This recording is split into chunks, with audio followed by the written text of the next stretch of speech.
an opportunity that we can't pass on.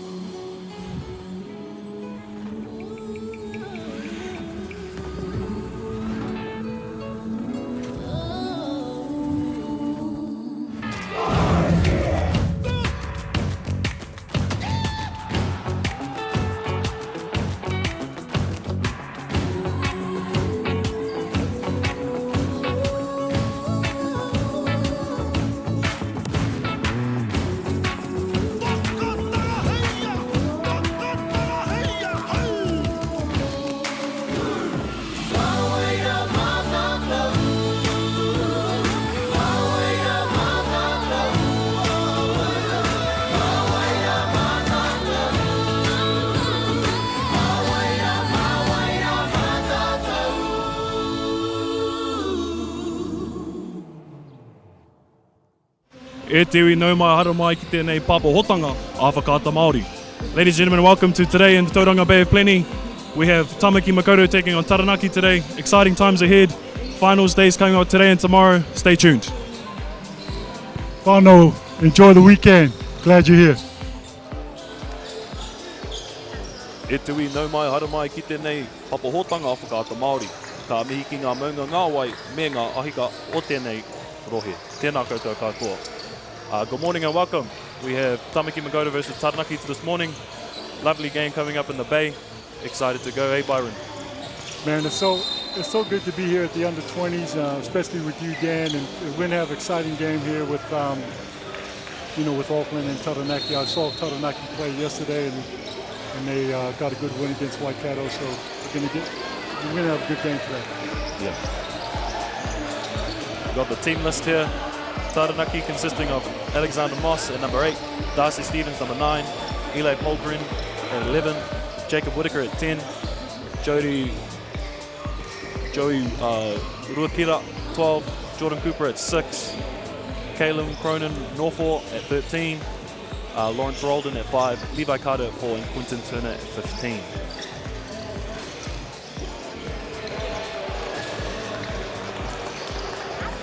We have Auckland with Ashley and Julio Fria, Cameron Stewart, Charlie Granfield, Hudson Ash, Josh Beatty, Kata Hoeta, Logan Wood, Lewis Coppin, Bristol,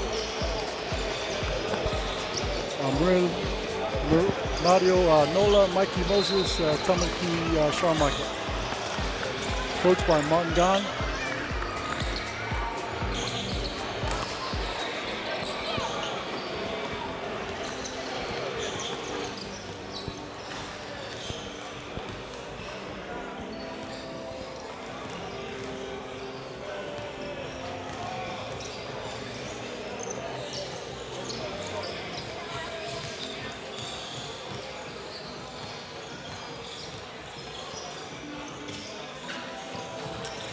We just want to acknowledge our partners and sponsors and supporters for today. Our naming rights partner is Foot Locker, broadcasting partners Whakaata Māori, host association Tauranga City Basketball Association. Venue is at Haumaru Sport and Recreation Centre Tauranga, and our other partners consist of Moulton, iAthletic, GJ Gardner Homes, partner of Community Basketball Referees, Tauranga City Council, Full Winds Foundation, Lion Foundation, Pelrose Trust, and One Foundation. Without those people, we would not be able to function, and we greatly appreciate their mahi.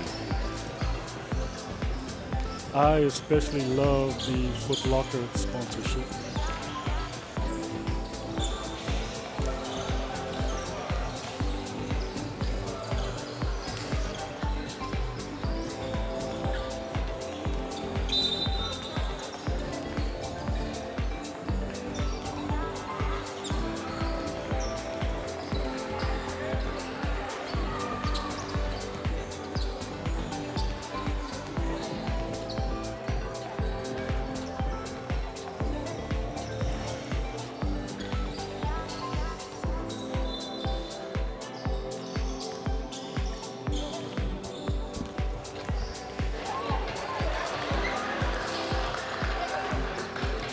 Like I said yesterday, Dan, I was able to observe Taranaki play, and they got a good win against Waikato. So I think this is still pool play for them, and going up against Auckland. I got to catch Auckland a couple times. Yep. They were very, they have a specific style of play. They like to play a little bit slower and get into the half court. Utilize their, their bigs on the inside. Taranaki, on the other hand, when they played against Waikato, as you know, Waikato likes to get up and down. Yeah. Being from the Tron myself. Yeah. So, that was good for me to see that, them getting up and down with Waikato. And they won by 3 points. Okay. So you could see Taranaki's style of play will be a little bit more of a transitional, whereas Auckland, I think, are going to try to get into a half-court game. Yeah. Oh, well, we'll see the two clashes in playing style. Nice and slow from Auckland and maybe a bit faster from Taranaki. See how it matches up. We'll also see how Taranaki matches up in size-wise. So that'll be interesting points to look out for. We also have our referees on screen. We'd like to thank all our referees, our volunteers that have been here since Friday. We just love your work. Couldn't happen without you.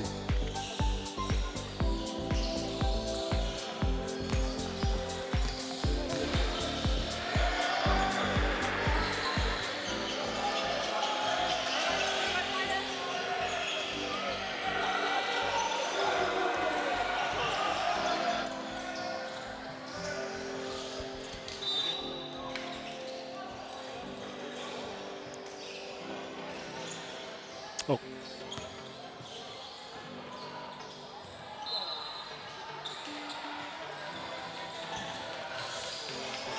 Taranaki taking the court, getting their hands warm and ready to go. Taranaki's really led by number 11, Eli Polgrain, who is has a lot of other brothers that have played in that rep space. So they are. Yeah, Polgren's a well-known name down in Taranaki. Yeah. I think one of their brothers is at the University of Waikato as well. That's he was right. a good player, playing against him when I was in high school. We'll see how Auckland matches up against number 11, see if they can slow him down.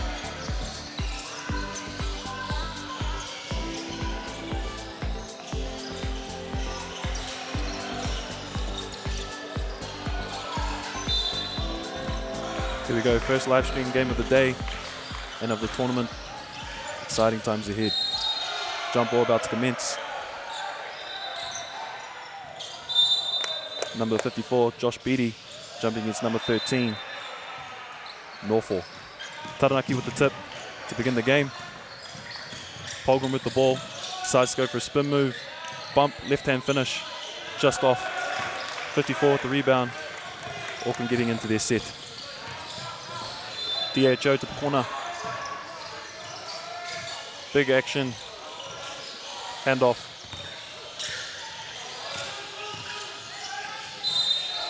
Oh, good move. Norfolk, Foul. Haka. 2 shots to come.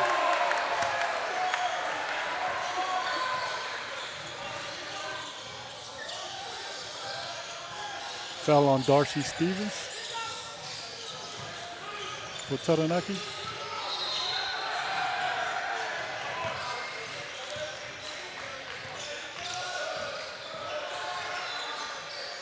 Josh Beattie with the first conversion. 1 to come.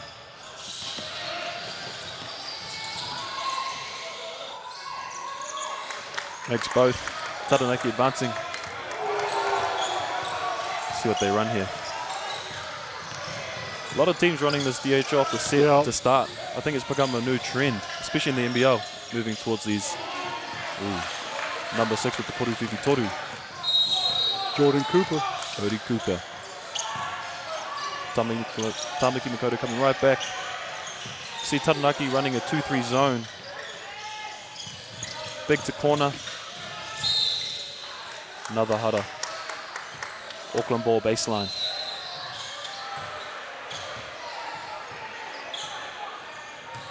Auckland pretty much stayed in the zone all day yesterday too.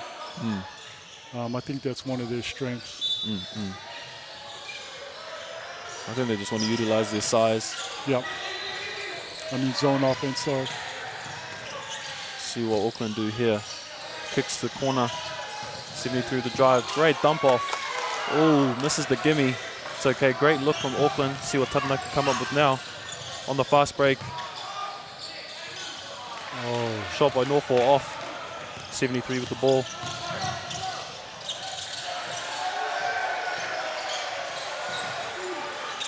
Big inside. Kick out. Ooh. Good take. Ooh. Another Haka. 3 early fouls for Taranaki. See what they do in response to being in foul trouble. And see if Auckland keep being aggressive. Auckland with the good dribble penetration against the zone, trying to get into the gaps.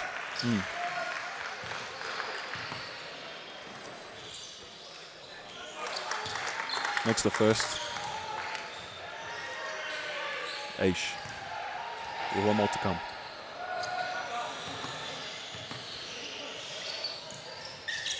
Misses the second. Taranaki with the board.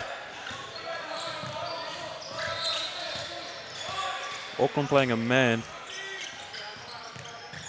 Running a Spain action. Screen the screener.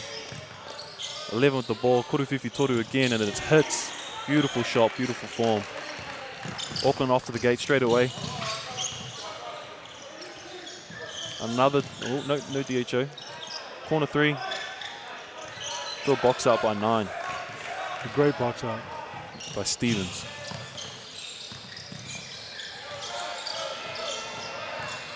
Roldan running the offense, takes it himself. Wow. Beautiful stop and pop, gets it to go. Really good in the early trans. Auckland coming back in their set. Taranaki in their 2-3 zone. Good find, good look. Bit too strong. Trans again. I like what you said about Taranaki. They definitely move with pace. They like to get out and run. You can definitely tell with Auckland. Bit slower pace, get to their spots, find their shooters, crash the boards. So definitely 2 style of play. Right now 8-3 to Taranaki. See how Auckland respond. Norfolk makes the first. You know, the thing about it is, Dan, is that you see how Taranaki just sits back in that zone, you know, really tempting Auckland to shoot those outside jump shots. And then if there's a miss, they're often ready to go straight into the trans. Yeah. No ball pressure as of yet. Still running their zone, 2-3. Yep. Finding the big inside. Travel called. Taranaki ball.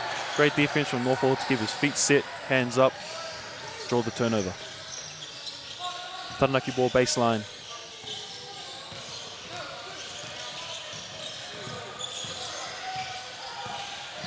Another DHO set. Oh, good find. Looked like it was off the hand of Taranaki. Refs are discussing it now. Interesting what they'll call. Auckland ball, turnover. Offensively, that looked like a great set. The pass was there just slightly earlier, would have been a gimme layup. But good recovery from Auckland. Nola with the ball. Hoitia. Going inside the post all the way out to the wing. Floater. Drop. Yep, floater. Just off. Taranaki with the ball and off and running. Catch. Open look. Roldan kicks the corner. Kuruwhiwhi Toru. Just off. Auckland running. Ota, the ball kicks to 73. Another 3. Kuruwhiwhi Toru is good. Big hit for them to close that deficit. 10-6 to Taranaki at the moment. Good shot by Hudson Aish.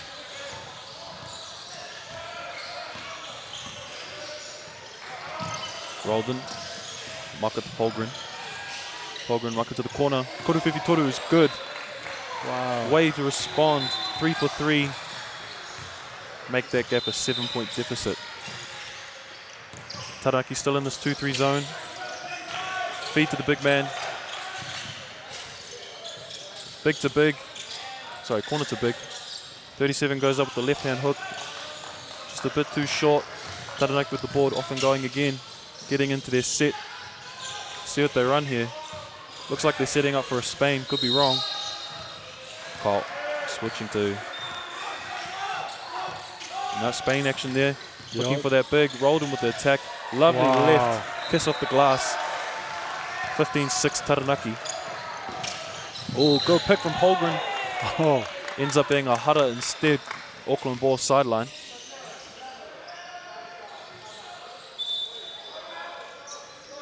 Timeout called by Auckland.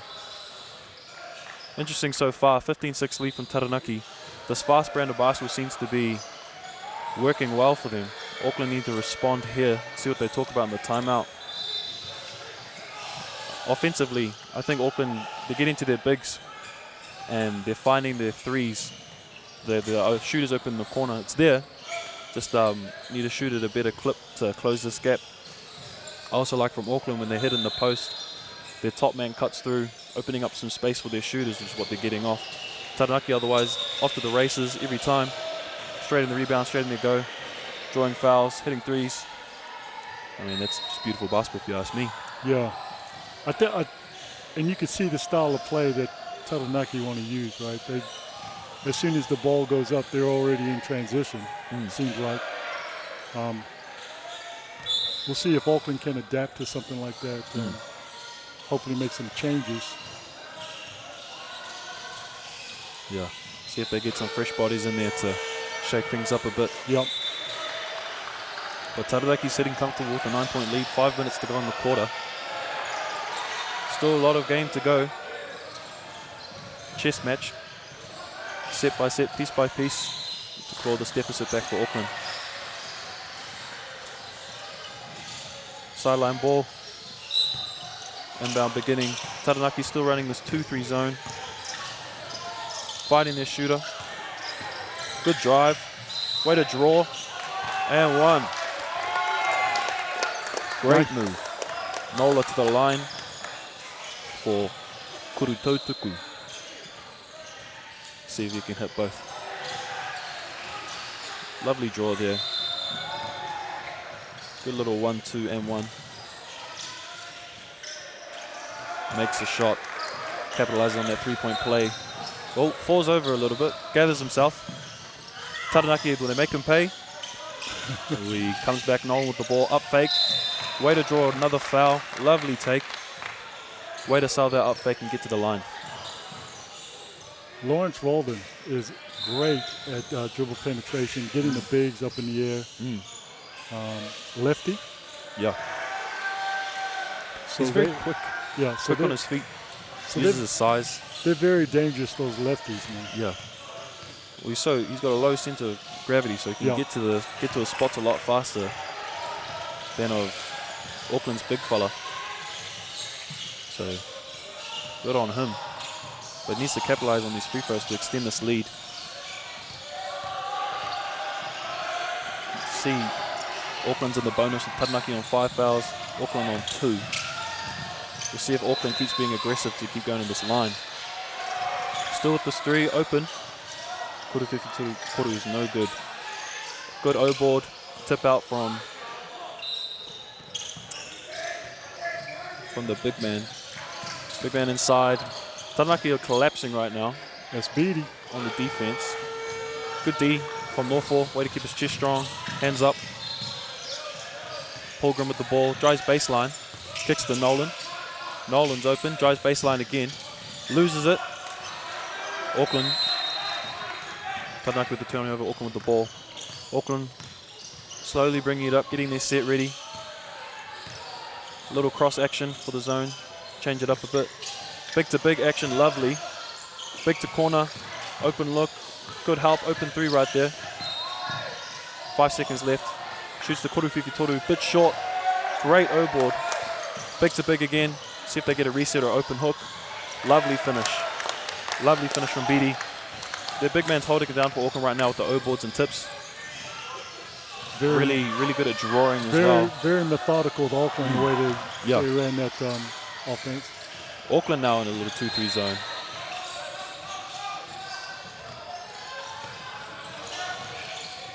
Noel with the ball. to Aish. Good wall, just a miss in there for the layup. Taranaki with the board. Nolan with the ball. Kicks to Cooper. Cooper to Whitaker. Nolan. Polgren. Elbow catch. Norfolk looks like he's going one-on-one in the post. Great block by Beattie. Really holding it down for the big man for Auckland. See if Auckland get some offense going here. Beattie with the ball. Taranaki collapses. Nola with the fire. It's a bit long. Taranaki ball baseline. Taranaki is just sitting back in that zone, just forcing Auckland to shoot those jumpers. I think Auckland's been getting those good looks, they're just not hitting. Yeah. I think Auckland maybe try change it up a bit. Get in a rhythm, get inside. Then once they get those inside looks, that the outside look tends to fall. Taranaki inside post, going one-on-one. Loses it, turnover ball. Tamaki Makoto ball.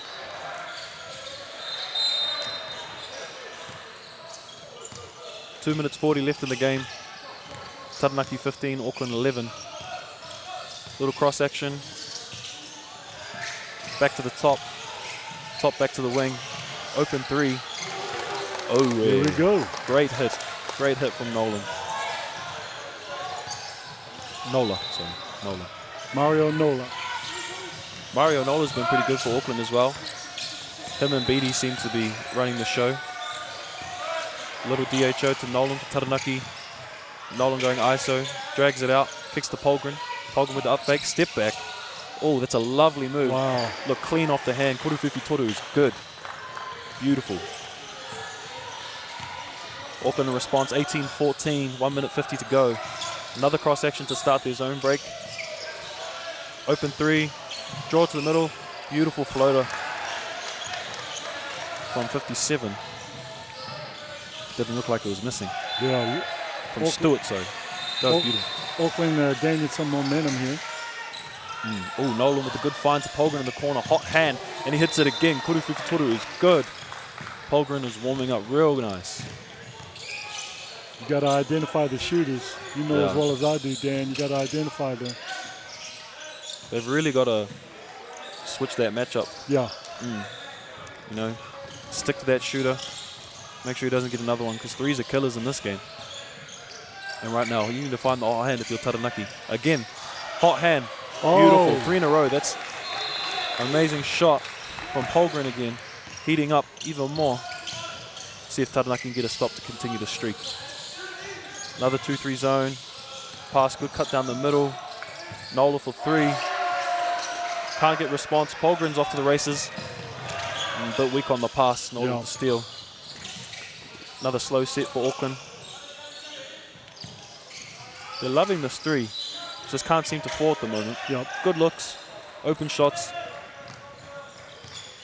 I think they might need to change it up for going forward for a bit. 25 seconds left. Rodan just calling out for the offense. Kuruwhiwhi Toru is good. Taranaki cannot miss at the moment. 10 seconds left on the clock. Noel with the ball. See what they do here. Size up. Another 3. Look good off the hand. Good O-board. 1 second left. Basket does not count as it was off after the shot clock. First quarter underway. Right now, Taranaki look super clean. Open looks, hitting their 3s. Auckland's good from the inside, just need to hit their 3s as well. I think there will be some adjustments for Auckland defensively to stop their matchup with Polgren. Right now, they're all just hitting. Yeah. He warmed up yesterday too, and you could really see that he's put a lot of time in the gym, with that 3. And I think Auckland need to make some kind of adjustments where he's at, and really, man, I would face guard him, because once he gets warmed, you saw he hit 3 in a row. But on the flip side, Auckland, trying to go inside. I think they need to go inside a little bit more to open up that inside and outside game. Yeah, their big-to-big action seems to be working well, especially with Beattie. Yep.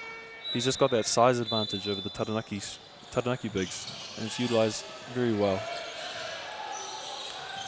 He's good at crashing boards, giving them second chances.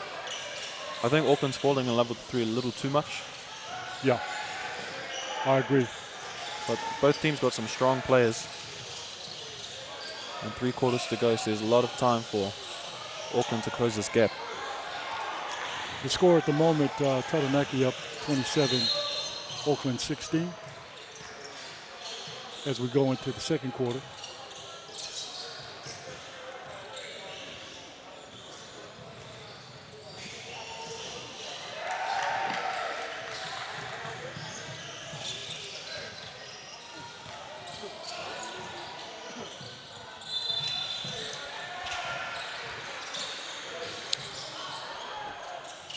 Again, we'd like to thank our naming rights sponsor, Foot Locker.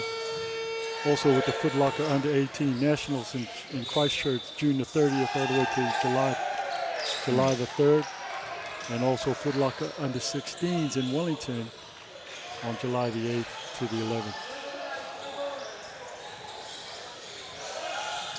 Quarter 2 commencing. Auckland ball.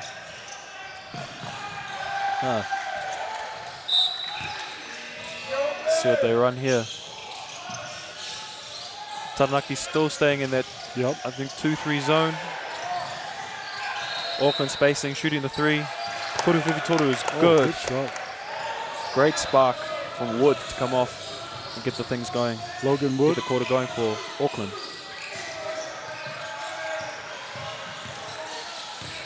Auckland running a zone.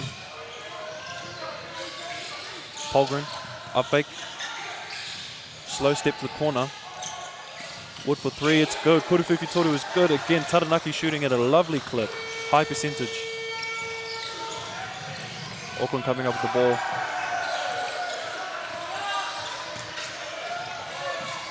Top of the key to the wing. Corner, back to the wing. Up with the drive, drawing 3, kicks again, open 3. Just isn't falling today. Yeah. Still great looks though. I think they need to get more paint touches just to open it up a little bit more. Yeah, even like in and out. Yep. Or big to big, back out to 3 always helps. Great block by Beattie. Holding it down. Taranaki ball. The big on the dive for Taranaki just loses control of the ball, but it was a great block by Beattie. Be interesting to see what baseline set Taranaki run. Auckland still on the zone, finds the big. Wow, Great play. left hand from Turner. Great block to block screen. Kiss off the glass. Yep. Low block catch, big to big, back to the top, just what we were saying. Does he hit? Great look, good O-board, beautiful. And great finish from Ashland. These O-boards are really keeping Auckland in this game. It'll be interesting if Taranaki can, well, stop them from grabbing these O-boards. Yeah. Great screen. Way to utilize the left O-board from Wood. Oh, misses the gimme. From Turner, sorry. Way to use the hook. Taranaki ball baseline.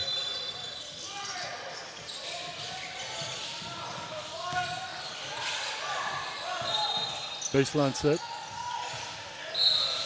Polgren inbounding. Auckland running a 2-3 zone. Open Kuruwhiwhi Toru. No good. Auckland with the ball. Good transition pace. Decides to slow it down. Kicks it back to Beattie. Beattie downhill. Just misses with the left. Oh, gotta make the layup. Auckland needs those ones to come back. But I love the aggressiveness that Beattie's doing. He's really drawing it in and not settling for threes, which is something Auckland need. Taranaki ball. Reset. Back to the top. In and out move. Loses the defender. Lovely. Up fake. Beautiful. Call of the travel. It was a lovely move. I think he just lost the ball. Way to hold it down by Beattie. Timeout. 7 minutes 30 left in the quarter. No fouls at the moment. So it'll be interesting to see if they utilize their fouls smartly. I think Auckland's still been shooting their three, so they're not drawing those fouls that they were early in the first quarter. Taranaki haven't come out as hot as they were in the first quarter, but still open looks, good draws, good O-boards as well from both teams. I think both teams going forward need to protect the glass a bit more. Yep. Because each team's just getting second chance after second chance. So question for you, Dan, like, you know, as you go into the Auckland huddle, what are you as a coach telling your Auckland players, you know, in this timeout? What are you telling you players? I think for me, just put a body on them. Yep. Right now, they've got no fouls. You can afford to be aggressive for a couple of plays to send the message. I think offensively, inside, their big-to-big action's been working wonders, especially their big-to-big out to the three, open looks. I think the shooters just got to hit as well. Otherwise, just give it to Beattie or Ashlyn inside and watch them work. Yeah. Because Auckland do have the size advantage. It's just whether they utilize it. Taranaki Another in that DHO. zone. Yep. Good big action, back to Beattie, back to the top. Inside, lovely, way to get to, good defense from Taranaki. Way to get the O-board and put it back up and draw the hara. Going to the line for Kuru Tautoku. Foul on Quentin Turner. He had a great wall up there at first, but then the pump fake got him. Moses just a bit short on the free throw. One to come. Score is 32-21 at the moment. 7 minutes left in the second quarter. It's good from Moses. Taranaki ball.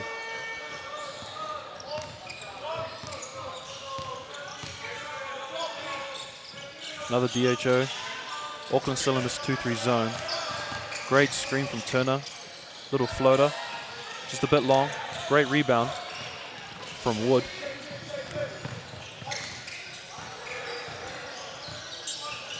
Stewart bringing it up. Moses the ball. Open lane. Finds the corner. Big action into Beattie. Good left hand to draw the hara from Turner. And he will go to the line. That was great action on Auckland's part. You know, going outside, going right back into Beattie, letting him get his catch, letting him go to work on the block. But you got to make your free throws. Kuru Tautoku is no good for the first one. One to come.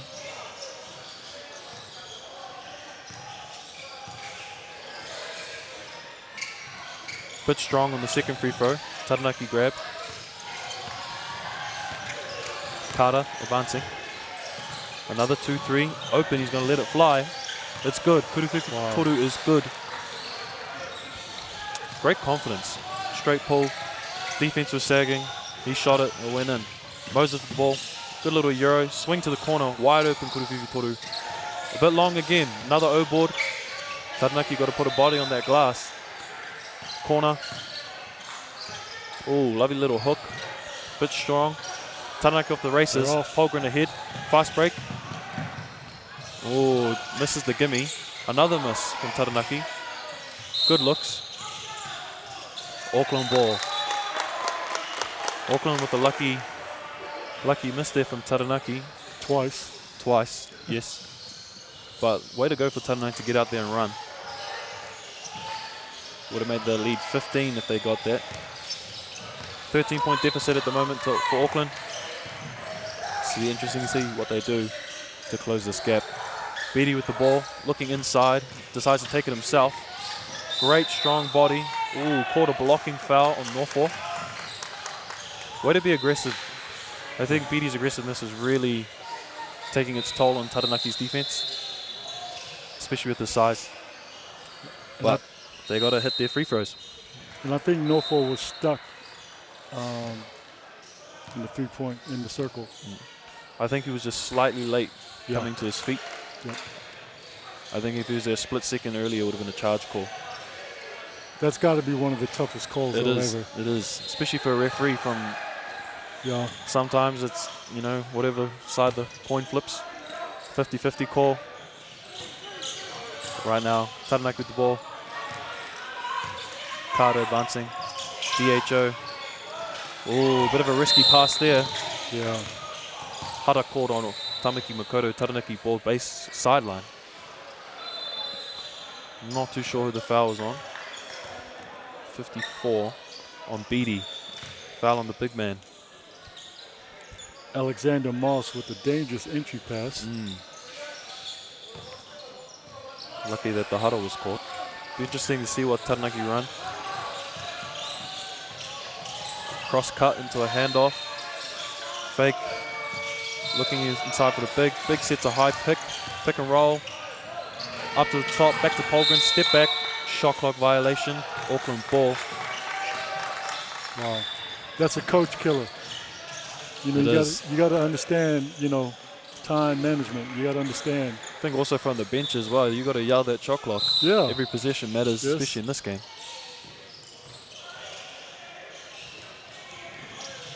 But lucky for Auckland, another possession. Aish bringing it up into the corner. Catches at the top of the key.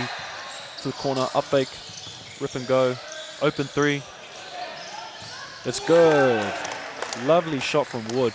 Kuruwhiwhi Toru is good. Taranaki with the ball. High screen up top, rescreen. Decides to go himself, up fake, reset, kick up top. Polgren takes control, calls for the screen, twist screen coming.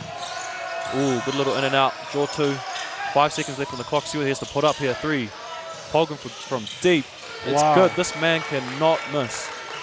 Another three from Polgren to keep this cushion of a lead. 38-26 right now to Taranaki. 4 minutes 20 in the game to go till half. See how Auckland respond here. Inside catch. Lovely kick to the corner. Open look. He lets it fly. Just a bit strong. Another O-board for Auckland. Another chance. Another three. Just a bit on the right. Unfortunate. Taranaki off to go. Right now it's a 1-on-3. Reinforcements come. He slows it down, brings it back. High pick on the side. Little cross. Ooh, Auckland with the strip. He gets it. Auckland take control. Got to be a better entry pass than that. Oh, another corner wing kick. Wing kick into a DHO. High top. Moses with the drive. Good use of the left. Good Euro. Another O-board from Auckland. Kicks for the open Kuruwhiwhi Toru. And it's good. Auckland need that. 10-point game. If Auckland can keep playing like this, keep getting their O-boards, looking inside, hitting their threes and getting stops, they can really make this little comeback.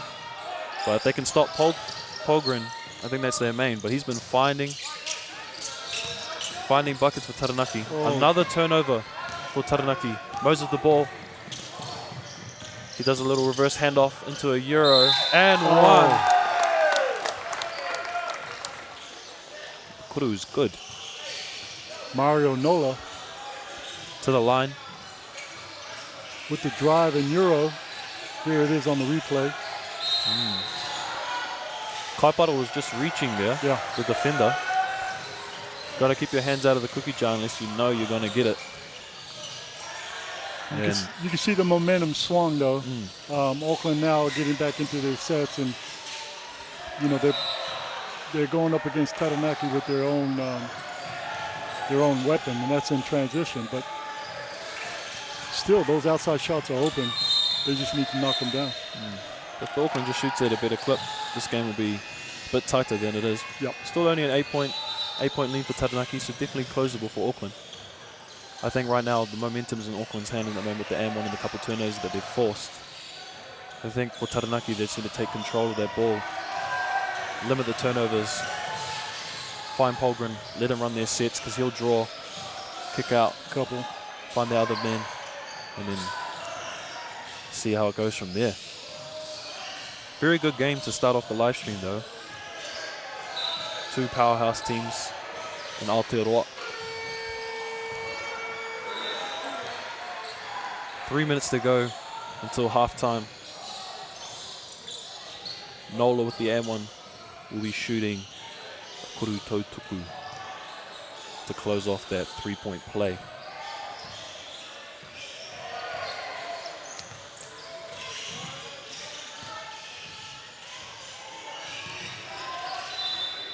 Wood and Stevens for Taranaki are their big man. Roldan taking point and control of this offense. See what he does here.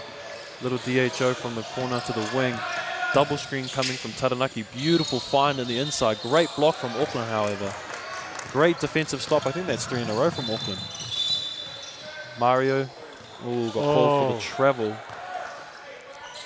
That would have been a great energy from player from Auckland if they could capitalize to shrink that gap to 2 possessions. Yeah. You know Mario Nola wanted that play back. Yeah. Just a bit of a skip and a hop to get that travel.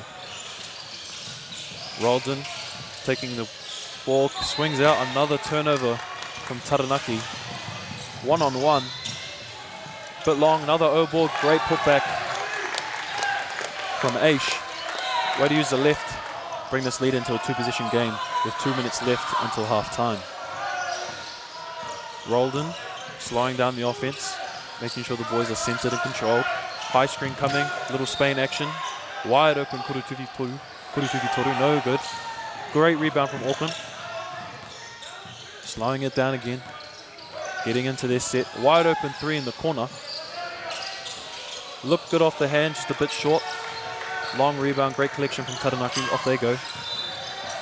Minute 50 to go.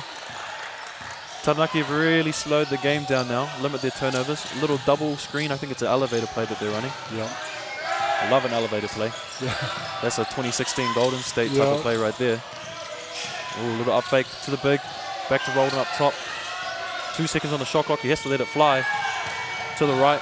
Right now, Auckland look like they've got control in these past couple of minutes. See if they can capitalize on this momentum to its full extent. Oh, inside, great, outside. Beautiful layup from Mario. Great extension, graceful layup, piss off the glass. 1 possession game. Roldan, high on the top. Rescreen, picks it up.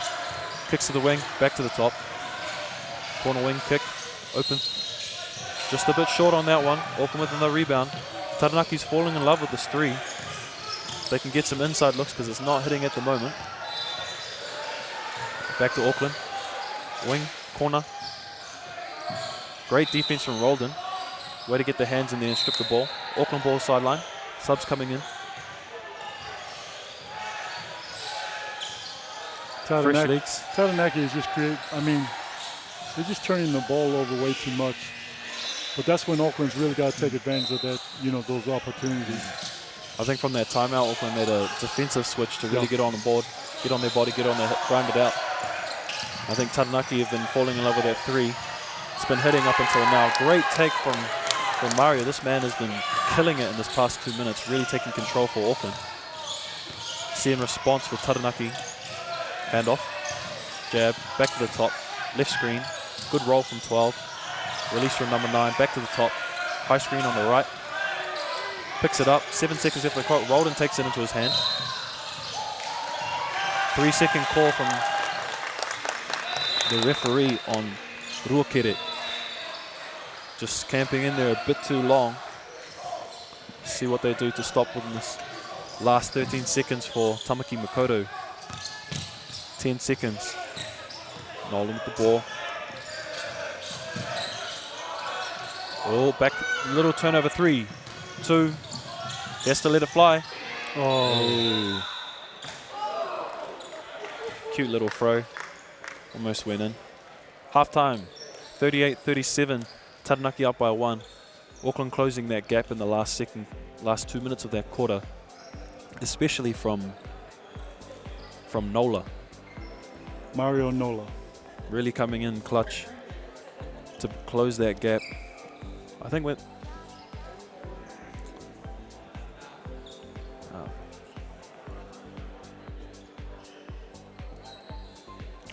half-time. We'll be back soon.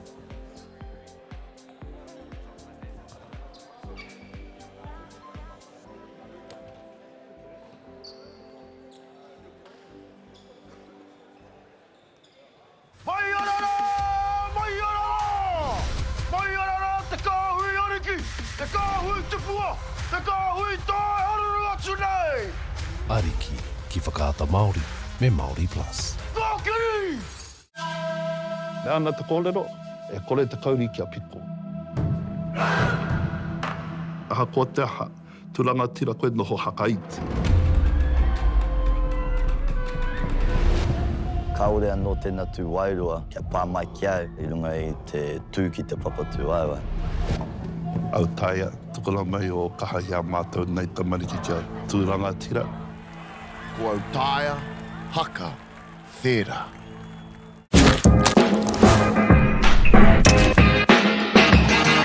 Hi, I'm Andrew from Chemist Warehouse, and we're so excited to be here to launch the initiative Hoops in Schools. We so hope our tamariki enjoy basketball as much as we do. I like my free hat! Yeah!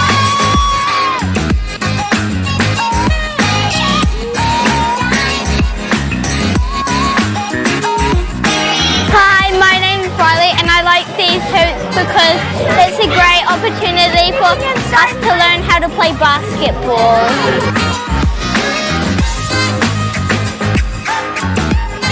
I love these hoops because everyone has fun, and then thank you Chemist Warehouse, thank you basketball.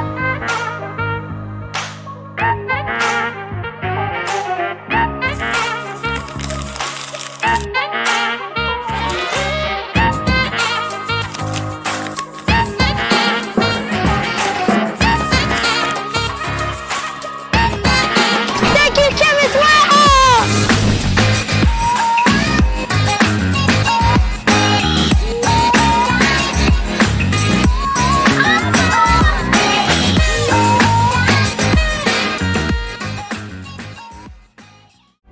Manga Tangaroa's fight for a better quality of life You can do it. Nice job, Manga. will push the human boundaries Good man, there you go. of possibility, nurturing hope. All episodes streaming now, ki Māori Plus. Get the Māori Plus app. Download now on Google Play or the App Store with exclusive viewings and 100% ad-free. Quite like top tier. Watch us anywhere, anytime. Make Māori Plus your mate and stream now.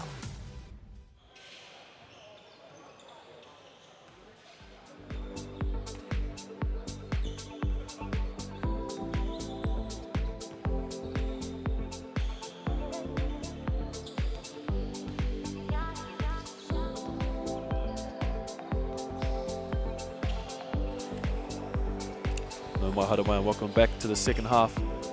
Minute 42, we commence in the third quarter. 1 point game to Taranaki. Just from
Kia ora, welcome back to the second half. 1 point game, Taranaki up by 1, 38-37. I was just saying before, Auckland really closed that 10-point gap due to their fast style of play, switching things up, especially from Nola, coming in clutch for those last 3 minutes to close that gap. Taranaki ball as we commence. Be interesting to see what they run here. Inside catch, out to Polgren. He's been hot this whole game. I think he's hit 4 threes already, maybe even 5. He starts off, just off, but long on the rebound. Auckland take control. Slowing it down again into a DHO. Back to the top. Beatty with the catch on the inside. Big out to out. Noel with the drive. Good little Euro. Great right hand inside finish. Picking off exactly where he led off in that second quarter. Nola has really brought this team right back into the game with his hustle.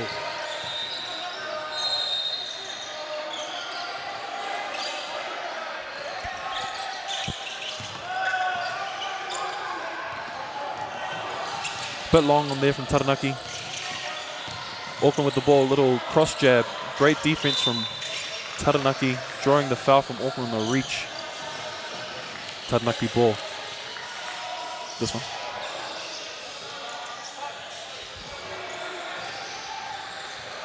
Taranaki baseline. Auckland take the first lead of the game, I'm pretty sure, with that layup from Nolan. Yeah. Really needed. It'll be interesting to see if they can continue this hot streak that they're on right now. And in turn, Taranaki, they can respond. Still in this 2-3 for Auckland. Big with the lovely hook, easy. Beatty was just a bit too far inside, giving that open hook for Turner. Turner's been very solid this game. Holding it down while Northall's out. Taking control as a big. Oh, great look on the inside cut. And little post catch for number 37. Taranaki off to the races again. Rolled in with the ball. Back to Polgren. Looks like Auckland running a 2-3 zone still. Rolled in again. Kicks back up top. Good drive. Oh, a bit of a turnover there. Great defense from Auckland. Beatty's inside. A little too late on that pass. Great defense again from Turner. Very solid. Polgren takes it up. Bit to the left. Slightly off. Great rebound from Auckland. Auckland take it up. Post catch. Up fake. Kick corner. Nola's feeling it. Oh. He has been the man with the plan these past 2 minutes. 5 points in this quarter. Really taking control of this game and extending that lead to 2 possessions. Polgren.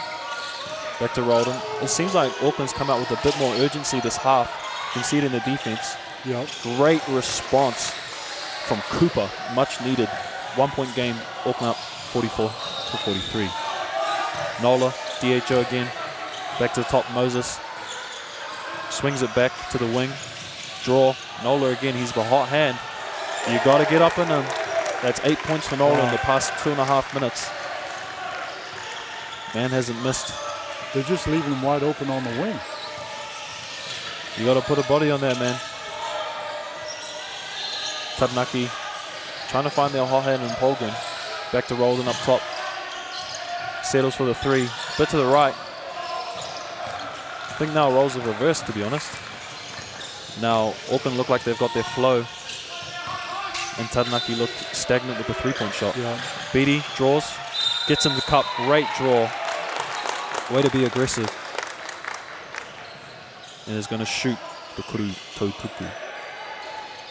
Two to come. It was funny because Dan, in the beginning, first half, Taranaki was controlling the tempo. Now it seems like Auckland is controlling the tempo and getting anything that they want. I think that stemmed from their defense. Yeah. I've just looked at their defense for the past 2 minutes and just the urgency's there, the aggressiveness, turnovers. I think this even started in the second quarter before halftime. Those last 2 minutes really changed, and you can see a switch in their mindset. And the momentum switched back to Auckland. I think Beatty with 2 missed free throws, but Moses with the O-board leading to an open Kuruwhiwhi Toru who's off. Turner's been real solid for this team. Grabbing the rebounds, easy buckets, holding it down in the center. Really matching up with Beatty quite nice. Especially those two going at each other, tall timber. floater from Taranaki, a bit long off the glass. Great box out from from Hota. Beatty again to the cup. Big man cannot be stopped using that left. Another little extension on this lead, 49-43. 6 minutes to go on the quarter. See how Taranaki go. Back to their big to big. He says, oh, that was beautiful. Great spin move, left hand finish. Turner's been really turning it up in this third quarter. See if he can finish this kuru tautoku and capitalize on that 3-point play. Great move on the spin move because he connected with his body too. Yeah, and that's what got him. That's what got him that and one. I think it was also good because it got Beatty in foul trouble as well, so now he's on the bench having to sit for a bit, which gives up a lot of space for Taranaki to operate going forward, especially getting to the cup without their big man. Taranaki running a 2-3 zone. Gives it to Nola. Auckland, high screen, up the left. He settles with the Kuruwhiwhi Toru, and it's good. Swish. Looked good off the hand. I love his form too. Always love a left-hand form. Looks clean. Yep. Polgren, top to Cooper. He's decided to take it himself. A bit long on the shot. Rebound from Auckland. They advance. Ooh. Tip from Taranaki. Auckland ball baseline. See what set they run.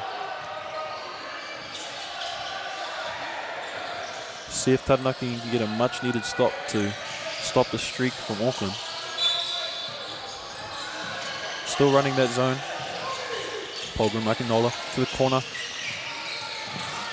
Great kick, open look. 10 seconds left in the shot clock. Decides to drive. Great hands from Taranaki. Up fake, gets it back, kiss off the glass. Good move. Looks strong. Timeout call from Taranaki. Really want to slow this momentum down. Good call from the coach. See what they can do and talk about here. Auckland energized and ready to go. Auckland have changed the tempo of this whole game. And like you said before, they pretty much started in the second quarter when they were down.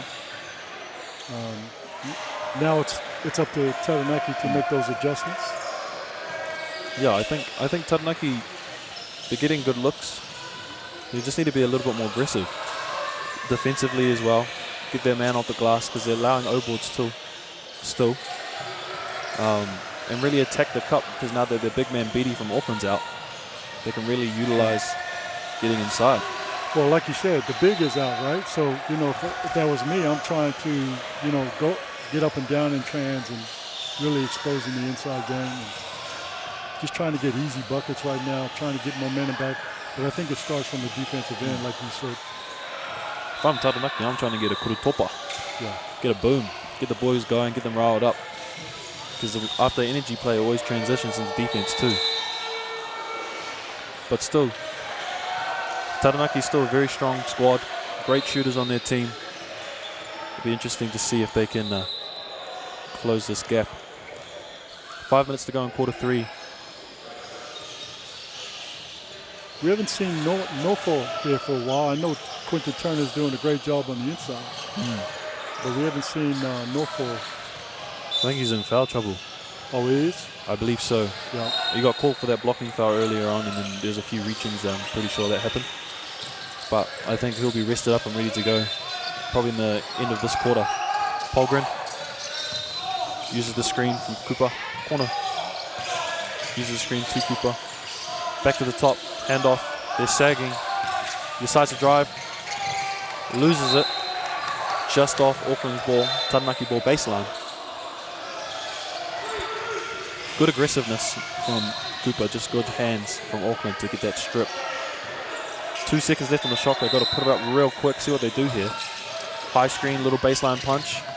Oh, turnover there. Open look for Nola. Will he boom it? Kurutupa! Oh, yes. Beautiful, graceful. Great energy play from Auckland. Quick response from Taranaki to get up and down the floor. 11-point game from that dunk. Polgren. He decides to drive. Settles for a little midi pull-up. Bit long on the glass. On the rim, sorry. Auckland's out and running. Oh, turnover. Turnover. Take a look again. Beautiful two-hand finish. Too easy. think that's 10 points for that man in that quarter. Trying to run that Spain action, Taranaki. Bit aggressive from Auckland to stop it. Spin, back up to the top to Cooper. High screen coming. Taranaki, skip back, Kurutuki Toru. Off the left and to the right to Auckland. Moses, back to Auckland. Number 5, he kicks to Nola. Open, oh, big hit right there. They're just looking for the open man. Auckland look like they just got their rhythm in. Yeah. They're in sync. They're one machine. All parts working together to get buckets. Taranaki, high up the top. Ooh, back to Cooper.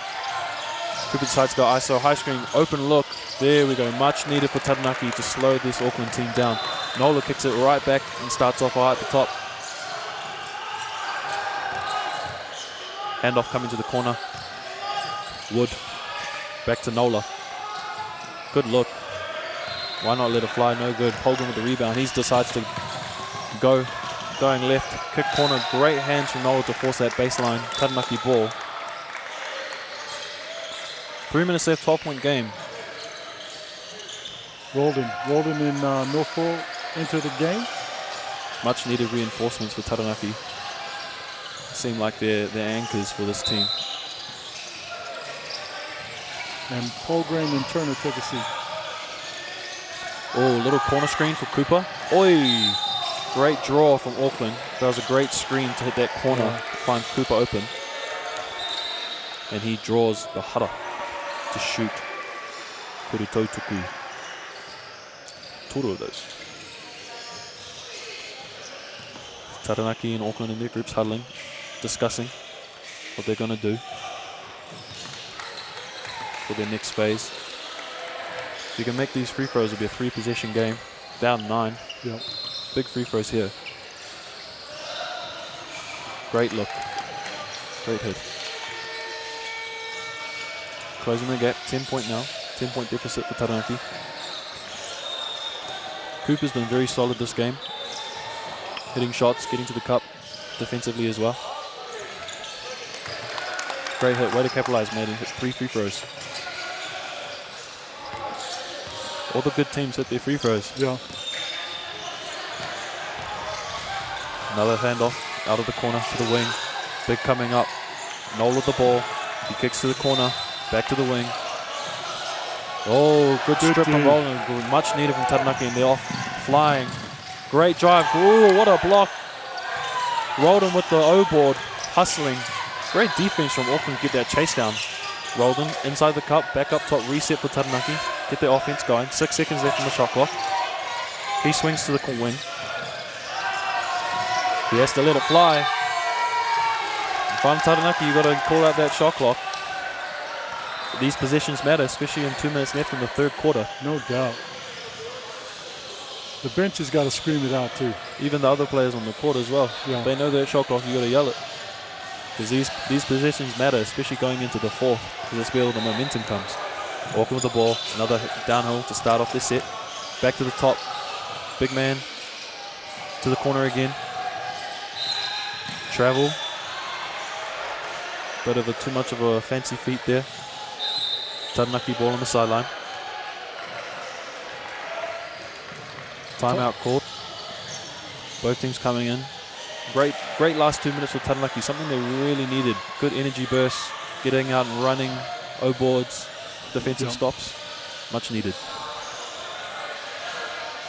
Having Nofo and the point guard come back in and really control that tempo a little bit too is good. Yeah. I think, just having some bodies out there and some almost leadership. I think those are their starters, so come back and guide that second bench. You know, and I know, Dan, that it really starts on the defensive end, and that kick starts, your offensive trends. And I think once they pick it up on the defensive end, they were able to come back into the game just a little bit. I want to talk about that chase down block from Auckland, though. That was beautiful. But shout out to Taranaki to grab the O-board and capitalize on the next play. I think there's some great athletic plays on both teams. Had Mari with the dunk before. Number 73 just there with the block. Aish. Graceful. And slapped it off the backboard. Taranaki, Auckland coming back in from the timeout. 2 minutes left in the quarter. Very, very crucial 2 minutes. That can almost help decide the fate of the game going into the fourth quarter. See if one, Taranaki can close that gap, or two, Auckland can extend the lead. Roldan bringing it up. Calling a set for Taranaki. Hand off to Cooper. Northall for the screen. Picks it up, draws two. Roldan takes control, back to the top. Cooper isos, jab step cross, goes to the left, little floater, just short on the rim. Auckland with a great rebound, and Murray off to the races. Another in and out dribble down the side. He draws, kicks back up to the top. Wide open three for Aish. Bit long, great rebound from Cooper. And they get into their set now. See what they run here. Looks like a little elevator screen for Roldan. Yep. Beautiful open, just a bit high on the three. Northall rolls, back to Roldan. He decides to size up, takes that mismatch, draws two, and one. Beautiful move. Way to utilize that first quick step to get to his spot, get to 2 feet strong, take off, draw the foul, make the bucket, and one. He goes to the line to shoot Kuru Totuku to capitalize on that 3-point play. 1 minute left to go. Auckland made a defensive change and went into man-to-man, and that's when he took advantage of that opportunity. Yeah. For a small guy, he gets after it. I really like this guy. He gets to his spots, doesn't shy away from contact, doesn't fear big size. He just gets stuck in it and gets it. Big play from Roldan. See if they can get a stop here. Auckland with the ball. Aish. Kuruwhiwhi Toru's up. Bit long. Way to secure the ball from Cooper. Great hands. 2 solid rebounds in a row. They slow it down. Taranaki get into their set. See if they can capitalize and find Roldan again to get their offense going. They run a little double screen here. Roldan decides to size up. He likes his mismatch. 10 seconds left on the clock. Kicks it back to the top. Handoff screen there. Into a re-screen. 4 seconds. 3. He's got to let it go. He's got to let it shot. I don't know what the call was. I think it was believed it was shot clock violation, so it's Auckland ball. Yeah. I think if you got 3 seconds left on the clock, you got the ball, you just got to go after it. You can't let it out. Hospital pass to your mate to shoot a shot clock violation. You just got to get it up. The thing about it, they've had 3 possessions like that, you know, where they've just let the clock run out. And it's a 3-position game, so each position matters. 29 seconds left on the clock. Auckland with the ball. Starting their set as always with a handoff out of the corner. Big to big action. Great intercept from Taranaki. From Ruakere. Roldan takes control at the top. Running point. Nola's marking him. 10 seconds left to see what they do. Northall with the screen. He likes this matchup. He wants that bucket. He's hunting it. You can see it. 3 seconds left. Oh, great misdirection. Pass. Oh, and he draws the huddle. Would have been a lovely take if he made it. But still, 2 free throws to come to make it a 2-position game. Well, sorry, 4-point game. Yeah. 0.1 left on the clock. Big free throws here. Roldan is really good at understanding what mismatches are all about. He hunts that slow big. Yeah. Takes them on the ISO, drives, draws more, and then kicks it to Northall for the open lay. He gets fouled, knocks the first free throw down, make it a 5-point game, see if he can make the second one. And he does, capitalizing on it. 0.1 second left, can't get a shot off. Goes into the fourth quarter, 55-59. Oh, sorry, 54-59. This is a game. Auckland up by 5, 59-54. Very good from Taranaki those past 2 minutes to close that gap. Very important to, well, bring the momentum into the fourth quarter. Very exciting game to start us off, very close. Both teams taking 12, 15-point leads. And now it's a 5-point game with the momentum on Taranaki's side. Be interesting to see if Beattie comes back on for Auckland to hold it down in the centre. And that matchup between him and Turner, I really enjoy those big boys going at it. I think they're both in foul trouble. Right now, North is still on. Be interesting to see if Taranaki reckon that double big with Polgren, Roldan and Cooper. I like that 5 Yeah. for Taranaki. And you can see Taranaki was taking advantage of it when Beatty was out. You know, they made sure that they tried to get the ball inside, go inside, outside. Yeah. But having Beatty in there going up against the other bigs on Taranaki is a good matchup. It's great to see. A big quarter for Polgren as well. He's been a bit cold this second half. Came out hot in that first quarter, hitting 4 threes, I believe. See if he can pick off where he left off and take this Taranaki team to victory. Yeah.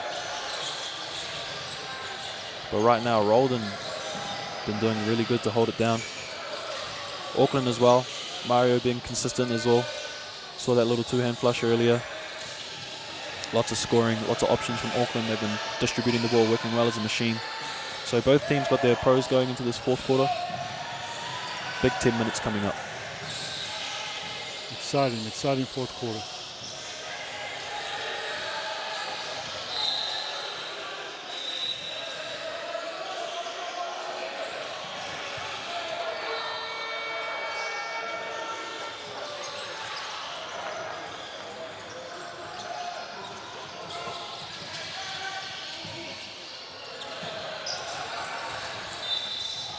Welcome back to the fourth quarter. Last 10 minutes, 4-point deficit for Taranaki, 55-59 to Auckland.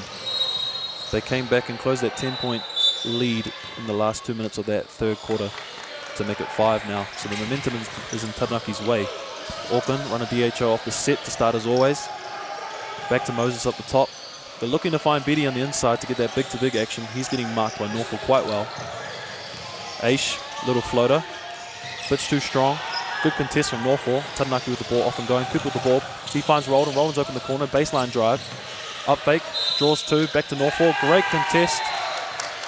He's called for the travel, Roldan. But that matchup between Norfolk and Beatty, 2 big boys going at it. Really enjoying that. See what Auckland run here. Big set.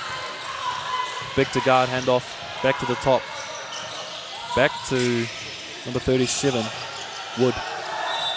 Wood back to Aish. Oh, another travel called. 2 travels called, 1 for each team to start this game. Maybe a little bit of fourth quarter jitters. Shake it off into the next. Taranaki with the ball. Roldan running point. Norfolk at the big. Cooper at the wing. Auckland running this 2-3 zone. See what they do here. Roldan up top. Norfolk sets the right screen. Up high. Norfolk rolls. Cooper release. Open 3. Back baseline. Draw big to big. Great take, great look, good rebound though. Beatty decides to take it himself. Back to Aish. Aish gets their set going. 9 minutes left, only a minute in this quarter gone. Back to Moses. Moses rips baseline. Beautiful take. Piss off the glass with the left hand. Moses has been pretty solid too. Yeah. I think he came off the bench. He's been a good energy guy. Getting Auckland those. He's got a couple O boards, lays here and there. Taranaki, high screen, Norfolk the roll. Oh, a bit of a turnover there. Taranaki just gave him that one. He thought Norfolk was slipping. Yeah. And then he came across and got that intercept. Speak of the man himself. Oh, good move. Moses again. Spin move. Taranaki call a timeout. Coach does not like what he sees from Taranaki in the urgency. Great 2 buckets from Moses to get this energy going for Auckland. You need a guy like that who comes off the bench and just gives you buckets, you know, gives you energy, gives those main guys a bit of a relief from all the scoring and workload, give them some rest. See what Taranaki talk about here. I think they just need to relax. Norfolk, I mean, he's missing that bunny and then that accidental turnover. I think once they clean those up, I think it'll be an even tighter game. But Auckland, you got to give credit to them. They're just playing good defense, running their sets. Role players are coming to the forefront. Yeah. I think even just watching the game, you can see that Auckland just want it just a little bit more than Taranaki at the moment. That's not to say Taranaki don't turn it up coming off this timeout with a bit of urgency and intensity. But right now, it looks like Auckland just won it. Yeah. Taranaki, you could tell they're in day 3. Yeah. Let's put it that way. This is day 3. Still another day to go tomorrow as well, so lots of games to be played.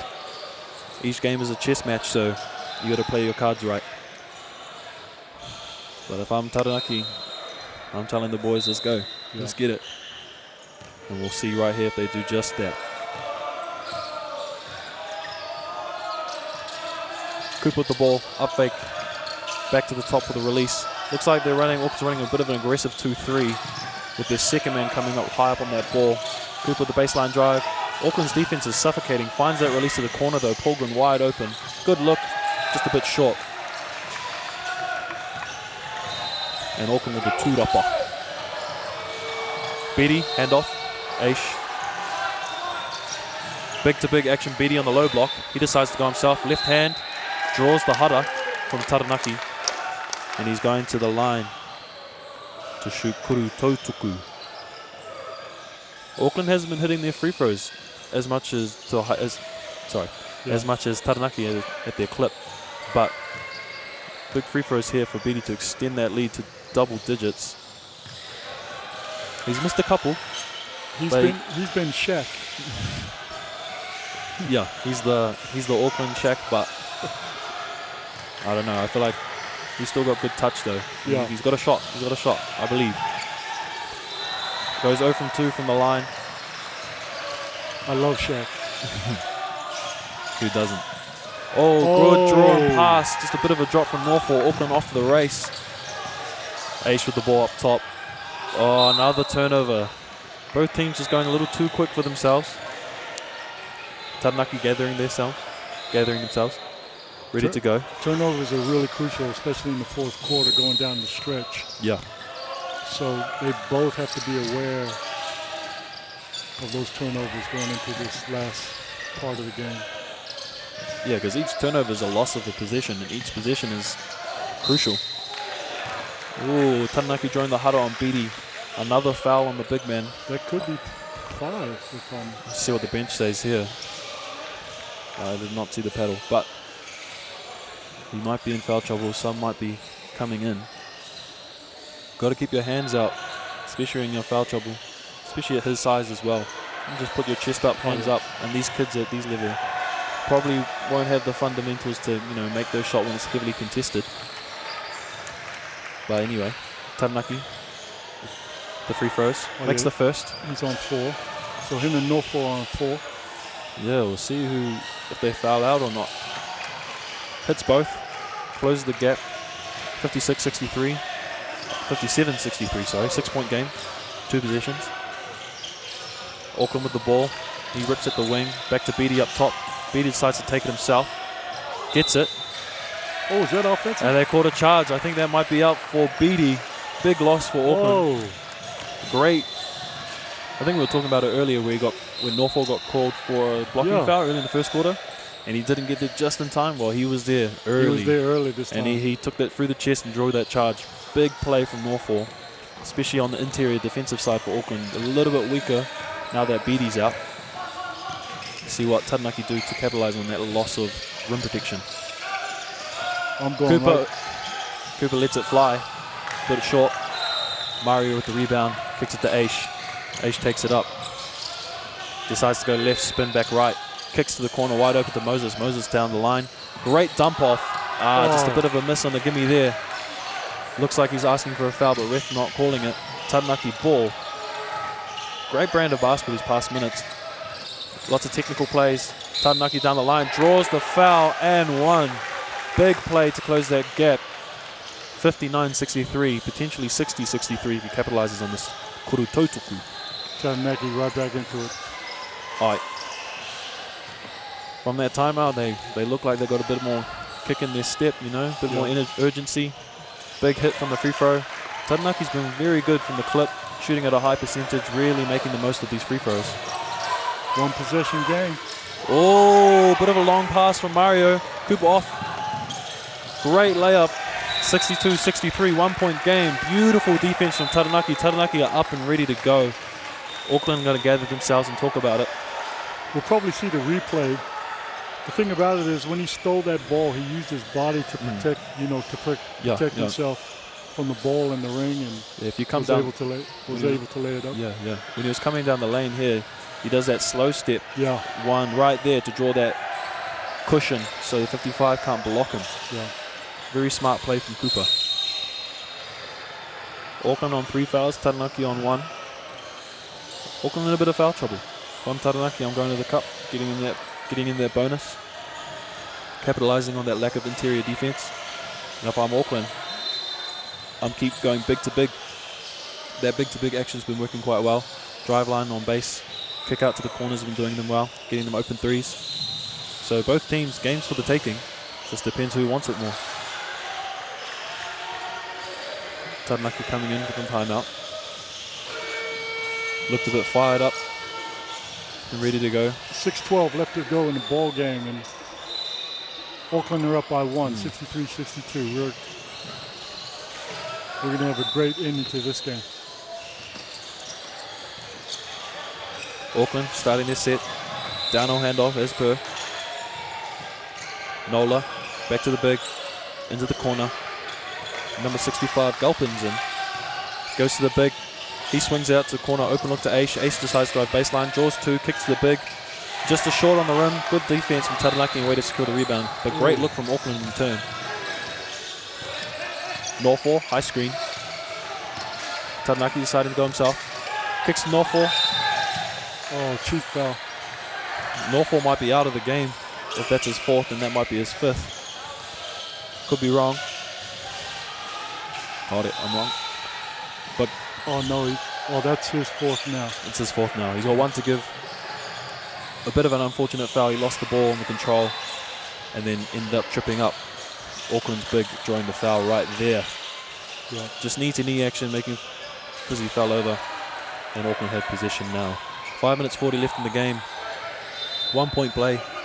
1 point game. Taranaki has tried that dump-off pass so many times now. I think they need to explore other avenues. I think so too. That dump-off, it's just they're passing it a split second too late, causing the turnover because Auckland gets their hands in there. If they can either 1, set it earlier, or 2, get a seal on the inside for the big for the release, they'll be away. Yeah. Plus a bounce pass to a big is 50-50 sometimes. Aish to Gulpin. Back to the top for Aish. Taranaki run their zone. Turnover. Ooh. Taranaki call for the Hara. Reaching foul. Foul on number 4. On Carter. Carter's been pretty solid as well. Another small guard who's been eating into Auckland's defense, taking control, getting to the cup, using the screens wisely. Good solid player. Auckland. Back to Aish to the top. Aish swings to Nola. Mario decides a little 2 pick up. Good defense from Northall. Hands up, big and strong. He gets his own O-board and goes to the cup again. Nice little 1-2 right-hand finish for Mario. 3-point game. Taranaki ball. Carter swings to Polgren. They run the elevator set again. No 3 there. He decides to pick up. Good hands. He does a reverse pivot, left-hand finish. Bit too much extension on the body from Aish, drawing the Hara. 2 free throws for Polgren. Great elevator screen. Good execution on that. Yeah. I want to see that elevator screen and just one of them let it fly. Big fan of that play. Polgren. That's because they used to run it for you all the time, Dan. That's why. Nah, back when I was in reps, I was the one setting the screens. I was a bit bigger than I was today. Polgren again makes the first. Can he capitalize on the second? And he does. 1 point position. And again, Taranaki been hitting their free throws at a great clip, keeping him in this game. Both teams looking very urgent on defense, running a 2-3 zone. Big up top, downhill to Gulpin. He's back up to Nola. Nola crosses, loses his man, draws 2. Oh, good beautiful. pass. Nola to the big man. Eshlin, great kiss off the glass to get 2 points. Nola has made the difference for Auckland this second half. He's been facilitating, he's been scoring. Defensively, he's been onto it too. Great intercept from Auckland. Cooper with a bit of a risky pass. Aish takes control, back to Nola, the man. Aish back up top, back to Nola. They're sagging on him, find it to the big. Big decides to go one-on-one. Draws 2. Great contest from Taranaki. Saves inside. Great defense. Big possession for them. 4 minutes to go. 3-point game. Carter with the ball. He swings to Nolan. Norfolk, sorry. Back to the corner. Polgan with the hot hand. Ooh, a bit long on that one. It would have been a great hit. Tie the game up. Good position from Taranaki. Just didn't fall. Auckland with the ball now. Oh, draws. Kicks to the big. Big up fake. Back to Nola. Nola decides to ISO. Kicks it back out. Wow, 3. Kurowhiwhi Toru is no good. Good look. Good box out by Taranaki. Both teams looking in rhythm, just neither team hitting and capitalizing. Carter, hand off to Cooper. Setting up that double screen coming. Norfolk on the roll. Back to 10. 10 does a handoff to Carter. Carter splits the gap. Open lay. Beautiful right hand inside finish. Like I said, Carter's been pretty solid. Getting to the cup. Release for these guys. Easy buckets. And now he's hyped up, talking to the boys, placing D. Auckland, Nola's size. Great cutter to the big man. Open. Beautiful. Draws the AM1. Energy play. Ashland's hyped. And I would be hyped too, because that was a big layup to extend that lead as he draws here from Cooper reaching in. Probably slapping his leg during that foul. Oh, Beatty isn't fouled out. Oh. He's back in. The thing about it is that Mario Nola made that play also, you know, with the dime. He drew, he split the gap, did a 1-2, draw 2. In turn, Ashland cuts, gets the and 1, and capitalizes on that 3-point play. Beautiful basketball. Beatty back inside for Auckland. Taranaki up top. Right screen from Norfolk. He rejects the screen with a little behind the back. Euro draws the Hara with a slap on the arm, I think from number 37, Logan Wood. Just getting a getting too handsy there. We'll see on the replay here. Lovely behind the back, little left hand Euro. You can see it on the arm right there. Just a little flick from Wood. Sending Carter to the Kurototoku to shoot 2.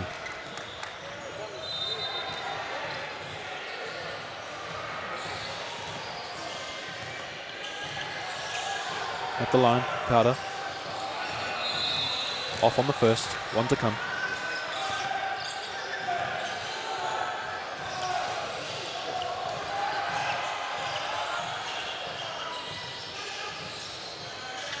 Capitalizes on the second. Inbound from Moses to Nola. 4-point game, 3-point game, 2 minutes 50 left. Handoff up the top from Moses. Another handoff to Aish. Aish cross-court swing, bit of a risky pass, tip from Taranaki, but Auckland regain control. He draws 2, kicks to the corner. Moses open, decides to drive to the middle, contesting right above. Good defense from Norfolk. Keep his hands up, open corner 3, kick out. Kurowhiwhi Toru is good. Big hit from Wood. Timeout. Big hit from Wood. Way to redeem himself on that foul. Yeah. Timeout call from Taranaki. 2 minutes 30 left in the game. Big timeout here to recoup and regather. As we see here, Wood with the beautiful 3 in the corner. Nothing but net. Big hit. Big hit. Just position after position. They got their O board, I believe, and swung it right back out and hit the 3 in a crucial moment of the game to give them a little bit of a cushion. But still, Taranaki have the game to take with their players that they have, very capable. Same with Auckland to push this lead out. So big 2 minutes to come.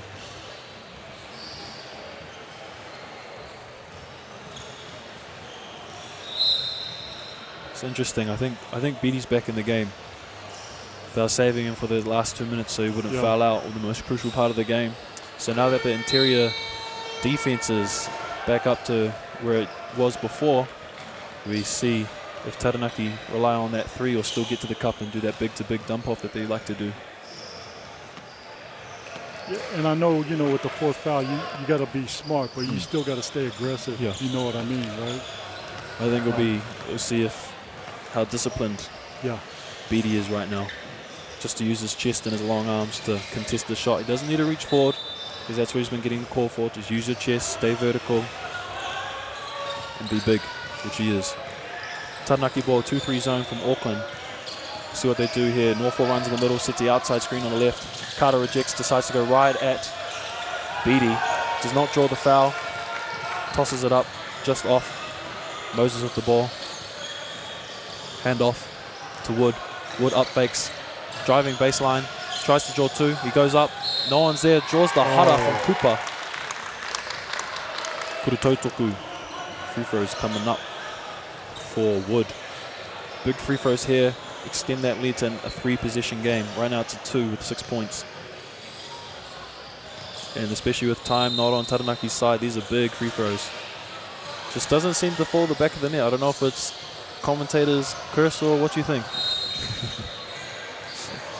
Every time I commentate on Auckland, they just... There you go. Reverse psychology. There you go. 67-74, 7-point game. Taranaki with the ball, Carter advancing it. Norfolk high on the screen. Carter decides to reject. Gets caught up, back to Cooper up top. He drives. Oh, he draws the hara on Nola. Bit of extension on the arm or a blocking foul called. Good draw from Cooper. I think.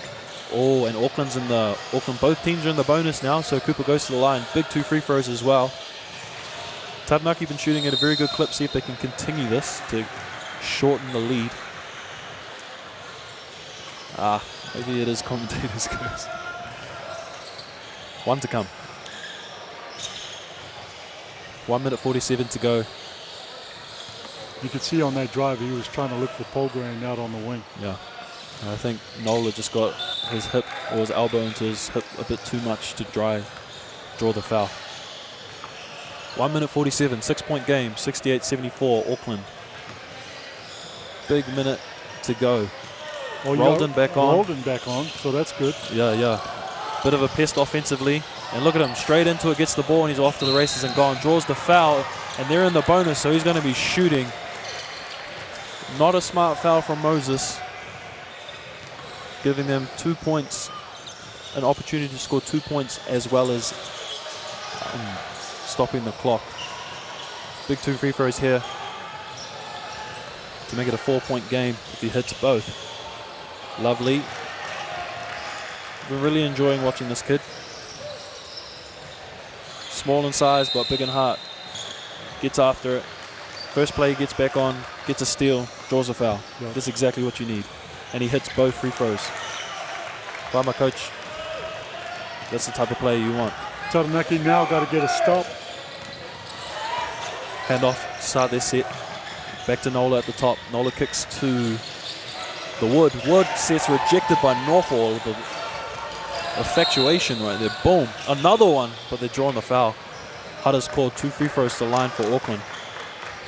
Norfolk with 2. Display of athleticism right there.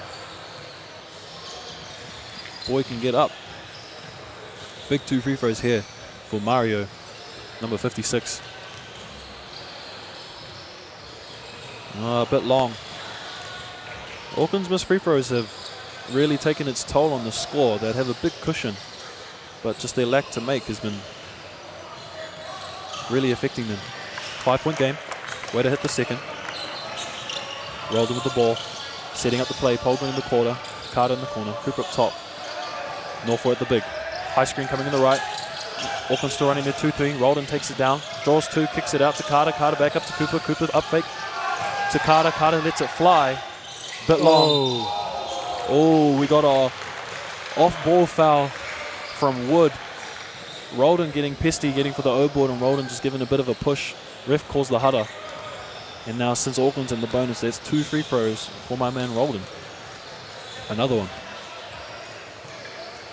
You like this guy? I do. Big fan. He seems very composed as well. 2 free throws here to come. Great hit. Still a 2-possession game with 4 points. If you can make it here, it's a 1-possession game with a minute to go.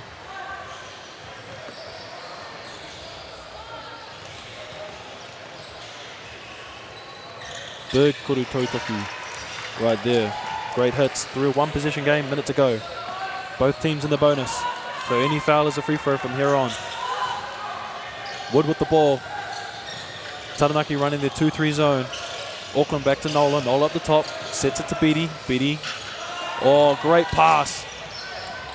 Great defense. Both teams crashing. Just comes off Moses. Taranaki ball. Auckland looked good. Just couldn't capitalize on that position. Great defense from Norfolk to keep his body straight and defer that shot. Taranaki ball. 43 seconds to go. Clutch time. They decide to walk the dog. Let that shot clock breathe. Auckland have to come up. And there we go. Cooper's gone. Back to Carter. Big position here. Carter decides to take it on the right. Up fake. Back up top. Oh, he loses the ball. No Haka called. Good strip from Beatty, I believe. Noel with the ball. They got time to give. Oh, and he gives it away. Taranaki ball. One possession game. 14 seconds left on the shot clock. He draws two. Kicks it out top. Cooper back to Rolton. Oh, another turnover. No. Secure. They got a foul. They got no time. They have to foul. They got a foul. 10 seconds left on the clock. They got to. Two lost positions for Taranaki to capitalize. Auckland right now going to the line. They need to hit one to give that cushion. Big free throws here for Aish. Execution down Execution the for sure. If I'm Taranaki, you got to get out and run, get that shot up real quick. Big hit here, and he does. Two possession game. Big hit, big free throw from Aish. Very clutch. Second to come.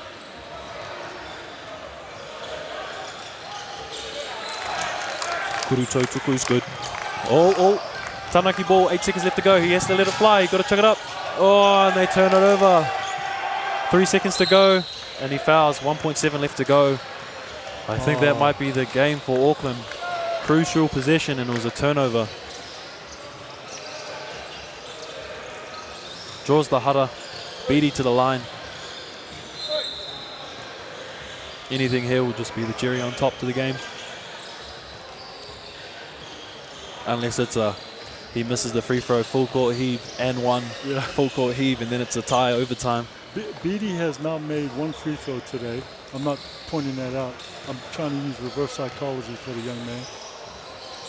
And it worked.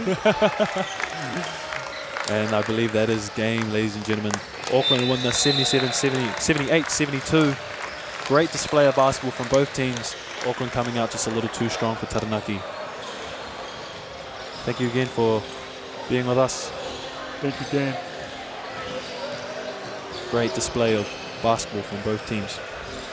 Moreira.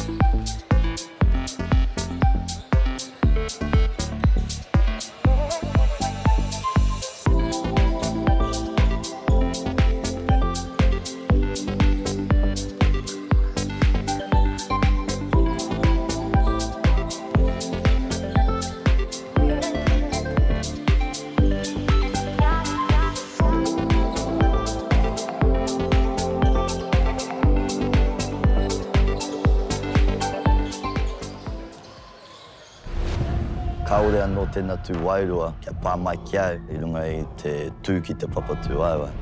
Tukula mai o kahahia mātou nei tamariki kia tūranga tira. Kua taia, haka, thera.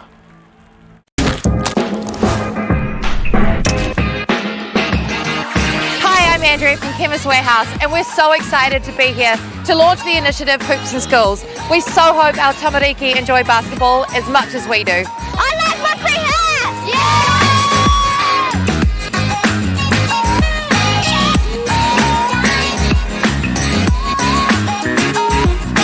Hi, my name's Riley and I like these hoops because it's a great opportunity for us to learn how to play basketball.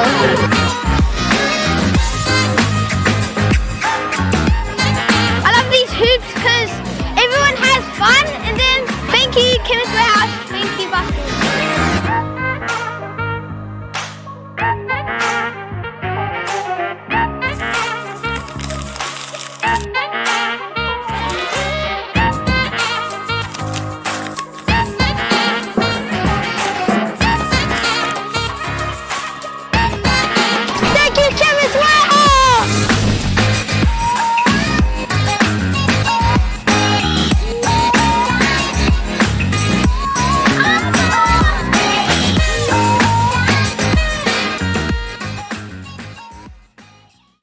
community like ours can go through this whole life being invisible. He aroha whā ere ere, he pōtiki piripoho. I'm so proud of my son. I can see how hard he's working. From a superkura It's really heartwarming to know that we have a place. to a super city, We're going to just give it our best. Manga Tangaroa's fight for a better quality of life You can do it. Nice job, Manga.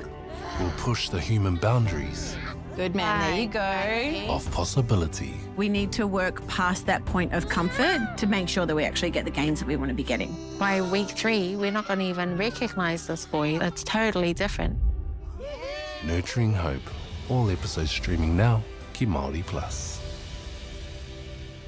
The best way to dominate any culture is to take the children. 3 months, now turned into 3 years. Once you're in there, that's it. The Stolen Children of Aotearoa, streaming now on Māori Plus.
e te iwi nau mai hara mai ki tēnei pāpāhotanga whakaata Māori.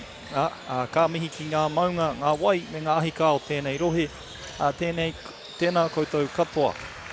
Nau mai hara mai ki tēnei whakataitai poi tukohu, ki raro i te ruatakau tau, nahinara, ko te Maire Vanderliden tēnei, ki tōku taha, ko Maya Williamson, Maya, ki te pēhea koe. Ke te pai. Thank you to Mairi, and yes indeed, welcome to the Foot Locker Under-20 Nationals here in Tauranga. Great to be here, day 3, and it very much is the business end to Mairi. We get the first of the men's quarterfinal action here at Canterbury taking on Wellington. Canterbury, a very cruisy ride for them so far to Mairi. They might be some of your favourites. Yeah, I think the smart money is on Canterbury to have a good game today. Absolutely. Most definitely. Wellington, they actually snuck through in their prelim quarterfinal. We'll take a look at their lineup. Cal Olsen, Dov Silberstein, one to keep an eye on. Elijah Tier, Fred Oppenhaus, Khan to Haka Rainer, Keelan Magalogo, Lennox Collinson, Omar Isahati, Stephen Tala, and Tui Ho. Coached by Jaden Smith. No assistant coach, just riding solo. That squad looks okay to Mairi? Yeah, yes. Very different from the Canterbury coaching staff. Looks like there's about 4 of them over there. Yeah, there's a billion of them. That's the Canterbury lineup. Carter Rhodes, Christopher Christoph, Christopher Gordon, Cody Stevens, Haka Kate, Jake Holmes, who will not be playing today, Logan Wrighton, Mana Martin, Tama Isaac, Toby Hunt, Tyler Selkild, coached by Jaden Cameron, and the assistant coach, Joe Hope Powell. Like I said, Wellington really snuck through in their preliminary quarterfinal against Waitakere West. It was a 4-point win. And that extra game might make them a little more tired today to Mairi. Yeah, it was a real close one too. Bunch of lead changes. You'd assume they'd be feeling a little bit of wear and tear from it. And they've got a tough matchup today in this Canterbury team. 6 guys averaging double figures and, you know, some serious NBL talent as well. Yes.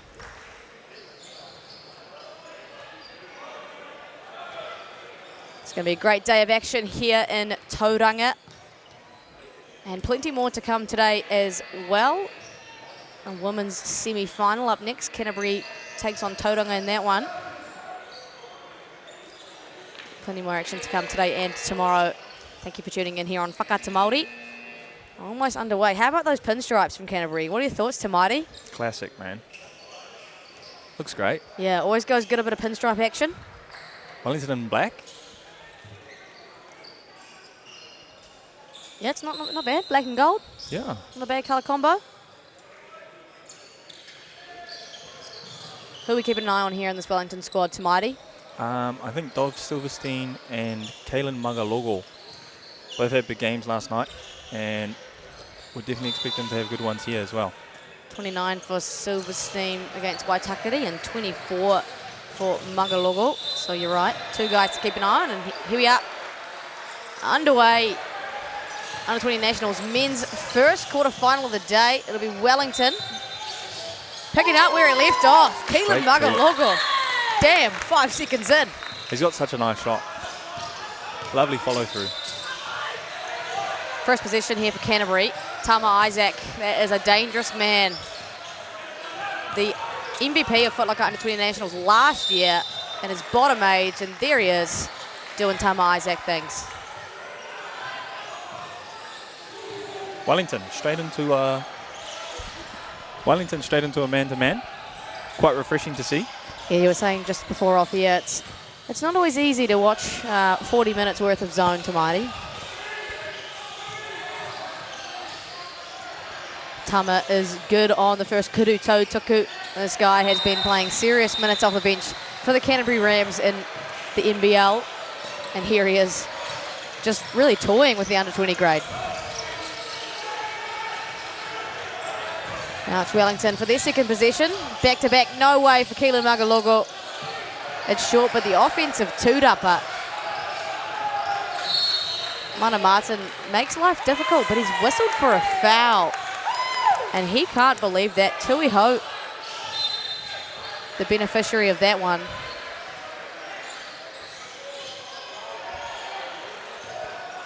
"14-second reset. Silverstein through hands. Christopher Christoph Chops it off to Tama Isaac. An uncharacteristic miss in transition to Mighty. Yeah, 0 from 2. Not going to see that very often from Tama. No. I don't think it'll slow him down, though. Dov Silverstein, speaking of not slowing down, there he goes. The hoop and the harm, the and one. Yeah, he loves to put his head down, old Dov. Pretty surprising because he's not the biggest guy, but he loves getting on that rim. And we'll see it again on the action replay. Yeah, bumped off the contact there, off the glass. And then makes the three-point opportunity count. It's an early lead for Wellington. A little unpredictable. Yeah. Kuru Fifi Toru off the back tapa. In comes crashing Christopher Christoph. But no good, and a couple positions go begging for Canterbury. I think Wellington really wanted a hot start here. As Canterbury sort of cruised through their pool play. You'd think with a strong start from Wellington, they might get a little bit worried almost. Well, they've barely been contested, this Canterbury team. Their closest matchup, a 44-point deficit against Franklin. Nail biter. Had everyone on the edge of their seats that one. And another foul whistle. That's a bit of an Achilles heel here for Canterbury early. It's going to be 2 Kuru Totakus for Fred Oppenhaus. We'll take a look. Too big, too strong to Mighty. He's a big fella. Got some Dutch in him, I'd say, with Oppenhuis. Yeah, great last name. Bit of rapid league action with the Wellington Saints this year. In the Sales NBL as well. A lot of NBL lads out there today. Yeah, there's a lot.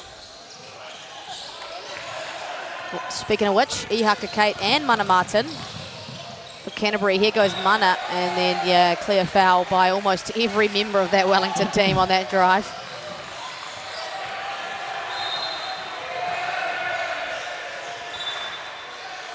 Mana Martin in his last year of high school at St. Thomas College. Part of that New Zealand under-17 team that came fourth at the World Cup, but you're sick of us talking about it because it feels like every tournament it's brought up, but what an amazing feat that was. That's outrageous. Fourth in the world. On the world stage. 5 on 5. Little old New Zealand. Man. There he is. Misses the free throw. Gets his two-upper through hands. It's going to stay with Canterbury. Plenty of wiggle room with 12 on the shot clock. Misfumbled pass. Stays with Canterbury. Toby Hunt now. Kuru Fifi Toru is good. They to a 1-point gap. 6 plays 7. Kuru Fifi Toru in response. Tui Howe. Howie? Howie. Sorry if you are family at home, didn't get the lesson on that one. It's a 3-point party apparently, getting them up in numbers.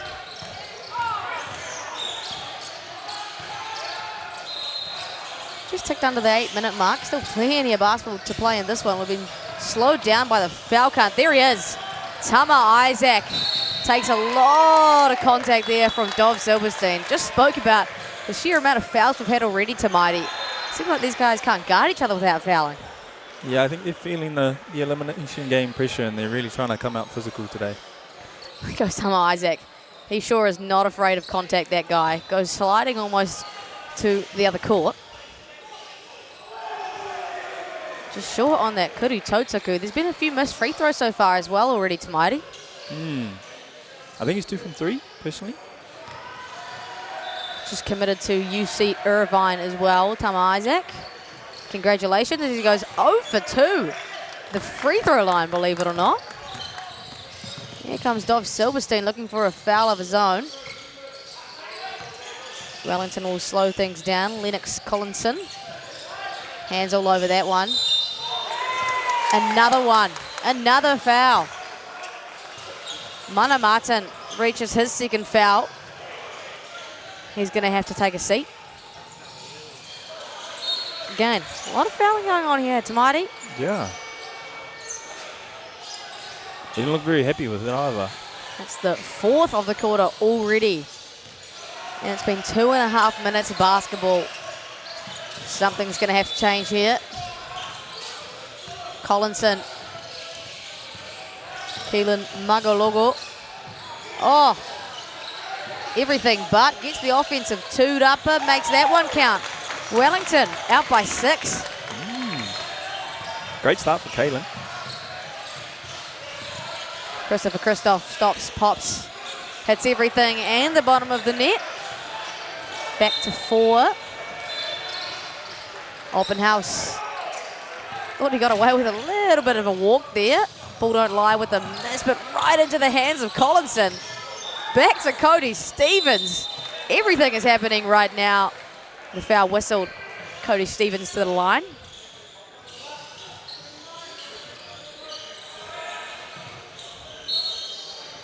Wellington moved to 14 fouls themselves as well.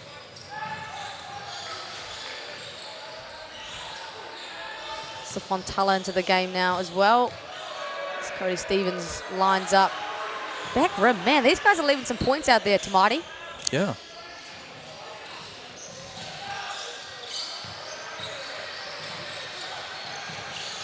Makes that one count. Cody Stevens out of the dirty South. Southland boy. At Lincoln University in Canterbury now. Made the smart move to travel a little further upward. Magalogo, 24 points for him in the prelim quarterfinal. There he is. Smart move moving upward to Lincoln. Just rural to rural as well. Southland boys to Lincoln University. And it's just pretty much Canterbury's version of Southland.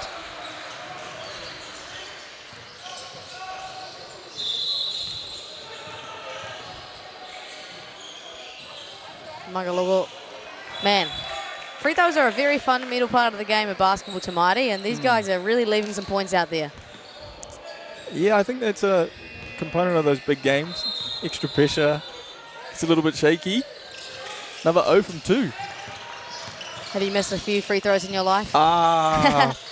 Famously missed a few. Here come Canterbury in transit. It's the easiest bucket they've had all of today. It's back to 1 point game. Canterbury with a little surge of momentum. Open house. Keelan Magalogo has the green light, this guy. Hit his first, has missed everyone since, and no doubt another Haka whistled for Wellington. This time it's Tui Hau. And it's going to be bonus 2 for Haka Kate.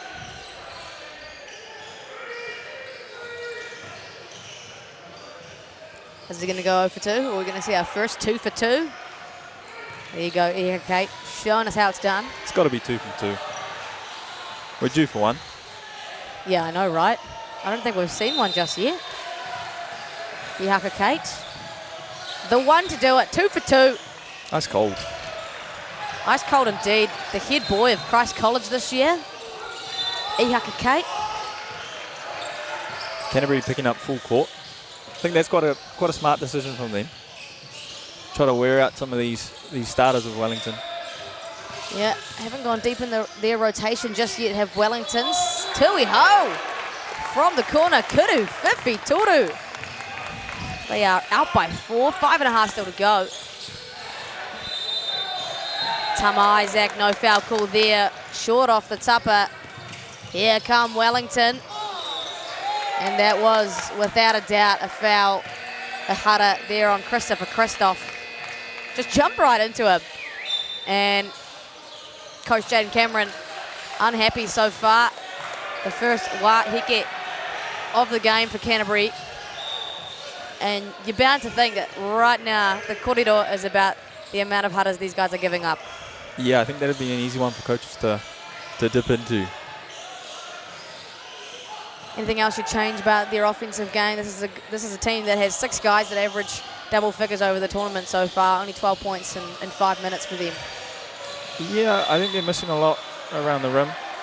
When they're going in for Whakau, it's fiddling out and bouncing out.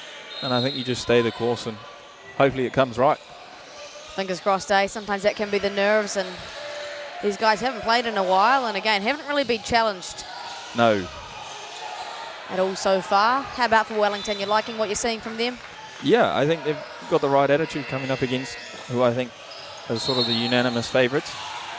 Just come out and have a crack at them. Absolutely. Canterbury, the defending champions as well. Won it in their hometown last year. Tama Isaac, MVP honours. Looking to, of course, go back-to-back. So were the women. In fact, it was a double-header Canterbury win. Fun fact. Yeah, fun fact. There you go. And actually, Canterbury women have won it the last 2 years, so it'll be a three-peat if they get it done again. Would you believe it?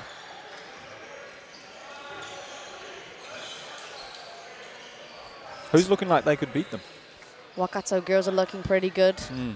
And Tauranga girls, I think, would also be up there in the favourites. Those two semi-finals coming up here today, later on, Whakaata Māori. All love to them for putting on this broadcast so you at home can watch and enjoy. I think there's going to be a little scoreboard issue here to Mighty, so a little bit of a hold-up. Yeah, big build-up for Tui Haui's Kurutautukus. That's a lot of pressure, eh? Yeah. Riding out, but nonetheless, here we are. We'll have two bites of the cherry from the stripe.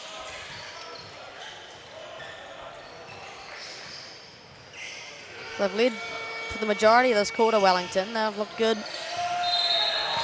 Fiery straight away. How many missed free throws are we going to see today, Tamati? How many do you reckon? Well, we've had 7 so far. At least, I reckon. At least.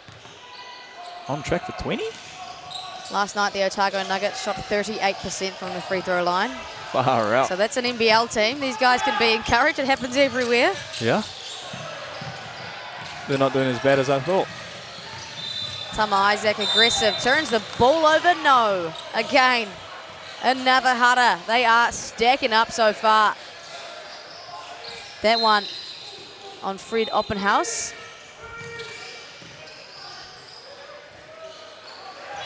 No surprise that we see Tama Isaac at the free throw stripe once again.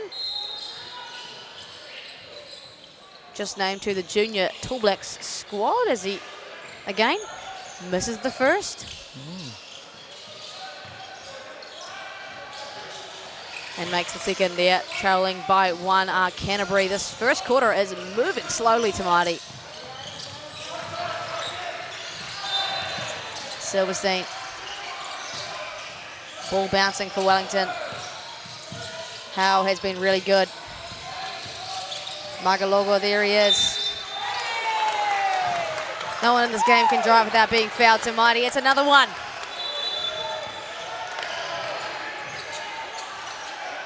This time, that goes against, I believe, Christopher Christoph. Or is it going to be Tama Isaac? Might have been Toby Hunt. There's a lot of guys in that picture.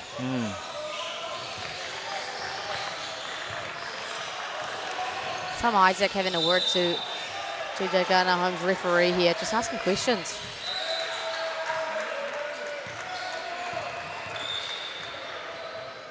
Magalogo. Sharp shooter, that guy. Yeah. Really nice form, eh? Big fan. Textbook. Yeah. Followed through. Guide hands taken right away. I'm taking notes. You might start to make your form around what Keelan's ones look like. Tyler Selfield in the game as well. His first action of today. Christopher Christoph snakes the ball screen. Bang, bang from the mid-range. Bit of a lost art form in the mid-range, but always pretty when you watch it. Yeah. Analytics have just been killing it, but I love it personally. I don't know how you feel about it, but I love it. Cody Stevens plays off 2 feet. And once again, I sound like a broken record. Draws the Haka.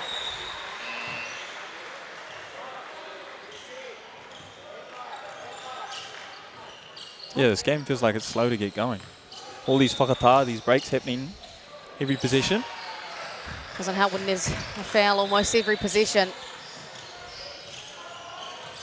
Still 4 minutes to go in this quarter, Tamati. Cody Stevens off the back tupper, gets the offensive toed up, the bucket there, and they're in front, Canterbury.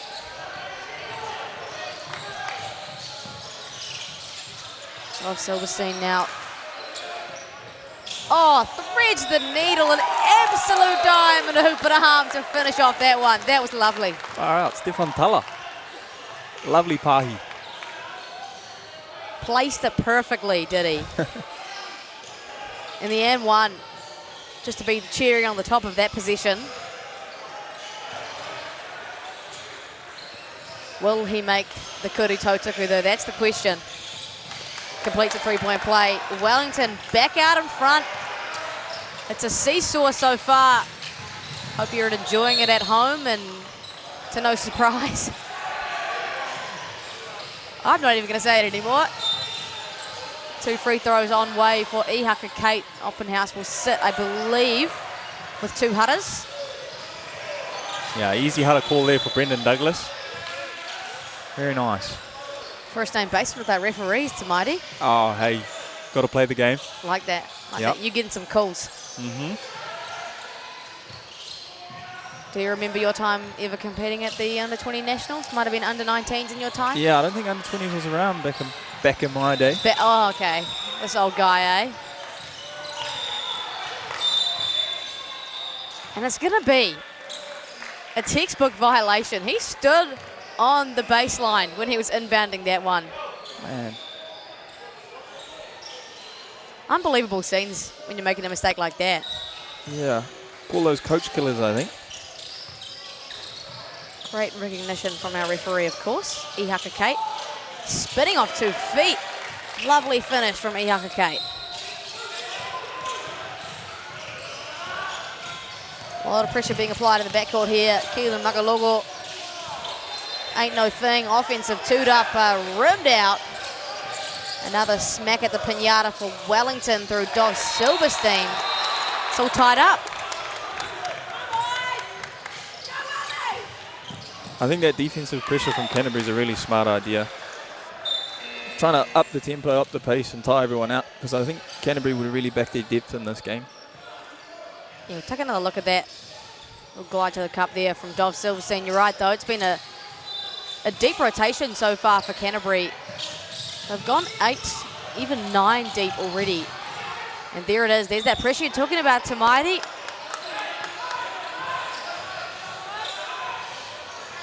Wellington not going to have much left on the clock to get it over half. There's going to be some corridor here from our men in grey. Yeah, they've got Tacoma Far, 14 on the shot clock. So, okay. Okay, 17 now. It's going to be a rush to get it over half here for Wellington. Looks like they've got an American football play lined up. Got some receivers about to run into the front court. Quarterback Dov Silverstein right into the hands of Canterbury. Tyler Selkild takes the contact. And once again, the Hara is whistled.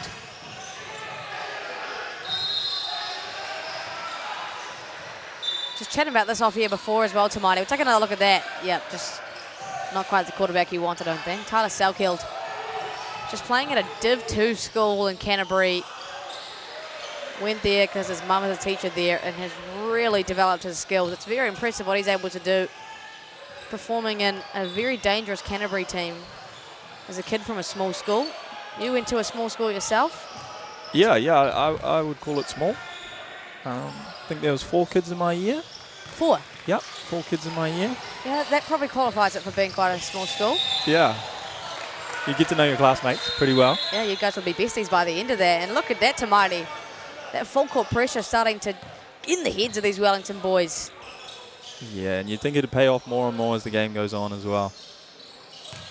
Haka Kate, a masterclass from him. His back down game, but leaves that one short. Dov Silverstein. Nicely knocked out of his hands, but he's able to get to the cup really whenever he wants. Really looked like he was away there. Just snuck away with that one. Wellington had 1 second left to inbound it. Hits everything. And then the bottom of the net for Stefan Teller. Wellington giving a little bit of this pressure back to Canterbury.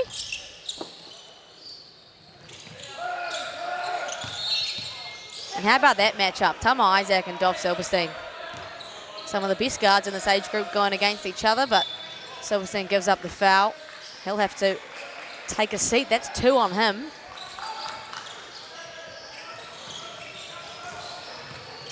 He looks frustrated, Tamati. Yeah. Real bit move there from Tama Isaac, I think. Putting Dov in foul trouble would be huge for this game. Well, Dov averaging 23 points a game. It's a big part of the identity here for Wellington. Tama makes that one count, just flushes that one home, and they're up 2. Still 2.5 to go in this first quarter. It's been a very stop-start. Canterbury have pulled out a 2-3 zone. That's the answer here for Wellington. Sorry, it's a turnover, and Tama Isaac finding his form now in transition. They're out by 4.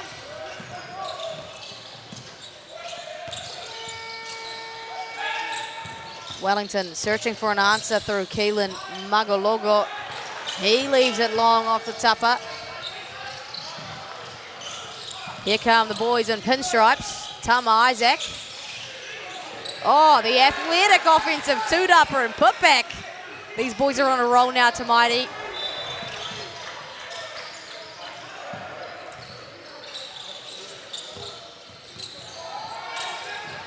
Elite pressure there from Tama Isaac. Almost causes the turnover. Wellington handling it well. This guy has the green light. We know it. Offensive two-dupper. Fortuitously goes back to Stefan Tala. Kuru Fifi Toru is good. Tui Hau, and that's exactly what Wellington needed, Tamati. Great passage of play there for Tui Hau. He's had a few of those offensive rebounds. Speaking of which, Mana Martin secures his own. Goes one-on-one. Oh my goodness! Look out! Mana Martin! Through the lane.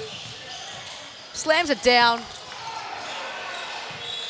And that's big for Keelan Magalogo.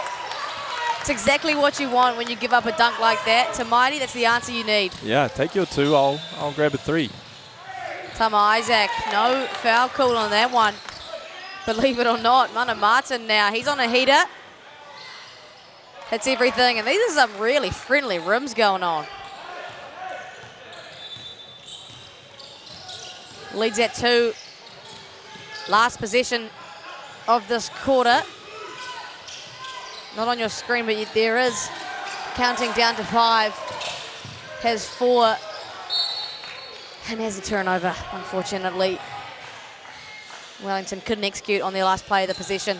Full got heave here. What do you reckon? Yeah, another American football player, I'd say. Wide receivers out. Yeah, here we go. Tyler Selkield. Oh, imagine if that went. And Canterbury will finally finish the first quarter of action here. They are up 4 here at the Foot Locker Under-20 Nationals.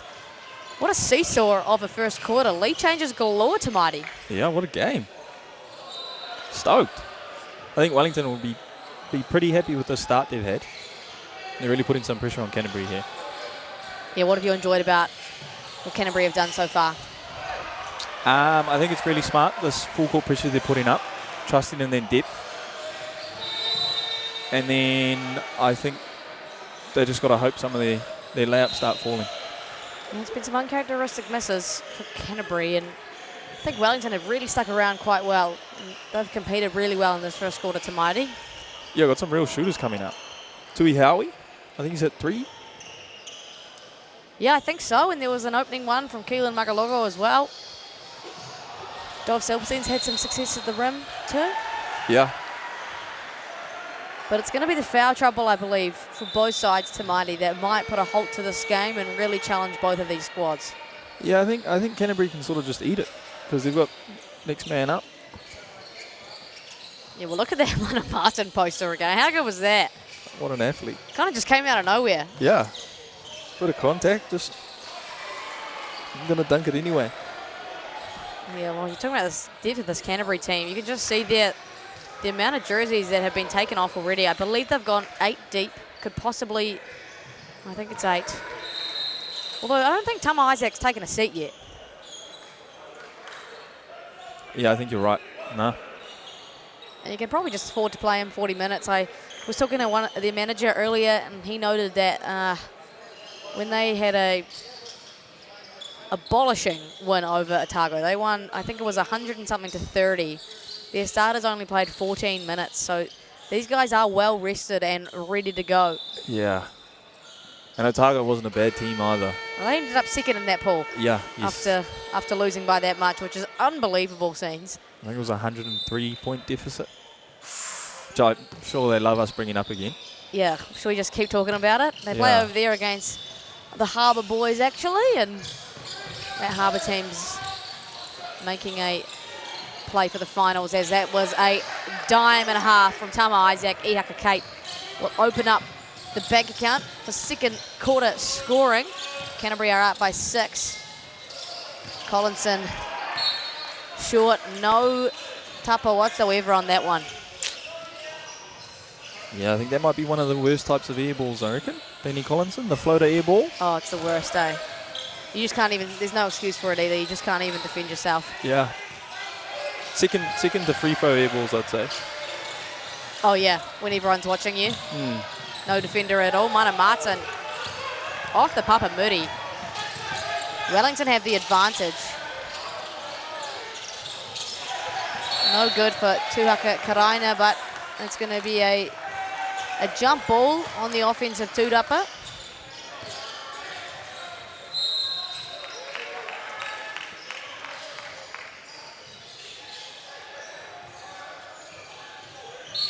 Plenty of operating room here for Wellington, 14 on the shot clock. Canterbury still opting to play in their 2-3. Downhill drive, blocked away by Haka Kate. Off to the races go Canterbury, off 2 feet. Tyler Selkfield. Oh! Tama Isaac making his mark on today's matchup to Mighty.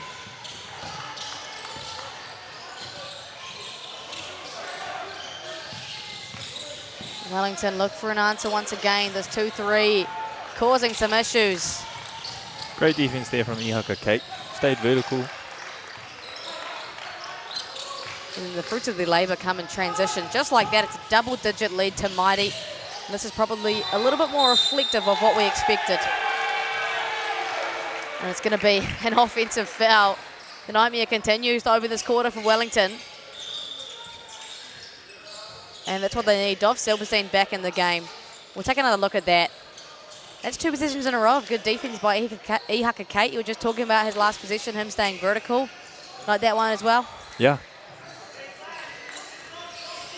There was a lot of swiping going on in that first quarter, I think.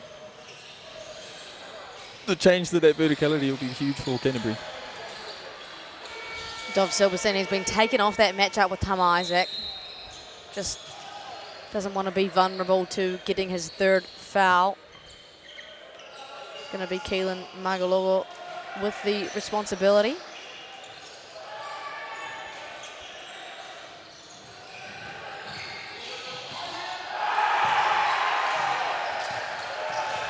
Out by 10 are Canterbury, biggest lead of this game so far. Christopher Christoph blocked away by Tui Howe, but fortuitously through hands. It's another bucket there for Canterbury. The lead stretches. Wellington really need a bucket here to Mighty. But they get a travel instead. Oh. Not the answer they were searching for, you don't think? Yeah. Don't believe they caught a timeout in that first quarter either. So they have 2 in their bag if they need it. Tama Isaac in his bag. Another one off the Papa Muri. Kudu Fifi Toru Dov Silverstein knocks it down. First bucket there of the quarter for Wellington finally. Selkeld, Christopher Christoph all alone. Martin, the offensive two-dupper. He likes to dance. Easy lay. There it is. The wahike for Wellington comes at an appropriate time. Just like that. We're taking a look at that last bucket that forced the timeout. It was lead changes galore in that first quarter to Mighty, and just like this, Canterbury have stretched it out. Yeah, paku whakataha for Wellington. I think they'll want to regather their ha and have another go at it. What's been the go here? What's been the difference in this second quarter as opposed to the first? Canterbury's just doing really well on the defensive end. Really active hands, and they're causing a lot of trouble for Wellington. What do you think the answer is here for Wellington? I think there's been a change on defense from a man to a 2-3, and they've really struggled with that. What do you think the answer is? Yeah, I think they were just really struggling with that pressure, getting a bit frantic, and just need to start taking a ha and looking after that basketball. Let's see what the result is out of this wahike here from Coach Jaden Smith. Got to mention as well, looks as though he's riding solo as a coach, and that's a very hard position to be in playoff basketball. You want someone to be able to bounce off. Yeah, you just can't see everything as a coach, you know? Like, you're always missing things. Maybe Canterbury can lead one of their 400 billion coaches they have. Dov Silverstein now has been the guy for Canterbury today. Nice little drop off, Lennox Collinson, but he just misses the bunny. Coach killer. Selkeld with the answer now, leaves it short. Straight into the coach's hand for Wellington. It's going to stay their possession. Lucky not to turn the ball over. 13-point deficit could bring it back to 10 at best. Magalogo. Silverstein now wants to get at the rim. Into the hands of Tama Isaac. Here we go. Christopher Christoph, easy lay. And transition basketball has been the key for Canterbury in this quarter.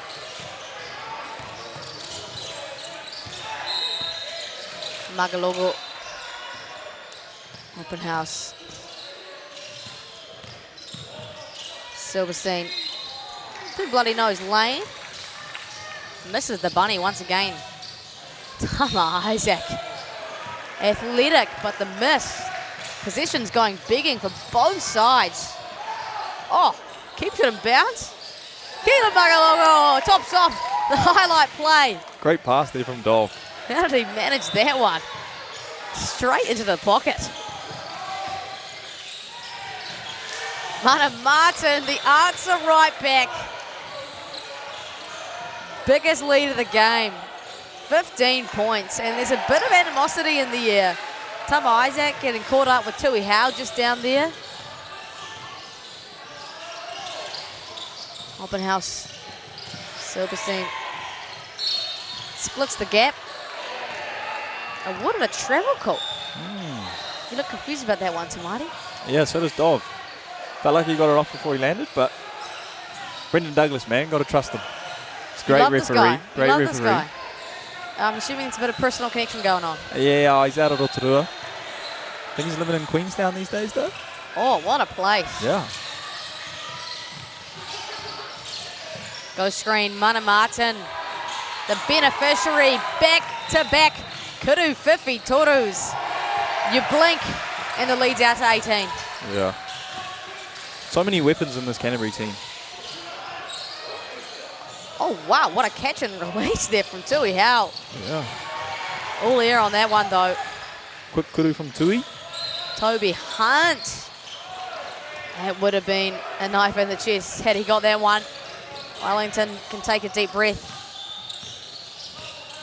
Silverstein dances through, drops the dime. It's another bunny to Mighty. Oh. You're frustrated for him. Yeah, Lenny Collinson. But he wishes he could have that one back. So does Christopher Gordon with that bunny as well. Selkeld, his own Kuru Fifi Toru. It is raining in Tauranga. 21 points all of a sudden is the deficit. They have well and truly found form, Canterbury.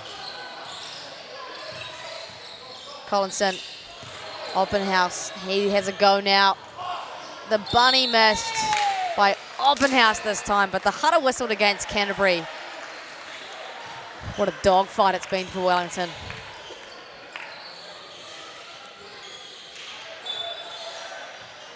And it's a tough ask for them. Canterbury are hitting everything from beyond the arc, and these guys can't even make their layups, Tamati. Yeah. Huge run there from Canterbury. Helps when all of your players can hit threes, eh? Yeah, or they sub off Tama Isaac and Ihaka Kate comes on and it's... Great. 2 NZ reps just exchanging for each other.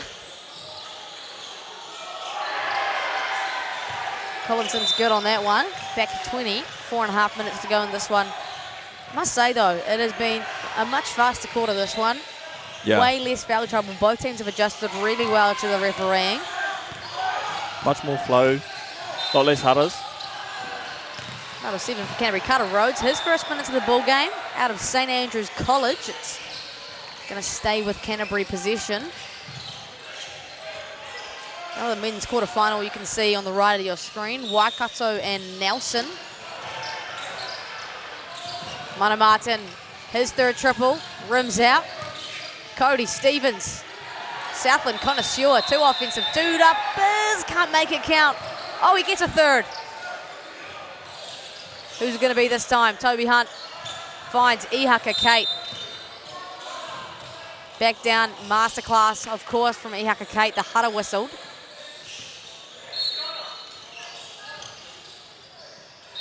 And I believe it's going to be on Dov Silberstein. He's forced to take a seat. That's his third. And that's a big loss to Miney. I can see you slightly grimacing on the face there. Yeah, really unfortunate for Dov there. And unfortunate for Wellington, losing their leading scorer. It's another easy bucket there for Canterbury. Kuru Fifi Toru. Keelan Magalogo is going to pull that all day long.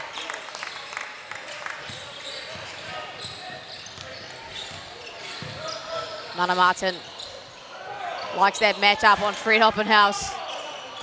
And straight into Fred's chest. It's a big body to bump into. Got the make as well, Mana Martin. This Wellington team, desperate for offense. Oppenhaus, the midi. Hunt the rebound. Kate finds Mana Martin. What a duo, what a finish. 23 points the lead. All of a sudden, it's just run out on us. Oppenhaus, the spin. Magalogo is going to have to be the answer. Mana Martin, can't believe any of the fouls he's given up today. I'm going to say that's his third. But you like that from Keelan Magalogo. He's going to be a little bit more aggressive now that Dov Silberstein's out, you'd think.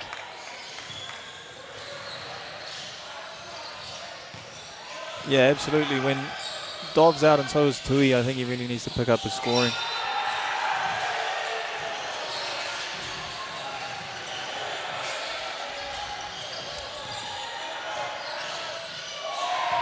Missed that first Kuru Tautoku. It's been a theme of today. Gets the second one to go. Mana Martin will take a seat. Christopher Christoph in the game out of Otago Boys High School. There he is there. Punch screen action gets him downhill.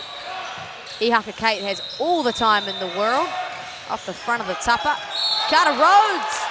And 1. Give me that. Carter Rhodes opens his bank account for the day. And these offensive rebounds are really climbing here for Canterbury Tamati.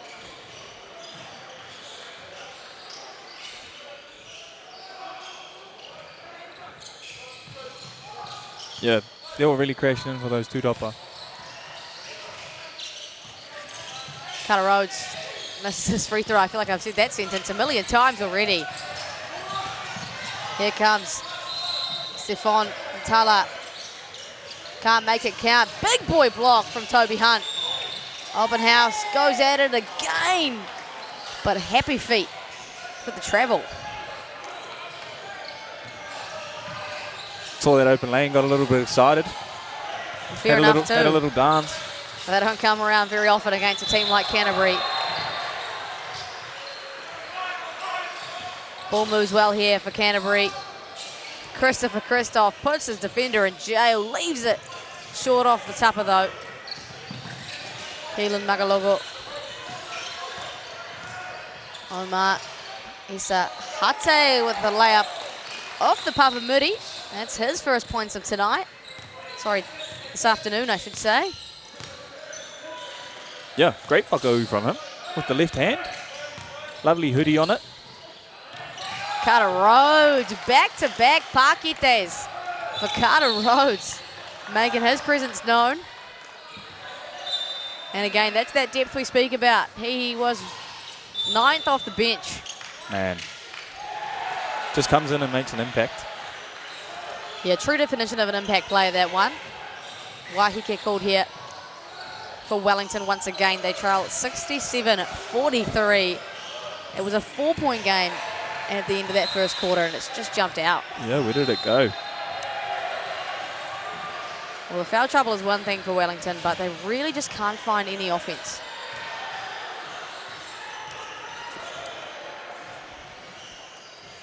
If you're Coach Wellington here, put your coaching hat on here, Tamati. Are you making an adjustment? What are you doing? Yeah, I think they're really struggling with that zone. It seems like they don't have a zone offense and they're playing a sort of 5-out. I'd try and get either Lenny or Fred into a high post catch. And then play out of that, I think. Yeah, I couldn't agree more. I think just something different. They have to go to something different. Something not working at the moment. So we'll go here and Tauranga at the Haumaru Sport and Recreation Centre. Opened the 10th of May. Very new stadium, I've heard. Shout out Jay McDonald from BBNZ for that info. Great to have under 20 hoops here in Tauranga. Been in North Canterbury the last few years. Travelled north and absolutely putting it on. What a beautiful stadium. Updates from around the place. The Harbour under 20 boys lead their quarterfinal against Otago, and Nelson are currently getting it done against Waikato as well. Ball goes through everyone, sorry. It's going to stay with Canterbury. Coach Jaden Cameron there, just looking on.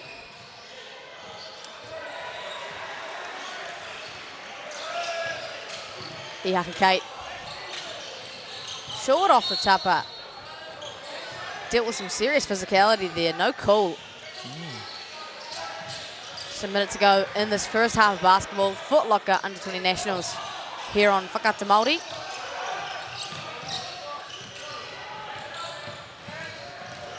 Omar again. Back-to-back pakites for him as well, getting involved.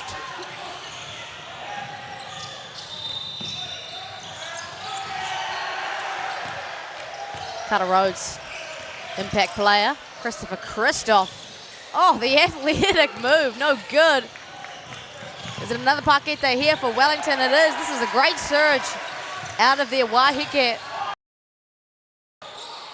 Yeah, he took it right in the chest. And it's going to be offensive foul called. Took it right in the chest. And it's going to be offensive foul called. Great call from you, Tamaiti. Pick that one. I believe it went against Toby Hunt, number 10. Takes a seat. Always like it when the refs have a break and have a chat and get the right call figured out. And they're open to discussion today as well. Just see in the corner of your screen, actually we've just gone away from it, Elijah Marticourt just having some korero with Coach Jaden Cameron of Canterbury about why they called it that way and what the verdict was.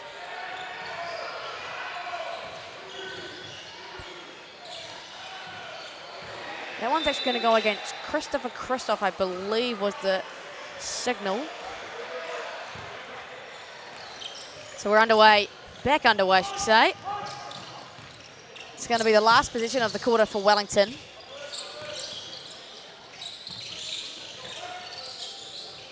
I think it's Collinson inside. And that's great mahi. Collinson getting involved. Last position here for Canterbury. Who else would you want? Tama Isaac on an island. Can't make it pay. Cody Stevens. No good to end the quarter. It's been a great first half of basketball here on Whakata Māori. That scoreboard is not quite correct. The actual score, 67-49 for Canterbury. We'll take a quick break and be right back.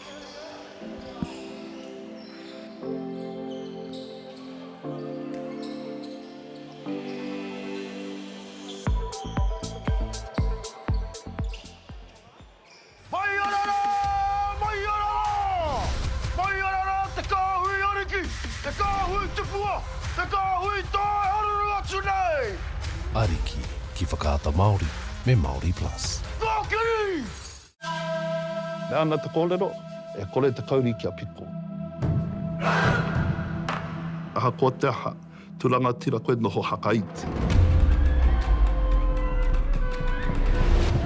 Kaore anō tēnā tū wairua, kia pā mai ki au, I runga I te tū ki te papatū aiwa.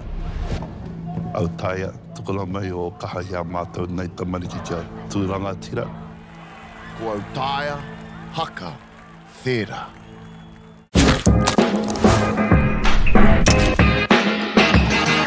Hi, I'm Andrew from Chemist Warehouse, and we're so excited to be here to launch the initiative Hoops in Schools. We so hope our tamariki enjoy basketball as much as we do. I like rugby hats! Yeah!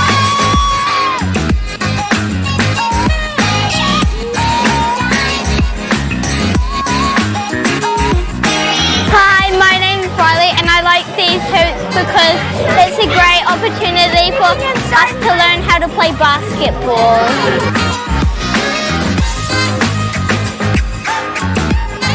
I love these hoops because everyone has fun, and then thank you Chemist Warehouse, thank you basketball.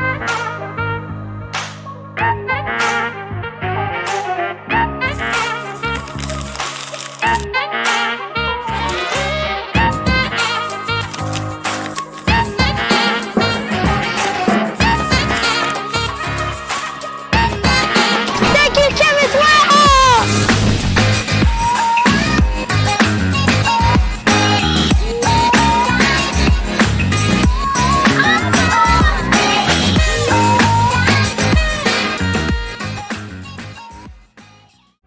Mangatangaroa's fight for a better quality of life You can do it. Nice job, Manga. will push the human boundaries Good man, there you go. of possibility, nurturing hope. All episodes streaming now, ki Māori Plus. Get the Māori Plus app. Download now on Google Play or the App Store with exclusive viewings and 100% ad-free. Quite like top tier. Watch us anywhere, anytime. Make Māori Plus your mate and stream now.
Kia ora, no mai, hoki mai. Welcome back. Second half of action here in Tauranga, the Foot Locker Under 20 Nationals. It's been an exciting first half so far here in the men's quarter-final, the first of the bunch, and Canterbury with a deciphering 64-49 lead. Maya Williamson joined by Tamaiti, Van der Leiden, and Tamaiti. It's been very exciting so far. Canterbury have been pretty good. Yeah, it's been great.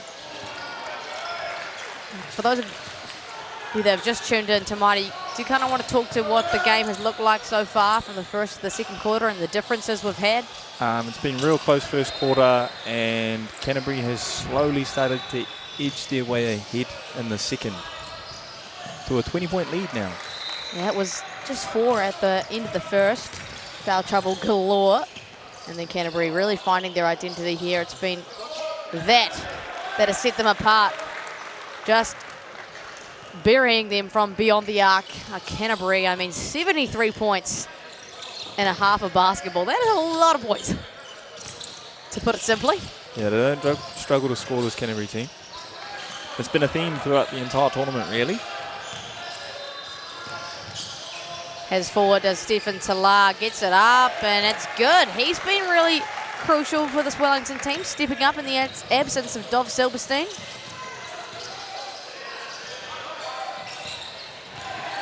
High on ball, never fouls. Haka Kate, another parkette there. Canterbury just imposing their will.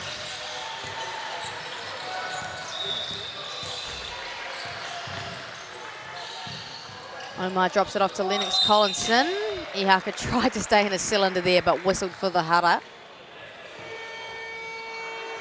Collinson been another good piece as well to Mighty.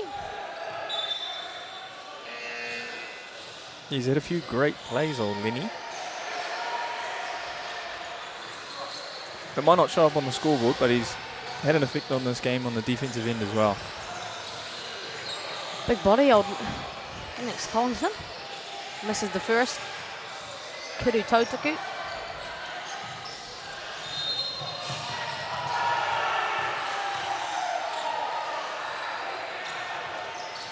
And misses the second, goes over. At the free throw stripe, gives Mana Martin a runway. Draws the hara, does Mana Martin. He's been good today as well.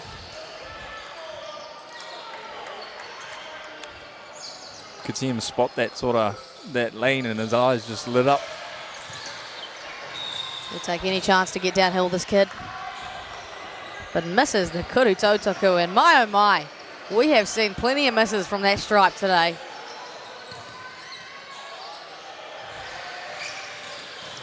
And there it is again, back-to-back 0 for 2. Mana Martin has another bite at the cherry. That ball is swinging for Canterbury. Ihaka hunts out the offensive rebound. Won't get it. He crossed the court for that one.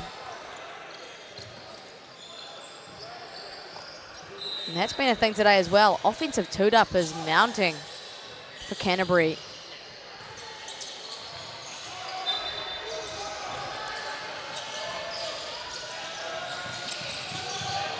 Nick Conson receives that one. Dov Silberstein back in the game. He's smiling at Tama Isaac right now.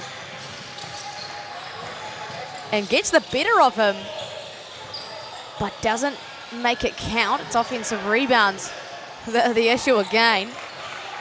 No parkette there. Canterbury now off to the races. Haka Kate just dribbles it out of bounds. What's going on? But these Canterbury guys, they look pretty relaxed. Yeah, everybody's grinning. Everyone's having a great time. Doesn't feel exactly like an elimination game. I don't think you guys could have seen that in camera, but Tama Isaac is hugging Dov Silberstein so much he almost gave him a kiss. And that's a tough parkette there. Nice finish off the glass.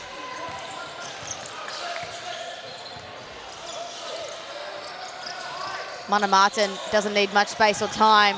It's all air on that one. Someone open a door or something? A little slight breeze.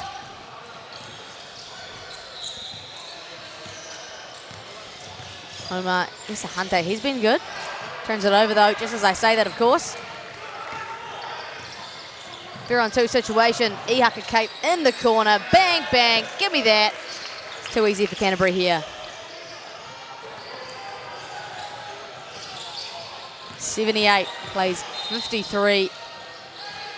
Oh, drops the dime again. Stephen Teller's done that twice now, just threading the needle perfectly.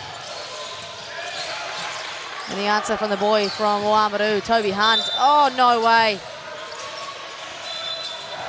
Tama Isaac tried to get away with that one there. Guarded that illegally. Him and Dov have quite the battle right now, Tamaiti. Yeah. Not sensing much animosity, though. They seem like they're really enjoying this matchup. They've got to know each other quite well to be able to be that relaxed in this matchup.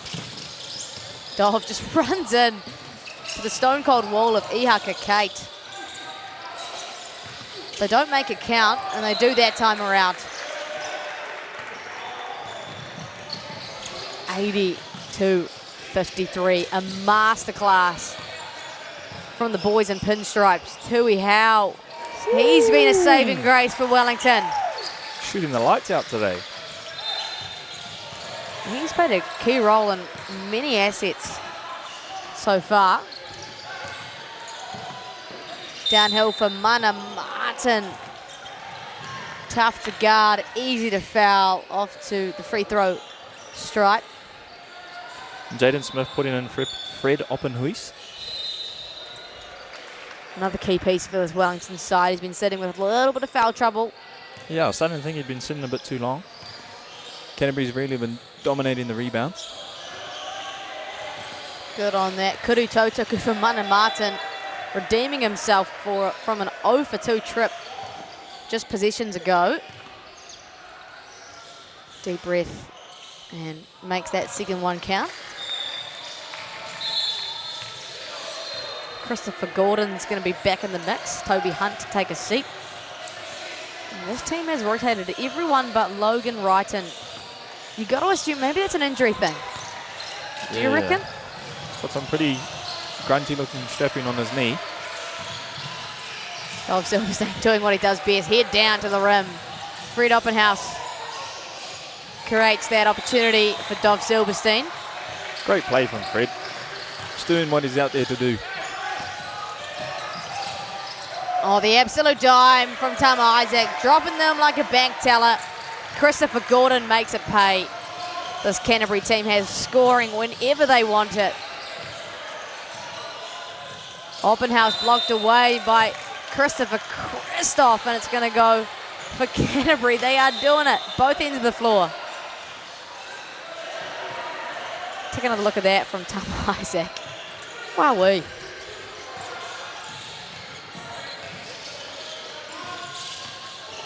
Isaac now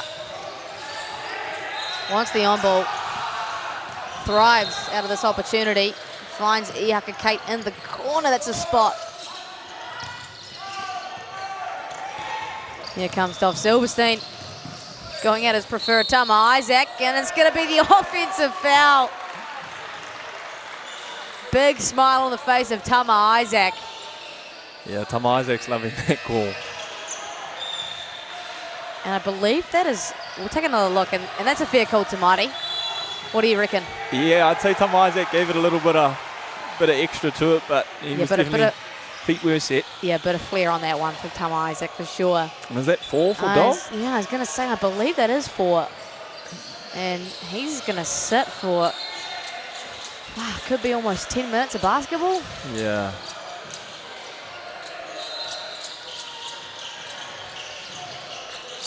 Doesn't look too stoked down in that corner.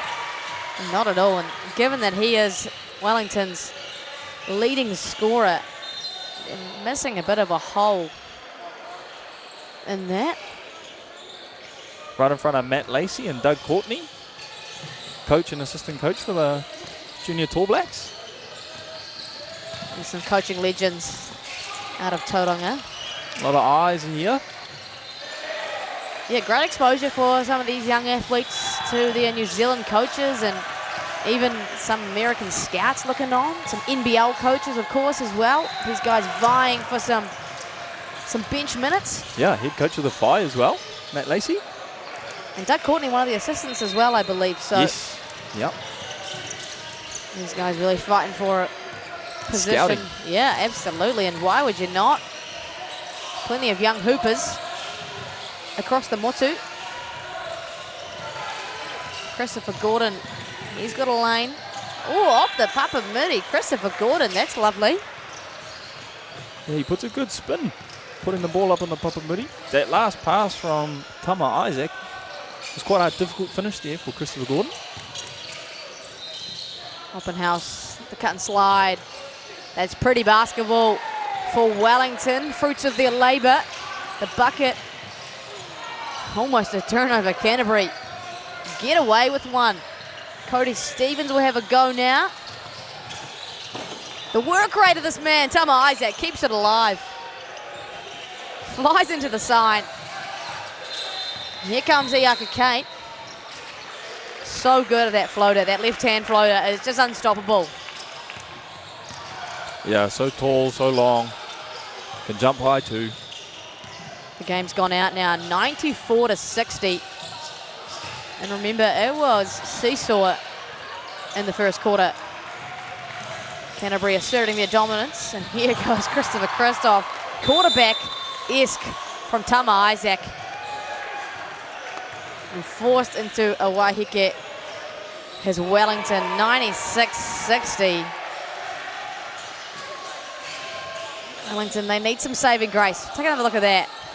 Perfectly placed from Tama Isaac.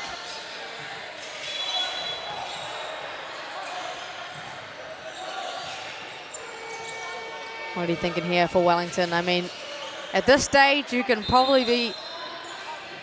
I think we can make the call that Canterbury are probably going to get away with this one. Yeah, 36 points. I mean, stranger things have happened in the game of basketball to Mighty. Yeah, I think Wellington definitely wanted a good quarter here in the third. And what even can you say to a Wellington team? You feel the energy's kind of been sucked from them a little bit. Their body language shows they're tired and struggling. Yeah, Dov never really got to get his teeth into this game. And then Kalen Malagolo's just been, they put a real emphasis on him on defense. And so Wellington's scoring is just dried right up, really. Yeah, Dov and Magalogo, the two top scorers from their prelim quarterfinal against Waitakere West. And it's been a night of sitting on the bench for Dov and foul trouble. And Keelan Magaloa has actually been a lot quieter than we probably anticipated. And here are Canterbury pressuring in the full court. Nothing is easy for Wellington unless you're Stefan Tala. A glimmer of hope for Wellington through the lane, and the Hara is called.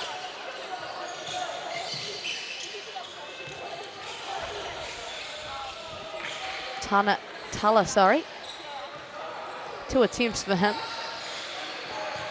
All love to Whakata Māori for the live stream, making it possible for you at home to watch Foot Locker Under-20 Nationals unfold in front of your eyes. Always doing great mahi are Whakata Māori. Head along to Basketball New Zealand's Instagram and Twitter for all things content and up-to-date results.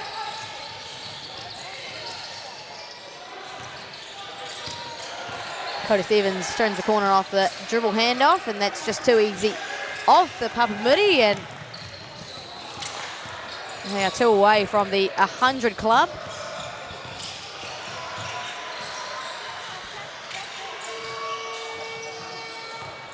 Two up it goes to Carter Rhodes. He pushes in transition. Bumps off Fred Oppenhouse, and Carter Rhodes has made one heck of an impact off the bench to Mighty. Yeah, great play from him there. Put his head down and bumped into the biggest guy on the court. Real brave play. And just like that, they've ticked over 100 with 2 minutes to go in the third quarter. And they don't struggle to score, these Canterbury boys. Not at all. They are yet to score under 100 in this tournament, believe it or not. Cody Stevens. 2 bites at the cherry are no good. Carter Rhodes, what can he do? Finds Tama. A rare 3 for him. Off the back tupper. Wellington can breathe the game. Like we said, the closest game that Canterbury have had so far, 114 to 70 against Franklin and Paul Play. And to be winning by this much in a quarterfinal, that just shows their dominance. Yeah. Man, they're a great team. Wellington, though, have done well to compete. Still 60 points on the board. Playing some nice offense here. Couple of back cuts in the possession. Fred Oppenhaus, the beneficiary of that one. Nice finish. Nice footwork. Cody Stevens, the answer. Wellington, though, still very much competing. Heads haven't dropped.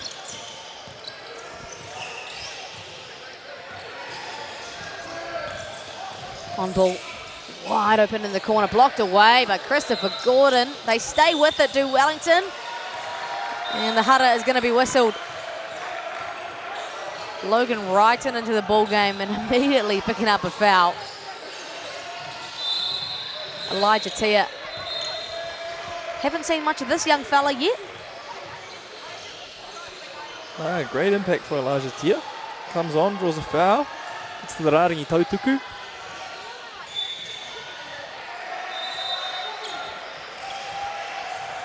Make the first from the stripe.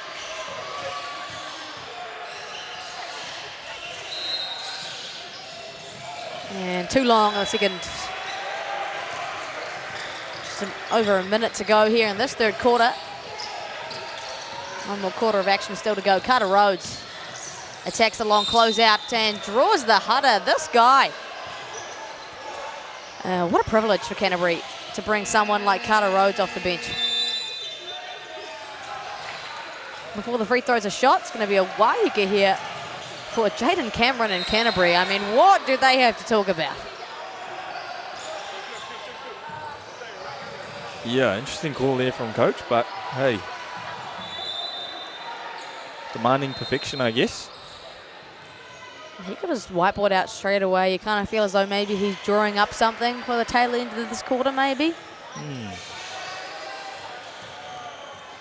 And I mean, if you're Canterbury, you are looking to close this one out, but you're also looking forward to the semi and then, you know, in their sake, hopefully the final. So they still have a lot of basketball to be played in this tournament, not necessarily just this next quarter of basketball, but a semi-final later today, I believe. Who would they be playing? Yeah, I'm just trying to figure that out right now. I might just do a little bit of bit of math while I can. Well, you'd assume quarterfinal 1 would play quarterfinal 4. Quarterfinal 4 right now is Nelson versus Waikato. So whoever wins that game, and it looks like it's going to be Nelson that are leading. So we might see a Southern Derby in the old semi-final later this Arvo.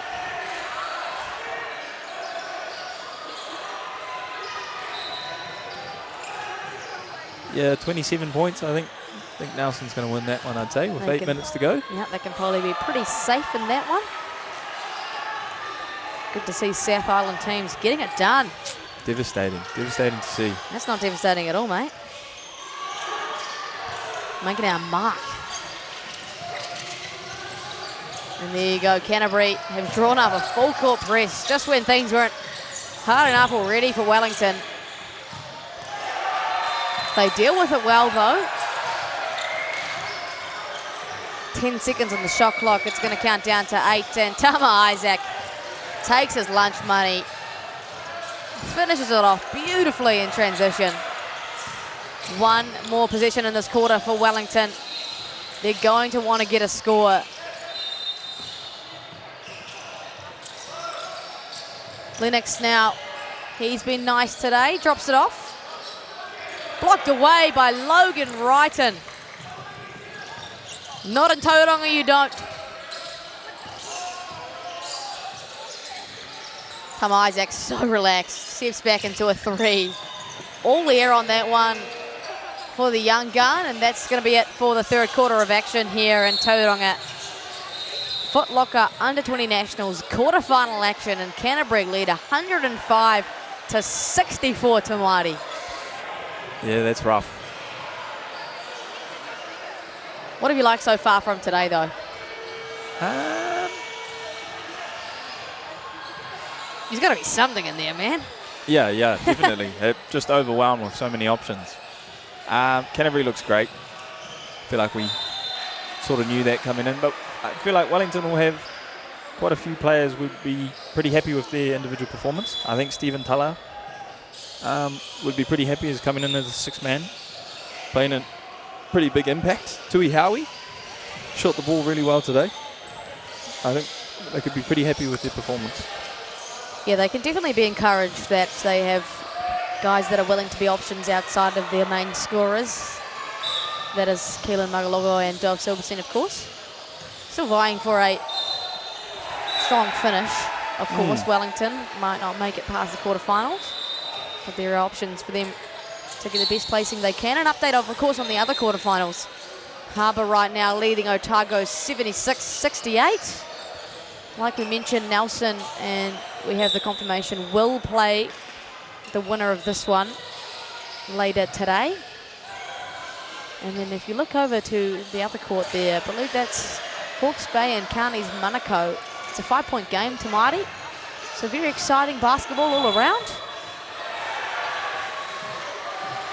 Of course, the men's semi-finals are later today here on this live stream. 5:45 will be the tip-off between what you assume would be Canterbury and Nelson.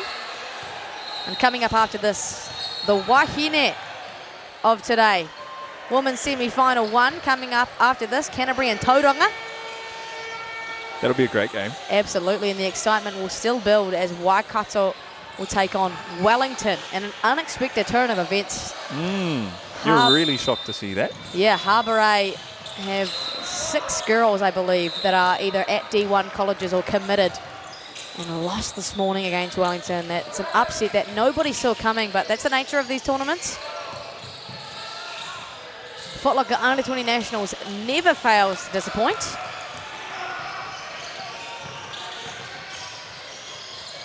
Mana Martin leaves that one long and tipped away, but will stay with Wellington.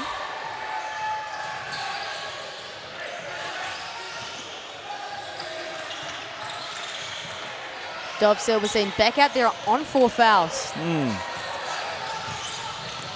Why not? Yeah, absolutely. At this point of the game, you may as well throw the kitchen sink at it. There he is. Downhill to the cup. Draws the Haka. It's going against Toby Hunt.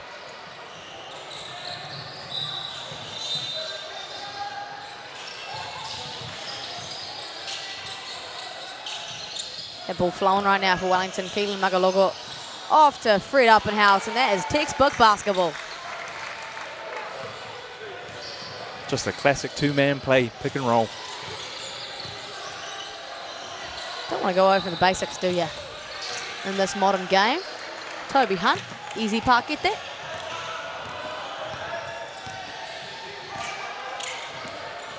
Dov Silverstein, he's going to do nothing else but then go downhill. And once again, draws the Haka. This time, actually, it's going to be again on Toby Hunt.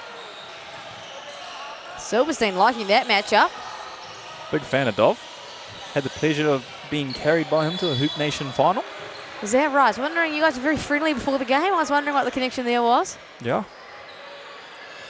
And what did he say about this one? Dapped you up and said, I'm just going to try my hardest. Yeah, it was super optimistic, start of the game.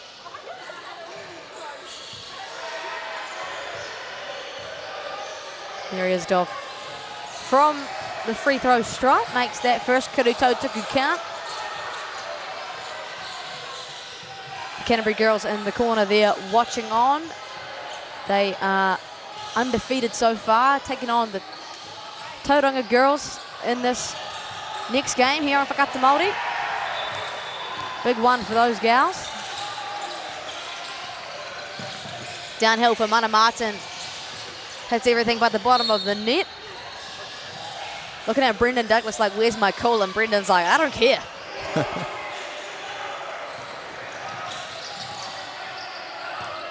Love the mahi from our team in grey. Doing God's work.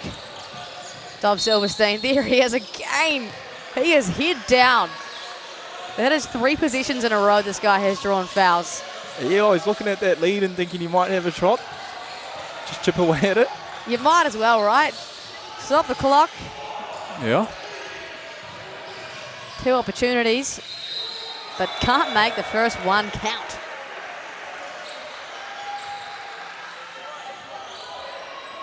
He's a real character, this guy. Dolph Silverstein seems very relaxed. He's been, you feel like he's been laughing all of today, even though they've been down. Yeah. Makes the second. Definitely not letting that scoreboard get him down. Love to see it. Toby Hunt, Mana Martin, a little 2-man action. The cutting Christopher Gordon gets the friendly roll. These rims have been very nice today, I reckon. They look really nice too. Real shiny. Yeah, brand new. Brand spanking new. A few weeks old, the stadium. Bounce pass goes into the hands of Canterbury. Tyler Selkeld. Oh, the dime to Mana Martin. Behind his back. Knew exactly where his teammate was. That's lovely. Can't help but think Mana Martin wanted that off the backboard, but hey. He'll settle with a little behind the back dime, and there's going to be some arguments from Canterbury here. It's going to be off the foot of Wellington and Canterbury possession. Take another look at that. Tyler just knew exactly where Mana Martin was coming from. Although I'm a little disappointed we didn't see a bit of a jam there from Mana Martin. We've seen him do it today already. Saving himself. He's got a semi to play. Yeah, fair enough. I'll allow it this one time, Mana Martin. Is he going to go for it? There it is! The kuru topa from Mana Martin. He must have heard me. Absolute scenes here from Canterbury. They have imposed their will once and for all against Wellington. 101-68. It's been 111. Oh, far out. Why did I say 101? Some of them short, Canterbury. It's been all their game from the second quarter onward. Tyler Selkeld can't make that one count. It's been offensive two-duppers. The issue, one of the issues for Wellington. Tui Howe, that guy's been really good. Fred Oppenhaus, that guy's been really good. Canterbury now. Carter Rhodes making his name known. You can hear the loud noises in the background. This stadium exciting. Harbour with a 4-point lead over Otago on the other court over there. And it's going to be a turnover for Wellington. Mana Martin chased that one down. See the Tauranga girls there in the corner getting ready. And that's one heck of a matchup that's coming up to Mighty.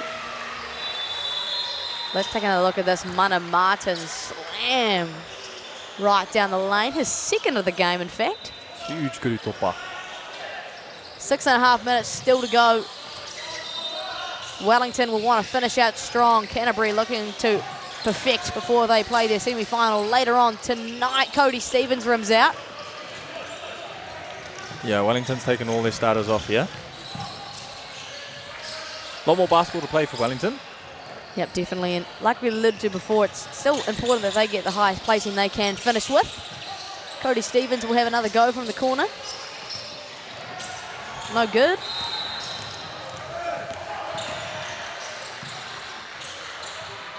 Kudu Fifi Toru, sorry, is no good. 5.5 still to play. Cody Stevens into the hands of Wellington, back into the hands of Canterbury. Who's going to make it pay here? Is it going to be Carter Rhodes? It is. Kudu Fifi Toru from Carter Rhodes, who's had himself a day off the bench.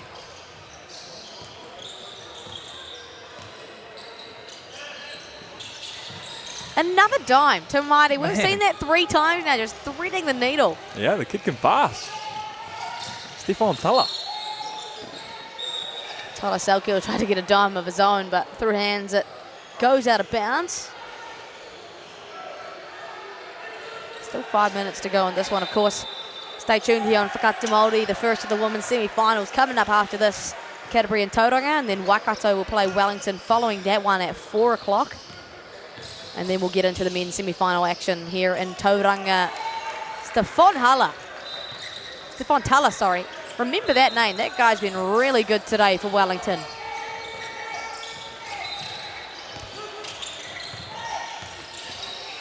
Tyler Selkield now plays off 2. Easy pakete.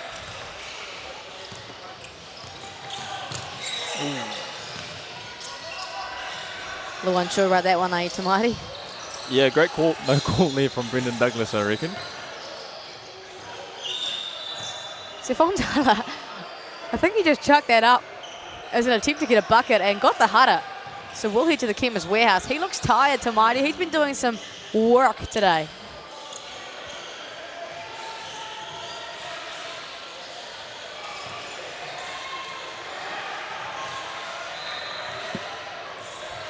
Tala now makes the first kuri tautaku count. I've been very impressed with the game of this guy today, Tamati. Yeah. I'm sure you've enjoyed it as well. Real cool, real calm and collected. See that in good players sometimes. The game just looks slower for him. I wish I could be like that, but it's easy to get sped up, hey? It's easy. I'm a frantic player. The basketball can be frightening, but apparently not for these Canterbury boys. And not for Tala either. Christopher Christoph, bang, bang. That was nothing but net. 121, plays 72. 4 minutes to go here in this men's quarter-final. And without doubt, that Canterbury will progress on to the semi-final later today. Carter Rhodes finds Tyler Selkield, finds the offensive rebound, doesn't find the bottom of the net. Rhodes just hit one to Christoph. Short off the front tapa. There goes Tala again. Cool, calm, collected, and again draws the hutta. Putting this team on his back to finish things out today, Tamati.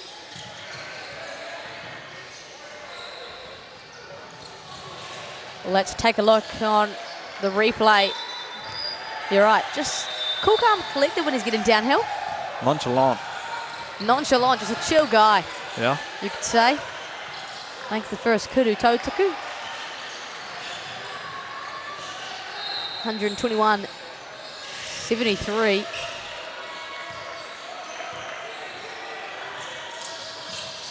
Makes the second count as well. Tala. 3.5. Basketball still to play. Haumaru Sport and Rec Centre here in Tauranga. Toby Hunt in the corner now. Bang, bang, another triple for Canterbury. They are stacking them. This Canterbury team. Usually when you sub in the bench, the scoring sort of eases up. With this Canterbury team, it's just, I think it's gotten worse. I think so. I just think their bench is like another team starting 5, you know? You just got depth beyond belief. Scoring on all levels as well.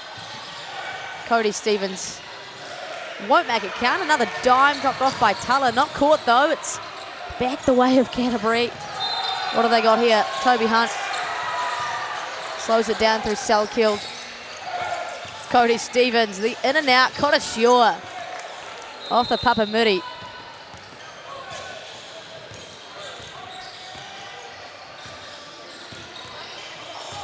Omar Isahanta, he's been good. Elijah Chia, little floater action. Can test the O-board, no good. Long pass in transition here. Canterbury looking very composed. 2-man game here. Toby Hunt has a bit of a hot hand, plays off 2, drops the dime. Easy pakete. There's that scoring. Anyone can do it. Toby Hunt out of Haumaru, grew up there his whole life, just moved to Canterbury this year for high school basketball. Too long on the reverse lay. He's left all alone, Toby Hunt. Likes that space. Smiles at his bench as well. 133 plays 74 to Mighty. Holy moly. Why were these guys on the bench, man? Oh, leaves it short. And another opportunity for a bucket through Cody Stevens this time. Every possession it feels they can just score if they want to. Just over a minute to go here. It has been a masterclass of basketball from the Canterbury boys, and the Wellington side have put up definitely a good fight. Stephen Tutler there has led the energy for Wellington in this men's quarterfinal here at Foot Locker under 20 nationals. Encouraging signs all around for these young men. Looking to finish off strong at Canterbury. Toby Hunt has hit 2. Can't make it his 3rd. Offensive two-uppers. Got to be above 20 now for Canterbury, and there's Toby Hunt doing his thing. It's going to be what you'd assume is the last possession here for Wellington. Still fighting hard to the last buzzer. They will not progress on to semi-finals. That ball moving. Oh, an accidental nutmeg against Carter Rhodes to finish things off. The Kudu Whiwhetore was long, and just like that, Canterbury get away 137-76 to Mighty. Your thoughts on today's matchup? Yeah, I think it was a great showing from Canterbury there, and they're looking like they're a real threat for first place here at under 20 nationals. Yeah, congratulations, Canterbury. A massive win for them over Wellington, 137-76. Like I said, they'll progress to the semi-finals later today to take on Nelson here on Whakata Māori. Thank you so much for joining us, but don't go anywhere. Up next is women's semi-final. Tauranga takes on Canterbury. We'll see you very soon.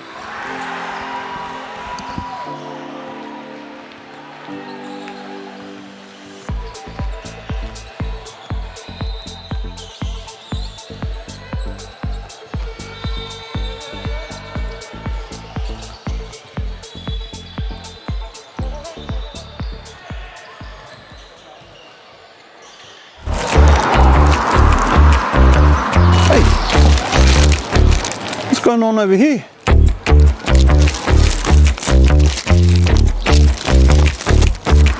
Hey?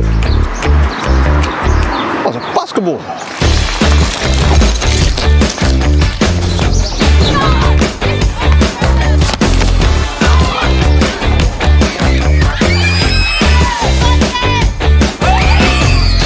The maunga is smiling down on us here in Taranaki. We're here, Hoops and Schools, Basketball New Zealand. We've bought some hoops and it's great. Taranaki is going to be the next baller capital of Aotearoa. Man, we've got Corey Webster, we've got Brooke Locke, Tall Blacks, Tall Ferns. Let's get it. Let's see these kids, eh?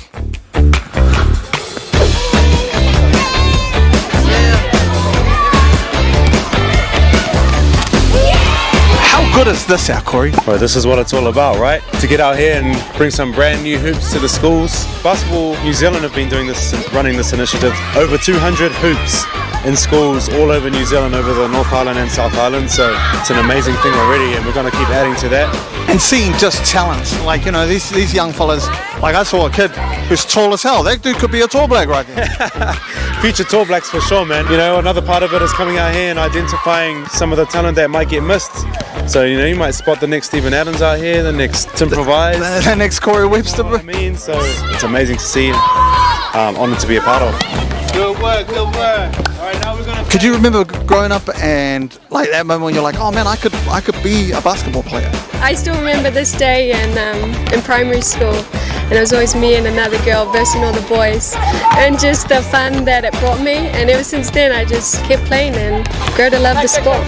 It must be cool to give that back, you know? It was pretty cool. I loved seeing all the smiles on all these kids' faces, and that's the most important thing, when all the kids are happy. And oh yeah, the growth in girls' sport and in basketball, it's amazing. I'm always promoting girls to keep playing basketball, and so much opportunities now. So yeah, I always like, come on girls, you can get to the top as well.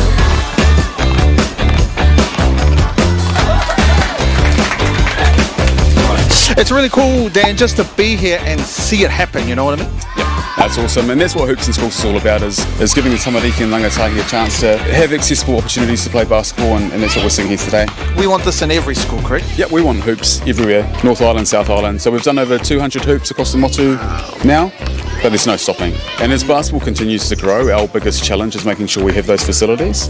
So Hoops in Schools and Hoops in Parks, Hoops in Marae, it's just the start for us in ensuring that people can play basketball.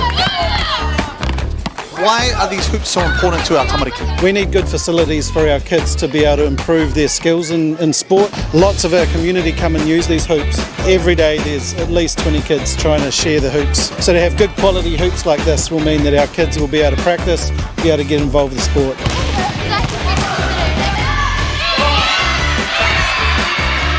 All right, I'm here with the MVP. Camden, how you feeling, bro? Good. What was the most important part of the day today, brother? Learning things with my old friends. Yeah! So my man here said that you could beat Corey Webster. Is this true? Yep. He said you could cross him up. Is that what you said? Yep. Yeah. Oh, he's Corey. Hey. Put some money on it. Put some money. How much money you got right now? None. $9. He said. Who's the best girl player here at the school? Me? Do you agree with this? Yes. Yeah. Why are you so dominant? Why are you so good? She's just number one. Do you think you could beat Brooke? Oh, easily. Easily. Okay, we're about to find out. She has 50 cents on it, she said. Yeah, I actually do. 50 cents. Yeah, I actually Yeah, we can go for 50. Yep. I have another 50 cents, so we can go for $1. We're gonna go for $1. Yeah. You know what? I feel generous. I'm gonna give 50 cents as well. We've got $1.50 for you. Anyone else want to put any? No. What about put some shoes on it? Put some shoes on it. If she beats Brooke, then we can have your shoes. Yeah. These hoops are mean, eh? Yeah. You know what else is mean? What? This guy's mullet. Show the camera your mullet. It's a rat tail. It's a rat tail. It's a rat tail. Mean hoops. Yeah, I really like them. The old ones weren't. Yeah, we need new hoops. What was the old ones like? Not that good. Yeah. Did someone break them? Oh, they're broken. Look at them over there.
opportunity that we can't pass on.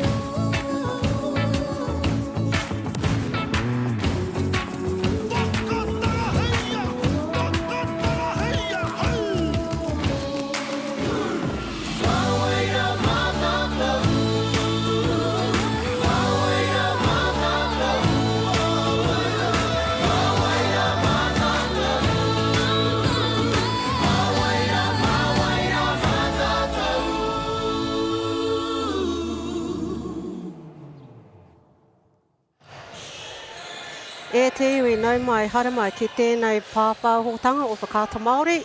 Kamahi ki ngā maunga, ara ko maua, ngā wai, ko Tauranga Moana, me ngā ahika o tēnei rohe. Tēnā koutou katoa, ki ngā whakahaere, me ngā whakataitai, kai whakataitai, he mihi mahana hoki kia koutou katoa. Ko wai tēnei, ko Mel Bennett tōku ingoa. Kia ora Mel, thank you very much. And no mai haramai, welcome in. Foot Locker Under-20 Nationals here in Tauranga, the Haumaru Sport and Rec Centre. It's been an exciting day of basketball, and indeed we have our first women's semi-final. Canterbury girls take on Tauranga. Maya Williamson, of course, joined by Tallfront assistant coach, the GOAT, Mel Bennett. Mel, welcome.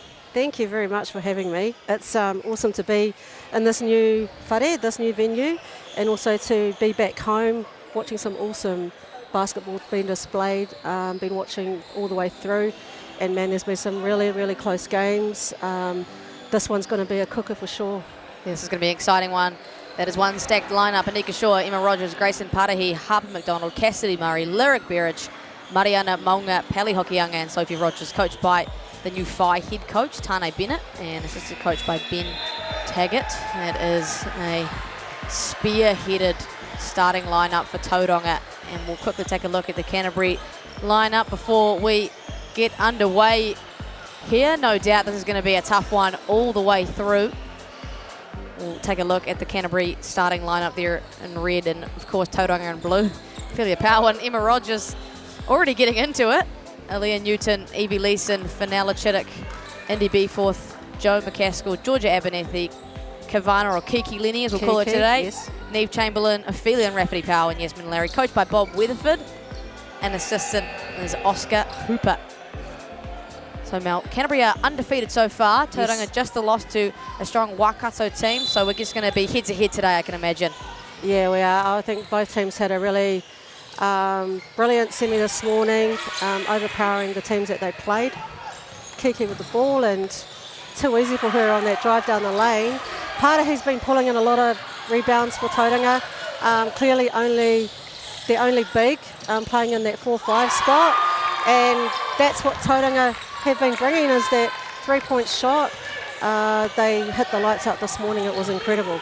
That's what Tauranga's identity really is founded on. Sophie Rogers will open it, but we'll see plenty of those from almost the entire roster, and Evie Leeson, a Haka straight away, moving screen.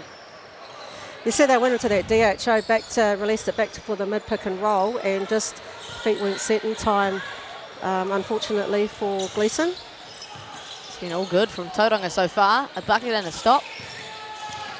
Grayson Patahi, Pali Hokianga, the tournament's leading scorer so far. There she is. Sneaks back into another Kuru Fifi. Toru, it's raining already, Mel. Yeah, I thought Canterbury might have actually put a lockdown defender on Palace. They switched that action there, which left her open for the three, and she picks up the foul there as well. Yeah, Kiki Lenny doesn't get the first to go, gets her offensive two-upper, and opens the bank account of scoring for Canterbury.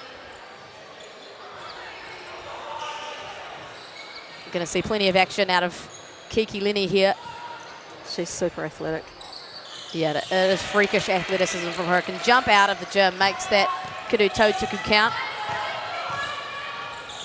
Already a minute of basketball pass. It's been fast-paced, and Grayson Patahi, that's what she does. Downhill, can't make a count. Here come Canterbury through Neve Chamberlain. Kiki looks to go back-to-back, and there's that two-dupper again from Grayson. Yeah, very, very similar in terms of transition threes. Like both teams like to do that before they get into some sort of structure. That ball is flowing, of course, goes back to Palace Hokianga. Finds Emma Rogers. And they allowed her to go left, which is obviously her favourite hand, but can't connect there. And she's a scorer as well, Emma Rogers, averaging upwards of 40 points at the under-18 Nationals last year, I believe. Yeah, she's incredible. There goes Ophelia Powell. A few missed bunnies to start this one off. Neve Chamberlain's all alone. Now Tauranga get the opportunity to go in transition. Lyric Berridge in the corner. She shot so many threes this morning.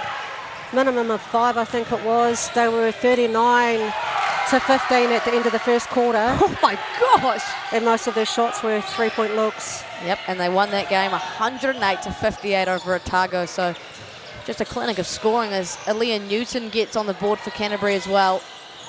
She's going to be the matchup for Palace Hokianga. Looks to go over that screen. Nice kick back there as Rogers lifts out of the corner. Sophie Rogers just battling her way through to an offensive two-dupper. That ball flowing for Tauranga. Another three-point attempt missed. This is kind of the concern, is that if they're unable to connect with their three-point shots, then what's next? Newton. And that was a theme in the game against Waikato, where they narrowly lost. And one thing I like about Canterbury is they like to get downhill a lot as well as shoot the perimeter shots. So been pretty good at that. That's probably the modern game, isn't it? Sometimes it's just the battle of the three-point shot. Yep. Can win or lose your games. Nice mid-range there. Yeah, the lost art form has found again through Evie Leeson. And Canterbury will take their first lead. It's been all go in the first 3 minutes of this women's semi. It's not going to let up anytime soon. Emma Rogers, the favoured left hand. She's athletic. Nice finish. Yeah. Wow, what a finish, yeah. Great finish, and she likes to play off 1 foot as well. Back out in front go Tauranga. We're going to see lead changes aplenty today. Yeah. Kiki Lenny, nice drop off to Evie Leeson. Had real issues with that bottom rotation, and they found her under the hoop, but couldn't convert that. Here comes Emma Rogers. Someone just shouting in the crowd, don't beautiful let her pass go. there. Oh, she could have reversed that if she wanted to. Palace Hokianga now to slow things down. Finds Nice kick Sophie out. Rogers. Uh-oh. Oh, there you High go. triple. She's got the highest arc on her shot, just like you said, but wow, it's like it's raining in here. 2 already from Sophie Rogers.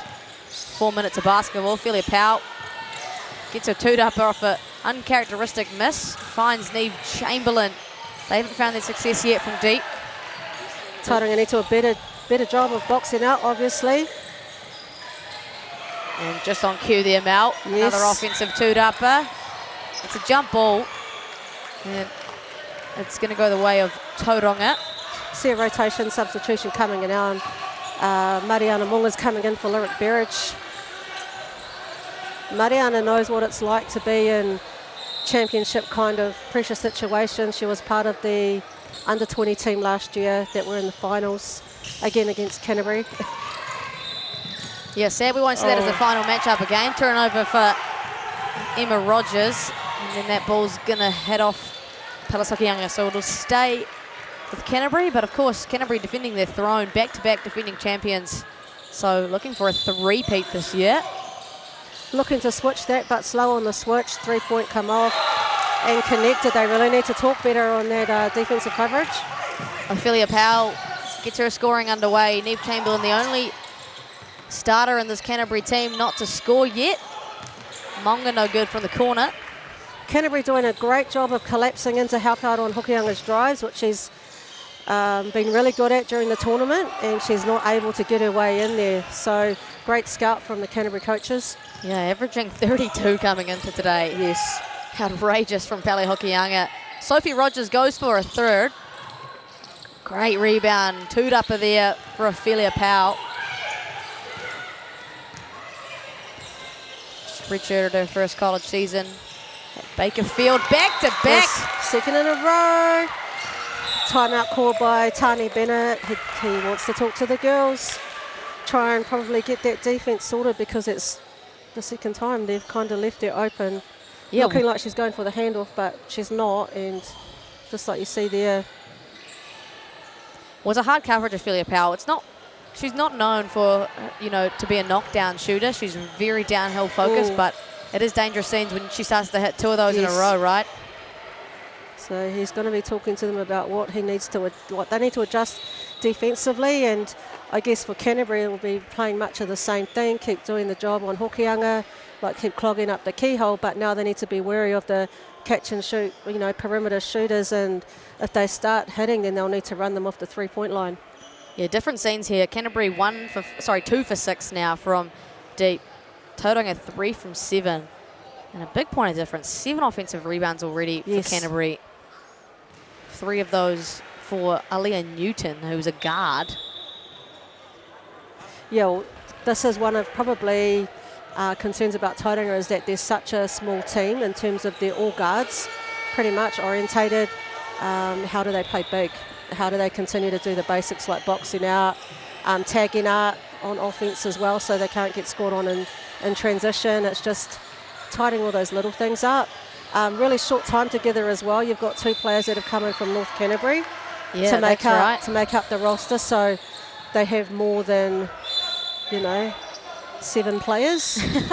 Went to Mid-North with 7, and really hard to give the girls some break time, but it's nice to see Harper and Anika up here.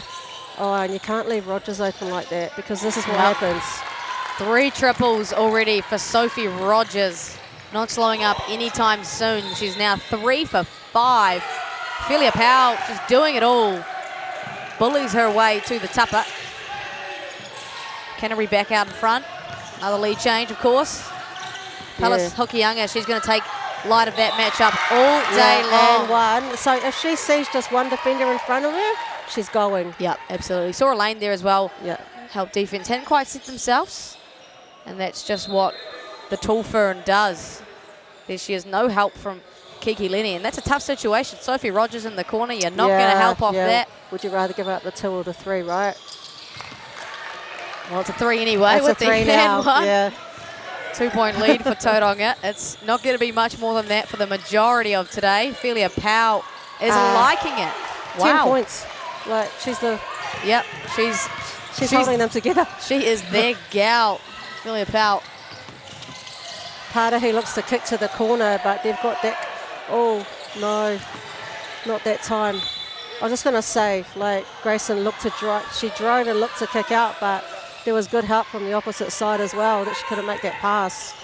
And then, of course, the point guard here, not to be confused with her twin sister, Ophelia. This is Rafferty Powell, number 5. That ball's swinging. Yeah, against the zone as well. She's looking to penetrate and dish it out. Kiki Lenny just too long. Indy Beeforth will come up with that one. Body's on the floor. Kiki will have another go at it. Off the front tupper. Great rebound. Those corners are open against that zone if they go inside, outside. So they need to let the ball do the work on offense, and rather than put the ball to the floor. What's the decision there, do you think, from Tauranga to sit in a 2-3? Probably because they weren't getting any rebounds matched up, so they couldn't. I guess if you have everyone closest to the keyhole, then at least they'll be able to go for the boards.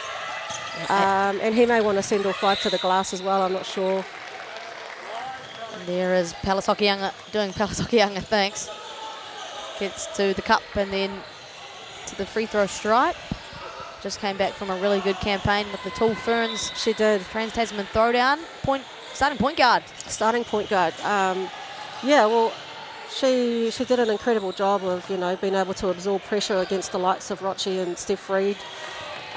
Super confident, fearless. Yeah, very confident. That's a great word for it. Just unafraid of the challenge that was presented to her.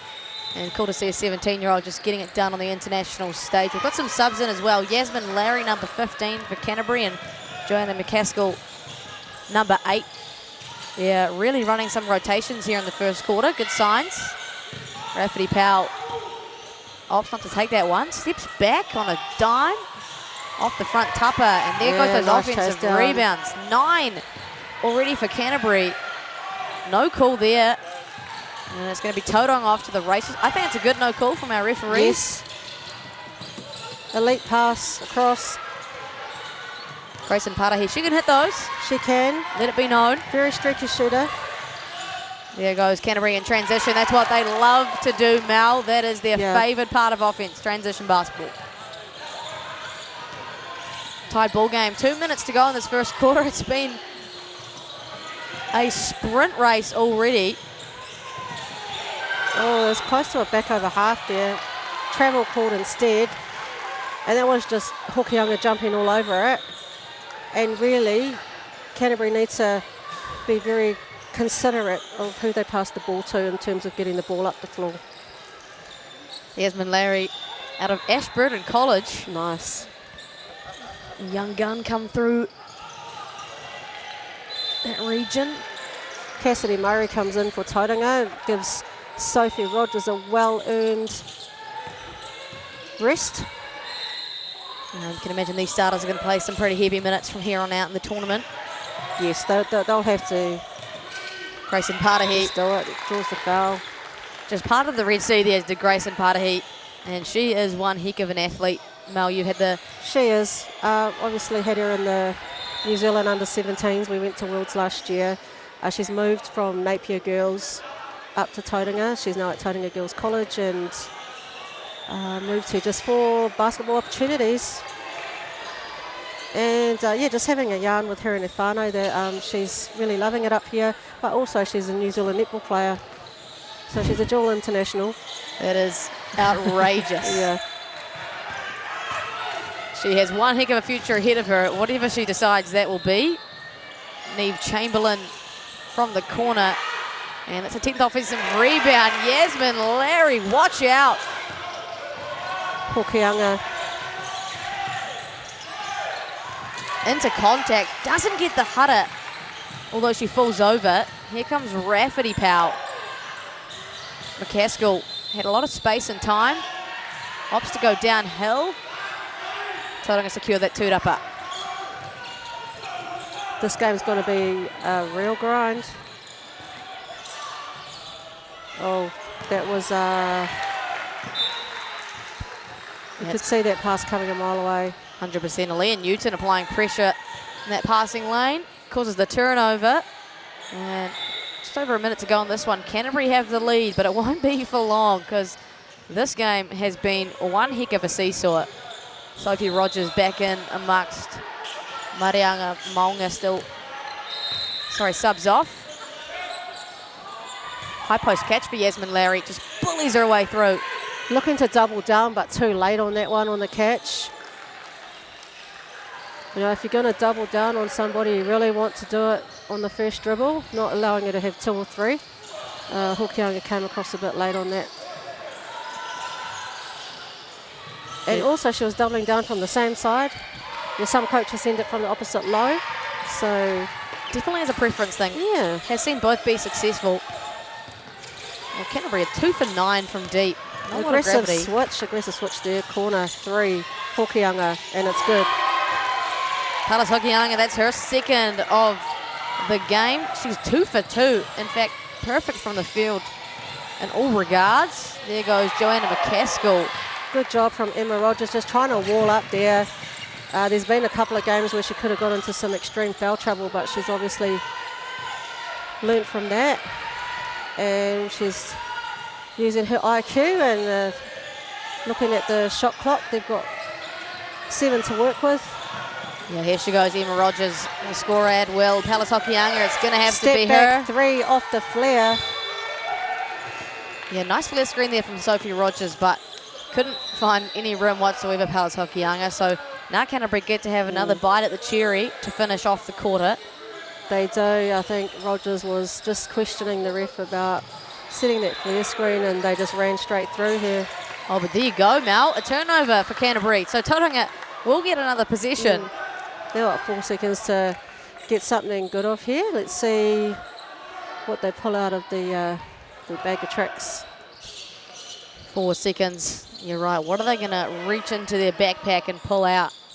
I'll send everyone away, give the ball to Pelly.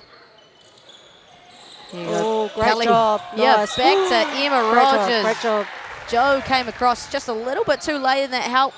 Emma Rogers draws the Hara. What a dream into a quarter. Yes. For Tauranga. You always forget about that sometimes, you know, at quarter end or game end situations about the inbounder. Yeah, just that backdoor cut straight away. Yeah. Quarter defender sleeping. Hits everything.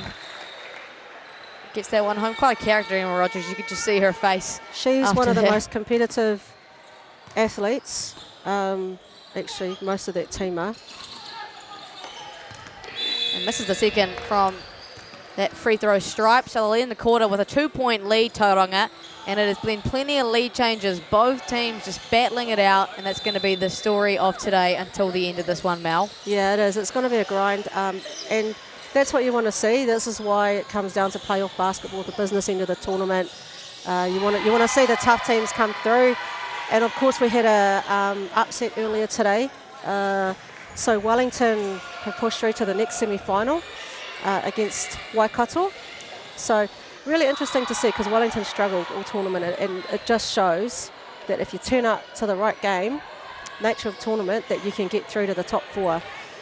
So congratulations to Wellington and also to Waikato, who will be in the next game. But, you know, Waikato are a very, very strong team. Absolutely. You can, like you're right, you can never pick what's going to happen, right? Haumaru, who are playing right now, in fact, one of the favourites to probably win this tournament and have gone out in that quarterfinal round. Very sad to see for them. They're playing their Harbour B team right now.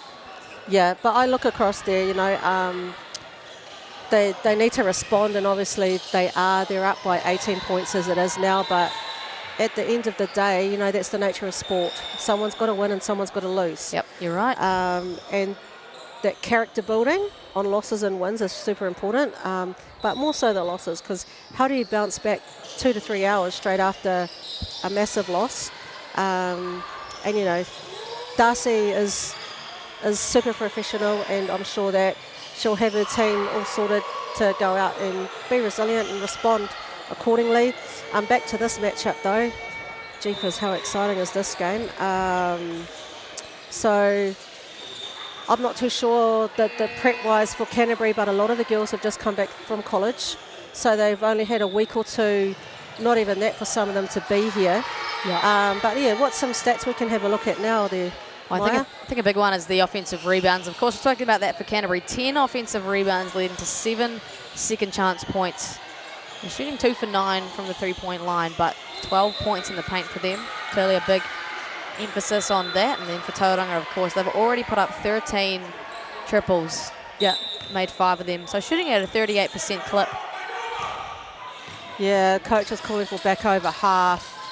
No love there from the referee, but here we go. Blue ball. Rafferty Powell misses that. Yeah. Kudu Fifi Toru attempt. That takes Canterbury to 2 from 10. And Anika Shaw gets downhill, kick out to Rogers. Yep. Rogers leaves that one short, but she'll shoot that any day of the week. Rafferty Powell. Yeah, she'll also shoot that any day of the week and makes it count. Rafferty Powell. And there she is, up and in, defensive end.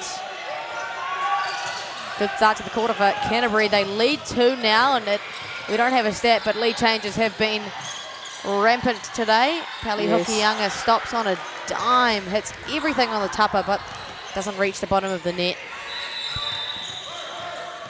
Joanna McCaskill, Leah Newton, Evie Leeson, that ball flowing. Rafferty Powell, another one. Off the tupper. Would you go under that? Just hit one, Mel. Yes, yeah. just hit one. Just checking. Just letting you all know. Don't go under. Don't go under if there's shots of threes. Stay connected as much as possible. Emma Rogers has a really good shot fake, Emma Rogers. She but does. Off the Papa Moody, that one goes. Joanna McCaskill drops it down to a Leah Newton. They can't make it count. It's like these girls are missing stuff that they've been making in the previous games. Nice finish from Parahi. She's a what do you call it? BB. Just runs. Yeah, she is an athlete. Like, she is. And doesn't run out of gas ever. From every time I've seen her play, she's always running in transition. There she is. Gets that dime there, and you're right. What a finish from Grayson Patahi. She's got, what do you call, speedy skates on 24/7. Yeah, she's not just fit, she's really fast. Yeah. Hard to stop. Super quick. She's up to 2 points now. Sorry, 3. That's her first points of the game. There goes Rafferty. Powell got away with a treble, I'll say it. She did. And another board there, Anika Shaw. Oh, she should have gone up. Yep, straight but to yeah, Grayson Patahi is starting to tidy up the boards there, which Tauranga desperately need. Yep, 4 rebounds, 4 two-uppers for Grayson Patahi already. She's going to have to carry a big load in that regard. Oh, Emma Rogers. I wonder what they're going to call here, and they've called the foul on Emma Rogers. That was a big, big hit for Emma Rogers. I think she just came across a little bit too late. Yeah, I don't know if she had time to land, but let's have a look here. Yeah, you just see her come across. Tough. You got to let Evie Leeson have some landing space on that one. So you can imagine that's the call there from our team in grey. Evie Leeson, though, she won't make a count from the Kudu Tautuku stripe. She's got 3 rebounds already, Evie Leeson. All of them on the offensive end, in fact.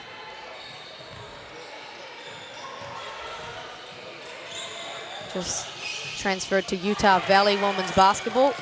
Over in the States, makes the second one. Back to 1. The Rogers sisters, an iconic duo out of Tauranga. Patahi. Hokianga in the corner. Her first miss from deep. It is. She's actually struggling to get the ball, like get her hands on the ball in terms of bringing the ball up the floor. They're doing a great job of limiting her touches and catches. That's going to be a turnover there. Sophie Rogers has a big smile on her face. I think that actually might have come off her leg, but we'll take a look on the replay there. Oh, that absolutely came off her leg, but can't argue with our referees here. And it's going to be Tauranga ball. Canterbury will be really wanting a stop on this possession. Got some ghost action here from Rogers as she runs through. There goes Sister That's Rogers. A tough look. Smart wall up there from Canterbury. They're off to the races. This is what they love. Ophelia Powell off the glass. Nice finish. And that's what she does, Mel. She's a creator, and she loves to get to the tupper. Back out in front. Hokianga finds Rogers. Great pass. Textbook basketball. Yeah, so some of both teams are having issues with their rotation on the opposite side of the dunk spot. Kiki Lenny been relatively quiet by her standards so far. Gets the Hara on Anika Shaw. Head to free throw stripe. She's only had 1 visit today. And she's uncharacteristically 0 for 3 from downtown.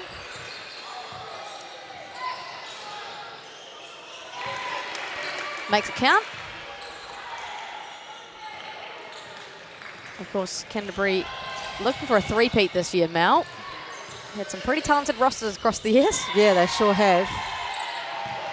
Lacey Rameka with the MVP last year, now playing NBL 1 over in Australia. Yeah, great to see her pursue that career. Thought she might not for a second there. Yeah, I thought she might go back to uni, but no, that's where she wanted to be, and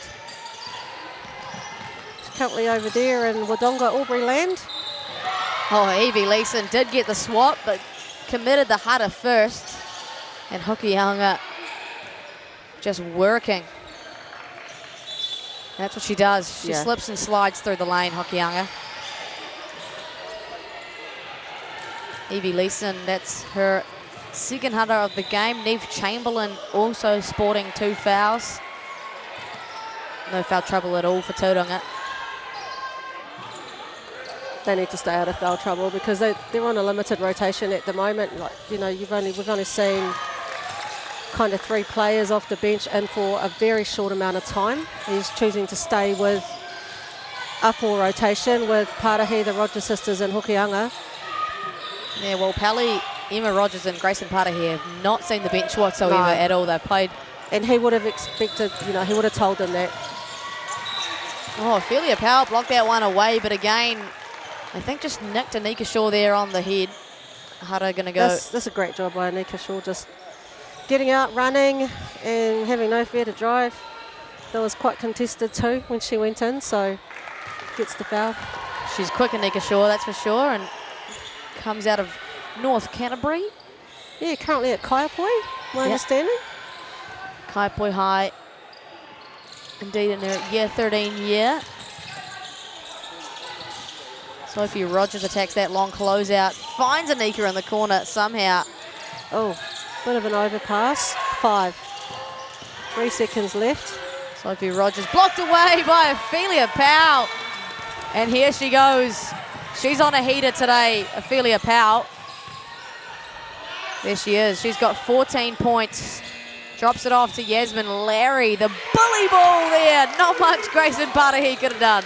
No, there isn't much. Like if you're not going to get around and at least side front that, or, you know, she's just standing straight up and down on the defensive end. Yeah, can't get her get-backs there. Misses the Kuru Whiwhi Toru. Emma Rogers will go now. Through hands to Hokianga. And she's got that gravity. Rogers Nice gets him up in the air. Patahi, that's good from deep. Good job. So now with Patahi shooting or making one, you might want to get her involved in more of the action, and because it's quite hard for Larry to get around and, you know, stay with her. Yeah, you're right. And it's a foot speed matchup for sure. Kiki Lenny now capitalises in transition, as she does best. And just as I say that, I think Larry's getting rotated out.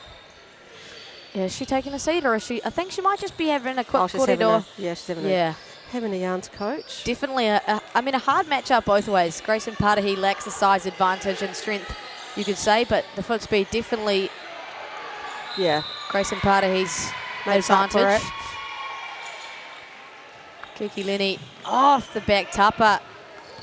Canterbury now 3 for 6 from that free throw stripe. Patahi there off the back of a Kuru Whiwhi Toru make. Hokianga sees some space. Buys that one. She was just scanning what she could do. Coming off that action, like, ooh. She's 3 for 4 from deep, Mal, and another turnover for Canterbury. And they trail by 6. I believe this is actually the biggest lead of today. It will be the biggest margin, and that's what happens, scoring 3s versus 2s. And if you heard that in the background, that's old Matua Mike Perry. Another one for Grayson Patahi. Leaves that short off the top. Great kick out to Rogers. And that's danger zone. Emma Rogers, too much space. Can't make it count. It'll be Canterbury possession. They stay alive. And to no surprise, Bob Weatherford's calling his wahike. What do you think the corridor is here from Coach Bob? Well, I think they've got to stay connected on all the actions and try and run them off the 3-point line, especially certain people like Hokianga. I think one of the other issues is that they're giving too much space for all the shooters and they're collapsing in too much. However, if the issue I see, the counter-action, if they start defending the 3-point line and it's 1v1 on Hokianga, she's going to get downhill, draw some more and then kick out again. So it'll be interesting to see what he does, and with Tauranga, they need to stop those athletes getting downhill. Like Canterbury's just getting downhill whenever they want. Yeah, absolutely. Canterbury with 16 points in the paint. Gone to the free throw line 7 times. Only made 3 though, 42% from that free throw stripe. And just on Pallet Hokianga, 15 points already. A rebound, 2 assists and a steal to go along with that. 66% from the field, 3 of 4 from deep. Yeah, that's really good stats for her. I think she could probably do some more things like pulling down rebounds. But yeah, we'll see how she comes out. Good contributions across the board. Sophie Rogers, 9 points and 4 assists, 3 rebounds as well already. Grayson Patahi already at 8 points and 6 rebounds for her too. I'd like to see Emma Rogers get more involved as well. Like, she's doing a great job defensively, but yeah, just contributing on the offensive end too. She's a scorer. We talked about that. Yeah, she is a scorer. She's a lockdown defender. Leah Newton finds Kiki Lenny. Ophelia Powell now is going to play this 2-man game with Yasmin Larry. Has a bit of space in the mid-range. short, but Aaliyah Newton is cleaning up on the offensive glass. That's her third offensive two-dupper. There goes Emma Rogers. Hands in the cookie jar for Canterbury. Will stay. Emma Rogers can't believe the no call on that one. So there's a few times that she's looking to draw, and not just draw defenders and draw fouls, but the referees aren't showing any love that way. And she attacks the big on the mismatch, kicks out. Rogers to Shaw, looks to drive. Oh, Ophelia Powell. She can't believe it. Yeah, she's in disbelief. That's just her second hara, so not comfortable, but nothing to be too concerned about. And currently, Anika Shaw is a problem. I know, she's even on the drives there, like she started to do that in the last game. She was just looking to fake the shot on the perimeter and then driving and looking to finish at the rim. And if she drew defenders, she was just kicking out. So, yeah, having seen a lot of her over the years, that is definitely her identity. Probably just, finding that confidence in a new squad. And it's a nice piece for Tauranga to have off the bench, as she is. Here we go. Yeah, Hokianga finds Rogers, who is desperate to score. You can just feel that. And then step on the out of bounds line, Coach Killer. It is, these lines, look how many there are in here. Yeah. Which one is it even? It's the black line, but it's kind of, even the signage is very close to the court over there. And there's been a lot of players step out of bounds as the tournament has progressed. That's always a really annoying mistake from both ends, as a coach and a player as well. And Aaliyah Newton is a menace on her left-hand drive. Makes that one count. She's causing a lot of problems. Yep, she's got a bit of a hot hand. The scoring and the offensive two-duppers as well. Just gets after it. And Rogers, the left-hand drive. That's what she does. Doesn't get the hara. Leaves it short. Uh-oh, here's Canterbury. Ophelia Powell through traffic. The hoop and the harm. And one. Ophelia Powell. The refs are going to have a corridor here about who's it on. And it's going to go against Patahi. Yeah, Grayson Patahi. Let's take a look on that replay, Mel. Ophelia Powell just somehow makes it work through traffic. It's almost like Patahi ran into Hokianga and Ophelia came down and ran on the back. Actually, Patahi got called for a similar foul this morning. She was just running back and just got in the way, kind of thing. Yeah, there was kind of nothing she could have done about it at that point. And now we're all tied up with a make from Ophelia Powell there. Exciting scenes here in Tauranga. The Footlocker Under-20 Nationals always delivers. Neve Chamberlain. It's the hand on the hip for her, and she's going to have to exit the game straight away with her third foul already. Fenella Chittick's going to have to... I just think they have to have hands out. Just wall up on that one. Yeah, just wall up on everything, because you need to be smart.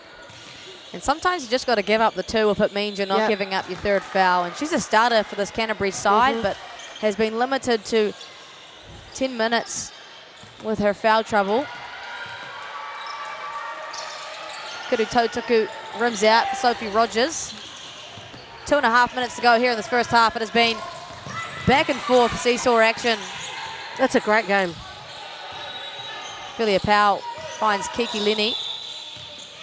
Some sort of hold-up happening here. Yeah, the ball from the other game came over. Didn't see it. Yeah. 12 seconds on the shot clock. Plenty of wiggle room for Canterbury to work with. Leah Newton, Fenella Chittick. It's Kiki Lenny, almost a turnover. They've got to shoot it. 3 seconds on the clock. What's Kiki going to whip up here? It's way too long for Canterbury, and that possession goes begging. Great defensive position from Tauranga, and even better 1v1 defending from Hokianga on Lenny. Well, it's been really all Ophelia Powell offensively for Canterbury. 17 points for her. The next contribution is Aaliyah Newton with 6. Kiki Lenny kept to 4. And a couple of contributions elsewhere. Emma Rogers loves that matchup. Finds the corner. That ball's flowing. That's a great shot for Sophie Rogers. Can't hurt, but it was a good look. Ophelia Powell now. That's a great matchup. It's flying everywhere. It's messy basketball. Hara committed though. I would like to see who actually got the hands in on this one. Because it looked like it was playing, everyone was grabbing it on the floor. And the wahiki called by Tane Bennett this time around. Probably wants to have a chat about, let's have a look at that. Oh, that might be on Munga, I think. Yeah, I think it was. Yeah. I think I saw the 10 signalled. Yeah, it's really unfortunate. Tauranga just with a 1-point lead now. Again, it has been one seesaw of a matchup. What do you think Tane Bennett is preaching to the choir right now? Probably talking about defence, because that's something they've struggled with the whole game. Like they're just getting downhill whenever they want. They're getting some really good looks. Offensively, it's very stagnant. And so there's a little isolation basketball happening with some drives there. So he's probably just trying to reset them, take them back to their game plan to execute that a bit better. It's a game of runs basketball as well. It is. We're going to see plenty of momentum shifts here today. Of course, the winner of this one going to play in the grand final match tomorrow afternoon here in Tauranga. They'll take on the winner of Waikato and Wellington. That Waikato squad is looking very deadly. good. I'll tell you what, Albert was just a menace yesterday. I 48 points against Tauranga? Oh, we might as well say 50. Yeah, you got to give her the 50. Her She gets the 48. defensive stops were probably worth another 20. Let's say 70. She was incredible. Oh, look at that, Mal. Another offensive two-dupper. And Yasmin Larry has a really good touch around the rim. She's going to make those count, and Canterbury out in front. Oh, But uh-oh, danger zone. Pella's Hoki-Younga. And gets her own rebound. Gets it out. Grayson Patahi, no hesitation. Hoki-Younga trying to get the rebound again, but... That's a great one there from Ophelia Powell. Her 4th rebound of today. And then the easy lane. Misses the bunny. She has a smile on her face. I like she smiled. As Yeah. she, she'll be gutted, but she smiled about it. Get back. Next play mentality. Hoki-Younga looks to spin. Wow. And that's good. One of her go-to signature moves. 17 points apiece for her and Ophelia Powell. They've been the stars of today. There goes Ophelia Powell. And draws the hutter on Grayson Patahi. She's so good when she gets downhill, Ophelia, putting a lot of pressure on this Tauranga defence. They actually probably need to throw someone at her, a lockdown defender. I mean, Anika Shaw's got great defence, more so to a role player rather than one of their top 4, as they're having to do a lot of work elsewhere. And it's another wahiki for Tauranga, I believe. Back-to-back from Tane Bennett. Yeah, he's probably not wanting them to go to more than 5, because then it just becomes harder to chase. When you get into the third quarter, you go through that third quarter-itis, like most teams do at a tournament. Absolutely. Especially on their 4th, 5th game. Decision-making's not as sharp as fatigue starts to settle in.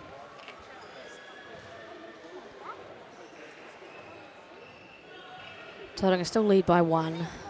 But again, you're sending the leading scorer to the free throw stripe. She's 1 from 1, only 1 trip so far for Ophelia Powell. And they've got Anika Shaw checking in, and they've taken Patahi out there. I haven't seen any changes for Canterbury's lineup. And interesting scenes as well. Tauranga started with Lyric Berridge, but she's only played 4 minutes so far. After having a good game this morning, I'm sure we'll see more of her in the second half. It's going to be Ophelia Powell at the free throw stripe now. Rims out on her first kudu tautaku. Yasmin Larry still in the game. She's playing some very valuable minutes right now for Canterbury. That's number 15. She's doing a great job. Yep, 6 points and 7 rebounds already. Makes a second, does Ophelia Powell. That's up to 18, leading all scorers. Now we're even Stevens. Even Stevens. It's going to be the last possession of the quarter, you'd assume, for Tauranga. Yes. Could be a change of story. They're looking to some Spanish action here. And instead of popping out, she comes back off. The handoff. Looks to attack the mismatch. And she can't connect, but that was a great offense. And they've only got a small amount of time. to get it up. She's looking for an on-ball screen. Yeah, Kiki's going to let that one go, and it's short. Kiki Lenny finishes the quarter off with an air ball, and we are, like you say, Mel, even Stevens at the end of the first half. We're back to the start, Maya. Yeah, back to the start. It's 40 apiece. We'll take a quick break here at halftime and be back for the second half of action.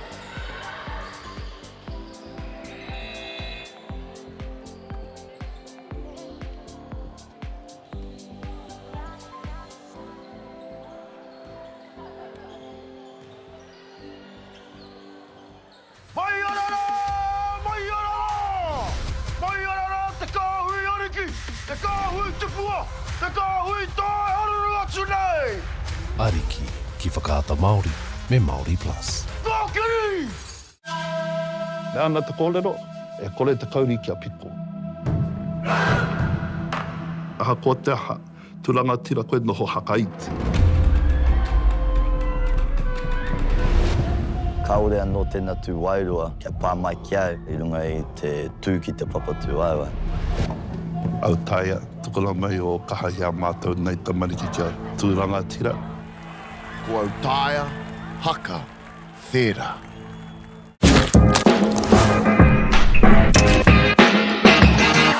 Hi, I'm Andrew from Chemist Warehouse, and we're so excited to be here to launch the initiative Hoops in Schools. We so hope our tamariki enjoy basketball as much as we do. I like what we have!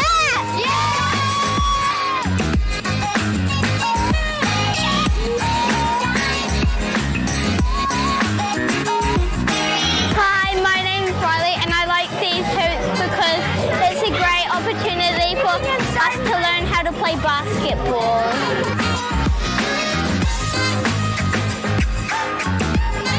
I love these hoops because everyone has fun, and then thank you Chemist Warehouse, thank you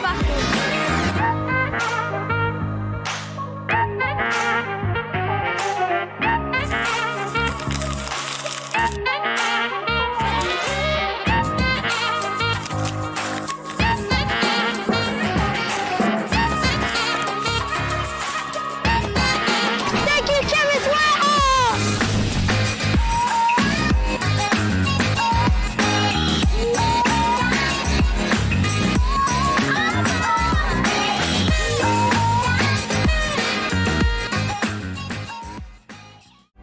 Mangatangaroa's fight for a better quality of life You can do it. Nice job, Manga. will push the human boundaries Good man, there you go. of possibility, nurturing hope. All episodes streaming now. Ki Māori Plus. Get the Māori Plus app. Download now on Google Play or the App Store with exclusive viewings and 100% ad-free. Quite like top tier. Watch us anywhere, anytime. Make Māori Plus your mate and stream now.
Kia ora, no mai, hoki mai. Welcome back. Second half of action here in Tauranga. The Foot Locker Under 20 Nationals is absolutely providing here at the Haumaru Sport and Rec Centre. Beautiful gym, by the way. Open 10th of May, I believe. Yeah, they had a nice blessing here by the local iwi, and Yeah, it was my first time in here the other day, and it's a really bright stadium, but good acoustics, and just an awesome for Tauranga to have another facility that they can ball out, because obviously everywhere is having trouble with facilities at the moment and court space. Sure is a nationwide issue, but it doesn't stop this Tauranga girls team from being extremely talented. 40 apiece here at half time. It has been an absolute dogfight so far, Mel. Yes, it has. Seen some strong offensive boards from Canterbury, and so Tauranga need to do a better job with that. And Tauranga, what they're known for is getting up and down, shooting the 3 ball. So we've seen a little bit of that. Both sides, Ophelia Powell, a standout for Canterbury, and Hokianga, stand out for Tauranga.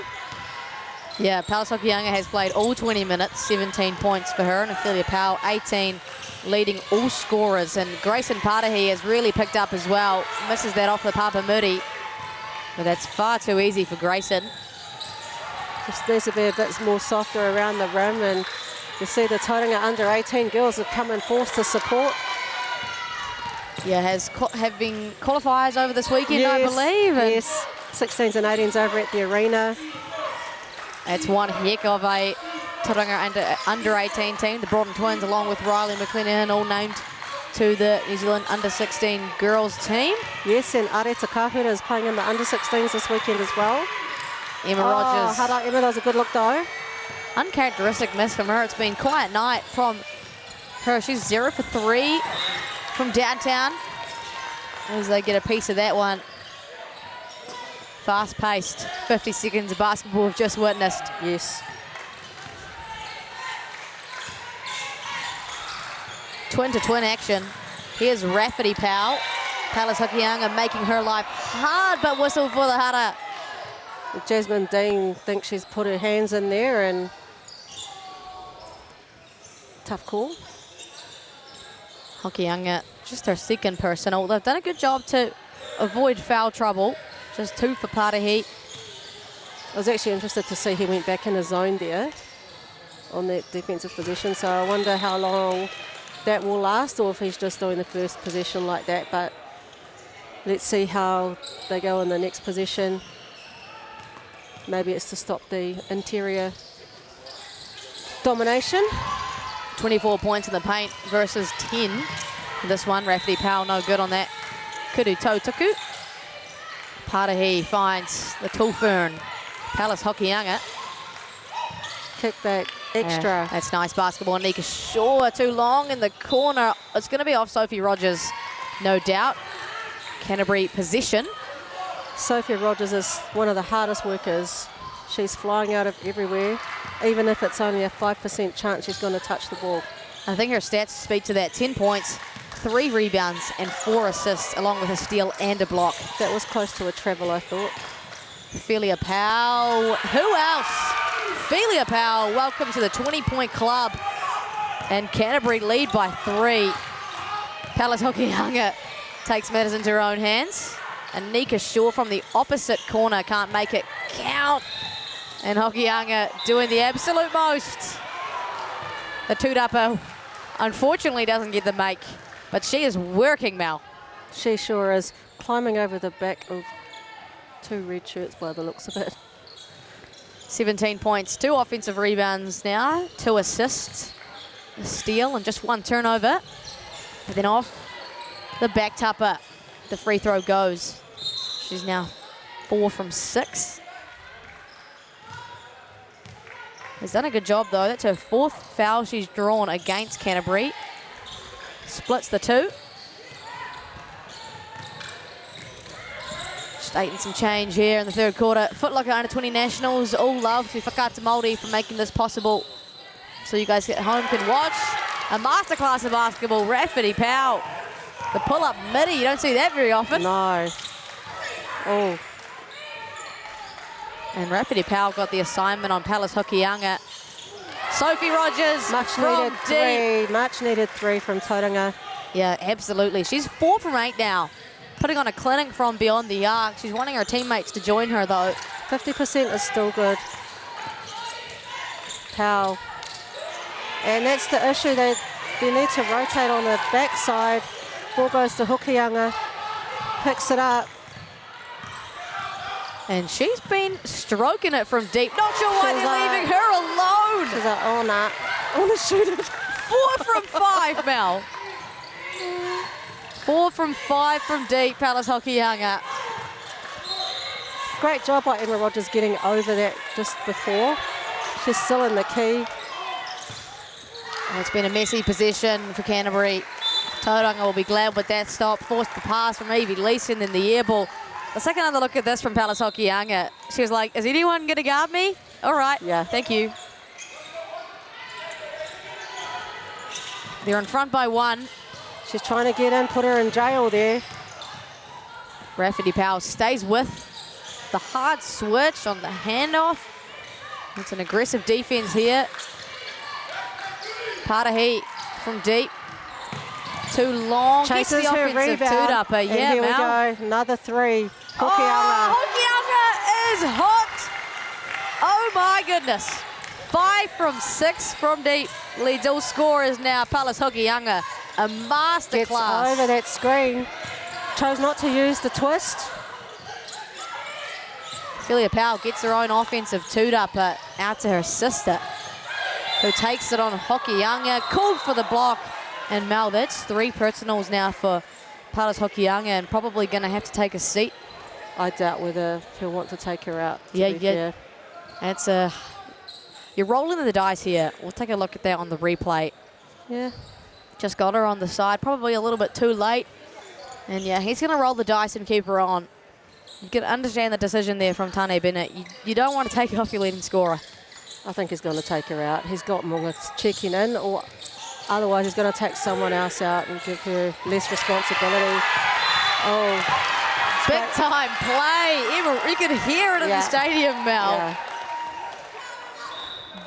Big time from Emma Rogers, and then gets after it. Hits the floor. Wow.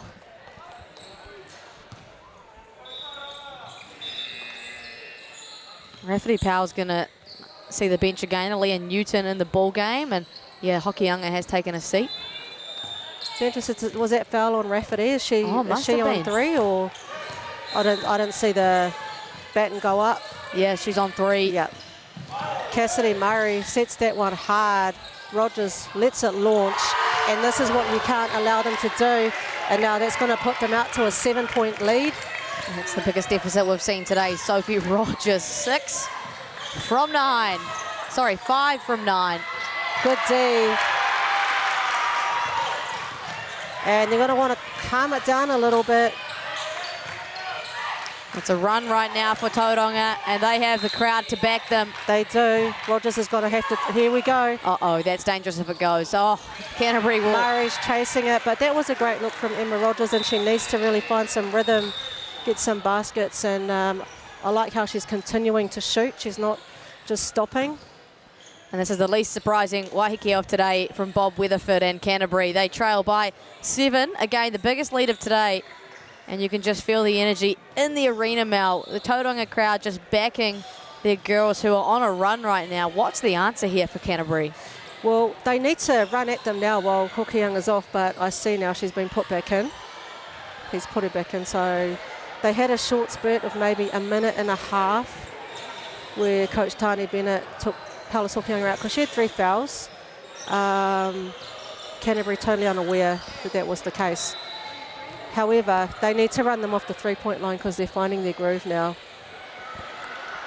And you'll see Ophelia Powell is trying to do a lot.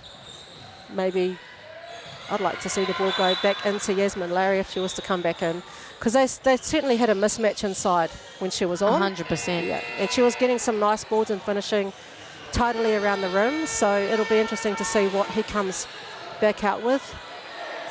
Yeah, just on the contributions there. Ophelia Powell with 20 points.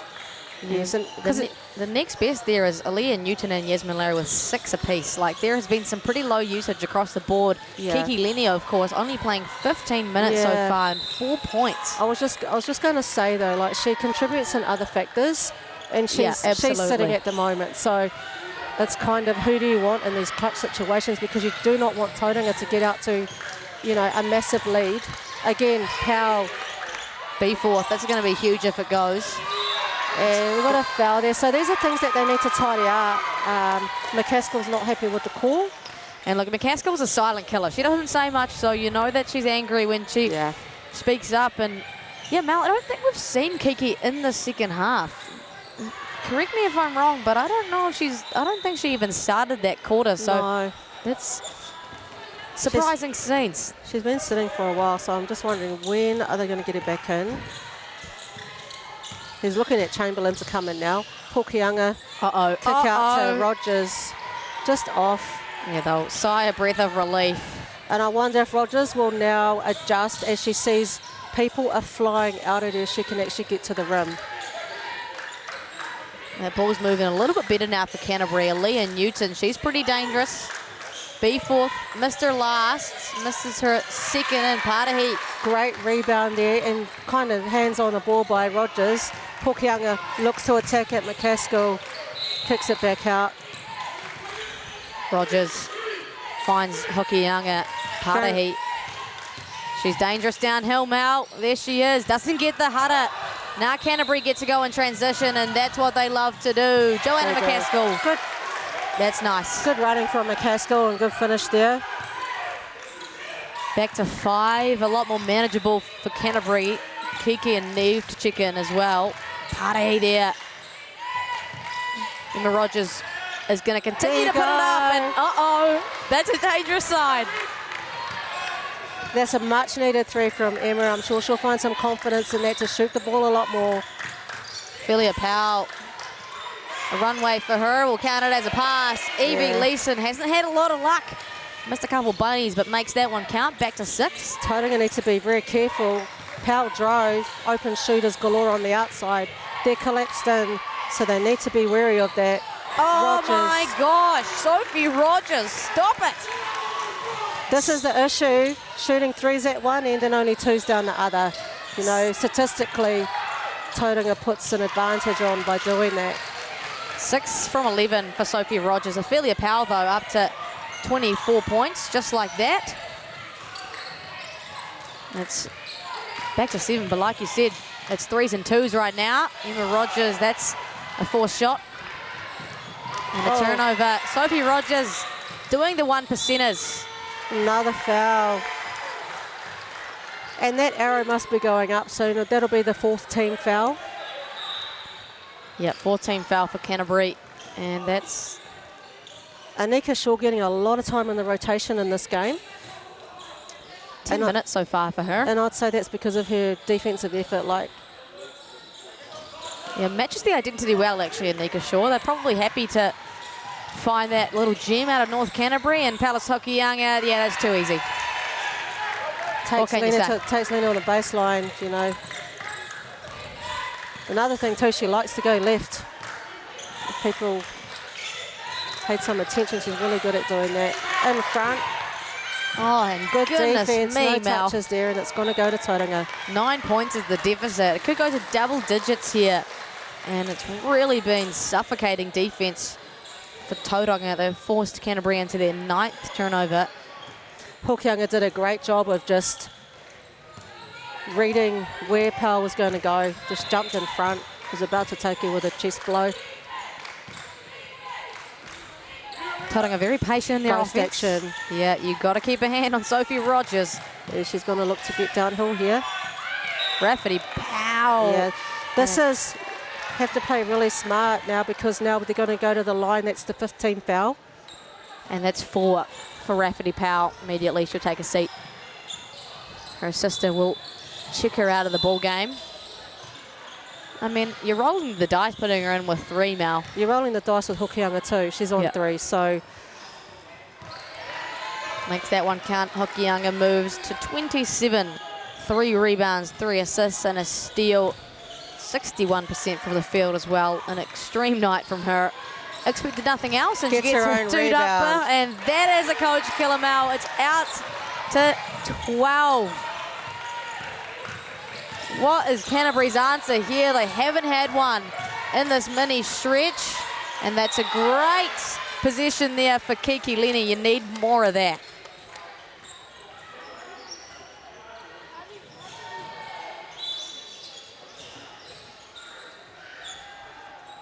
Kiki just playing 15 minutes in this one, and that's the kind of effect her injection into this game has. Evie makes her kudu tautaku there. You got Larry about to come in as well. I wonder if she's coming in for the shooter. Yeah, she is. Yeah. Misses the second kudu tautaku. Which is kind of a shame because she's actually doing really well. But anyway, she might be tired. I mean, I'd like a two-man, I'd like a two-woman, like twin tower action. Oh, great pass. Great finish. Munga, short connection.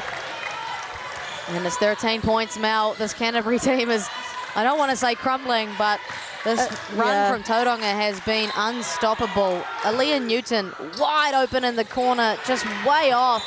This is the thing I said before, like Powell's had a lot of baskets inside the key, and now she's going in and getting triple teamed, and she's almost like going one-dimensional. She needs to pull the ball back out or work the ball a little more. Withstanding that, though, she is the top scorer for her team. You're right, 22 points for her. Looks at, she just about got tripled there. Kiki Lenny, she is off the back tupper with the rebound. And they've adjusted really well to the offensive rebounding prowess of Canterbury, completely slowing that down. It was 10 in the first quarter, and they've only had 5 since that point. 1 minute to go in this third quarter. Tauranga have their name written well across this one. Kick out extra. Shaw looks to drive. And an elite pass. Oh, Rogers. Misses that one. Kiki now in transition. She has one mission to get to the rim, but uncharacteristic double dribble. Just lost the handles there a little bit. It's almost like she's second-guessing herself as well. Which is really unusual for Kiki. She, especially in transition, she just wants to go get it. And maybe the short rotation for her has bumped her confidence a little bit, but she's going to need to get it back. And she has the skills to dominate this competition. I like Tauranga slowing down, and they're playing through the elbow. They're looking at their options, scanning. And Kiki picked off that pass. It was well read and telegraphed from Hokianga as well. They'll need this. Will Canterbury, they will want to get within touching distance again. It's going to go through Ophelia Powell. Good screen there. Yasmin Some would Larry. argue illegal. Gets her own rebounds. And gets the and one. She's excited about it too. Look at her. I'd like to see that back. The offensive two-dapper. Might have been some hands in there, which mind you, I wasn't watching. I just saw her get her own rebound and go back up. Up to 8 points and 8 rebounds. She's contributing really well for them. It's what they need. And makes it from the free throw stripe. It's back to 10. They'll need a stop here. Will Canterbury? Emma Rogers hoping that doesn't happen. Grayson Pardee. Oh, no buzzer! Crazy. The crowd is erupting. You can hear it here in Tauranga. Well, you had another option over there. You had the other Rogers sister. Yeah, which one? Who's also G. Oh, did you want to give it to Sophie? No, we'll go straight to G. And you can just feel the energy. I don't know if you all heard how loud that crowd just got. It's like, ooh. Well, and it's great. They've had the momentum, and then Canterbury bring it back to 10, and then on the buzzer, it's back out to 13. And Tauranga are putting on a masterclass from beyond the arc. 14 triples now for them, and there's been contributions across the board in that aspect. And Canterbury right now, Mel, just don't have an answer for it. No, they don't. So it'll be interesting to see how the check goes in the timeout, the waheke, and see how they can adjust and amend and what answers they can have for Hokianga, and also all of the three-point shooting that's been happening. But yeah, offensively, what can they do? Because at the moment, they can't put the ball in the hoop. And so they're finding success historically with Powell, but there seems to be, they've countered that. And when he injected Larry, there was some interior finishes. So I wonder if he's going to, continue to go to that. But they kind of stopped running as well, like getting up and down quick. Tauranga are slowing the ball down, like setting up a bit of structure, running through their stuff, playing through the elbow catch. So it'll be good to see how they both come out. Raph Powell's got 4 fouls, so you wonder if she's going to sit for a little bit longer. And then Hokianga on the other team, she's got 3. I'm not too sure who else is in foul trouble. Just Grayson Patahi with 3 for Tauranga. Everyone else seems pretty safe. And then, yeah, Philia Powell and Neve Chamberlain, 3 apiece. And then Raph off the bench with 4. And then, yeah, the usage apart from that, took about Philia Powell. She's up to 22.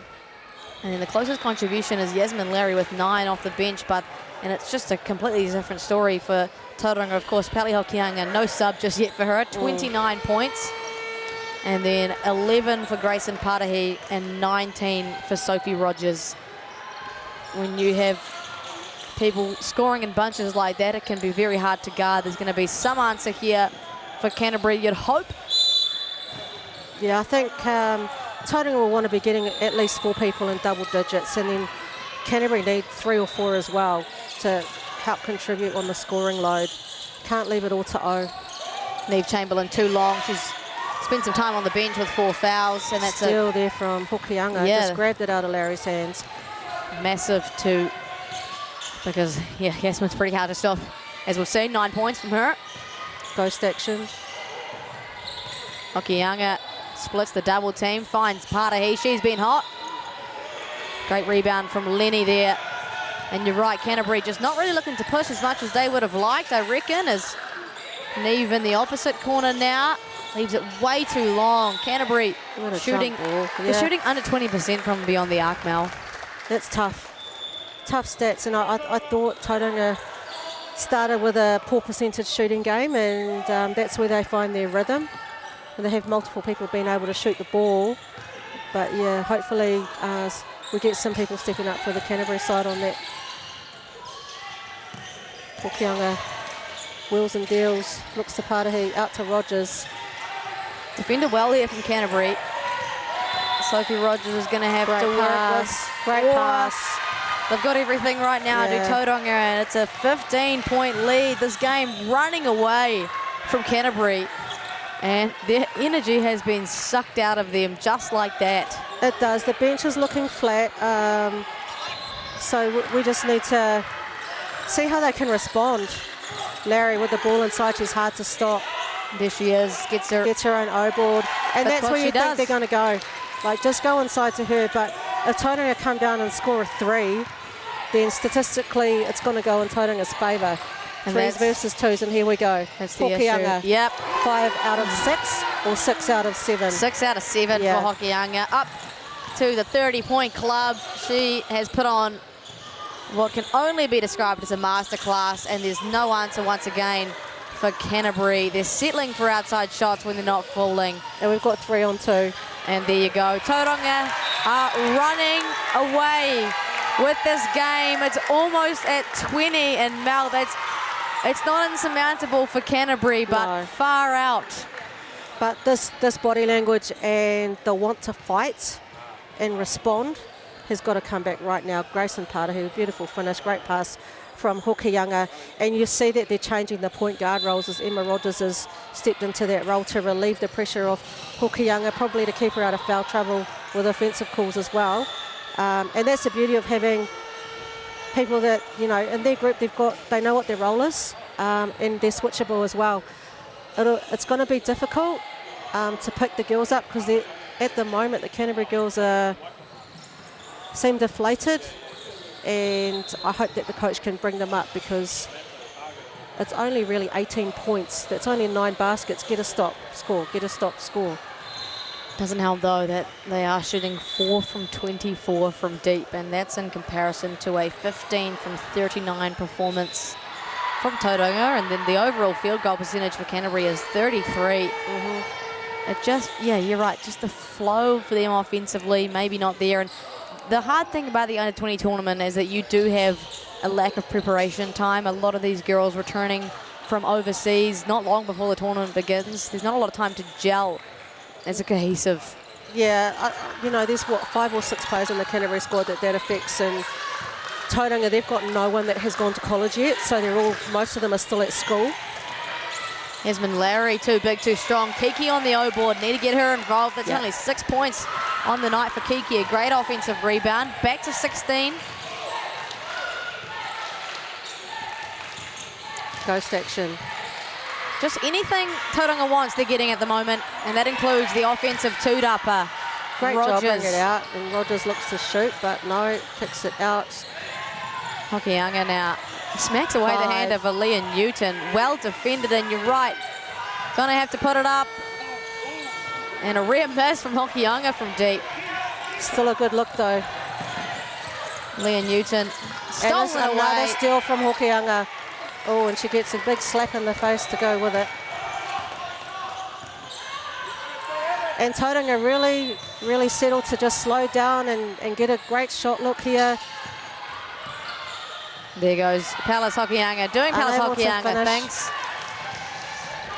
And that's, I'll be thanking the basketball lords, Will Canterbury. There's Kiki. Sets, pops, can't connect. Chases her O-board. Tries to apply some pressure here. You like that from Kiki Lenny. Yes, that's great. I thought Rogers was going to dip and go to the baseline.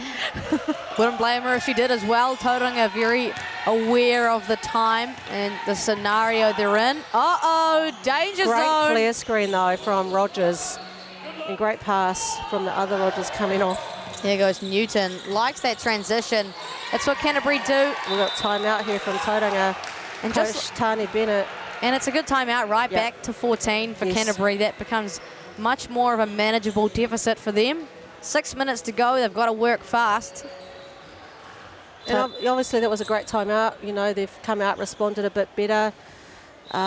Played them down to late shot clock for 2 possessions, which is even better for them, and managed to get 2 easy layups. Yeah, back to 14 it goes. Tauranga have led for a majority of the second half. They ran away with it, and the crowd got behind them here in Tauranga. Foot Locker under 20 nationals, of course, always delivers the good. After this one, Waikato will take on Wellington. The winner of this one will play the winner of that here on Whakatu Māori. You can't pick any result here at the under 20 nationals. And I guess that shows by the game this morning between Harbour and Wellington, right? So Wellington will have a lot of confidence off that game coming into this one, and very unorthodox game it was, and Wellington couldn't seem to miss. And after watching some of their games throughout the journey to the semi-final berth, it's like, wow, they really got up for it, and it just goes to show it's anyone's game and business end of the tournament. Tauranga needs 6 minutes is a long time if they want to hold on to this lead, because Canterbury will come back.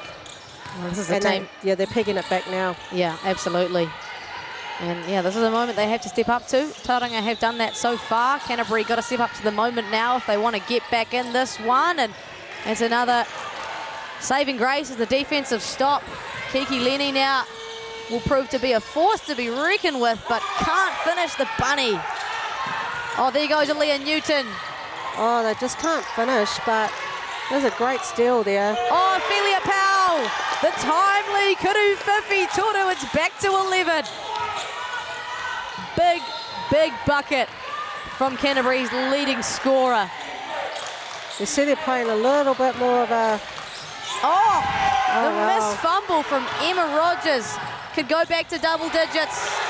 Ophelia Powell gets her offensive two-upper, and that's 4 on Palace. On Palace Hokianga. It'll be interesting to see, because that was almost a travel. She went for the shot and then caught the ball back. It didn't even hit anything. Yeah, that's definitely a grey area, I reckon, in that call for the referees. Ophelia Powell has been the go-to for Canterbury, but very short on that kuru tau taku. And now Hokianga's on 4. And I still see Rafferty Powell sitting, and I'm wondering if he really wants to make a comeback. Is he going to enter her back into the game? Because what have you got to lose? Yeah. She'll get fouled out. You just go back to the 5 that you've got. And Tani Bennett's choosing to leave Hokianga out there. 10 points is the deficit, and Hokianga gets Ophelia Powell up in the air, and now Ophelia, that's her 4th foul. Oh my gosh. Yeah, leading scorers both just riding the line. And these are the scenarios you have in special scenarios you have at trainings, right? So their best players on 4 and their top scorers on 4, and what do you do to combat that? But in terms of foul situations as well, there's only limited fouls per team in this quarter. Tauranga have 2 team fouls and now Canterbury with 1. Here's a question for you, Maya. Going to the end of the game and it's really close, would you prefer your team to have team fouls so you can stop? Yeah, absolutely. You don't want to enter that late game scenario and you're having to chip away at time because you have to give up fouls enough to get to the bonus. And Hokianga's got to be very careful. Oh, they rode the line there with a backcourt and then a violation, and Celia Powell there. I'm looking at Hokianga just chase the ball around, getting double teaming and almost putting her hands in the cookie jar. She was pretty careful though, at least. She's got to stay out of, but everyone's got to stay out of foul trouble if they. There she go, turns the ball over. Oh, manages to get it back. My mistake. This could be a massive make, and it's no good for Parahi. Excuse me, could go to a single-digit game, Mel. It could. Let's see what Canterbury can cook up here. Over to Rafferty Powell, back in the ball game. Yasmin Larry, back down game. Thank you very much. Oh, leaves and it long. Hokianga's all in there. Yeah, flirts with getting fouled out. And now Tauranga have the advantage. Uh-oh. She's called off significantly, Palace Hokianga. Yasmin Lowry pulls down her 11th rebound. And she's just going to do what she does best. Leaves it long. Yeah, Hokianga's and Emma Rogers both looking a bit fatigued as well. Uh-oh, Sophie Rogers has shot the lights out today. Leaves it long. The toilet seat's been put down for Tauranga. They can't hit anything at the moment. And level of fatigue is coming in. Grayson Putty got her hands all over that one. Yasmin Lowry will take a seat. Joanna McCaskill back in the ball game.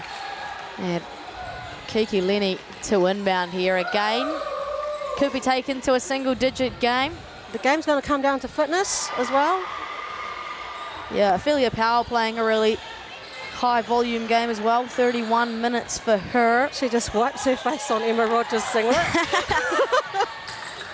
Good friends, those two. Yeah. Yeah. Came through that program, the New Zealand program together. Yeah. Mid-range, no good. Big rebound. Big rebound from Parahi. And it's called up for really both teams. Yeah, had a few possessions with no scoring. Kick out, extra. Uh-oh, don't leave Emma Rogers all alone. Oh, that's a massive Guru 50, Toru. That could be the dagger, Mel. It could be. Back out to 13, and if Canterbury don't have an answer, they're in deep waters. Joanna McCaskill doesn't find the answer. And here it is, Mel. This could be the turning point. It could be the turning point, and Canterbury only have one timeout left as well, with Tauranga have 2. And Hokianga is telling her to drive at Powell because she has 4 fouls. Oh, back-to-back triples. I'm going to say 2.5 minutes. That's game for me. That's game. It's been the three-point shooting of Tauranga that has put them in this position. And Canterbury have long been without an answer, even with that steal. Just the mishandle of the ball from Kiki Lenny. And although it's a foul. And Ophelia Powell is absolutely cooked. She's done a big job so far. Just bending over to catch her breath. Yeah, fair enough. There's still time left. Still plenty of time. And there is, because the clock didn't start. It started now. Stranger things have happened, Mel. I know. I've been in a game. We've been down by 20 with silly minutes left, and we still come out on top. But it's only 13. It's a big make there from Rafferty Powell. Indeed, down the stretch, keeps the hopes somewhat alive. I've caught game, but I shouldn't. Yeah. I really shouldn't. We both should. I know better. But it just feels that way. Back-to-back triples down the stretch after Canterbury did such a good job to get back into it. And yes, they celebrate once they make the threes, but, they can celebrate after the game if they win. Mel looks angry, telling them off. Yes. And look at that. There we go. It's that ball movement, Rogers. right? And just the late closeout. Great shot. She gave the smile as well. Knows that was a big-time play. Emma Rogers has struggled, admittedly, from deep, but has caved her way up to 9 points. Contributions across the board. 35 from Hokianga. 8 rebounds, 4 assists, and 2 steals to go along with that. 19 from Sophie Rogers, 6 rebounds, 5 assists, and 2 steals, and a block. Let me catch my Sophie breath. Rogers with a block? Yeah, I know. Grayson Patahi. She's had a great game. A double-double, 15 points, 12 rebounds, 3 assists. Just the 1 turnover for her as well. And that's the kind of team that you want. Contributions across the board. Ophelia Powell, 26-7. Yeah. And although Emma Rogers isn't in double digits yet, like, she's actually done a big job defensively. Absolutely. Doesn't go on the stat sheets, unfortunately. And but she's had to carry the ball up the floor too. She's played the point guard role at times, shared the load with Hokianga. Well, no doubt, Tauranga are going to take as much time off the clock as they can. And they've had so many options to go to offensively. One of those, Sophie Rogers, Anika Shaw, too long in the corner. And they really got to go here, Canterbury. It's going to be none other than Ophelia Powell into the roll-up of Emma Rogers. Not the dream scenario for Canterbury. And you really want to be driving it at the Powell sisters with their fouls. Great pass. That Patahi Hokianga connection, Tauranga girls embedded in that one. Got backdoor cut there, and what do? Do you step out and heart, which she did, and it left Patahi open on the other side. We'll take another look at that as Canterbury have just committed their 14th turnover. And you can probably start to edge on the side of confidence for Tauranga now. Yeah, I'll call game now. Don't lie, we called it like a minute ago. Just a minute and some change. Great kick out. Hokianga, that'll be the icing on the cake. Doesn't get it. A minute to play with now. So Canterbury will be dethroned from being back-to-back champions. Kiki Lenny leaves that one long, gives up the foul, no doubt. Yeah. But it's encouraging. It is encouraging, though, for basketball in New Zealand to have someone else that's going to compete for the title again, right? Like Canterbury have won it twice. So it is always good to see someone else come out of the woodworks and be the winner for this year. Oh, and I think it's got to be said that it goes to show girls basketball is on the rise around the country, especially where there are franchises like for Tauihi. So Phi's obviously based here. 3 of these girls were in the Phi squad last year, you know, heavy rapid players. So all that exposure, you get to train with great players, and likewise with the Canterbury team. You know, a lot of them involved with the Pauakai mainland program. So this would have been a great final. And Ophelia Powell has just fouled out. One of those many that trained with the mainland Pauakai last year. She's going to sub out after a heck of a performance. 33 minutes, 26 points, 7 rebounds and assists, and a steal and a block, and has been the main offensive go-to for Canterbury. She's going to have to take a seat. She's had a great game. She has. And I guess she's just come back from college at Bakersfield, and she's got some great exposure over there and getting coached by some top coaches. And so she's done a great job. She's had an incredible outing this afternoon.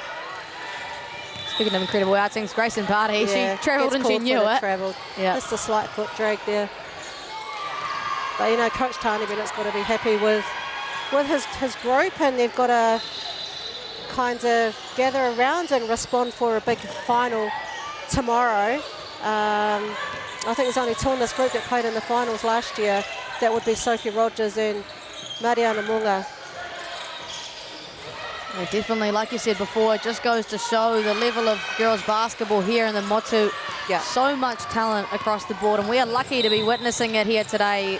Kiki Lenny gives up the foul. Powell Hokianga, which is a perfect example of that, has been electric today, but has debuted for the Tall Ferns and has... They'll just hold the ball out here.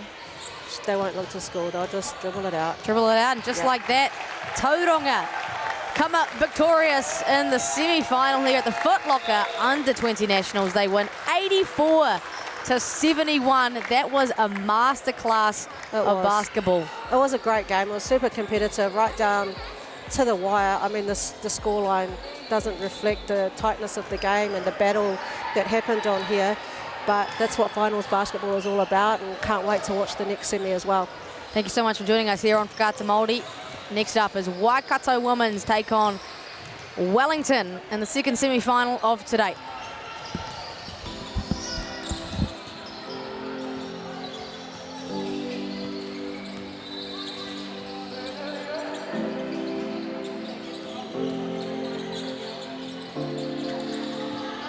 What's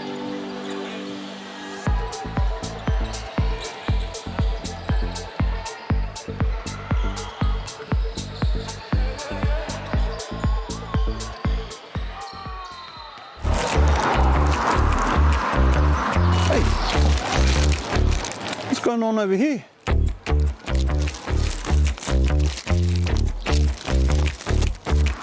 Hey? Oh, it's a basketball.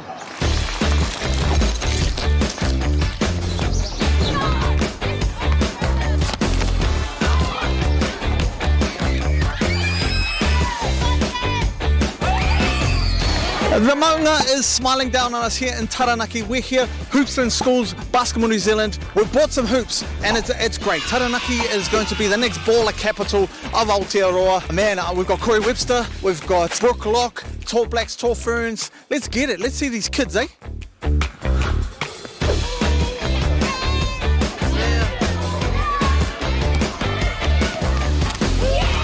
How good is this out, Corey? Well, this is what it's all about, right? To get out here and bring some brand new hoops to the schools. Basketball New Zealand have been doing this, running this initiative. Over 200 hoops in schools all over New Zealand, over the North Island and South Island. So it's an amazing thing already, and we're going to keep adding to that.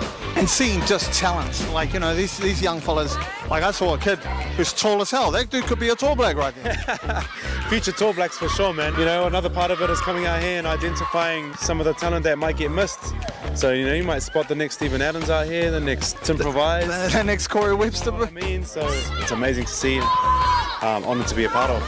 Good work, good work. All right, now we're going to... Could you remember growing up and like that moment when you're like, oh man, I could be a basketball player? I still remember this day in primary school, and it was always me and another girl versus all the boys, and just the fun that it brought me. And ever since then, I just kept playing and grew to love the sport. It must be cool to give that back, you know? It was pretty cool. I loved seeing all the smiles on all these kids' faces, and that's the most important thing, when all the kids are happy. And oh yeah, the growth in girls' sport. And in basketball, it's amazing. I'm always promoting girls to keep playing basketball, and so much opportunities now. So yeah, I always like, come on girls, you can get to the top as well.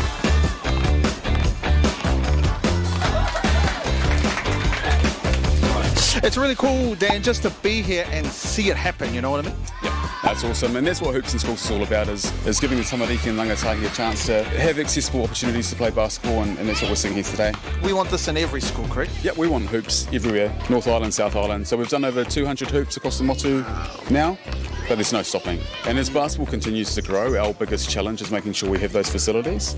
So Hoops in Schools and Hoops in Parks, Hoops in Marae, it's just the start for us in ensuring that people can play basketball. Why are these hoops so important to our tamariki? We need good facilities for our kids to be able to improve their skills in sport. Lots of our community come and use these hoops. Every day there's at least 20 kids trying to share the hoops. So to have good quality hoops like this will mean that our kids will be able to practice, be able to get involved with the sport.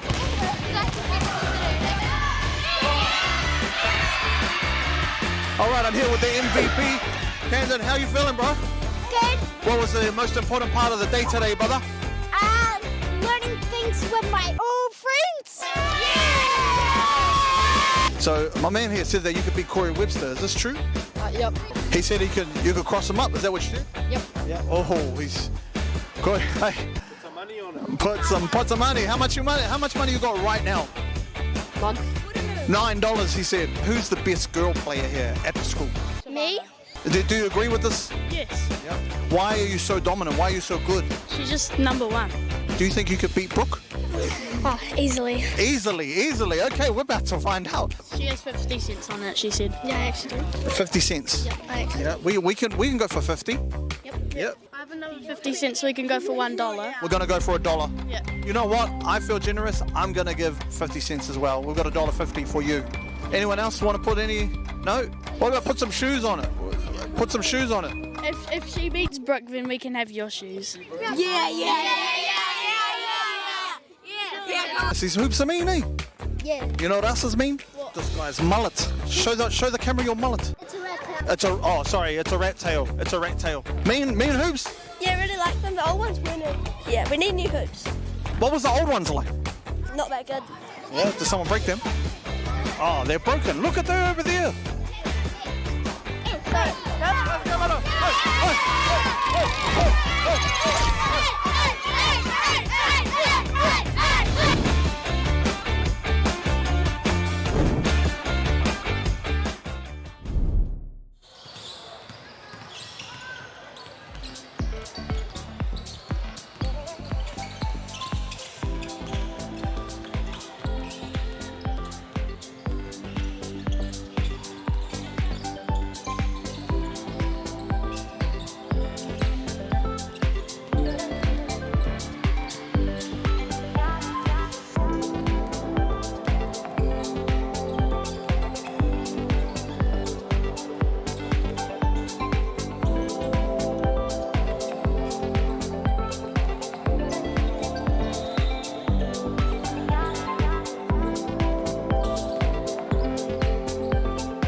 opportunity that we can't pass on.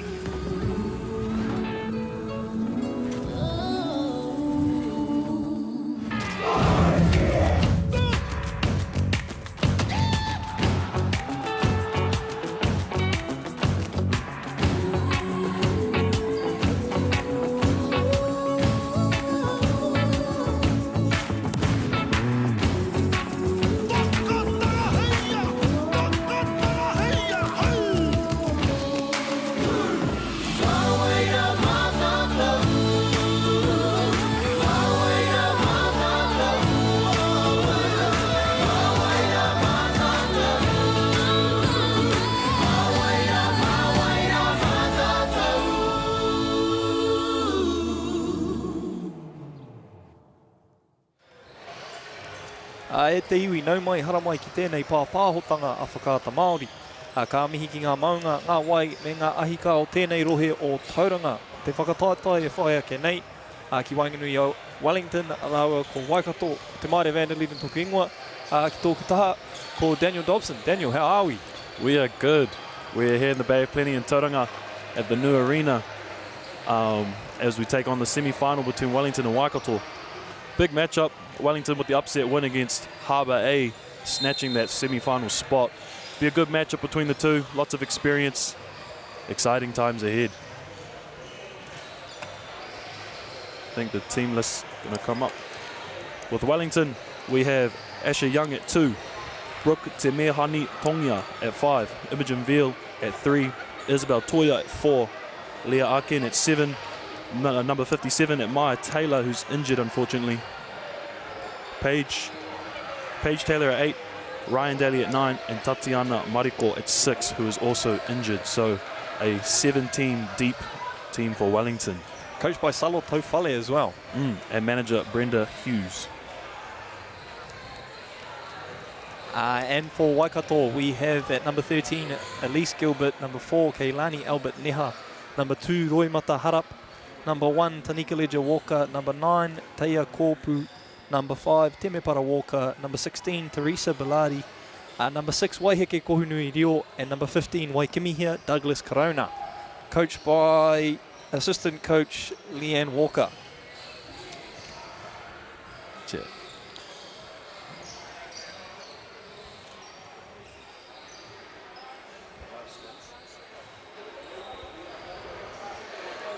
Just about 30 seconds until tip-off now. Looks like Imogen Veal, their centre, will be jumping off against someone from Waikato.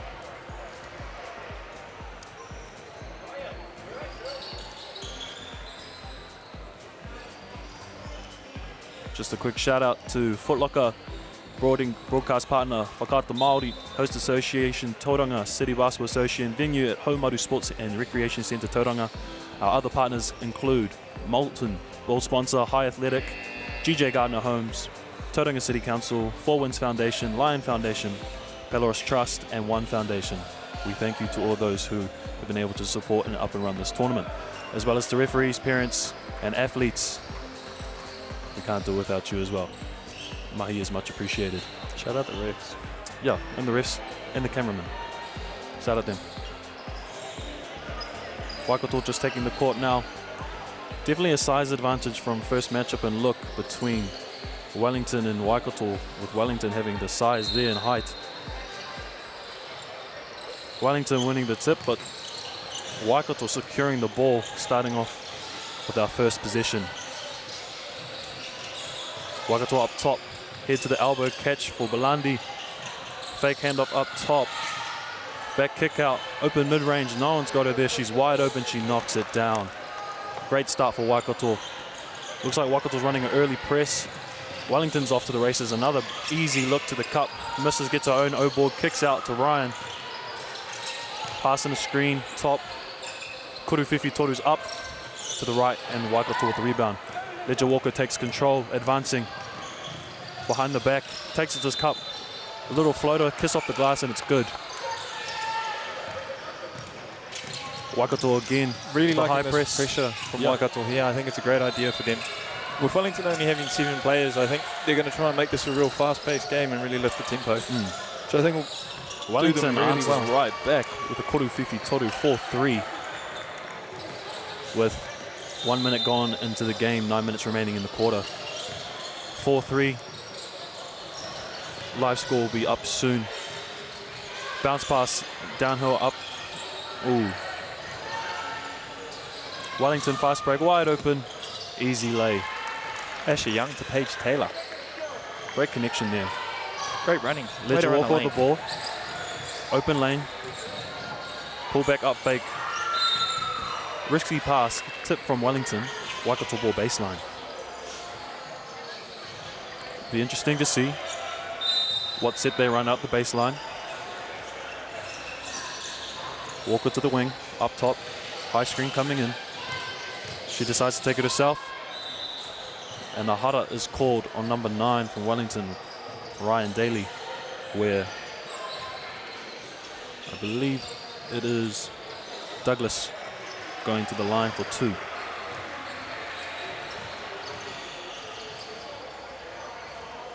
Off on the first, 1 to come.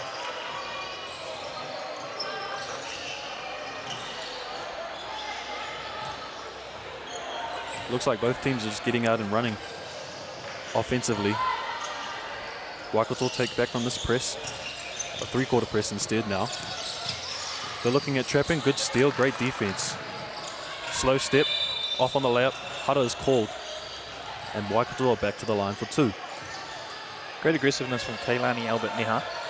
She's had a few stunner games so far this tournament. So I've heard. 48 points. 48 points. That is sensational Crazy. if you ask me. See if she can keep up that performance in the semi-final. Off on the first, 1 to come.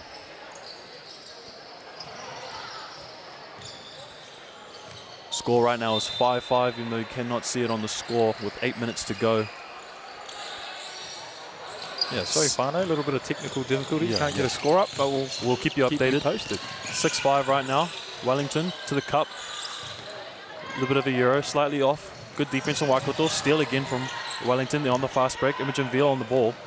She catches it. She rips. Good defense from Balandi, but an O-board again and another 2 for Wellington. Very fast game for these opening 2 minutes and 10 seconds. 6-7 right now to Wellington. Wellington up by 1. Right now, Waikato run their set. Tanika with a little step back mid-range, and it's good. Beautiful form, beautiful shot, and it dropped. Right now, 8-7 up for Waikato with 7 minutes 30 to go. Ooh, lovely behind the back. Bump, dish, great line, and 1. Hara and 1. That was very nice play.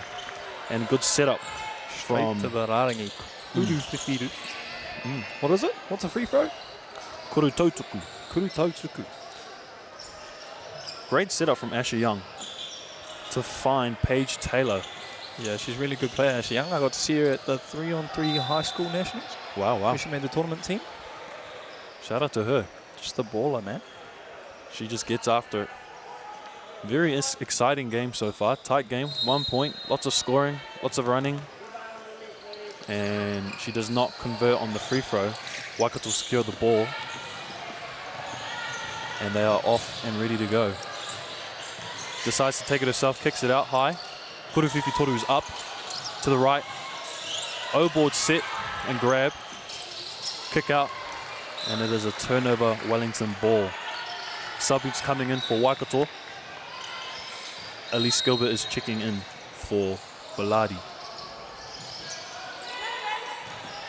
Score is 8-9 at the moment, 7 minutes to go. Ryan with the ball. Imogen gets her set that she wants on the mismatch. It's a turnover though. And Waikato off and on and running. Fast break basketball, another turnover set. Ryan steals it. It's a 2-on-1 right now. She decides to give it up to the wing, to the corner. Young drives, does not draw the foul. Instead, it's great defense from Waikato, and they're on the fast break again. 1-2. Lots of up and down basketball here. Both teams not being able to convert on either opportunities. They decide to slow it down. Wellington get into their set, figuring out Waikato's defense. Handoff coming. Young with the ball, sizes her up, shoots the Kuruwhiwhi Toru. It's to the left. Elise Gilbert is catch slipping there just for a little bit and is caught with the O ball from Wellington, but Tanika with the strip. Wellington ball baseline. It'll be interesting to see what set they run out here. So far, so good. What do you think, Mites? Yeah, pretty interesting. A lot of man-to-man from both teams, I think, so far. No zone. Yeah, which is really refreshing. Yeah, I think so too. Gets a bit boring watching zone all day. Yeah. Clear out to the top. Into the big inside. She's doubled. Kicks back out top. Three's open. Short. Waikato with the rebound. Gilbert goes. Gives it off to Albert. On the leak. Fast break pass is a dime. Goes to work. Bit too hard off the glass. Another O-board. Kuruwhiwhi Toru's up. And it is down. Great hit from Waikato. 5 minutes to go in the quarter. 11-9. Waikato's up by 2. Sloppy defense from in turn, resulting in Wellington for the fast break dish and Cash layup. It's twice now Paige Taylor's been able to just put the gas down and run her lane and get a leak out. Aye. Albert from 3. She's heat check there. Off and another look. Wellington's off again. Off on the left-hand lap. Another O-board for Wellington. She resets, gets a screen from the big. Decides to go herself, half spin. Oh, what a beautiful dime. Just short on the shot. Another O-board for Wellington. They reset it out. 6 seconds left on the clock. Kuruwhiwhi Toru's up, and it's short again. Another O-board. Clock resets back to 14. A lot of O-boards from both teams. Neither team is really getting it on the glass defensively. Tip from Waikato. Wellington ball baseline. 3 seconds left on the shot clock. They have to get it up quick. Still find out the score is not up at the moment, but if you're joining us, it is 11 apiece with 5 minutes to go in the first quarter. Both teams are Wellington's on 1 foul, Waikato's on 2. Both with their timeouts left. Corner ball to Young. Young takes it back, step back, one-legged through. Oh, it was a 2, but that was a beautiful 2. One leg, corner 3 or corner 2, that was just insane. Waikato up. Walker with the floater, draws the Hara. Good aggressiveness, and she goes to the line for 2.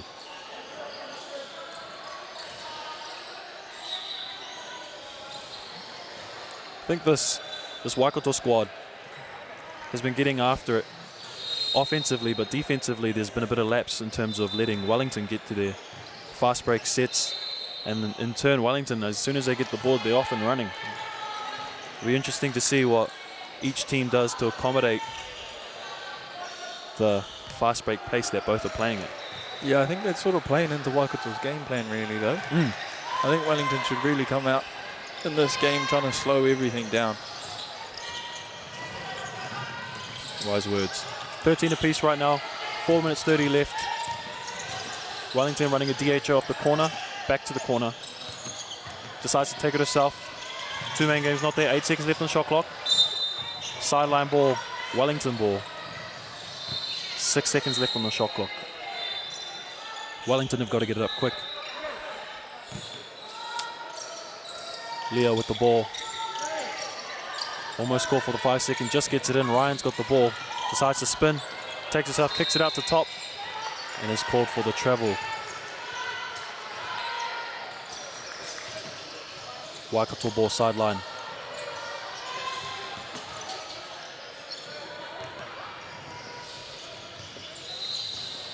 Number 5, Timpara Walker with the DHO to the corner. Elise Gilbert running big, catching up top. Kicks it out for the 3. Kuruwhiwhi Toru is looking good. Short on the rim with Wellington on the board. They bring it up and advance it. Waikato still running this man-to-man defense. This pressure seems very intense. Wellington still holding its own. Bellardi called for the Hara. Blocking foul. Sideline ball, Wellington. Yeah, referee says just a little bit too intense. A little too intense. Aggressiveness is good, but you can't suffocate that much, you know?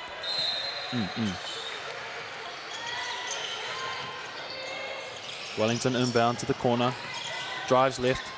It's up and it's good. Number 5. Pongia with a beautiful left hand off the glass. Yeah, that was a really determined drive. That was. Elise with the ball, back to basket, puts up the hook, gets the O board, puts it up again, and it's good. 2 for her. Lots of O boards from both teams, not many D boards from either team. Is what I've noticed here. Scores 15 apiece, still whānau. 3 minutes 30 left in the first quarter. Both teams are on 2 fouls. Daly with the ball, spins. It's called for the hara on Waikato.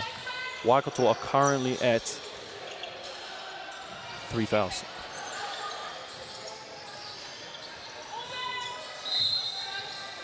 Inbound. Daly with the ball. She stops, she pops, passes. Another turnover. Waikato on the fast break. It's a 2-on-2. Tabaladi reset, stripped and hit from Wellington, but it's a Kuruwhiwhi Toru's up anyway. O-board again. Back to the top. Albert lets it fly. Short. Rebound from Wellington. She slows it down. Reinforcements coming. Back to the top to Daly. She sets up the play.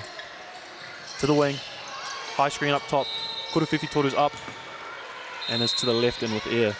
Waikato ball. Waikato bringing subs in. Ledger Walker and Rio are subbed in. Waiheke. Shut up, Waiheke. Walker with the ball. DHO to the corner to Ledger Walker. She decides behind the back, spin move. Kicks it high. Kicks it to the corner. Drives. Nice little floater. In and out. Unfortunate. Good rebound from Wellington. Again, Waikato with that aggressive press. Trying to make Wellington uncomfortable. Really up in their grill. Will Wellington hold their own. 15 apiece right now, whānau. 2 minutes left in the first quarter. High screen. She's on to the left. Back to the top. Down the lane. Nice little 1-2. It's all just in and out.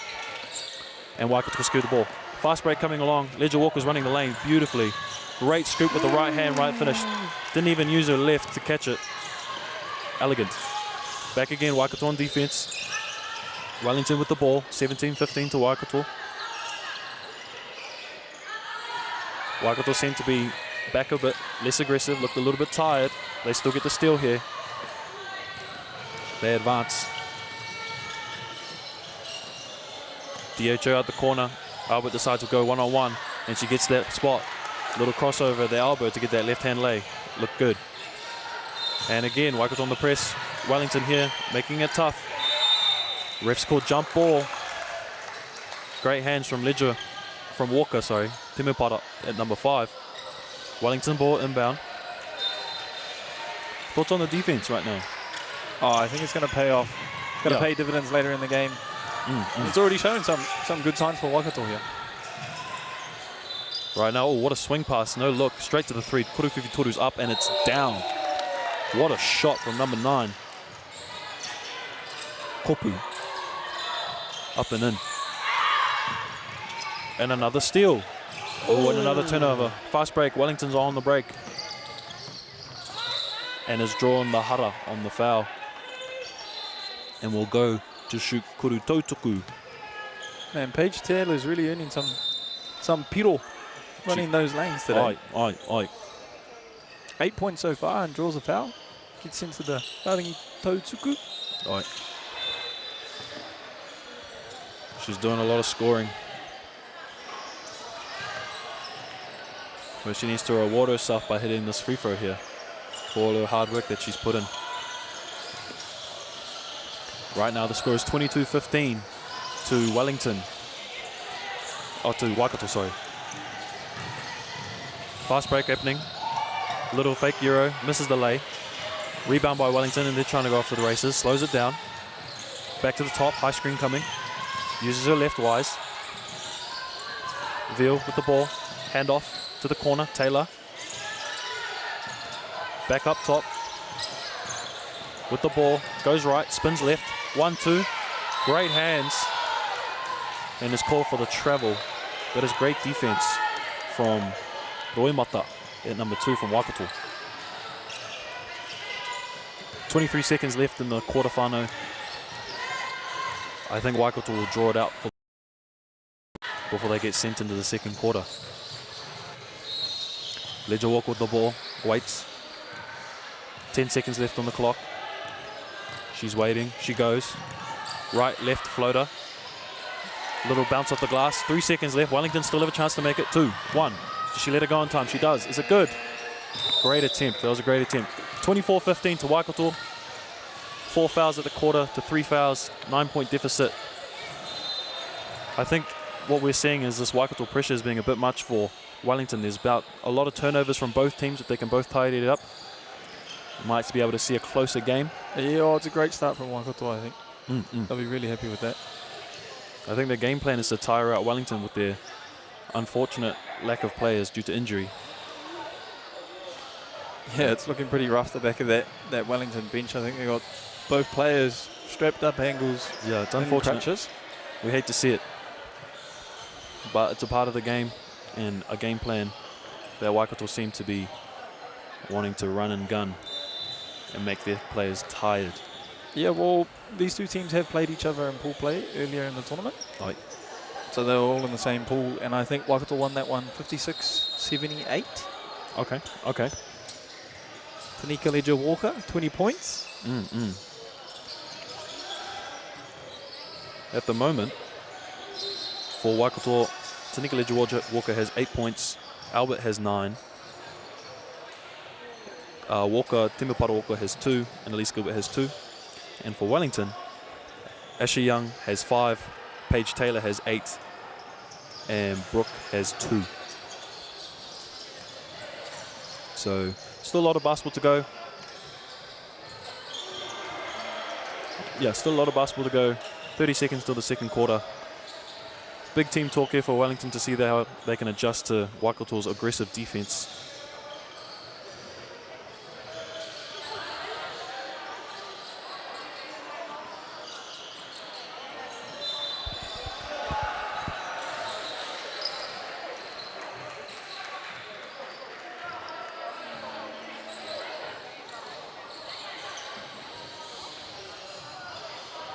As you can see, the quarter time score is up and ready now.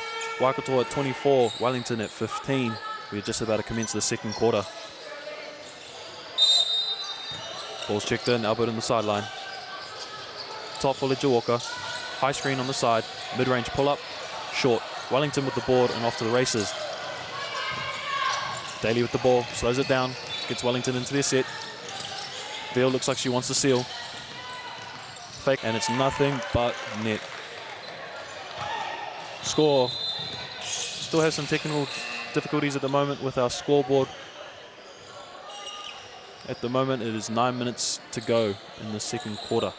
And this Waikato team's been really happy to settle for a mid-range, eh?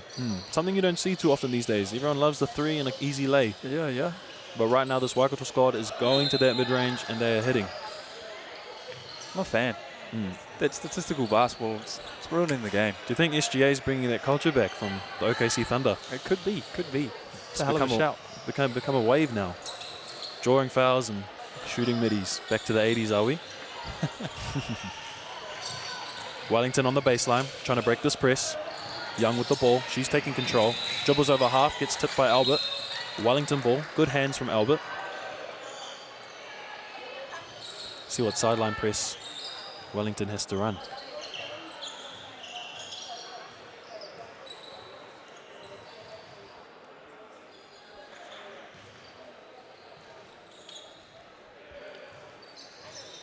I think their team seems to be a bit of a difficulty, technical difficulty over here. Refs are sorting it out. Got some pros on the job over there, though. Of course. The Phi Stats team, is it? I believe so. I believe they're doing the live stats, is that right? Yeah. Recording it, giving us the essential data for us to share. Sending it straight over to us. Got our points leaders, Keilani Albert Neha with 9, Paige Taylor with 8. All right. Rebounds as well. 4 for Leah Akin, 2 for Waiheke Kunu Rio, assists 2 for Waiheke, and 3 for Asher Young. There was that one play from Asher Young where she did a little and then hit the dump off and then got the and one. I thought that was a great play. Yeah, that was sick. That was tough. I'm telling you, Asher Young, she's a baller, man. I'd like to see some big activity from Ujun Veal, using that size to her advantage, getting in the post. Here we go right now. She's going at it. just off of the hook. It was a good look. Yeah, I think that is a good look, and I think Wellington should have a... I think they should go to that a bit more. Albert with the break. Yeah. Wellington looking a bit of a sag defense right now. And in turn, Tanika Leger-Walker makes him pay with the koru fifi toru. Young advances. Veal with the screen. She's on the roll. Young draws the contact and draws the hara. Leger-Walker with the hand, slap on the hand. And Young is heading to the kuru tautuku.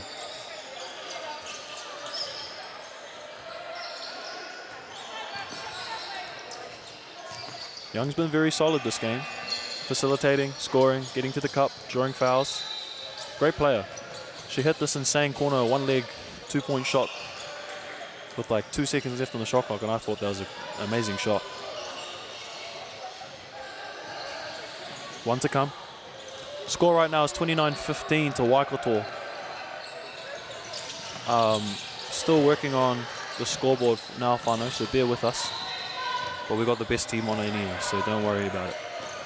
8 minutes 30 to go in the quarter. Waikato with the ball. Albert, Young up on her hip, great defense. She goes to the corner, dishes to the corner. Ledger hit one before and she hits one again, that's 2. Another 3, scores 32-16 to Waikato. Wellington advance, Daly with the ball. Receives a screen from Veal up top, re-screen coming. Fake handoff, and it is lost from Daly. Turnover, Waikato ball. Yeah, I'd really like to see Wellington try and get it in the post to Veal here. I think it's an option that they really need to look at, especially with these guards. They're going to get gassed out if they're going to be running all up and down. Yeah, well, Waikato's just happily switching everything. Yeah. See, it'll be a good adjustment for Wellington, see what they make. Albert, 3. Double, hits the rim twice and is out. Great O-board from Baladi. Albert again, takes it left. 1-2, corner throw. Leger-Walker up top. She decides to heat check, let it fly. Oh me, oh my, and it's good. Another koru fifi toru for Leger-Walker. High screen again, receive from Veal. Picks up the ball, she gets a seal. This is the action she wants. 1-2, good strong defense from Leger-Walker. Pass screen, Young for 3, and it's off. Great O-board by Veal. And bit of a stiff rim there. Man, that was unfortunate. That was very unfortunate. A 2 that Wellington needed very much. Scores 35-16 at the moment, whānau. Wellington up by 19. Make that 22 with that koru fifi toru. Waiheke Kohunui drains the 3. Aye. Wellington into the corner. Up to the wing. Big screen coming. She gets her post. Great steal from Waiheke to Baladi in the fast break, and Waikato get another 2. Score right now is 38-16. 40-16 to Waikato with 6 minutes 40 to go in the second quarter. Waikato look like they're on a bit of a steamroller here. Wellington need to adjust. Timeouts called from Tofale, coach of Wellington, to readjust and go to a new game plan. Thoughts? Wellington? Yeah, this Waikato team's just full of so many weapons. Tanika Leger-Walker's obviously on a bit of a heater, so I'd really try and put a bit of emphasis on getting a hand to her. Oh, she's got 17. She's got 17 points at the moment. Yeah, hitting in. Got to put a hand up on her. She's got it hot right now. But Paige Taylor with 8 for Wellington, keeping it steady, holding it down for them.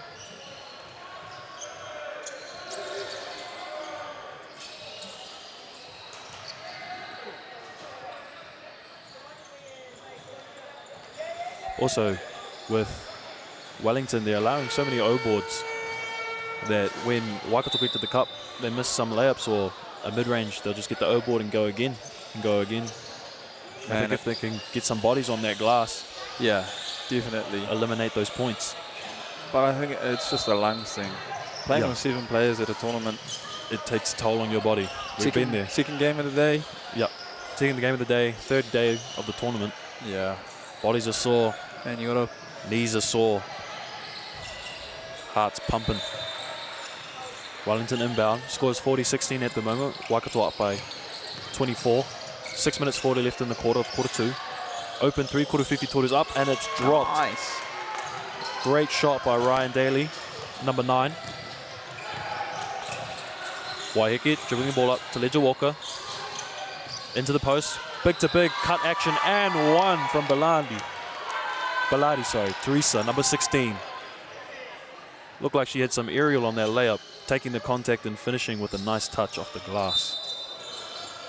She is sent to Kuru Tautoku to capitalize on this, and won. Winner of this takes on Tauranga in the grand final tomorrow. Tough team who beat Canterbury, I believe, by about 10 points, so still a close game. Right now, Wellington being aggressive. Young down to the cup, left, and spins right, just off the left of the rim. And Waikato out again on the fast break. Right, left, layup, off the glass and down. Another 2. Scores 45-19 to Waikato with 6 minutes left to go in the quarter. Veal gets her seal, and she goes. Big post, 1, 2. Just off on the glass, and she gets it back again. Another rebound. Oh, just miss. Unfortunate. Oh, great hands from Wellington. Waikato still have the ball secured. Elisa on the elbow, catch. She looks to go, takes it one-on-one. Up fake, spin out. Kicks out to Waiheke for the Kuruwhiwhi Toru, and it's just off. Young with the rebound out and running. There goes Paige Taylor, man. First down the floor every time. Oh, she's after it. She's willing this team right now. Wellington, handoff, back to Young. She goes, ooh. She draws the hara. Bit too aggressive from Gilbert.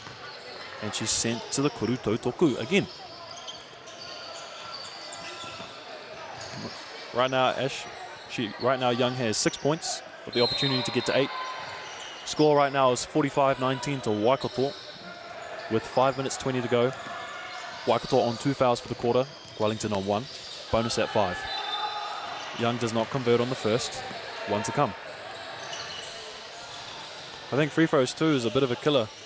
This Wellington team's been getting to the line and just haven't been able to convert at a high clip, which is in turn giving Waikato a bit of breathing room. Yeah, definitely. When you get fouled, you just have to punish them for it. Yeah. Otherwise, that defensive possession that they got wins. Walker with the ball. She drives. Hit from Taylor. Waikato ball baseline.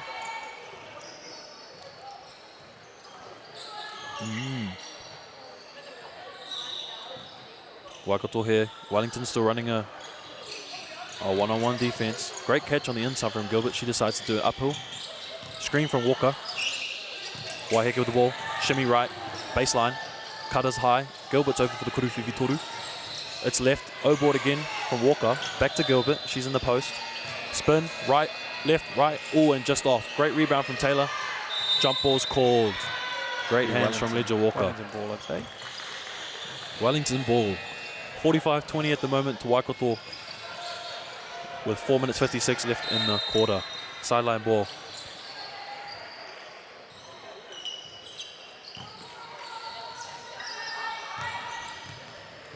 Young, bring it up behind the back. Oh, great screen from Veal. She's taken out. Foul is on Kopu, being a little bit too aggressive, just running straight into Veal and taking her to the floor. Wellington drawing the foul. Sideline ball. Daly with the ball. Back to Young. Turnover. A bit of a sloppy pass there. Waikato in turn receiver on the baseline. Wellington looking a little bit tired here. They just got to dig deep. It's semi-finals time. Find their action, find their groove, get their systems going. Hand off here for Ledger Walker to Waiheke. Timipara with the ball. Another DHO. Great pass, open corner. Kuruwhiwhi Toru's up.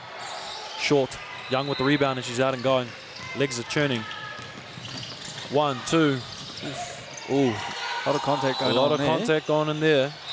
And unfortunately, it is called Waikato ball, baseline. Just saw that now. I'm enjoying her aggressiveness. She's getting to the cup, no fear, she's still going. We love to see that. Wellington just need to dig deep here and get some stops, pull it out. Corner, Ledger Walker down, does a reverse lay. Rim's a bit long, rim's a bit stiff, in and out. Rebound. Wellington off and running, Daly with the ball. At the wing, sizing up, waiting for Veal to get her set. Big man gets it in. 1, 2. Spin. Great strong defense from Gilbert to hold it down. Lots of chests, no arms. That's what a coach loves to see. Waikato getting to this set. Elbow, Koruwhiwhi Toru, wide open. Great look, no good. Strip from Wellington on behind. Baseline ball for Waikato.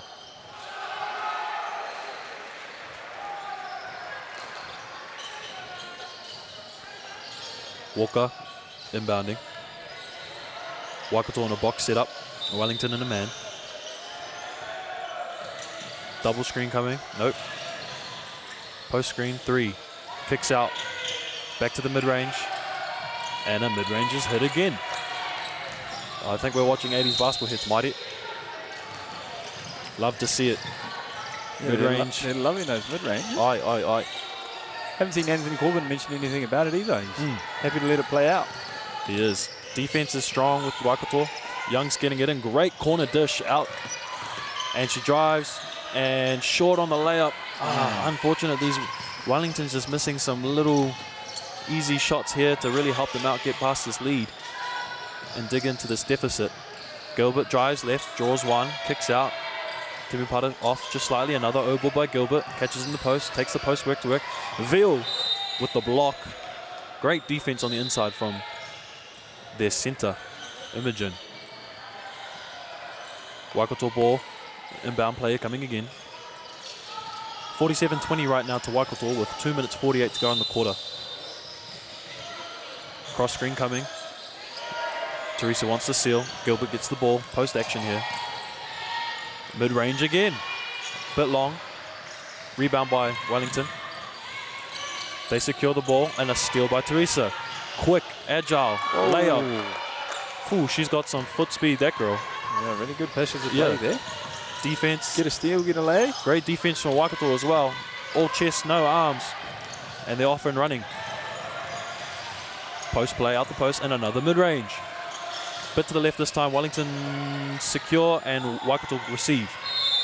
Teresa on the loose ball, grabbing it and receiving the hara to go to the kuru tautuku. Yeah, what a great minute from Teresa Bellardi. Great energy player. She's come off and just been going straight into it. Yeah. Every time she gets the ball, she's just 100% into it. Quick feet, just hunting the ball, getting after it. Yeah, that's the thing about this Waikato team. Like, they just have so much depth. Like, they just got some scrappy players who just get after it. Someone's always scoring. Right now, Tanika Leja-Walker leads all scorers with 17, followed by Albert with 9, Paige Taylor with 8. Oh, even Bellardi. Teresa, she has 9. She's been getting after it for sure. Rebounds, Imogen Veal leads all rebounders with 6. And Waiheke, she leads all rebounders or assists with 5. Wellington getting a breather as well as Waikato. Gathering themselves, getting ready. Be interesting to see what Wellington come out with here after this timeout, see if they got some urgency to close this gap. Scores 49-20 right now. 2 minutes 12 left in the quarter.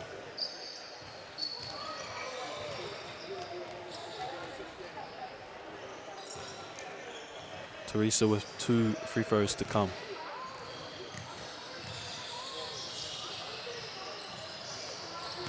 Long on the first, 1 to come.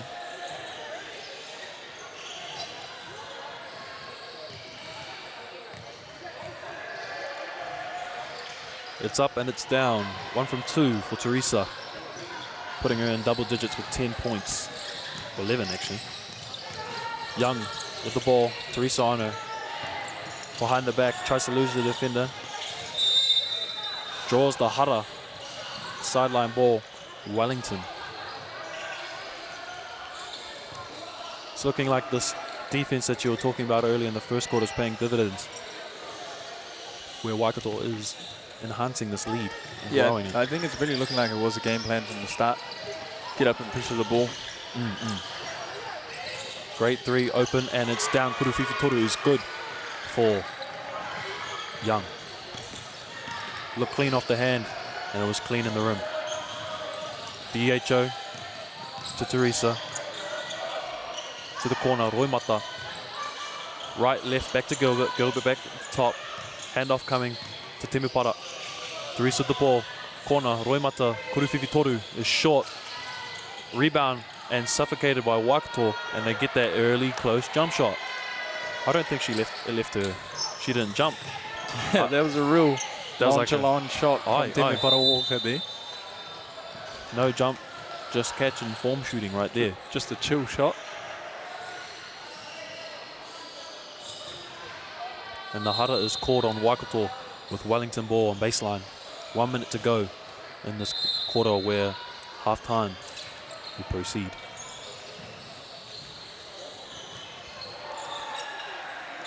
Looks like Waikato has hit the bonus, so Wellington will be shooting Kurutotoku at the line. Toya misses the first on the right. I think Wellington, if they want to close this lead, they need to start hitting some free throws. Both teams even. It's up slightly to the right. Waikato with the rebound. Wellington need to stop here. Timupara with the ball to Gilbert. DHO coming here. Roimata with the ball off the rip. Kicks it back out. Straight corner. Open Kuruwhiwhi Toru. Beautiful basketball, and it did not look like missing it at all. Straight through the rim. Swish. And again, Waikato with the hard press. Wellington with the pickup. Risky pass. Back to Wellington almost. Taylor with the ball. Back out top. Tongia with the ball. And she goes left, which she's so good at, and she gets that bucket. Great layup. Wellington with 25. Waikato with 55. 30 seconds left to go. Gilbert with the ball. DHO to Roimata. Roimata swings it out. And another Kuruwhiwhi Toru for Kopu. I think that's her second or maybe even her third of the game. Wellington on the fast break. Short on the shot. 15 seconds to go. Will they hold for one position, or are they going to go? Timupara decides to slow it down. Wellington, good defense, picking up early. Getting a stop here will be crucial. Kicks to the corner, another Kuruwhiwhi Toru for slightly long. Gilbert with the rebound on the buzzer, just in and out. Halftime. Wellington's looking a little bit gassed here with their 7 players. A much needed rest for them. Scores 58-25, Waikato heading into halftime.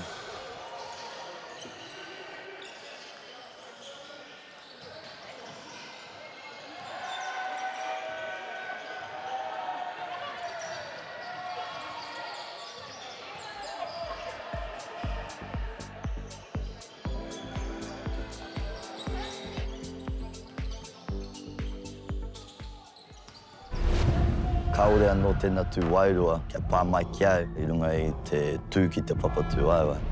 Tukala mai o kahahia mātou nei tamariki kia tūranga tira. Kua taia, haka, thera.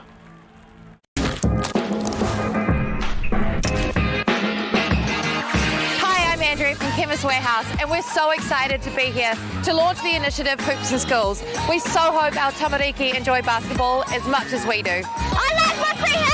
Yeah!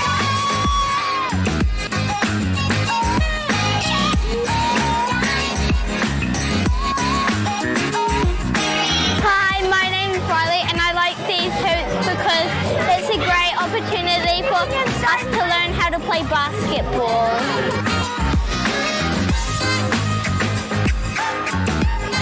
I love these hoops because everyone has fun, and then thank you, Chemist Warehouse, thank you, basketball.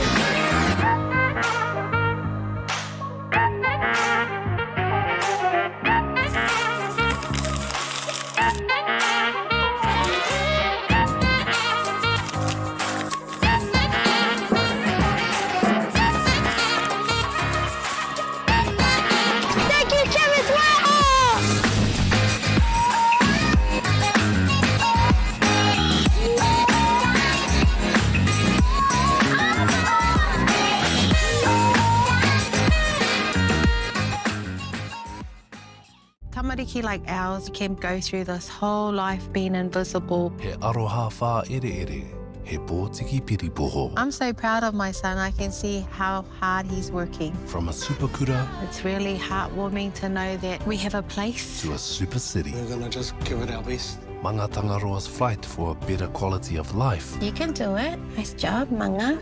will push the human boundaries Good man, there you go. of possibility. We need to work past that point of comfort to make sure that we actually get the gains that we want to be getting. By week 3, we're not going to even recognize this boy. It's totally different. Nurturing Hope. All episodes streaming now. Ki Māori Plus. The best way to dominate any culture is to take the children. 3 months now turned into 3 years. Once you're in there, that's it. The Stolen Children of Aotearoa, streaming now on Māori Plus.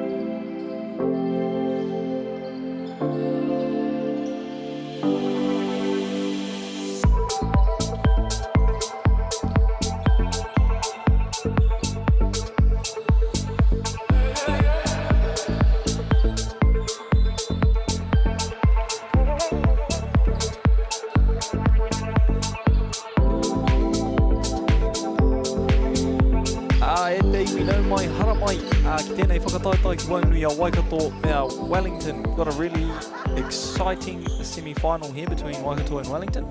The score is 58-25. I'm here alongside my co-commentator Daniel Dobson. Kia ora. So far, really hot start for Waikato. What would you be telling your team if you were Wellington in this spot? Well, 30-point deficit, 20 minutes left. It's doable, but it all starts with defense if I'm Wellington. They're giving up too many O-boards, need to put a body on the glass, carry a hand on the 3, because Waikato has been hitting from a great clip from the outside. Yeah, they've been shooting really well. I think also to give the guards some release, find big Imogen inside, get the seal, use our height to advantage and convert on those easy buckets. If I'm Waikato though, I'm keeping up with this energy.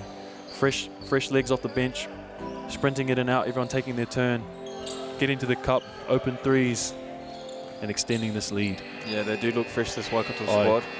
Wellington looking a little bit gassed here, but another 2 quarters will tell. Waikato with the ball, score is 58-25 with the 3rd quarter commencing. Waiheke with the ball to Albert. She goes left, and it's slightly short. Oh, and they leave the rebound wide open. Teresa with the O-board, and they kick it out to Ledger Walker. Koruwhiwhi Toru is up, and it's long off the backboard.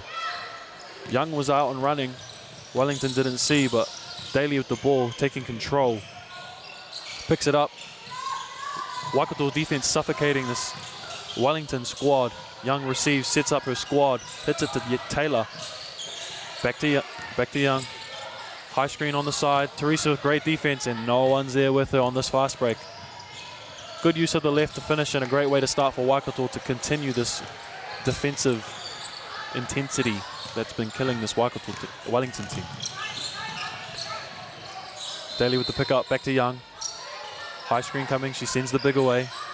Away screen for Daly. Young goes, kicks to the corner, great peel from Teresa, and instead Wellington get the easy lay with the left.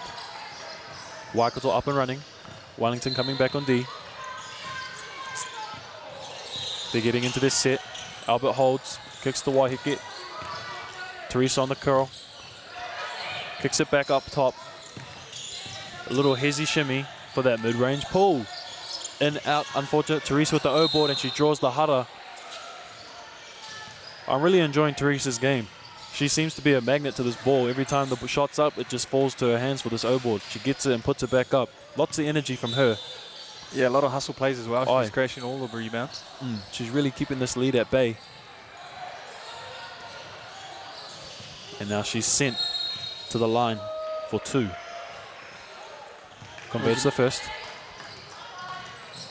We can tell you how many two-duppers she's got, how many rebounds she's got. She's got 4. thanks to our live stats. Do we know how many O-boards there are? Are they all 4? I feel like it must be. Must be. And she converts on the second as well, 2 from 2. Waikato still running this full court press. Wellington advance. Daly with the ball. To Young. She goes left, kicks right. Great steal from Waiheke and Waikato off the races. Bounce pass, Albert, right, left, and is fouled on the fast break from behind on Taylor, and she will go to shoot the Kurutautuku. I think from this Waikato team, you can see that defense is turning into offense. Good steals, even like the defensive rebounds, they all go out and run, forcing this Wellington team to dig deep and get their cardiovascular endurance up. Cardiovascular endurance up. Aye. It's a shout. That is a shout. Knocks the first, Albert with the second. And it's good. Nothing but net. Wellington advance. 64-27, 8 minutes to go in the quarter. Waikato with a commanding lead. Wellington run their set. Daly with the half spin. Kicks to Young. Great pass. Oh, that was a dot. Absolute perfect pass. And Daly with the great finish using the right. That was a pill of a throw. And again, Waikato again. Inside, uses the left, kiss off the glass, answer right back to Wellington. And again, Waikato's up in the press. Daly picked up, double teamed. Swing to Young, Young up high. To the Albert to the corner. Korowhiwhi Toru's up, it is long. And is off Waikato's leg, forcing Wellington for a baseline set.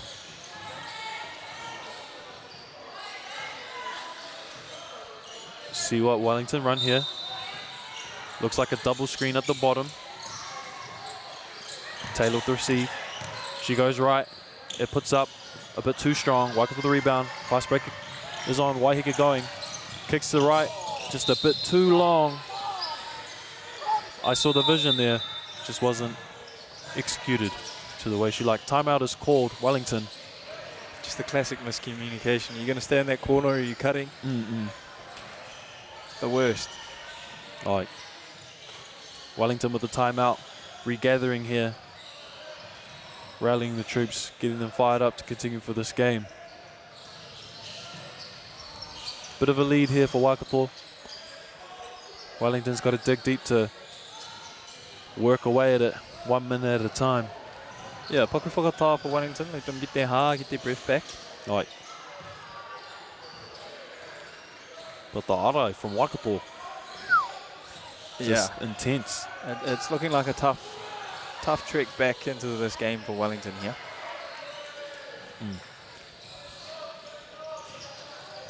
See what they come out with. A bit more urgency out of this timeout.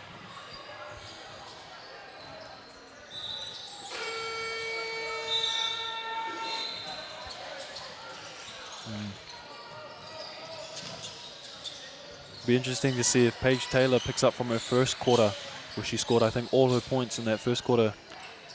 And then Asher Young took over in that second, getting dimes and buckets as well. These two, the front runners for Wellington. See if they can keep up the work. Waikato again, a three-quarter press. Young advances to Daly. Daly at the top. High screen coming on the left. Good roll to the corner for Taylor. Another steal for Waikato. Teresa's off to the races. She resets, gathers the troops. Albert catches down, goes left. 1, 2, back top. Ledger Walker. Why not let it fly? Oh me, oh my. Another 3. Korowhiwhi Toru is good for Ledger Walker. Waikato 69, Wellington 29. 6 minutes 50 in the game. Till the third quarter finishes, sorry. Wellington with the ball. Oh, beautiful dish inside. Great left by Paige. Speaking the man a moment, talking about it. This is her quarter. Waikato with the ball. Albert picks it up. Teresa. Ledger Walker again. She's hit 4. Why not again? To the left. Korowhiwhi Toru is no good. Wellington ball. Seems like this Waikato squad is getting whatever shot they want. Wellington need to respond here, get it over half and get a bucket. Young with the ball. Little away screen from the big into a high screen. Goes left, Daly. Spin move, back to the left hand. 1-2, nice floater, will look good off the hand and it's good in the bucket. Another 2 points for Wellington, 69-33. Waikato. Down screen for Ledger Walker. Post play. Oh, a lovely spin from the right to left using the inside hand of the glass, and it's good for Douglas Karuna. Little bit of pizzazz into the corner 3 for a kuruwhiwhi toru for Wellington. Swish. Big hit for Wellington. Get the energy and intensity up for Wellies. Seeing that shot fall through. High screen coming for Waikato. Albert goes right, kicks corner. Ledger Walker says, I'm going to shoot it, and it goes air. A bit too long on that one. Wellington ball. Oh, Ashley Young with a little bit of shimmy to draw the Hara. A little stop and go. Bit of razzle dazzle with the handle. I like that little behind the back, and she goes to a drop, stops and then goes. A little bit of a go-to in her bag for her. Waikato bring in reinforcements. Walker in, Kopu in, and Gilbert in. Leaving Walker, Ledger Walker and Albert out. High screen coming for Wellington. Half spin again. Kicks to the corner.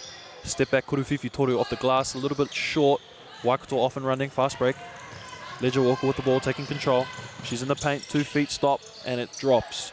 Easy lay for Ledger Walker. If I was Wellington here, I'd be pretty concerned about the difference in quality of shots so far. Yeah. Wellington in the last 3 possessions have been forced into really tough looks, while Waikato's basically shooting wide open.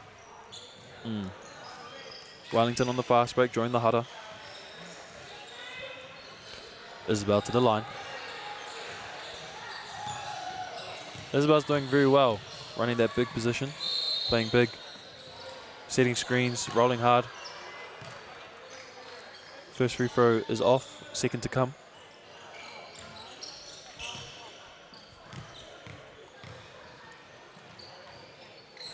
Just a bit short again, Waikato ball. Advancing now. Lani, Hizzy left, goes right. Ooh.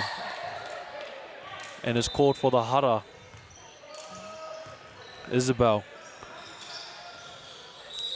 I thought her 2 hands were up. She thought so too. But the ref sees it. I don't see it, so they called the Hara. 2 to come for Albert.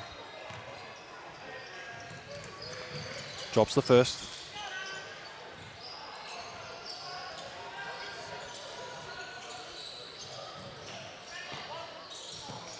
I like Albert's little hizzy.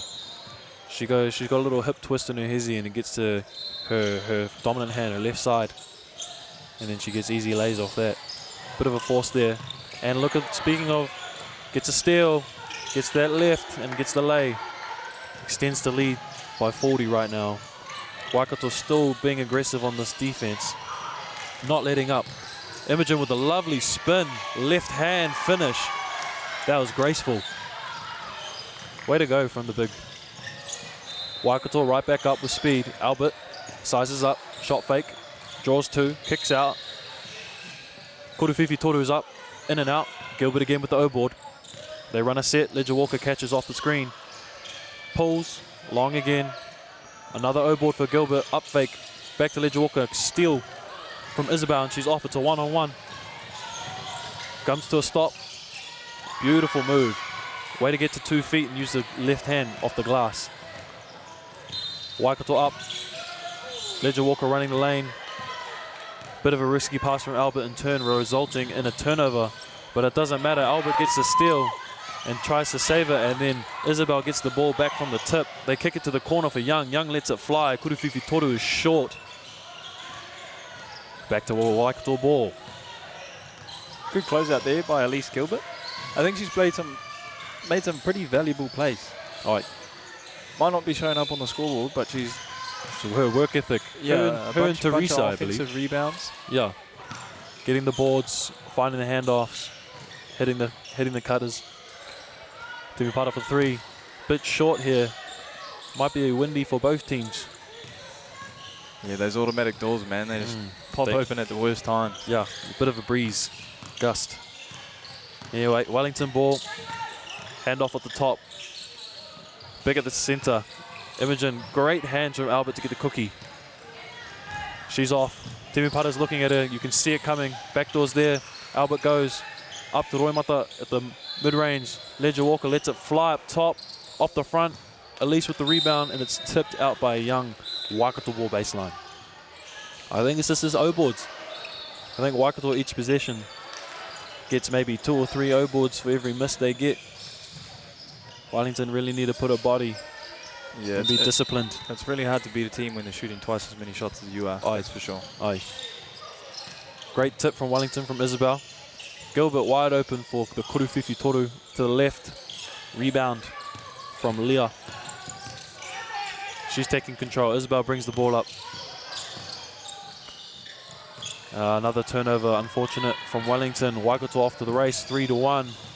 Gilbert stops, 2 feet, up with 2, and finishes with the right. Really solid. Yeah. Young off to the race. Imogen, easy lay, unfortunate miss. Gets her own board, goes up, gets Hara, gets the foul, and 1. And she will be going to Okuru Tautuku to shoot 1 and capitalize on this and 1 play. Scores 42-79 at the moment to Waikato. 1 minute 53 left in the game.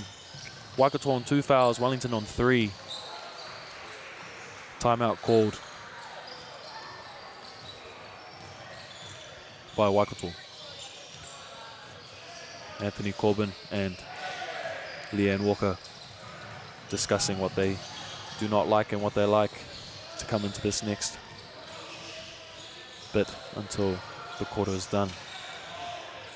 Wellington look like they got a bit more energy in that last 2 minutes. See if they can keep it up.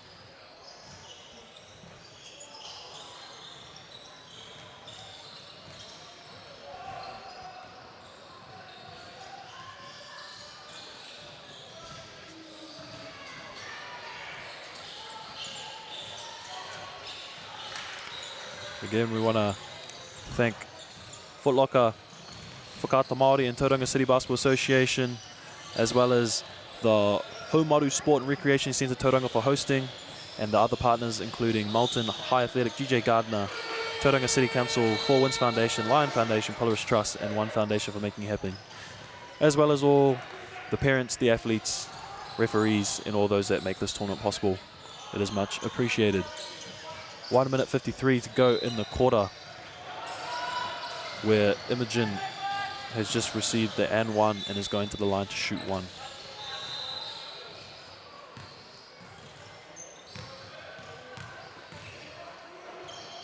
And it's good. Waikato ball to Gilbert. Gilbert swings to Walker. Roy Mata with the ball. She goes in line, spinning, moving. Finds Gilbert with the kiss off the glass, and it's good for that little close jump shot. I feel like SGA has been rubbing off this Waikato team. Hitting those middies. Reckon they've been watching the playoffs, eh? Yeah, I wonder if they're watching him get to the line as well. Because people like to call him a foul merchant, but 2 in one, half a dozen the other, I say to that. Wellington with the ball, good O-board. Defense there from Timi Pata. She swings it to Waiheke. Oh, Teresa was there, almost caught it. Ryan's off, fast break, 2 on 1. She pulls it out, slows it down, kicks it to the big. Imogen, right, left, and draws the Hara. She had some urgency going into that layup. We like to see that. We want to see that from Wellington to close this gap. She will be going to the Kuru Tautuku to shoot 2. 56 seconds left in the game. Sorry, in the third quarter until the fourth quarter commences. Knocks down the first.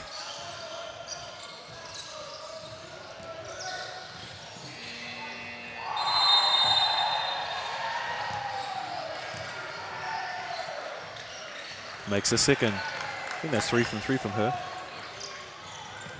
Gilbert inbounding. Up top, back to Gilbert. Roimata with the ball. Top, back to Gilbert. Great steal from Wellington. Isabel bringing it up. Sees two, takes it. That was a lovely left-hand floater. Bank is open. Corner wide open, Roimata catches. Gets the mismatch between her and Imogen in terms of height. Back to Roimata. Half spin, spin move, catches, back to two, kicks it out for three. Koruwhiwhi Toru's up from Teresa. Bit short. Veal with the board. Daly with the ball. It's a one-on-one. Teresa is marking. Now Roimata. Ryan with the ball, picks up, hits the big. And another steal from Waikato. And she is flying. Ooh, and misses the gimme. Looked a little bit too fast for her own hands. But she can run. Yeah, that time pressure got to her. I think she rushed it just a little. I think so. Took her time and would have got that lay. Third quarter has just finished 81-47 to Waikato. 1 minute 40 till fourth quarter.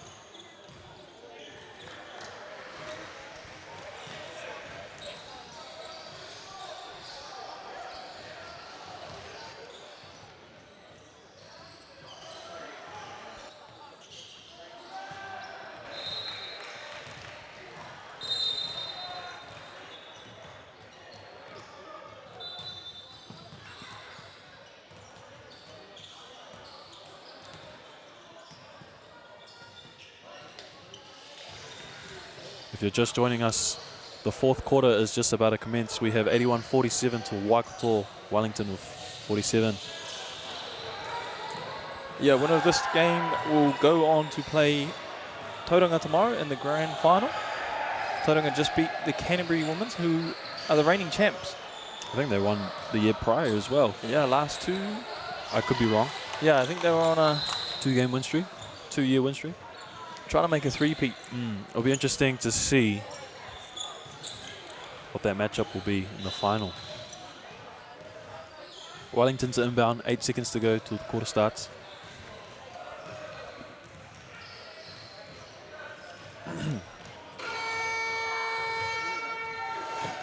And we're off. Ryan with the inbound. To Tongia. Brooke, she loves that left. Gets to her left and just a bit short on that shot. Kick out to Waikato. Waikato decide to slow it down. Little back pick from Elise. Timipara with the ball. Roimata. Gilbert. Goes right, goes left, kicks it out to Kopu. And the Koruwhiwhi Toru is good. Look clean. Wellington advance. It's got a really nice shot there, Kopu. I believe so too. Looks nice. Yeah. Why not let it fly? Koruwhiwhi Toru is short for Wellington. Imogen with the save, just a bit too far out for her to reach. Waikato ball baseline.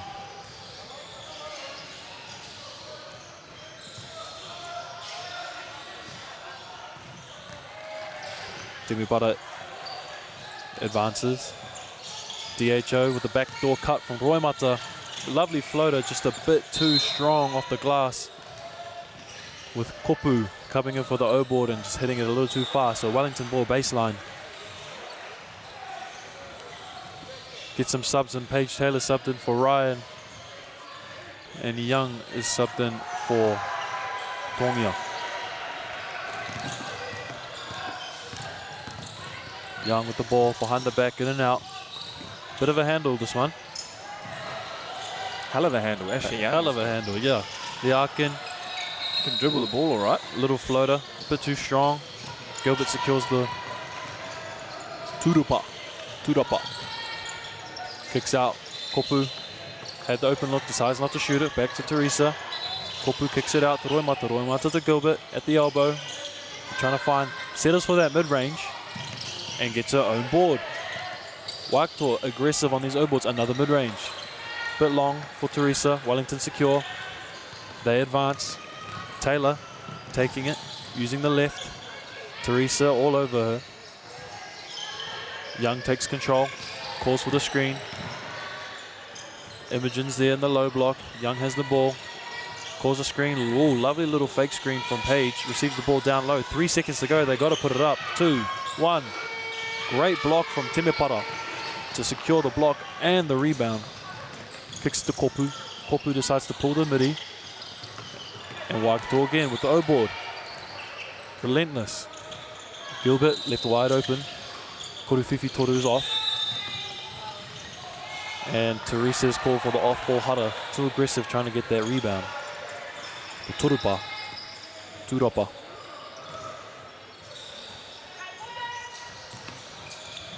Wellington inbound.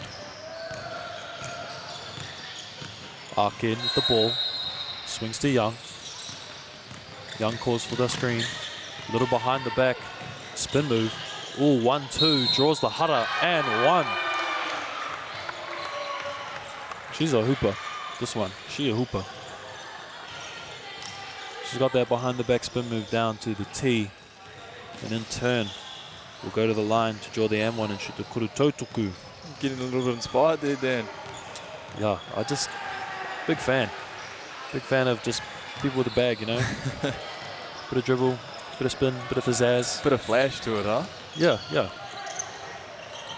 But now let's see if she can play some defense. Instead, commits the Hara on Walker, causing Waikato to have the sideline ball.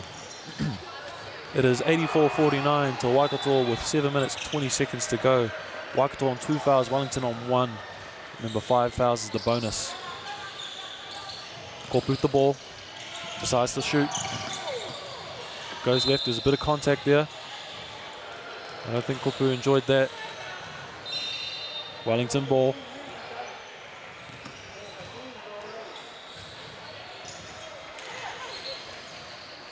Young to inbound.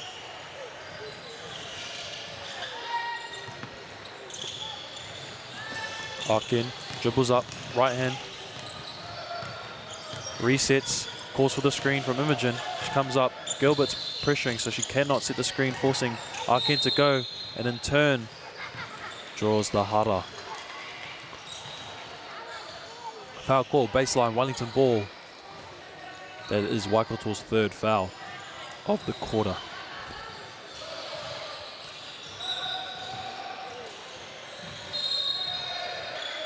Off screen coming. Great catch on the inside from Taylor. Back to Arkin. And draws the Hara again. Young will go to shoot the Kurutotoku at the line. Right now for Wellington, Paige Taylor's their leading scorer with 13, Young with 12, Ryan with 7. And for Waikato, Ledger Walker with 22, Teresa with 16, and Albert with 15. Also on the boards, Elise Gilbert with 13 rebounds, which I think over half is offensive. Imogen Veal at 8 for Wellington. And then assists-wise, Young with 4. And Waiheke leading all assist leaders with 7. Timeout here called with 6 minutes 58 to go in the quarter. Waikato up 84-49. Both teams catching a breather. Yeah, it looks like Waikato's in a pretty commanding position. 4 of their starters are standing over there. I don't think Tanika's played at all this 4th quarter. I think they're letting the second unit have a turn. Keep the starters fresh for tomorrow.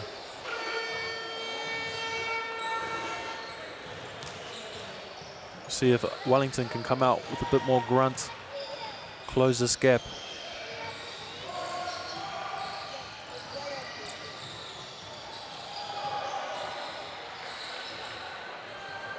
I believe it is 2 free throws for Young as she drew the Hara just earlier on that left-hand layup.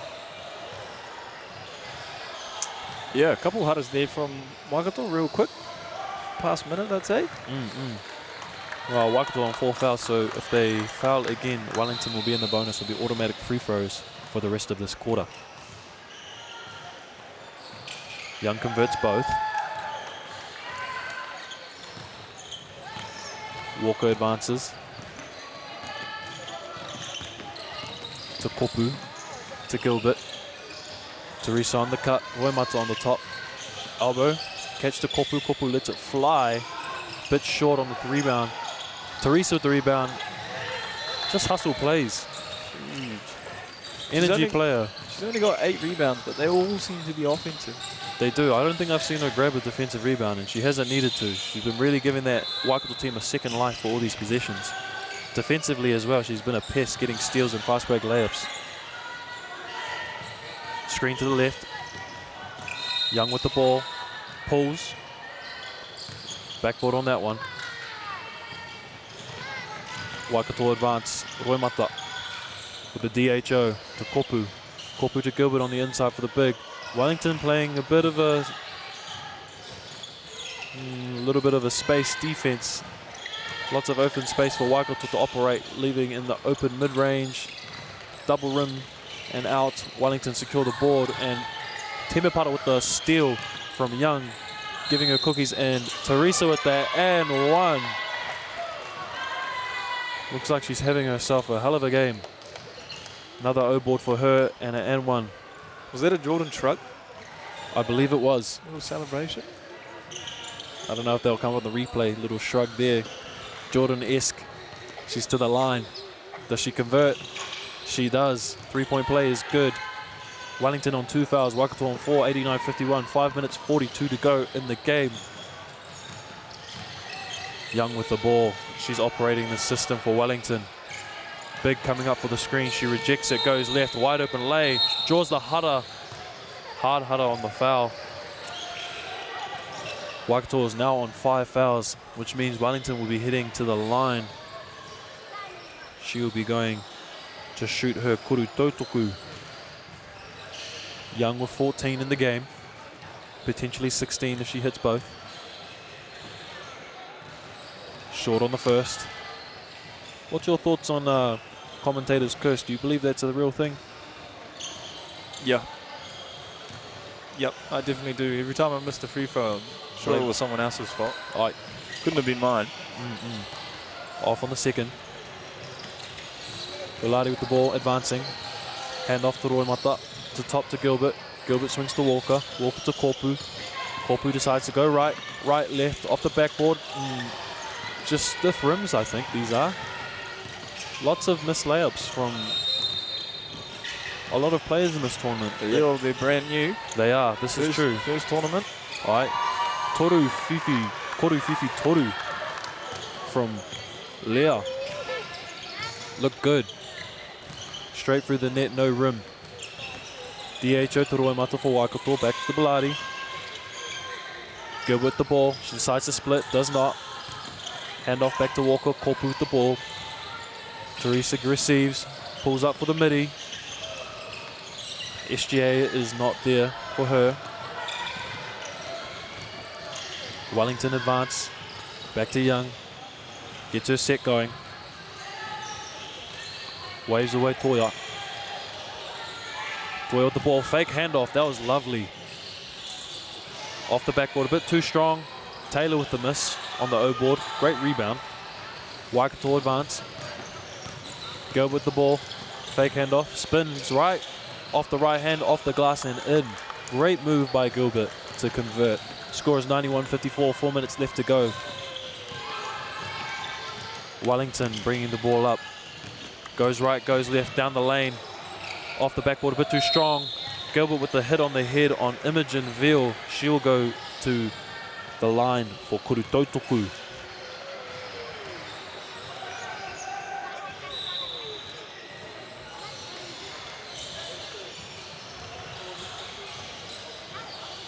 Waikato in a bit of foul trouble this quarter. Wellington only with 2. Fouls to give. Yeah, the Rari Kurutuku has been pretty rough on Wellington so far. 17 from 19. Oh, make that 7 from 20. 7 from 20 on the free throw. Yeah. All right. 30-something%.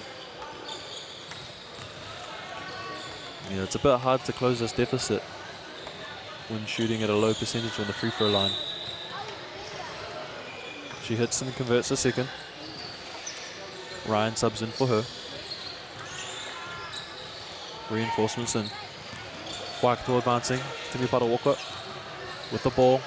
Swings in Teresa. Teresa got a little hezzy there. Back to Kopu. Kopu swings it back to the top. Elbow pass, handoff, screen. To Roy Mata. She up fakes. Great cut from Douglas. Karuna. Ryan secures the ball. Swings it to Young. Step back, Koruwhiwhi Toru. Ooh. That's so nice. That is nice, that's all I can say. She's got a few crazy highlights from this game, actually. She does. She's aura farming right now. Backdoor cut from Kopu and is good off the glass using the right. 3 minutes to go till the game has commenced in the semi-final, where it looks like Waikato will be taking on Tauranga in the grand final tomorrow. Battle of the Bay. See who will take home the National Championship. Koruwhiwhi Toru from Wellington, slightly long. Rebound gathered by Roimata as she advances the ball for Waikato. Another handoff to Teresa. She's open. Hits it to Douglas Karuna. To Temepara. Back to Roimata. Doesn't look like they want this Koruwhiwhi Toru. They want to go inside and Teresa wants to get her bucket and she does. Draws the hara, gets the and one. 95-58, potentially 96-58 if she capitalizes on this free throw. And another bucket from Teresa. Just having her way on the glass. Scrappy. Yeah, I think she's trying to take that point leader spot from Tanika, I'd say. Well, it's tied points right now. Both with 22 points for the game. Wellington advance. Arkin with the ball. Back to Young. To Daly. Up fake, goes right. Half spin. Young lets it fly. Long. Love the confidence though. Yeah, she definitely got that. Got a lot of confidence there, young girl. We love players with confidence. This is so freeing to see, I think. Waikato, screen. Back to Teresa on the inside. I think she's hunting for this bucket. Back to Douglas. Douglas ripped through. Draws the hara. 2 shots to come.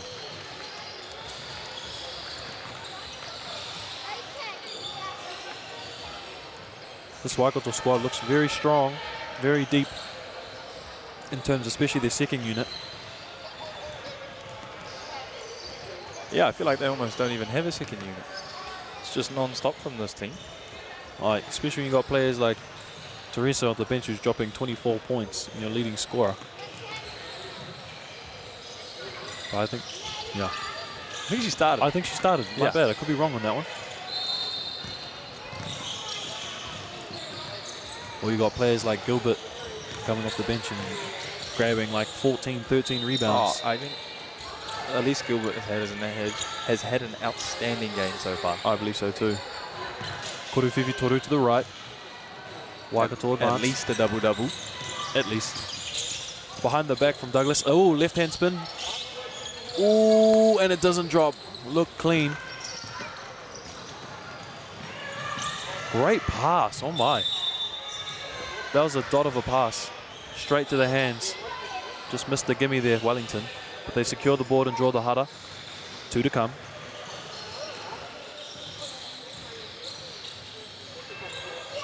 Brooke to the line. Oh, I think it's pretty safe to say that Waikato will be playing Tauranga tomorrow. I believe so as well. 1 minute to commence, and it is a 96-59 is the score for Waikato. Exciting final. They've already played each other earlier, am I right? I believe so, yes. I think Waikato got the best of Tauranga. And now I'll see if Tauranga can get their redemption. Bit of a technical difficulty here. Plays come to a stop. Referee's sorting that out.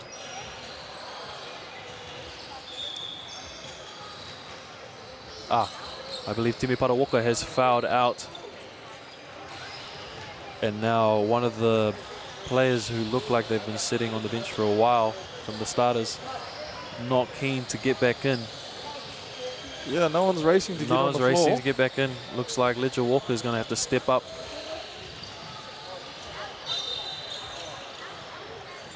Still working out the kinks.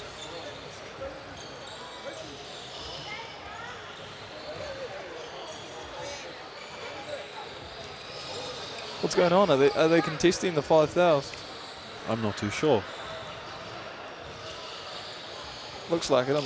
Looks like she does not have 5,000 at the moment. And Leanne Walker has contested that call from the ref, and it turns out she has 4,000 and still able to play. Waikato up and going. Could be part of bringing the ball up. A little bit of lack of urgency here from both teams. Wanting to draw out the clock. Kopi with the ball, sizing up. Walker there. Douglas with the ball, handoff. Kicks to Roimata. Roimata lets it fly. Blocked by Young. Great pass to Teresa. Indeed, indeed.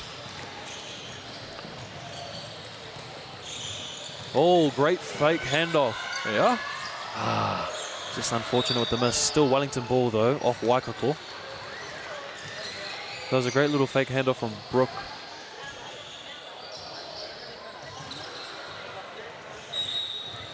Three-on-three move right there, if you ask me. Ryan with the ball. Kicks to Young. Kicks to... Oh, with a lovely floater. Paige Taylor. 20 seconds to go. I wonder if Waikato will dribble this clock out or go for a bucket. Looks like they're going for a bucket. Kopi with the ball, 10 seconds to go. Roimata, Teresa. 3 seconds to go. She pulls the koruwhiwhi toru. And there's a bit of that gust again from those automatic doors, I think you're asking. From earlier. Caused that shot to go slightly to the left. 1 second left for Wellington. Full court heave coming along. And she lets it fly. And also another bit of gust came in and just moved it to the right slightly. Final score is 96-62 to Waikato as they head to the grand final. Wellington will be playing Canterbury in the third and fourth playoff game tomorrow. Great game. All for Waikato's from the start.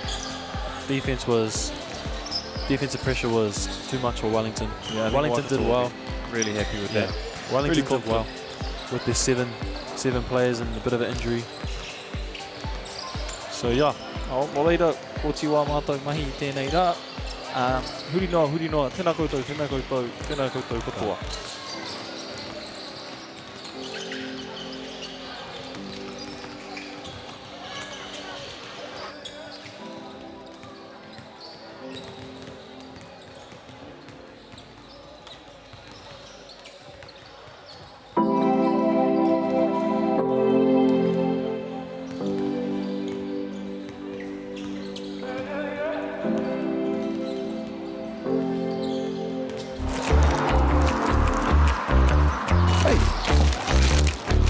What's going on over here?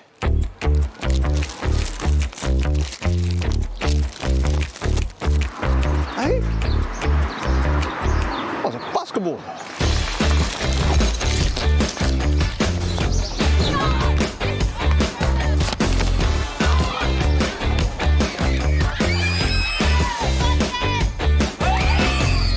The maunga is smiling down on us here in Taranaki. We're here, Hoops in Schools, Basketball New Zealand. We've bought some hoops and it's great. Taranaki is going to be the next baller capital of Aotearoa. Man, we've got Corey Webster, we've got Brooke Locke, Tall Blacks, Tall Ferns. Let's get it. Let's see these kids, eh?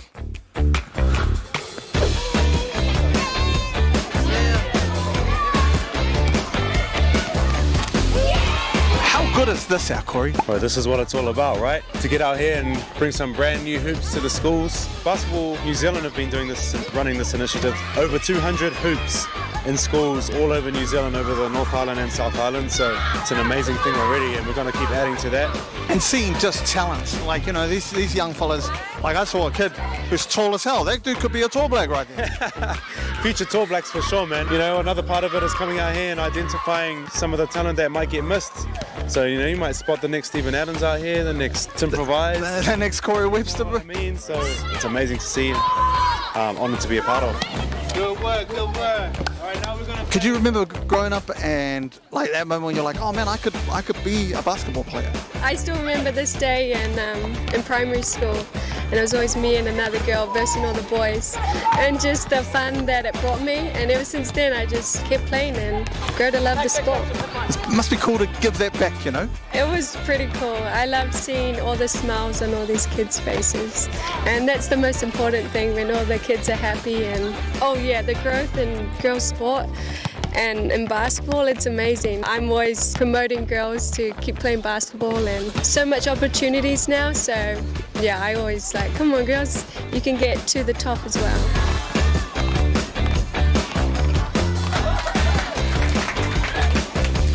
It's really cool, Dan, just to be here and see it happen, you know what I mean? Yeah, that's awesome. And that's what Hoops in Schools is all about, is giving the tamariki and rangatahi a chance to have accessible opportunities to play basketball, and that's what we're seeing here today. We want this in every school, correct? Yeah, we want hoops everywhere, North Island, South Island. So we've done over 200 hoops across the motu now, but there's no stopping. And as basketball continues to grow, our biggest challenge is making sure we have those facilities.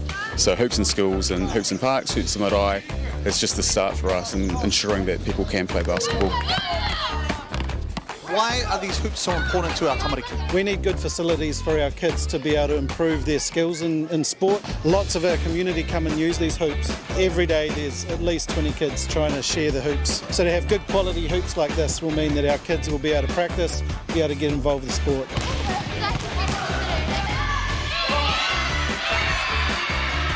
All right, I'm here with the MVP. Camden, how you feeling, bro? Good. What was the most important part of the day today, brother? Learning things with my old friends. Yeah! So my man here said that you could beat Corey Webster. Is this true? Yep. He said you could cross him up. Is that what you said? Yep. Yeah. Oh, he's good. Hey, Put some money on it. put some money. How much money you got right now? None. $9. He said. Who's the best girl player here at the school? Me? Do you agree with this? Yes. Yeah. Why are you so dominant? Why are you so good? She's just number one. Do you think you could beat Brooke? Oh, easily. Easily. Okay, we're about to find out. She has 50 cents on it, she said. Yeah, I actually do. 50 cents. Yep, I actually Yeah, we can go for 50.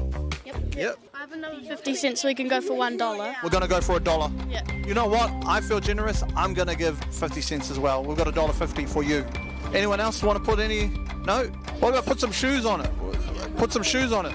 If she beats Brooke, then we can have your shoes. Yeah. These hoops are mean, eh? Yeah. You know what else is mean? What? This guy's mullet. Show the camera your mullet. It's a rat tail. It's a rat tail. It's a rat tail. Mean hoops. Yeah, I really like them. The old ones weren't. Yeah, we need new hoops. What was the old ones like? Not that good. Yeah, did someone break them? Oh, they're broken. Look at them over there.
opportunity that we can't pass on.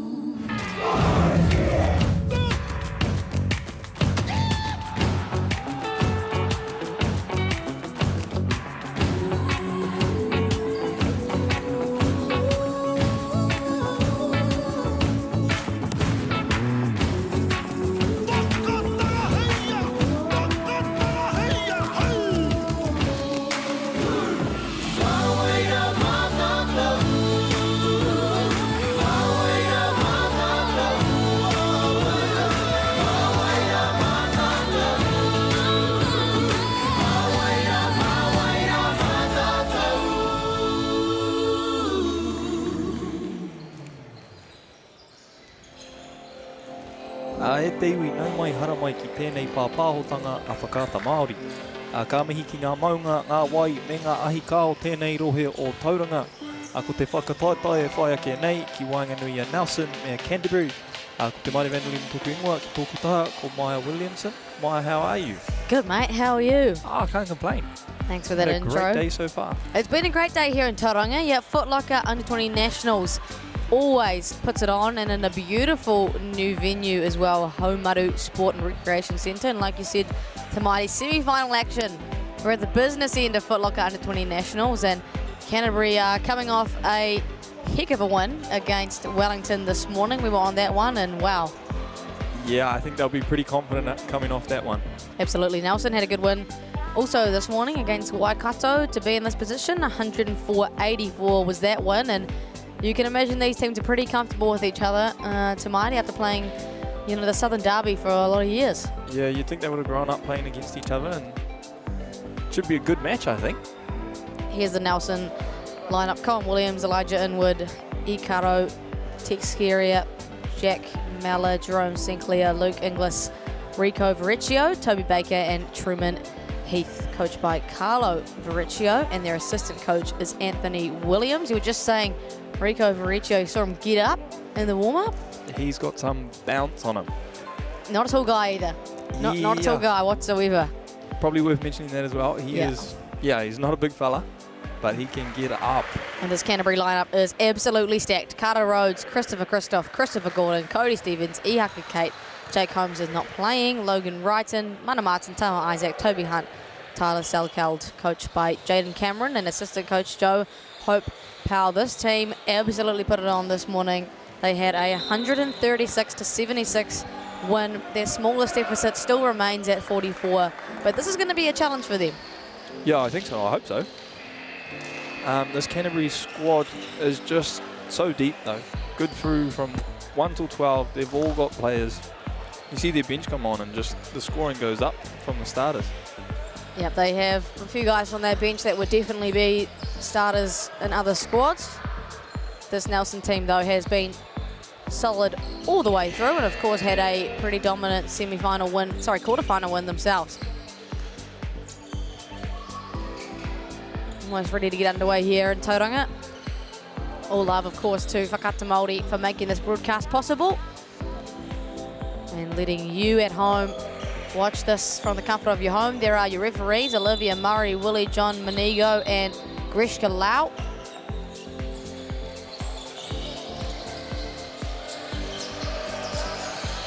Ready to get underway here. Of course, Haumaru Sport and Rec Centre. And the ball goes to Tama Isaac. Watch out. Tama and Rico Verrecchio, that's going to be the matchup of the night. Nelson here in a zone early. Mana Martin, right off the bat, Tamaiti. Straight to it. Saw a lot of that in game 1 against Wellington that we did together, Tamaiti. There's Rico Verrecchio. Straight down the lane already. Colin Williams, he can get hot as well, but doesn't capitalise that time. That's a good shot for Nelson, though. Yeah, I think they won't be too angry about that. Haka Kate misses his signature left-hand floater. And here come Nelson, sporting the Suns jerseys. Tries to drop the dime off. Does Colin Williams. We'll stay with them.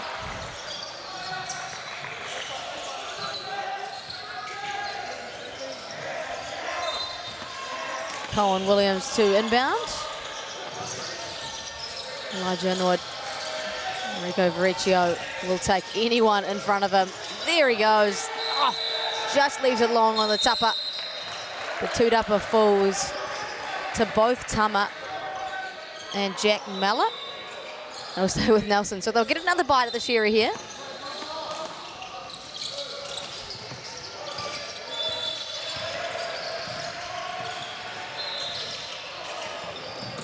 That ball's going to still stay with Nelson. Hikaru has to score here with 2. Off the back tupper, and the late Hara whistled against Ihaka Kate, his first of the game. That was a very long-winded few possessions there for Nelson.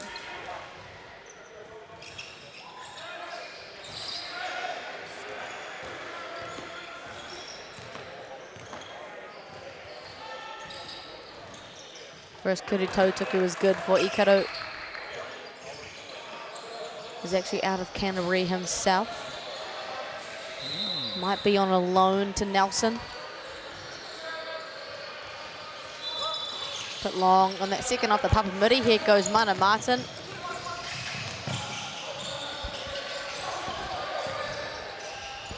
Nelson in the 3-2 zone to Marty. Yeah, it looks like a bit of a funky one. Mana Martin doesn't need much space. He's back-to-back to start things off. Tomato, we saw that from him this morning, his ability to both shoot the ball and get downhill as well. Yeah, he did a great job of getting to the hoop this morning. Drawing a lot of fouls. That ball goes flying away, but handled by Ikedo, and the foul. To the disbelief of the Canterbury side, is whistled against Tama Isaac, his first hutter of the game.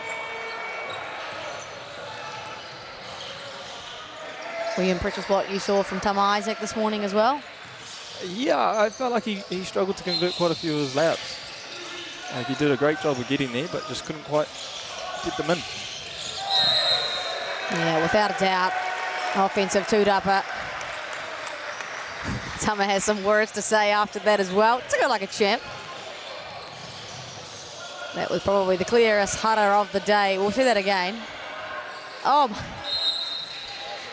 And it's going to be whistled unsportsmanlike on Ikaru here. Oh. Probably just that use of excessive contact and extending of the arm. So Tama Isaac well and truly won that battle.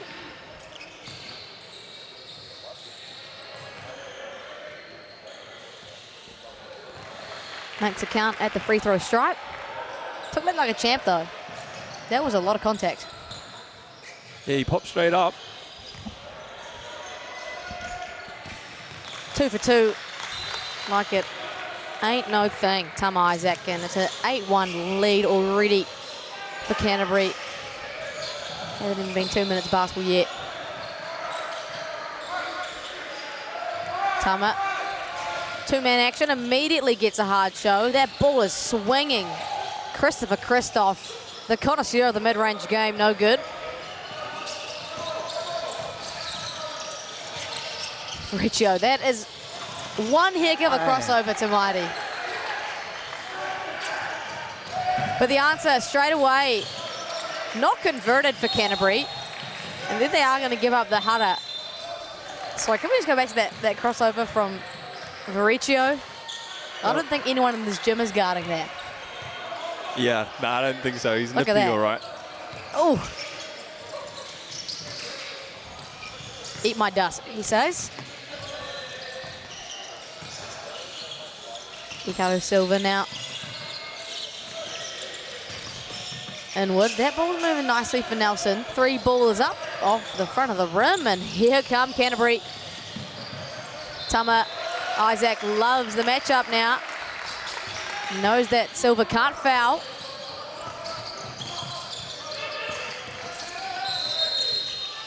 Verrecchio, he is leading this group with his intensity. Draws another hutter. He's leading the scoring as well for this tournament, I think. 33 points? Yeah, 33 points a game. That's outrageous. That is outrageous. Seems like he's really the leader in all aspects here. Colin Williams see the number 6 on your screen, also very experienced, but yeah, oh, never mind. Haka Kate off the backboard, and to top things off, there goes Mana Martin. How about that? Dangerous scenes already for Canterbury. Another miss for Cohen Williams. He's usually a sharpshooter. And this could force Nelson into a timeout if it goes. Haka Kate, good from the corner. And a wahike, no doubt, for Carlo Vericchio. That's one heck of a start from this Canterbury team, Tamati. Yeah, that's everything they hope for, really. Getting stops, leaking out and hitting threes. See that pin there from Haka Kate, then perfectly executed in transition, and then a stop, and then a corner 3 after that. Series of events, and then, yeah, keeping Nelson to just 3 points.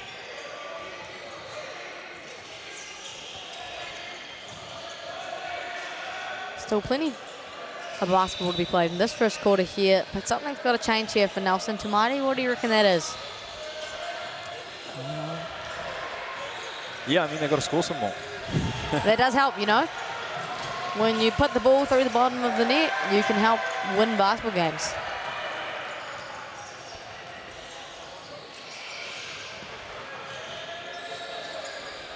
Canterbury are evidently very excited, and they have reached into their bench and pulled out yet another scorer, and Toby Hunt. And talked about that pre-game. That's definitely their strength. They have threats coming off the bench.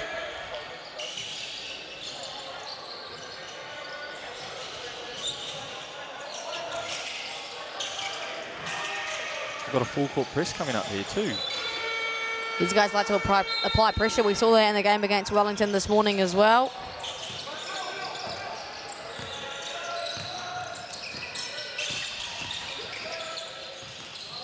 Vericchio finds Williams. There's a lot of defensive activity in the passing lanes. Silver leaves that one short. Off to the races go Canterbury, led by, of course, Tama Isaac. Just so good off that first step, so quick off the Papamudi.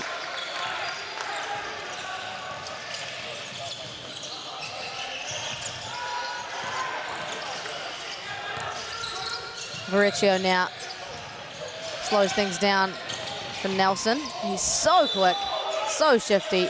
No doubt draws the hara. This guy's unguardable at the moment, Tamati. And he's having a crack at 3 of them every time. Beats the first one and has a go over 2. Super impressive. Very hard offense to sustain, though, if you're Nelson, right? Like, this Canterbury team is playing 2-3, and you can't rely on one guy to always do that. Yeah, I think the difference in the quality of looks is quite obvious so far this game. Nelson is having to make tough layouts while Canterbury's picking that ball around and finding good looks. Misses those 2 from the free throw stripe. Does Vericchio. He'll want those back. Canterbury controlled the pace here through Isaac. Likes the high on ball. Poked away, though, by Mella. He'll just go one-on-one. Finds Christopher Christoph. Here's a glimpse of hope for Nelson. Oof. Misses the bunny in transition, but they hope to stay alive. Who else? Vericchio now leaves it short off the tupper. A few bunnies missed there for Nelson, Tamati. Yeah, I don't know if I'd call them bunnies. Like, they're pretty tough layups he's having to take. There's a lot of size in that Canterbury team contesting that. All of those Whako. Williams now product of Waimea College. He has a go now off the Papamudi. That's a good little puck get to there for Colin Williams. Good for someone else to get involved, Mighty. Yeah, I think he's had quite a good tournament as well. I think he's top 10 as well. Yeah, 24 points a game for Colin Williams. A little bit of bully ball there for Christoph.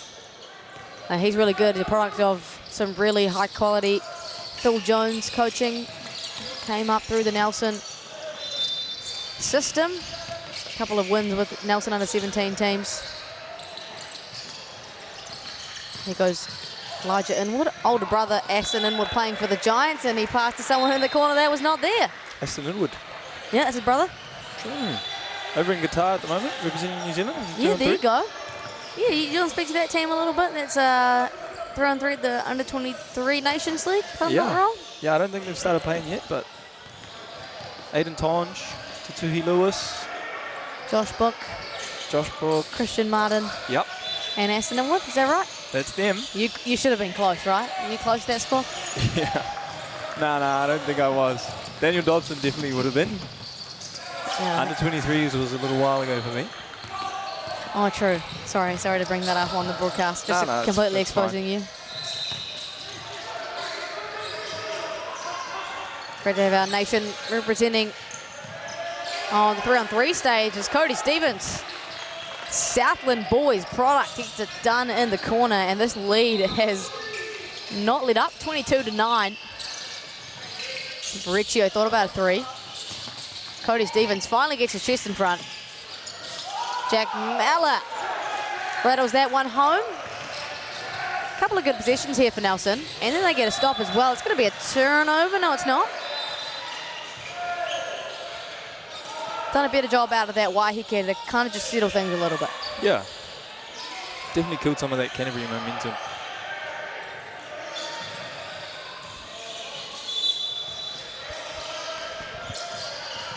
Oh, Tama finds the cutting Toby Hunt. That's an easy park get there. Just fell asleep, did Nelson, on that possession. Rico Vericchio, there he goes again. And he just floats. Tama Isaac, hoop and the hum. He is too good.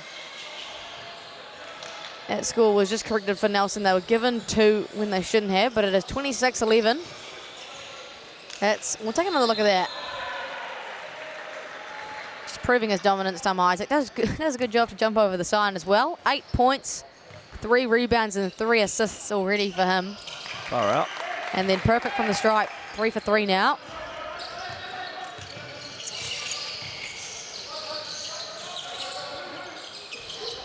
Nelson very much chasing in this instance, 27-11. That's picked off pretty easily by Canterbury.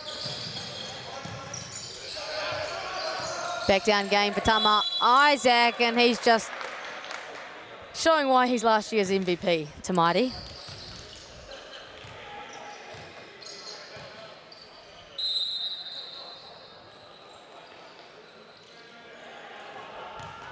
Some subs come in for Canterbury. Carter Rhodes. You're quite impressed with what you saw from Carter Rhodes this morning against Wellington? Yeah, it was huge. Really stepped up off the bench. And there's Tama Isaac for point number 10. 4 assists to go along with that already as well. Not too bad in 7 minutes of basketball. I think that bump must have been really good for him, I'd say. You're right. A little bit fired up. He got fired up. Saw something in his eyes after that. Said a few things as well, I think. Yeah, definitely. Not one to shy away from a challenge. Tama Isaac, there he is. Grabs his 4th rebound. Toby Hunt. Haumaru product. There he goes again. Second time is much better from the boy from Haumaru. That is a dominant display of basketball so far for Canterbury, and it continues. Toby Hunt timed that perfectly. Keeps the score at 32-11. It's just shot out already to Mighty. I mean, 32 points in 8 minutes of basketball. No way is this one gonna go. Oh. The basketball gods had Nelson's back on that one. Here goes Vericchio, so good in the open court. He's left a couple of hanging. Cody Stevens somehow collects that one. Wow, this is a masterclass already. Yeah, you can just tell Canterbury's come out to play today. Yeah, these guys want that back-to-back title, and they'll do anything for it. Colin Williams, nice off the Papa Moody.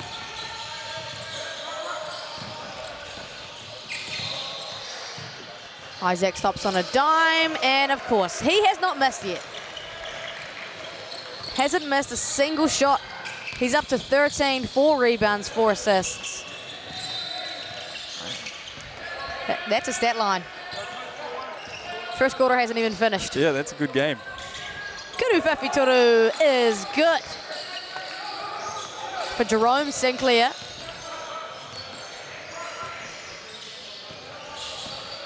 (36 plays 16 now. Who else? Tama Isaac continues his flurry of scoring. It's just unbelievable. Bodies hit the floor. You love to see it. The Canterbury boys are up and excited. Cody Stevens gains possession for Canterbury.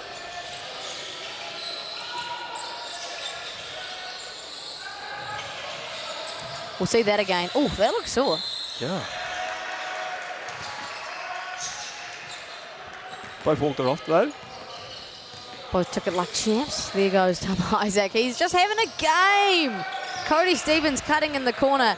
Tamati. Canterbury just have everything they need. Yeah. All their looks have been great. Everything's been falling. It's going to be real tough for Nelson to disrupt this, I think. 40 points in a quarter. I mean, Tamati, that's insanity. The referee's going to have some kōrero about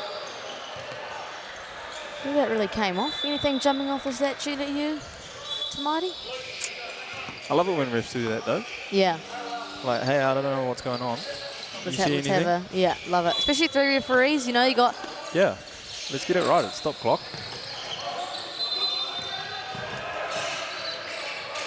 Dying seconds here for Cohen Williams. 4 seconds on the clock. He pulls and buries from deep. They needed that one, Nelson. Brings it back to 21. Tama Isaac to finish the quarter. Oh my goodness! Tama Isaac finishes a perfect quarter. Who else would it be? 18 points, 5 rebounds, and 6 assists already. Absolutely outrageous start. And he hasn't missed a shot. Let's have another look. That's his earlier little mid-range bang bang. Just a masterclass of basketball all around, really. Can you believe this kid is under 20? He plays like a full-grown man. There he is, dropping a dime as well. And here's that step-back 3. Man. Perfect in the quarter with 18 points. And that is a dominant performance in the first quarter, 43-19. And like I said, they have options aplenty. Yeah. Don't need them, though. Yeah, I mean, you got Tama Isaac. MVP's just showing you why he is. Exactly right. This Canterbury team defending their throne from last year. Tama Isaac was the MVP. He had 24 points, 4 assists, and 5 steals in that grand final, and he's just ready to perform again. But, I mean, we talk about the depth of this Canterbury team, right? 8 points for Mana Martin, 7 off the bench for Cody Stevens, 5 off the bench for Toby Hunt, sorry. Like, they've got so many options, but you look at this Nelson team, and really it's Colin Williams and Rico Vericho doing a lot of the scoring. Yeah, absolutely, and it's been that way for the whole tournament for them. But What I've been hearing good things about some shooters in Nelson. I mean, yeah, they have shooters galore. I mean, when Phil Jones is your main coach in Nelson, you're definitely having that ran through you. Got Xander Masters over here on the sideline. Yeah, I think commenting on it. Yeah. Should we get him on the mic?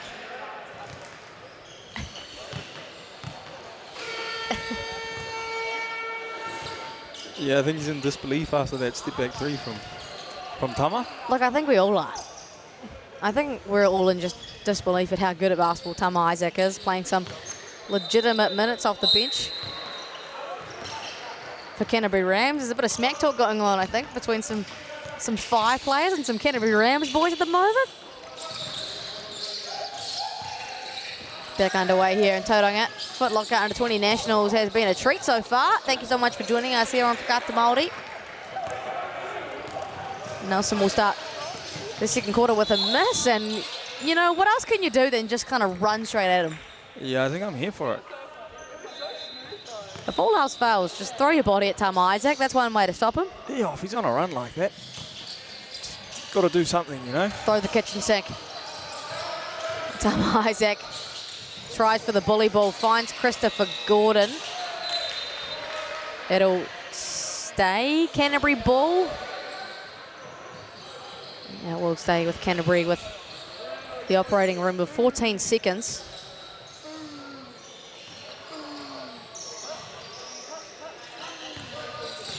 Carter Rhodes denies the handoff. A bit of Spain action here to Mighty. Christopher Christoph wide open. No good, but that's really good offense. Yeah. Haven't seen much of that this tournament. Spain action. You know you're around a high-level coach when they pull that out of the bag. Yeah, yeah. That 3 ball no good from Colin Williams. He's got to shoot those all day, though. Nelson want to stay somewhat in touching distance. Inwood finds Baker. Colin Williams now. Speedy Gonzalez. And one for Jerome Sinclair. Had Toby Hunt up in the air. Got the parket there. Got the hara. Just one Kurutotuku on ways for Sinclair. Take another look at that. Nice pass there from Colin Williams. Yeah. Good catch too. Really tricky catching those bullets in the key. Not a lot of time to react. Always good to have a big man who can catch your dimes. Going to go back to the Spain action, I believe. Tama Isaac handling that pressure well. Finds Christopher Christoph over into the hands of Elijah Inwood. Good start to the quarter for Nelson. Mauricio. Downhill demon. Bumps him off. Gets off Papamuri and forces Canterbury into a wahike. They've got to have a chat about some things. Tamati, what do you reckon the corridor is here from Coach Jaden Cameron? Yeah, I'm not sure. I feel like they've been doing all right, but just... Yeah, Nelson's just turned over a new leaf and then started making shots. Defensively, now just feels like they're even throwing a blitz at Tama Isaac coming off the ball screen. Do you like that adjustment? Yeah, definitely. I feel like it probably shouldn't have been an adjustment. It should have been from the start of the game, but... Yeah, I mean, hey. it's no secret what Tama Isaac can do, that's for sure. Yeah. Rico Vericchio getting involved a bit more now. Up to 6 points. He's got 2 rebounds and an assist as well. Jerome Sinclair off the bench, leading the scorers actually for Nelson, 8 points. 1 from deep. Just had that and one. But it is Canterbury who lead 43-24. The Southern Derby on the big stage. The Foot Locker Under-20 Nationals. It's been a great day here at Whakata Māori. The women's grand final stage is set now to Mighty with Canterbury Canterbury dropped the game to Tauranga. I'm just from Canterbury. I just want them to be in the final so bad. Tauranga girls will take on Waikato. We've got a Zone 2 final. Very cool. And then it'll be the winner of this versus the winner of Harbour and Hawke's Bay that plays after this on here on Whakata Māori. 7:30 p.m. tip-off. Haka Kate fumbles it, and I think he'll turn it over. He will. Nelson do a good job out of that timeout. Bit of momentum here. Colin Williams blocked away by Christoph. The Canterbury boys are sick of him. Yeah, definitely a momentum change. I was feeling a little bit hopeless when Nelson had only 3 points there, but they've managed to sort of break through this defense a little bit. Yeah, definitely dug themselves out of a hole. They were sitting at 3 for a while. Colin Williams is definitely going to let that one go. Kuru Whiwhi Toru. What a kuru.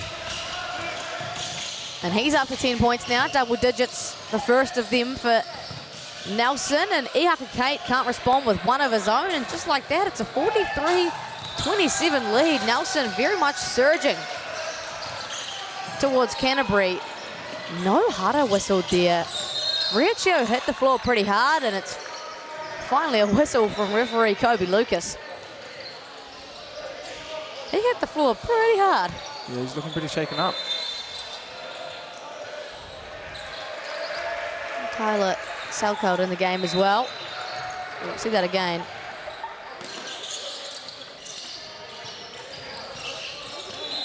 Virtue is definitely shaking that off. Canterbury do a good job, get their chests in front, but it's Mana Martin with the late hands.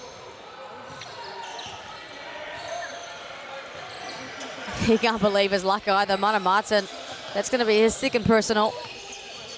He's got 8 points on the night, started the game with back-to-back triples.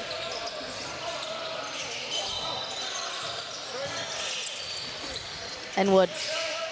Kudu Whiwhituru is off.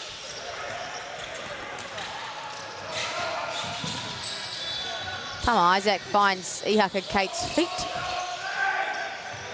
Has that matchup all day long. The back cut from Tyler SoundCloud. Tama Isaac's 7th assist. And that's dangerous scenes to Marty for Canterbury. They have so much threat on the ball that the off-ball cuts have been on.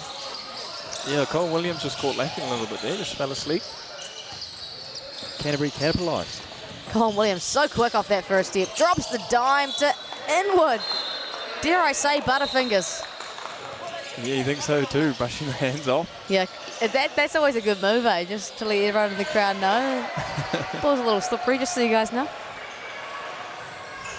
Definitely an interesting stat here. 5 offensive rebounds for Nelson already, and 7 second chance points. So a massive part of their offense right now that's keeping them alive is their activity on the offensive two-dupper. Yeah, I always found offensive rebounds quite interesting, because often means you're missing a lot of shots if you got heaps of them, you know? You're right. But then, you know, generating second chance opportunities. Yeah, absolutely. Mana Martin there just gets a settling bucket for Canterbury. Much needed one. Nelson went on a mini run. They lead this quarter 8-2. Cole Williams thought about it. Why not? Why not let it fly? Yeah, absolutely. 10 points already for Colin Williams. He's 2 for 5 from deep, 2 for 6 now. Says sorry to coach after that one. Like I said, Nelson leading this quarter, 8-4. So the scoring has significantly slowed down for Canterbury, and that drought continues. Colin Williams, just too quick. Yeah.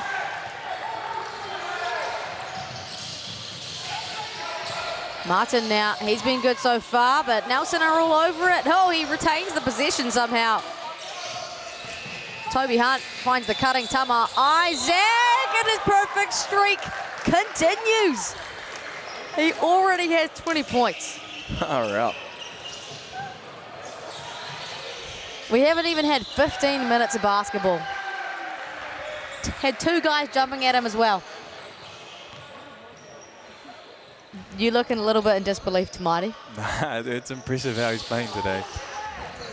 Goes 6 for 6 from the stripe. 20 points and 7 assists. Footing for triple-double. And we haven't even reached 5 minutes to go in the second quarter. Yeah, I'd say it's definitely on the books.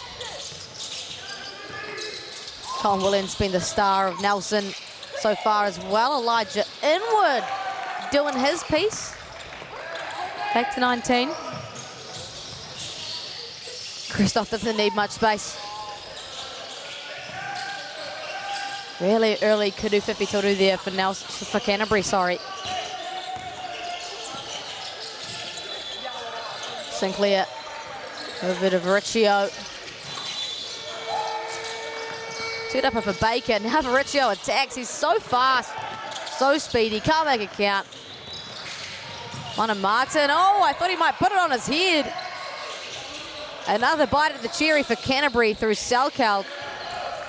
And they don't capitalise. I thought that was a clear 2 points to Mighty. Now Colin Williams. Ooh. That was almost dangerous. Call the charge? Yeah, it's going to go against Colin Williams. Just went flying. Yeah, we'll see the replay. Tama Isaac got there nice and early. You agree with that call, Tamaiti? Yeah, I think so. Colin Williams just looked like he'd decided what he was going to do before he ever saw the defender and just tried to jump over him, I think. And Isaac, of course, taking that like a champ. He's had a couple of hits today. Yeah, he's been getting beat up. Yeah, heck yeah. And Hikaru, who gave him that first shove, is back on. Wonder if he's fired up like Tama is, because once that happened, Tama has not missed a shot. And some contributions all round. Mana Martin up to 10 points. We'll see that again from a different angle. Yeah, just took that straight in the chest.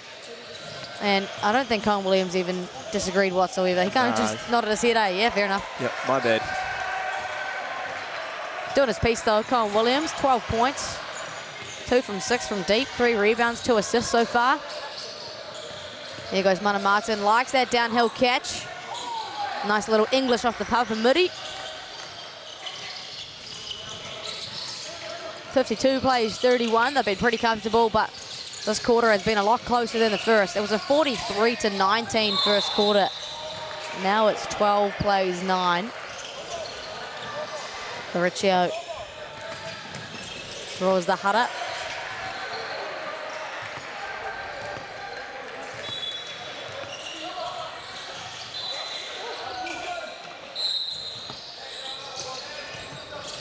And Wood has a lot of space on that one. Canterbury, they love to push the ball. Can't find an opening there, or they can through Mana Martin. It's a fight for the offensive two-dapper. Falls the way of Nelson. That's very early kuru whiwhi toru there, Tumaini. Yeah, it seems like it's been a sort of reoccurring theme for Canterbury.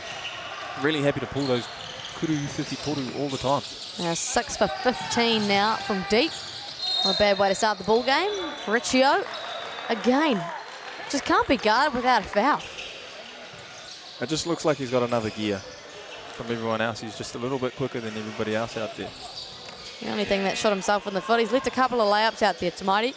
3 for 10 from the field.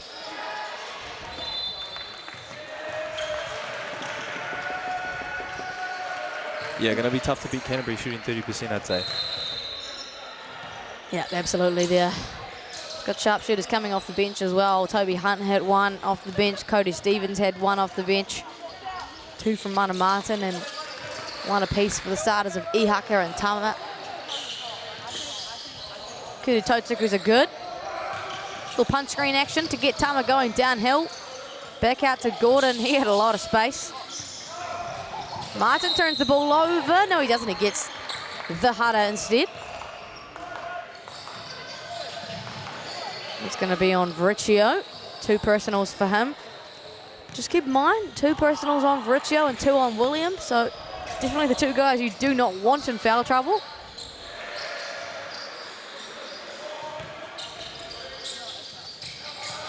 Isaac.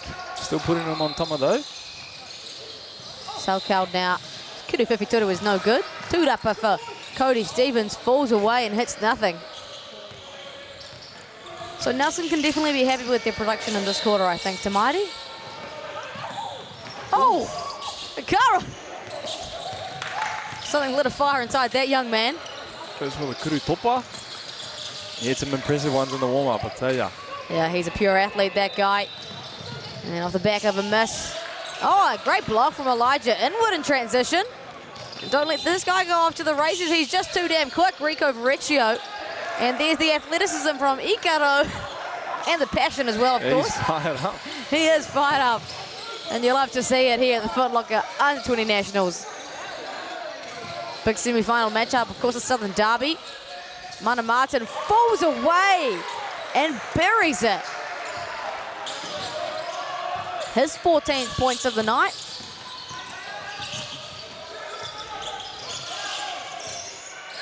Colin Williams, he's got 12 points. He's been really good. He's left all alone. That's a different level of disrespect. No one even went out to him when he had the head fake. And a big block. Rico Riccio, can you believe it? Far out. That was a stage of pure athleticism. He can't convert on the other end. But you got to give him his flowers, Tumaini. That was tough. I don't think anyone was expecting that. Certainly not Mana Martin. Timed that perfectly and got up. Did the young man. That was impressive, yeah. We've got to take another look at that. Oh my, that was fully clean. Yeah, like you said to mine, I don't think anybody in the gym expected that. Been a good shift so far for Rico Verrecchio. Nevertheless, Canterbury lead 54-37. Although it was a 43-19 quarter, and now Canterbury have only scored 11. So if you're Nelson, you can definitely be pleased with the way you've come out.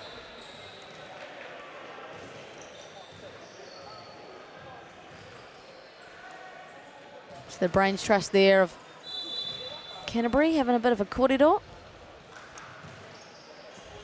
Two coaches alongside head coach Jaden Cameron, a luxury to have. Yeah, a lot of brain power on their bench over in Canterbury.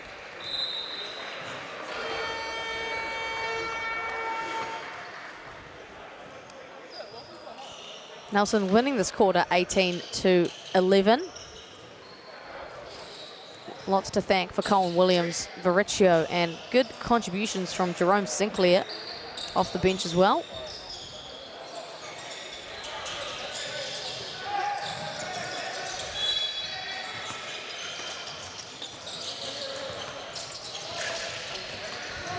Christoph now. Point guard duties. Tama Isaac finally taking a seat.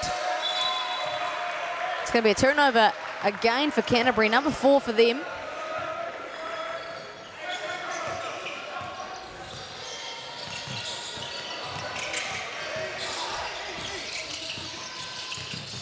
Mana Martin making Colin Williams' life difficult. Spins Colin Williams. Off the tupper, the offensive two-upper is good for Jerome Sinclair. He's got 12 points of his own. Christoph now charges through, gets the header. So Nelson doing a heck of a job right now to Mighty, 54-39. Yeah. Real sneaky 12 points from Jerome Sinclair there. Just picking up dump-offs and getting offensive rebounds. You need guys like that, right? You need guys like that to support your guards, and Colin Williams and Rico Verrecchio. Yeah, it just keeps it ticking over.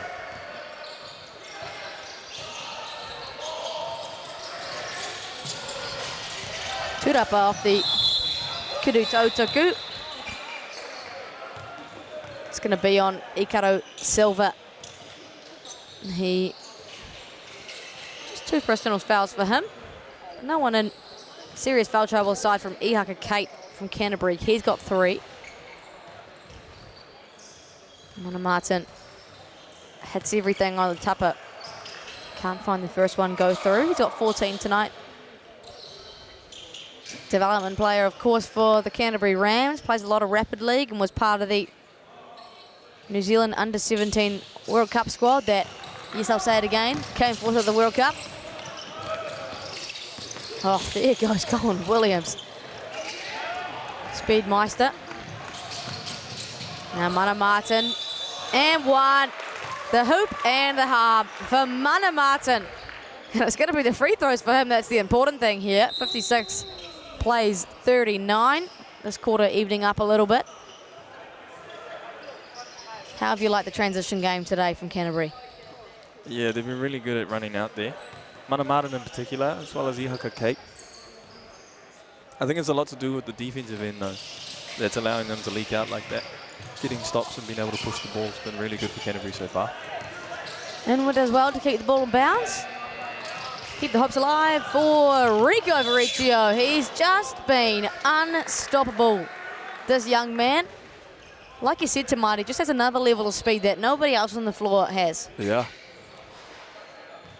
He's missed a few, but man, it's fun to watch it, though. Oh, it's great to see. He's 3 for 12 from the field. So, yeah, a bit of a nightmarish night, leaving some bunnies out there. Maybe he's a little too fast for his own good. I don't know what it feels like to be that fast whatsoever, but it must be quite hard sometimes. Here he goes. Good from the Kuru Tautoku stripe. 4 for 6. On the night, Christopher Christoph, the name of all names, draws yet another header. He's only got 2 points in the night, but is putting pressure on this Nelson defense. He's 1 for 6 from the field.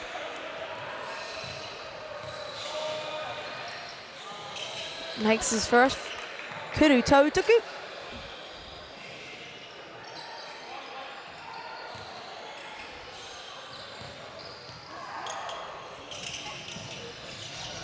And the second is good as well. Last few possessions on hand here. Footlocker under 20 nationals in Tauranga. Whakata Māori, our broadcast partner. All love to them for making this possible. Ikaro Silva gets up. There he is, the athleticism. And it's only a 15-point game to Māori. Yeah, Nelson's done such a good job at clawing this back. It's been a 24 to 13 quarter, completely slowing down the effectiveness of this Canterbury offense in a very uncharacteristic, unforced error for Mana Martin. Just dribbled it off himself. Don't see that very often.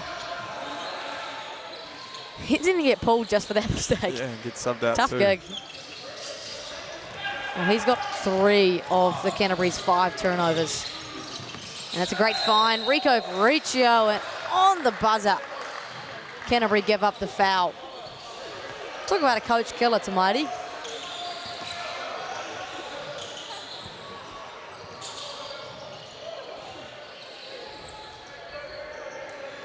Basketball New Zealand, of course, wants to thank Foot Locker, the naming rights partner, putting these guys on the map. Getting in behind basketball in Aotearoa, and of course, All-Star 5 recipients get a shoe voucher at Foot Locker. MVP gets another 200 on top of that, so it's not too bad. Far out. Foot Locker's putting it on. Of course, the defensive player of the tournament as well gets a bit of shoe spending money. It's been great to have them on board for our age group tournaments. They are the naming rights partner for 16s, 18s, and 20s.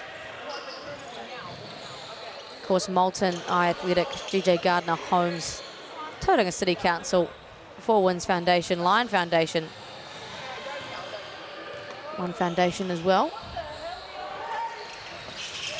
That's good for Elijah Inwood. And just like that, it is a 13-point game to Mighty. Where's that come from? I'm sort of surprised Canterbury hasn't jumped back into that zone they had at the start of the game.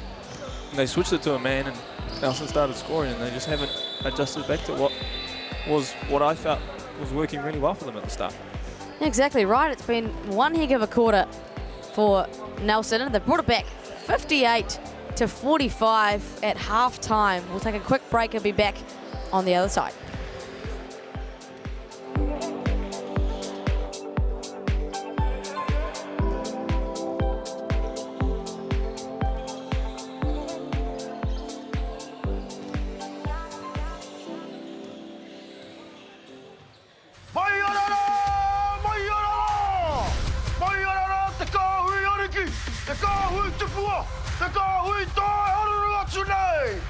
Ariki ki whakaata Māori me Māori Plus. Nā ana te kōrero, e kore te kauri kia piko. Aha ko te aha, turanga tira koe noho haka iti. Kaore anō tēnā tū wairua, kia pā mai ki au, I runga I te tū ki te papatū aiwa. Au taia, tukula mai o kaha hea mātou nei tamariki kia tūranga tira. Ko au taia, haka, thera.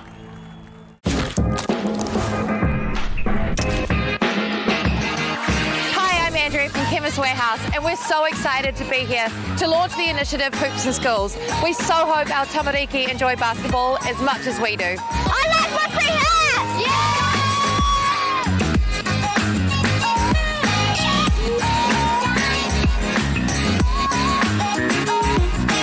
Hi, my name is Riley, and I like these hoops because it's a great opportunity for us to learn how to play basketball.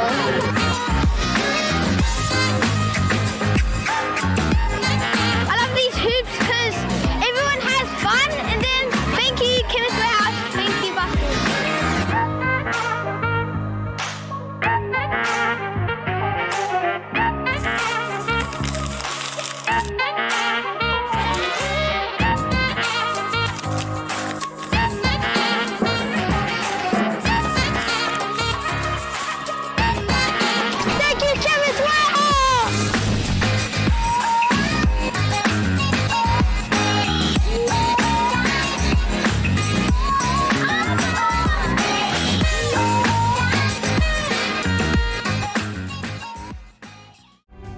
Ngā Tangaroa's fight for a better quality of life You can do it. Nice job, Manga.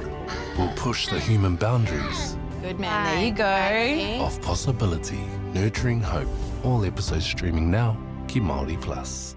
Get the Māori Plus app. Download now on Google Play or the App Store with exclusive viewings and 100% ad-free. Quite like top tier. Watch us anywhere, anytime. Make Māori Plus your mate and stream now.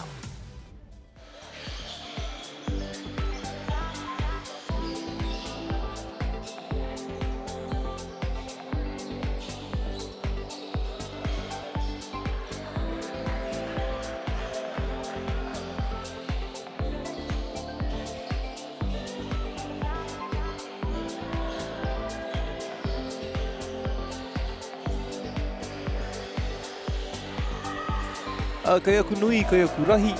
Tātou ko whakarau ka mai nei mo tēnei whakataetai ki Wainganui a Canterbury mea Nelson nau mai hoki mai. Ki te haurua tuarua, te Māori Mandolin toku ingoa, ki tōku taha ko Maya Williamson. Kia ora, thank you to Mairi. No mai hoki mai, welcome back, whānau tū.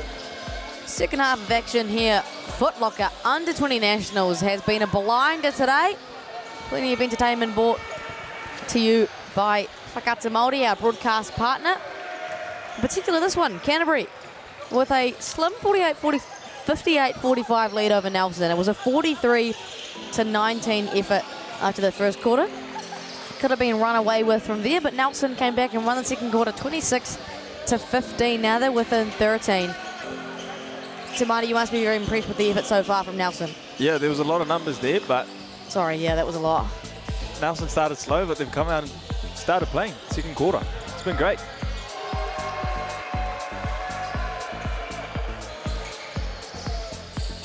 See what they have in the bag here in response to a surge from Nelson.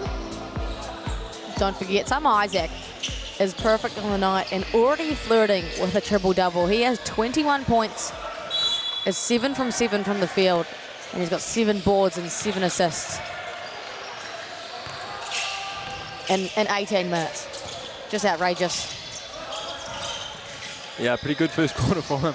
Yeah. Oh, first half, sorry. Yeah, not bad. He won't complain about that. And there he is, right on cue. His first miss of the ball game. Christopher Gordon contested that offensive two-dapper and gets the call in the end.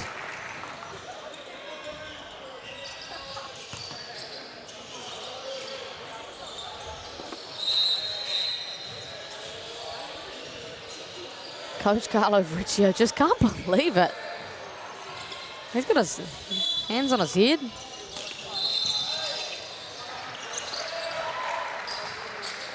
Another paquete there for Canterbury to open their bank account. Second half of scoring. 60 plays 45. Cohen Williams has been the guy tonight for Nelson alongside Rico Verrecchio. Can't pick up where he left off just yet. Haka gets up and slams it down.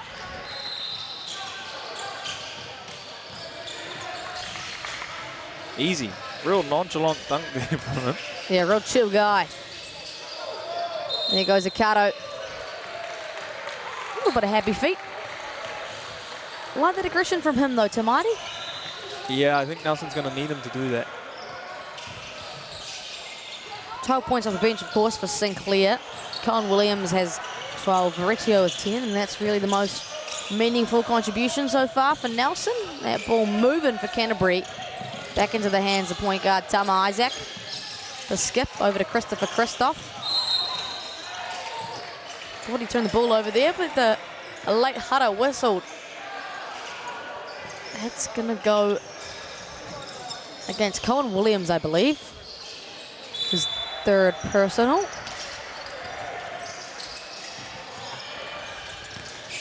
Christopher Christoph has Colin Williams on him. Attacks the drops coverage.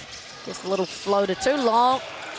Offensive two-dapper, leaves that one short off the tupper. Christopher Christoph is not having much luck, but is there defensively.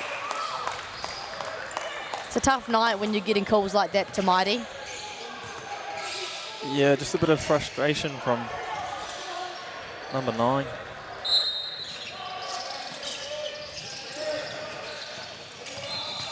Christopher Christoph takes the bump on Colin Williams and finally sees one go through the bottom of the net. That's his 6th point of the night on the smaller guard.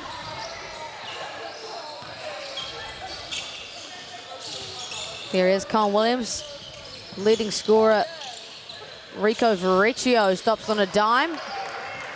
And like the pull-up midi, the space was there. Skip pass right into the hands of Elijah Inwood. Read that like a book, and he just can't ice the cake in transition. Ihaka Kate finds Tama. Wants some space here, does Tama Isaac. Finds Ihaka Kate now. Floats his way through. That's hara number 4 already for Nelson Tamati. It's only been 2.5 minutes.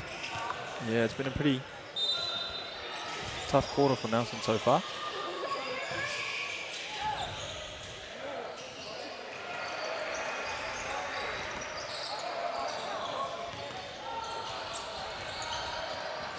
Kuruto Tuku is rimmed out for Ihaka Kate. He looks frustrated. 5 points for him on the night, 2 rebounds. Christ College head boy.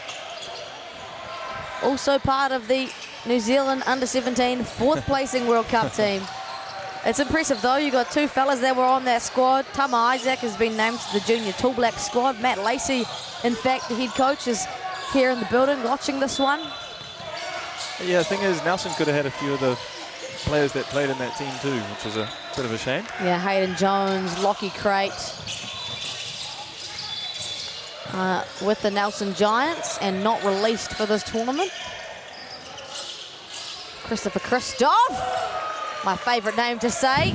Kuru Fifi Turu gets the shooting back underway for Canterbury. That's their first in a while, it feels like, Tamati.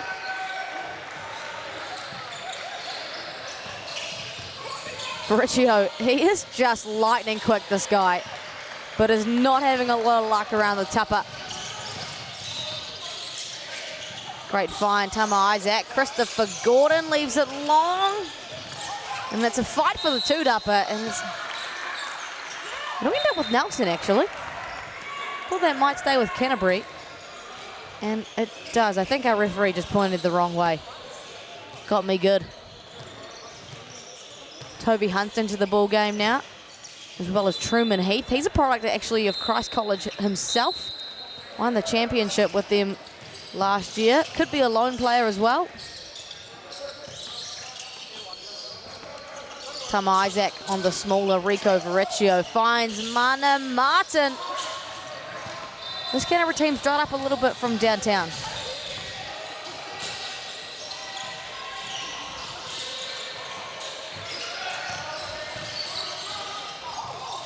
Oh, the accidental nutmeg of Mana Martin comes from Rico Verrecchio. His first turnover.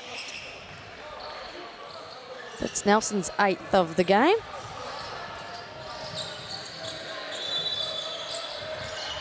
Again, he's got 12 points, but he's having a little bit of a tough night when he gets downhill. Tamati.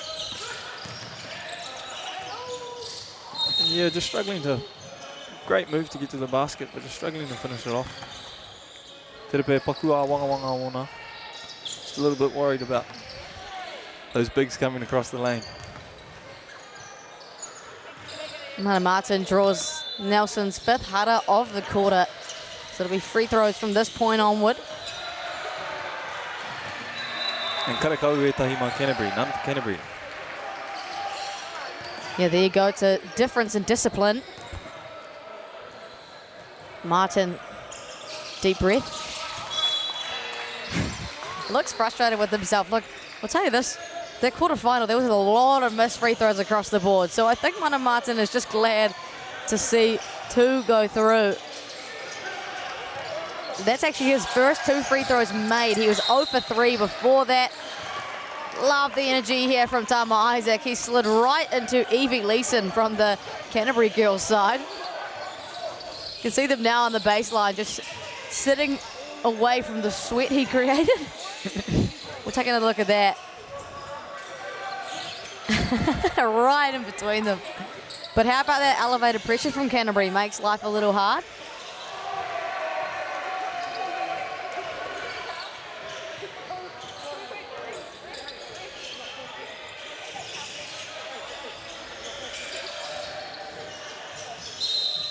Team in grey here is having a really hard time getting all that sweat. Love the mahi. And we're back underway. 69 plays 47, just under 6 minutes to go in this quarter. Canterbury have lengthened it out a little bit, and the night turnover for Nelson doesn't help. It's an 11-2 quarter so far. Canterbury doing a very good job on the defensive end. Yeah, I think that full court press has really been paying off for them so far.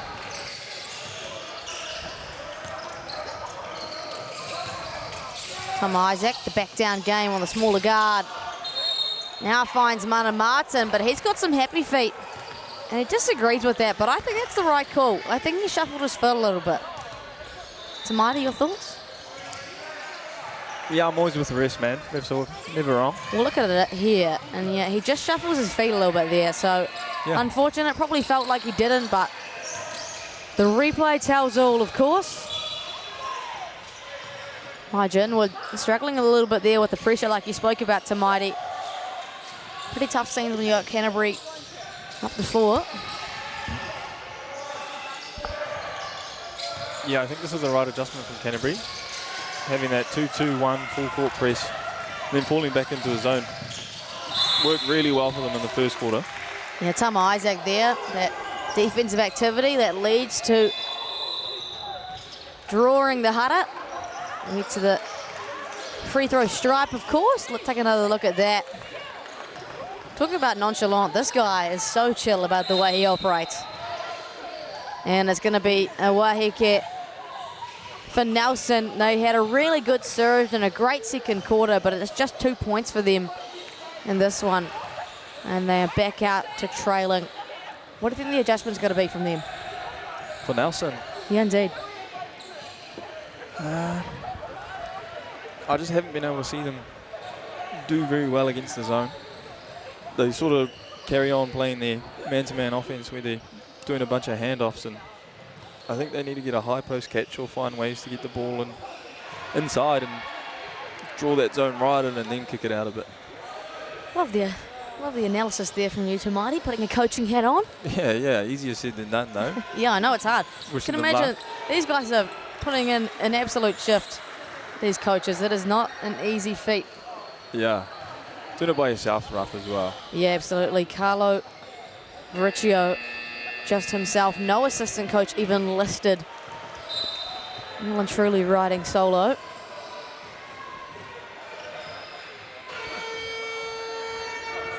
Canterbury, some good adjustments out of quarter time break for them as well. Like you said, that zone really working for them. Let it be known, Tom Isaac is an assist and 2 rebounds away from a triple-double. With plenty of time left in the Yeah. third. Just proving his dominance, and you kind of feel like he just operates on a level that is just one step above everyone else in this competition. Is that fair to say? Yeah, I think it is. We've got advanced stats available to us as well. He's got a plus-minus of 26, which is the highest of anyone on the court so far. Misses the second one and breaks his perfect streak. He's 7 from 8 from the free throw stripe. Rico Vrecchio puts Toby Hunt on some skates. The Kudu Fifi Tudu in the corner is no good for Sinclair. And the offensive two-dupper can't be claimed by Jack Miller. But a wide open shot in the corner is what you want. Yeah, that was great to see. I feel like Nelson's been having to put up a lot of tough shots today. Malombo is easily broken, and that is textbook basketball for the boys in pinstripes. Yeah, it felt like that was just classic Canterbury. Hit the short roller and had a cut and slide. Great two-dapper there from Tama Isaac. He's a rebound and assist away from a triple-double. Mana Martin. Would that be the assist? Does that count? We'll have to see. We'll have to wait for the FIBA Live Stats update. Mana Martin heads himself to 23 points on the night with that Kudu 50 total. He's 3 for 5.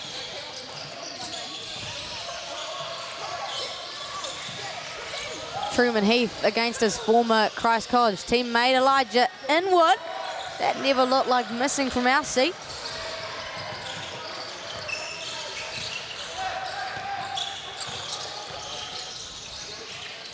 Toby Hunt. It's Tom Isaac again. Finds Ihaka Kate. Finds literally the exact same play from the other side. Short roll, cut and slide, Pakite.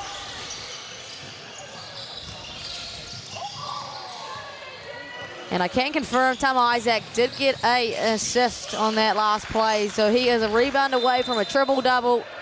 And Canterbury have shown their dominance in this quarter. Pushed it out to 29. What did Nelson do next? Elijah Inwood just hit one. Does that count as a rebound?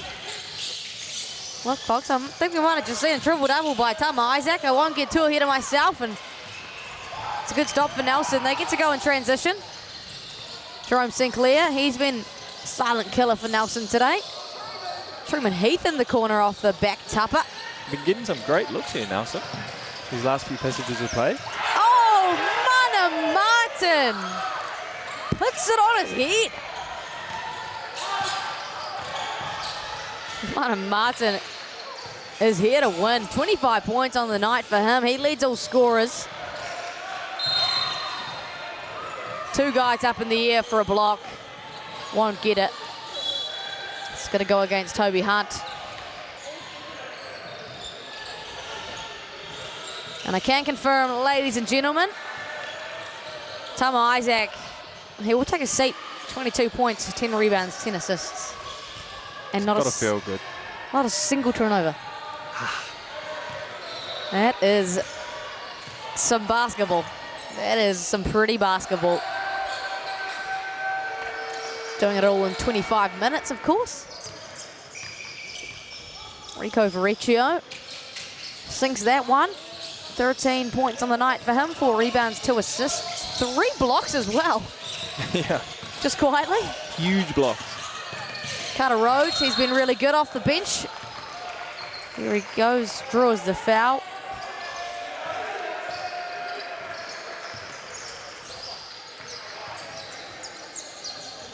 There is at the Kudu Tautuku stripe, product of St Andrews College. Deputy head boy last year. Man, you got some facts on these guys, Mike. I do too much of this commentary, man. You just learn a lot about people.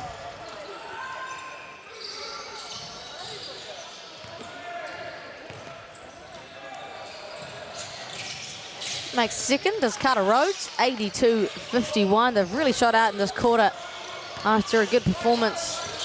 24-6 is the score in this quarter. Colin Williams draws the hutter.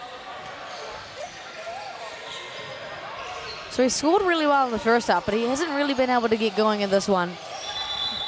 Hasn't found the bottom of the net just yet.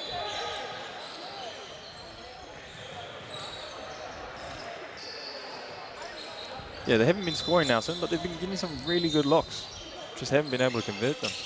And it's not typical of a Nelson team to not shoot well, but they've shot 4 from 19 from deep today. 21% from the three-point line. Very uncharacteristic, and there goes their 12th turnover of the game. That doesn't help either. Colin Williams as well to strip that one away really quickly. But yeah, 12 turnovers to Marty, and that's led to 15 points directly for Canterbury. Both ran the same inbounds play, back to back. Oh, the drop-off from Mana Martin to Logan Wrighton.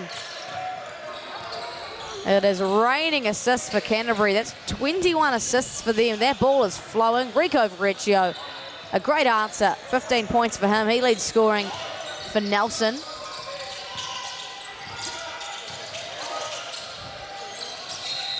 Mana Martin, why not? He shot the air out of the ball today. Can't make that one count. There goes Recreational now. There's a bit of space in the mid-range.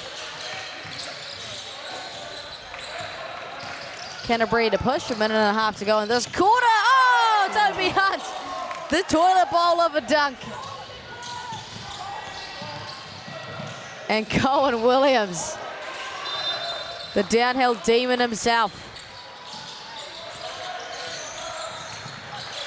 Man, Toby Hunt, I wasn't expecting that out of him. We've got a couple of sneaky athletes in the mix. Rico Faricio is one that you were very surprised in the warm-up. He just came up out of nowhere and slammed a few home. Oh, it looks unnatural. It doesn't look right.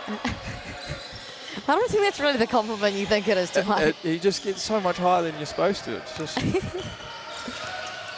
He's a freak athlete, this kid. And then, yeah, like you see there, just some absolute jets. Yeah. It's been freakish stuff from Rico Faricio. Jerome Sinclair, again, sneaky performance for him off the bench. 14 points. 4 rebounds to go along with that. Speaking about performances, Mana Martin, 25 points for him. Cody Stevens. Back to Mana Martin, who leads all scorers. Oh! Snatched it back. Tried to get the highlight play, just couldn't that time. 1 possession is the call from Colin Williams. He's been part of the Nelson Giants Rapid League team as well himself.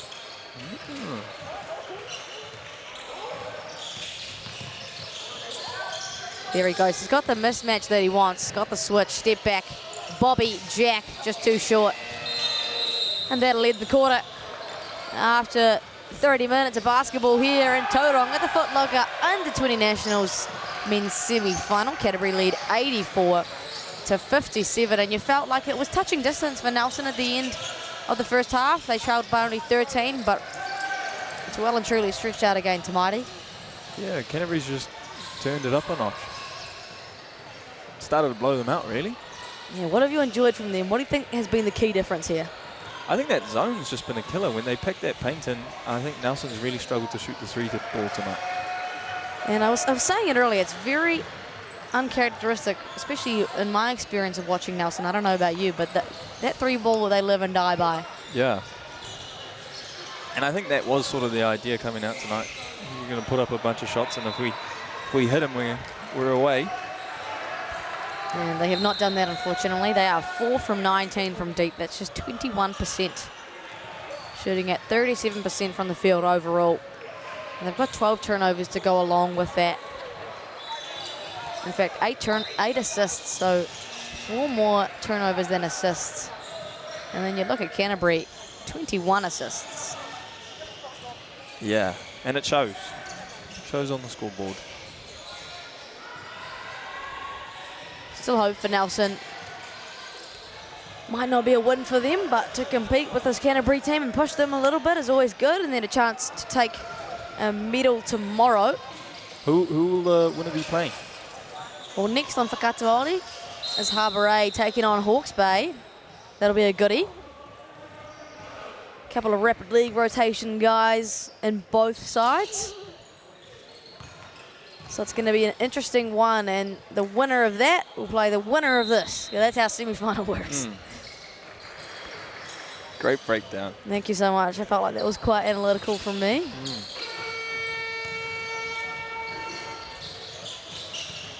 So that'll be tomorrow on Whakataori. We'll just get some times for us to make sure those at home know when to tune in. Of course, all love to Whakataori for making this broadcast possible. Put on an absolute clinic every year at every tournament. Great look there from Cohen Williams. Wide open 3. 3:30 p.m. is the women's grand final tip-off here on Whakataori, and 5:15 for the men's. The women's will be Tauranga and Waikato in a classic women's clash. Here comes Cohen Williams. He's just too fast. You just can't contain his speed. That foul's going to go against. Who is it going to go against? Great little Gortot screen there from number 10, Jerome Sinclair. Just getting in the way. So for those at home that don't know what a Gortat screen is, do you want to kind of try to explain that in simple terms? Can't remember the guy's name. Used to play for the Clippers. Yeah, Gortat. I don't know his first name either. He wasn't very good at anything, but he did a great job of getting in the way of the defense in the paint all the time. So he had a move named after him. So basically when they screen, right, and then the screener will roll, Yeah. and then they'll just kind of get in the way of the on-ball defender, create a lane. Classic. Look, if you can do that right, like you are playing your role to an absolute T. And it is well and truly an encouraged skill across the NZNBL, South NBL. Tama Isaac just backing down on Rico Verreccio. A rare miss for Tama Isaac. Yeah, Nelson's just been leaving Rico alone with that all game so far. Like, he stood his ground, I'll say it. Great athlete. Colin Williams proving himself to be difficult to guard. He's drawn 4 fouls. 4 off the 15, and then 5 have been drawn by Rico Verreccio. Between them, well over half the fouls. Here is Verreccio. A little Iverson action for Colin Williams. He wants to go ISO here. Got the switch that he wanted. Frustrated clap to himself. Yeah. It's interesting, Canterbury just still willing to switch those ball screens with Logan Wrighton involved, and as I say that, he gets subbed off. Yeah, I don't think he did a terrible job there. Not much he could have done. Look, Yeah. look, the guards of this Canterbury team can't even stay in front of Colin Williams, so you can't expect your big man to. Yeah, did his job, took away the 3 ball, and his mates left him left him hanging. Colin Williams splits the 2. Big boy rebound there from Gordon. Yeah. It's a 7th rebound. Toby Hunt. Shirley Boys High School for his year 13 year. Tama Isaac, the nasty cross. Off the Papamudi. Goes Tama Isaac for his 24th point of the night. The UC Irvine commit.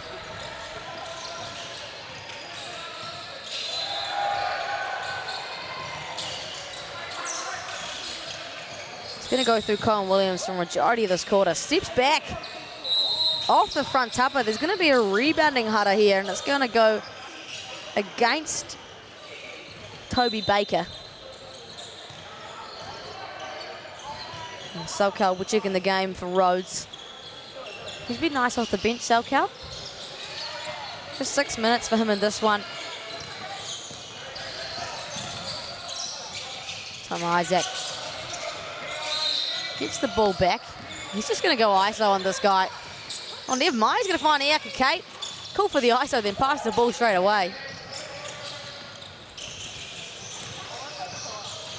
Haka Kate is 1 for 3 from deep tonight.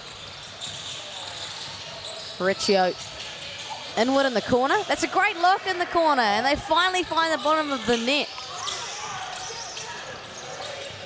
Tamata, they've been shooting those shots all night long. You've been giving them credit, especially here in the 4th quarter. But it's great for them to finally see one actually go through. Yeah, for sure. Toby Hunt can't get his corner 3 of his own. 8th rebound for Christopher Gordon. Tama Isaac off the back tupper. He's 1 for 2 from deep tonight.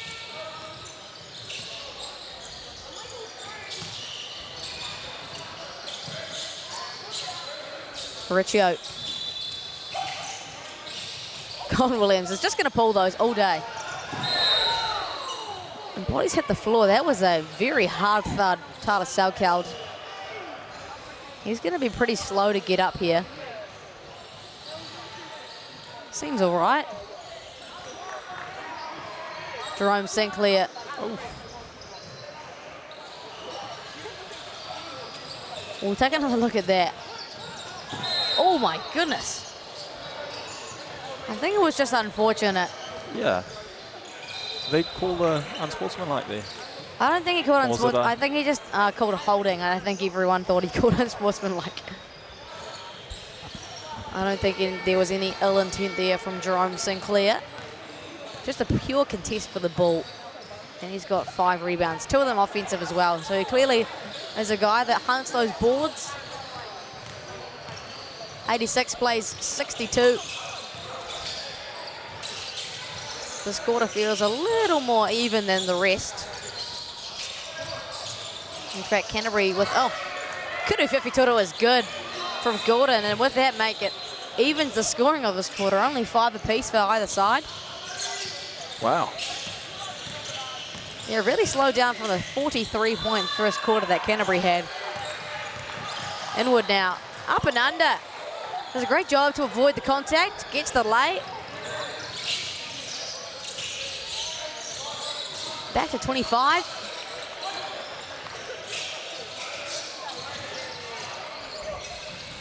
Toby Hunt, Kudu Whiwhitoro is second of the night.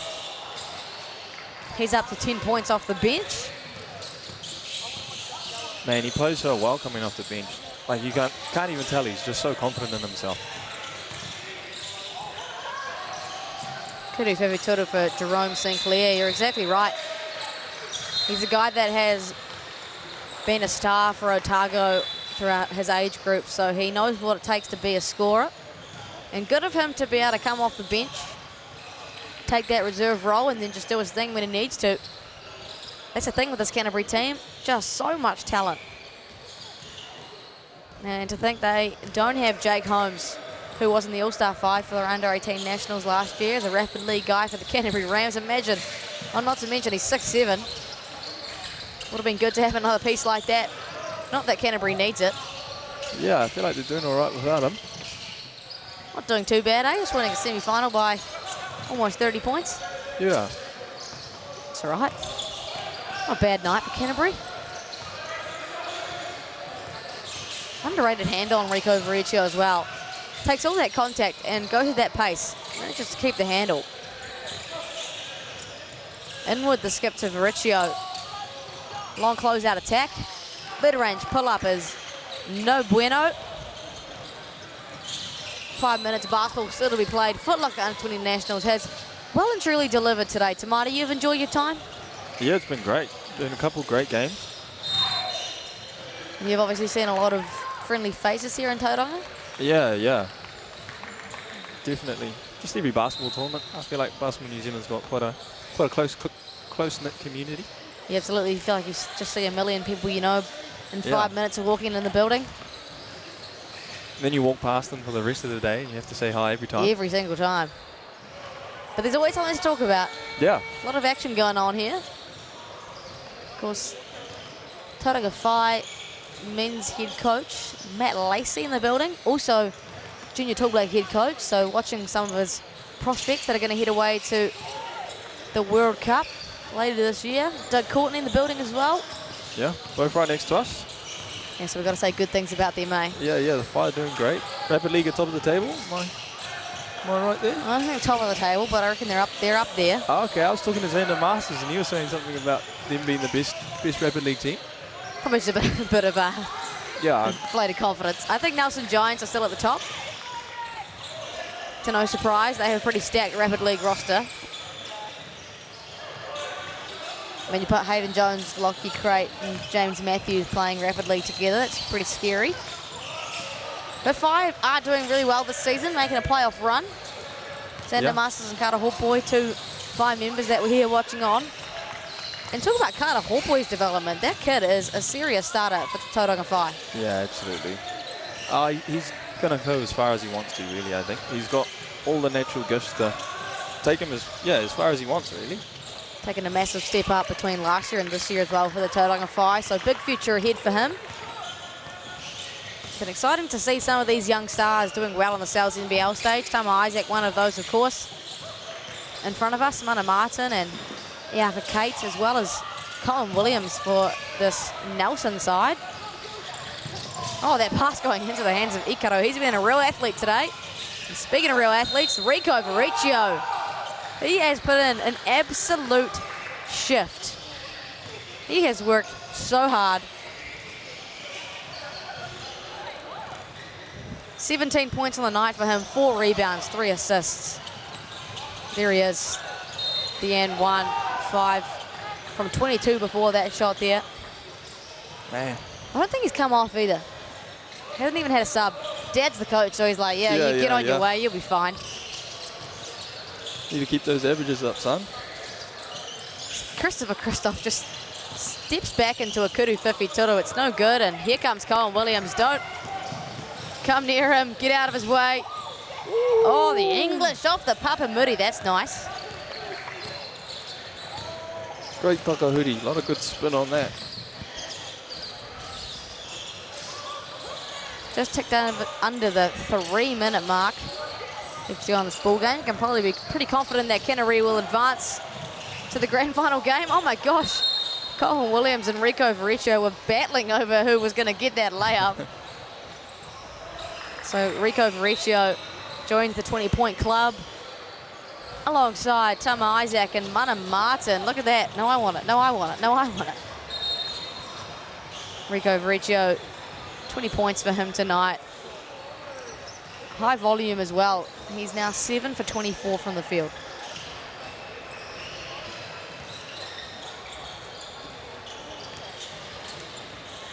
Yeah, I think Canterbury's defense has done a really good job on them tonight. Forced them into a lot of tough whako, a lot of tough layups. Cody Stevens, quick off the DHO. Stops on the dime, draws the Haka. Cody Stevens attending Lincoln University in Canterbury. Great basketball program there. Really good tertiary basketball they have going on in both the 3-on-3 and 5-on-5 space. Yeah, pretty sure they got scholarships as well, Lincoln. Yep. They offer a basketball scholarship. They offer quite a few basketball scholarships on both the men's and women's side. The women's, the 5-on-5 tertiary champions last year. Men were runner-up. Women's getting the dub in 3-on-3 for like 3 years running before this year as well. Yeah, before this year. Then Waikato won. Then Waikato, yeah, got it done. That was your tertiary study, right? Yep. Am I right? Yep, that's my team there. You played quite a few years for the Waikato University boys, am I right? Yeah, I did stay at uni for a while. How many years was that? 5? I didn't get to play as many as I would have liked because of COVID. Oh, yeah, of but course. I think I played 5, yeah. Am I right in saying you got to go overseas? Yep. Couple times. Got to go to Turkey. Nice. And the Sunshine Coast as well. 2 pretty good trips. Oh. So, won't complain. Yeah. Played a little bit of basketball. Had some really good trips. Hey, happy for you, man. Thanks. You're welcome. And happy for Colin Williams. 22 points for him. 7 rebounds to go alongside that and 3 assists as well.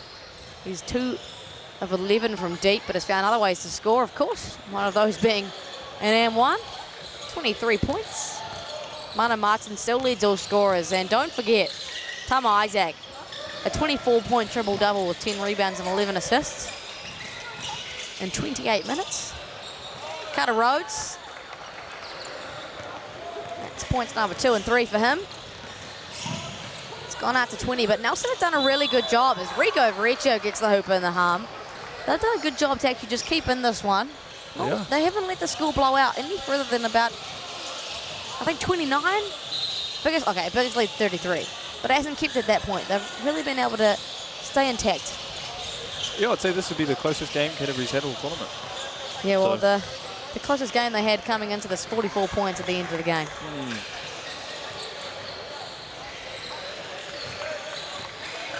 Verreccio goes 7 for 10 from the Kudu Tautuku stripe. There goes Colin Williams. High usage for him tonight. He's stamped his mark all over this one. Back-to-back turnovers. Carter Rhodes in transition. Draws the Haka. Thank you very much.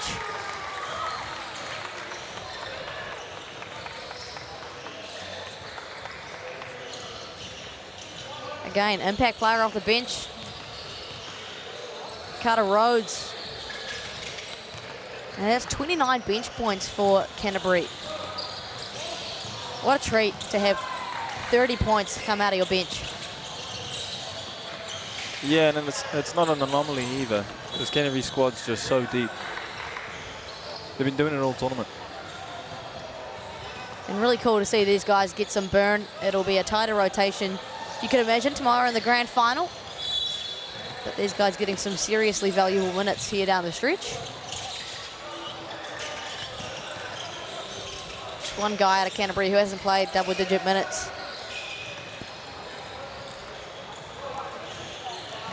Final positions here in this semi-final matchup. It's had Canterbury's name written all over it for 40 minutes. Nelson fighting hard till the very end, and Aston Inwood doing just that with a foul.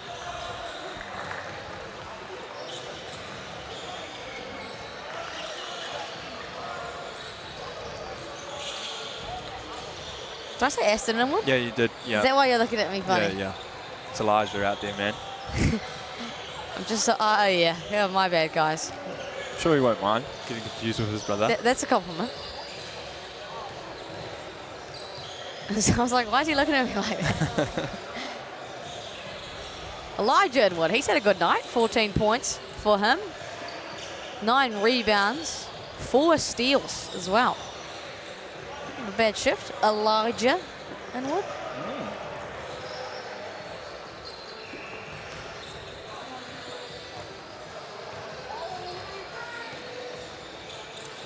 Goes 3 for 3 from the stripe.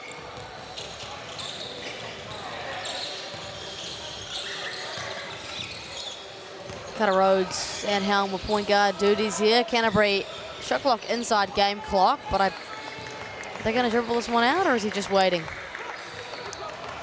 Going to dribble this one out, Canterbury. And it's been a hard-fought battle for Nelson. The Southern Derby never disappoints.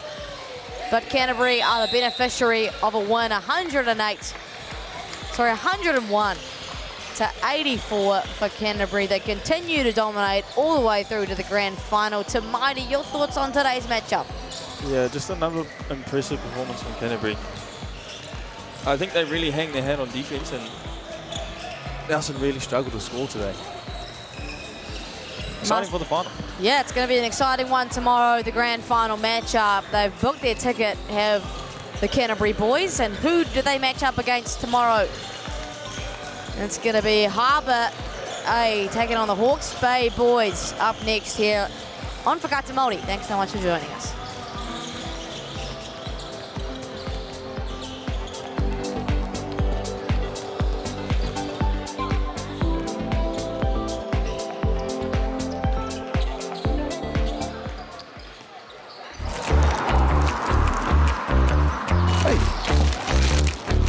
What's going on over here?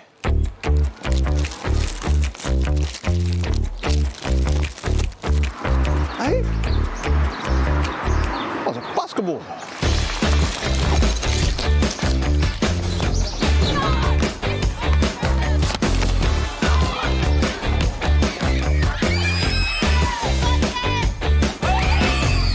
The maunga is smiling down on us here in Taranaki. We're here, Hoops in Schools, Basketball New Zealand. We've bought some hoops and it's great. Taranaki is going to be the next baller capital of Aotearoa. Man, we've got Corey Webster, we've got Brooke Locke, Tall Blacks, Tall Ferns. Let's get it. Let's see these kids, eh?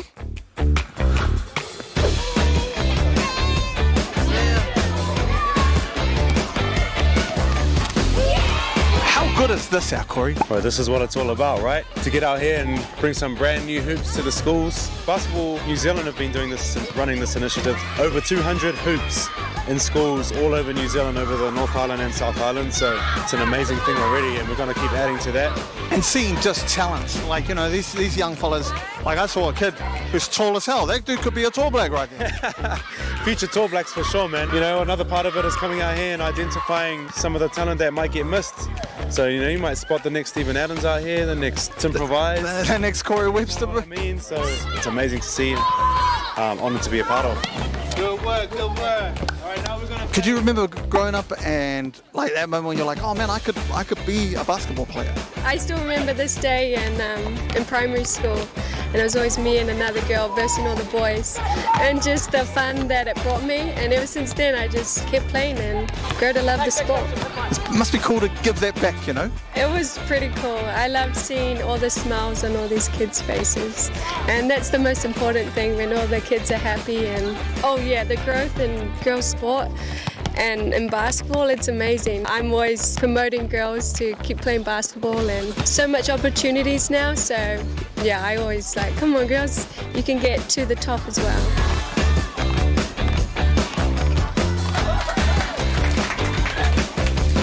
It's really cool, Dan, just to be here and see it happen, you know what I mean? Yeah, that's awesome. And that's what Hoops in Schools is all about, is giving the tamariki and rangatahi a chance to have accessible opportunities to play basketball, and that's what we're seeing here today. We want this in every school, correct? Yeah, we want hoops everywhere, North Island, South Island. So we've done over 200 hoops across the motu now, but there's no stopping. And as basketball continues to grow, our biggest challenge is making sure we have those facilities. So hoops in schools and hoops in parks, hoops in marae, it's just the start for us in ensuring that people can play basketball. Why are these hoops so important to our tamariki? We need good facilities for our kids to be able to improve their skills in sport. Lots of our community come and use these hoops. Every day there's at least 20 kids trying to share the hoops. So to have good quality hoops like this will mean that our kids will be able to practice, be able to get involved with the sport.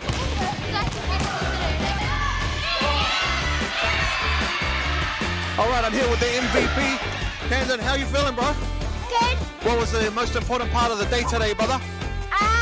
Learning things with my old friends. Yeah! So my man here said that you could beat Corey Webster. Is this true? Yep. He said you could cross him up. Is that what you said? Yep. Yeah. Oh, he's Corey. Hey. Put some money on it. Put some money. How much money you got right now? None. $9. He said. Who's the best girl player here at the school? Me? Do you agree with this? Yes. Yeah. Why are you so dominant? Why are you so good? She's just number one. Do you think you could beat Brooke? Oh, easily. Easily. Okay, we're about to find out. She has 50 cents on it, she said. Yeah, I actually do. 50 cents. Yep, I actually Yeah, we can go for 50.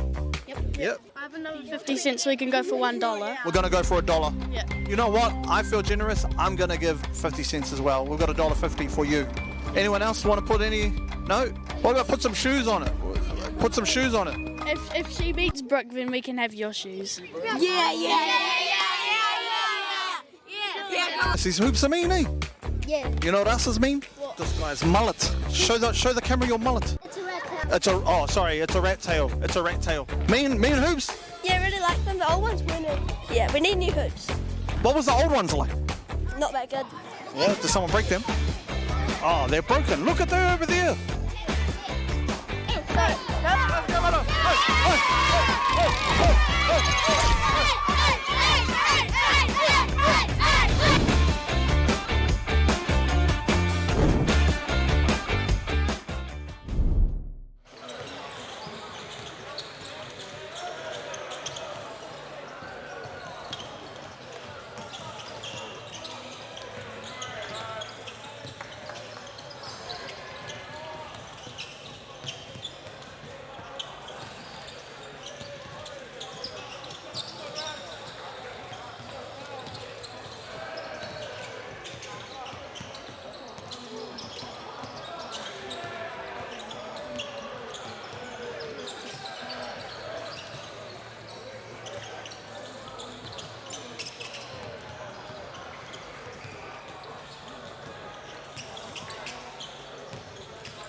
This is an opportunity that we can't pass up.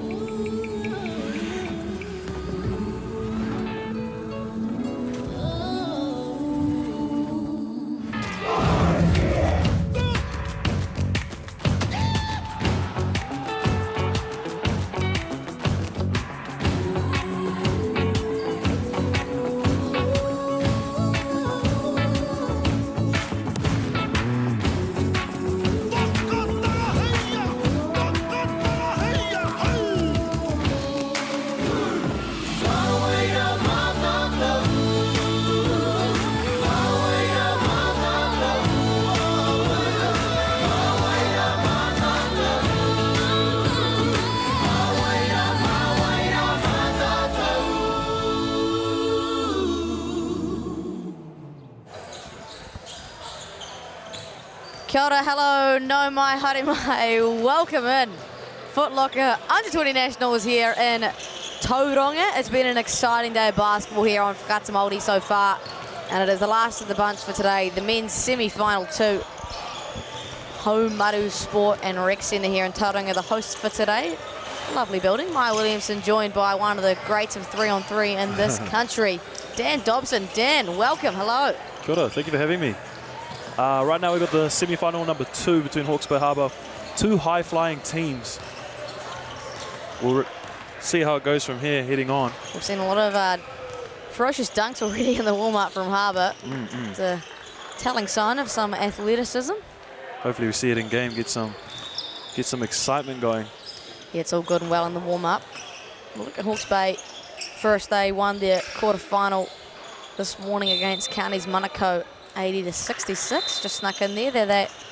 Why don't you go look at Harbour first? Bailey Smith, Bart Chakowski, Chris Wiley, Gus Dallow, Josh Wiley, Calvin Goldstein, Maddie Dalton, Noah Rasmussen, Ryan Hunt, Troy Supple, Troy Wentworth, and Zen Lamb, coached by Greg Brockbank and assisted by Nathan Hannon. This is a good-looking lineup so far, Dan.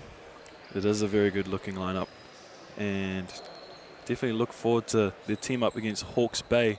We're rocking with Brock McGrath, Ezra Eagle, George Stent, Harry Keegley, Josiah Hema, Manoa Karena, Maz Taylor, Ruben Fay, Ryder Moore, William Carter, Zoram Smiler, coached by James Henare, and assistant coach sorry if I butchered this, Maharatia Smiler. Killed it. Killed it. Good job. Good job. Exciting scenes ahead. I feel as though this might be the closest semi-final we get today. Canterbury just kind of snuck away with that one against Nelson. So that'll be the opposition for tomorrow. Booked their golden ticket to the grand final matchup here in Whakata Māori 5:15 tomorrow afternoon. Canterbury is a very strong team, but both these teams seem very capable to match up. So we'll see who takes the chip today. Yeah, it's going to be, this is the deciding one really. These two teams, I'd say, pretty even in skill. Even in size and mass as well. Both teams rocking some tall timber and some athletic bodies. Heck yeah, I mean, you look at Harry Keeley of Hawke's Bay. Big boy. Guessing about probably 6'8", but I'd say so. definitely a wingspan looking about 6'10" as well, I reckon. Playing some valuable minutes for the Hawke's Bay Hawks. Referees, Bryn Watson, Elijah Mariko, and Brendan Douglas. A little bit of a smaller lineup for this Harbour team, though. Yeah, rocking the Wiley twins at guards. Playing Ryan Hunt at the 3. Rasmussen is 4. And I think at centre, I can't see his number. But I was watching him in the lineup. Boy can jump. And Troy Supple. Troy Supple. He really gets up, that kid. Very athletic. So he's going to have to play above his size as we get underway. And he wins the tip too. Yeah, look at that. Putting his athleticism on display from the get-go. First possession will be for Harbour. It's going to be Josh Wiley at number 10, Chris Wiley, twin brother, at 19. And they actually have a triplet, apparently. Yeah, there's 3 of them. I did not know that. Just not a hooper. Oh well, shout out to the other brother. Yeah, I hope you're watching at home. Ryan Hunt downhill, drops it off to Troy Supple. Contested at the rim by the long limbs of Harry Keeley, but it's going to be a Hutter instead. Yeah, it'll be interesting to see how Harbour attacks the interior, especially with old big boy from Hawke's Bay down low. See if they can get him in foul trouble early. Yeah, well, good news, that was on Maz Taylor instead, the guard, so he avoids that narrowly, but you're right, they're going to put heat on him today.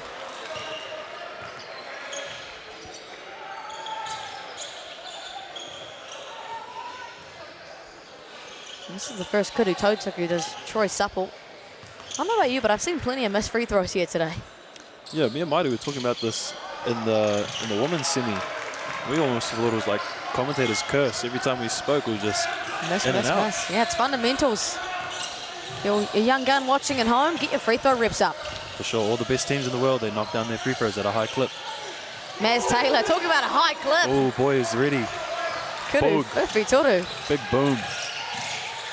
Yeah, what is that? Where did that come from? Little spin move there from Chris Wiley, but that's a massive thing in boys basketball all of a sudden. Boom is from the AAU culture up in the States.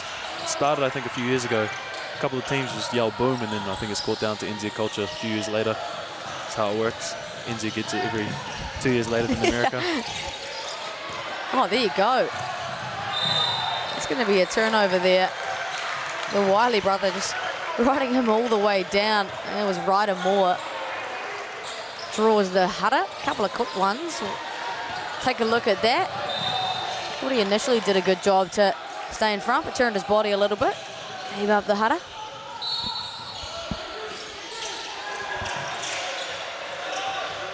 Zoram Smiler is one that can get hot.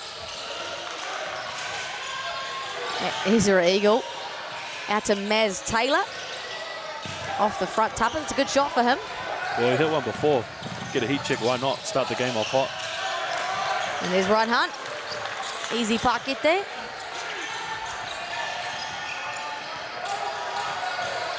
Just 1.5 minutes in. Harbour slim 1 point lead.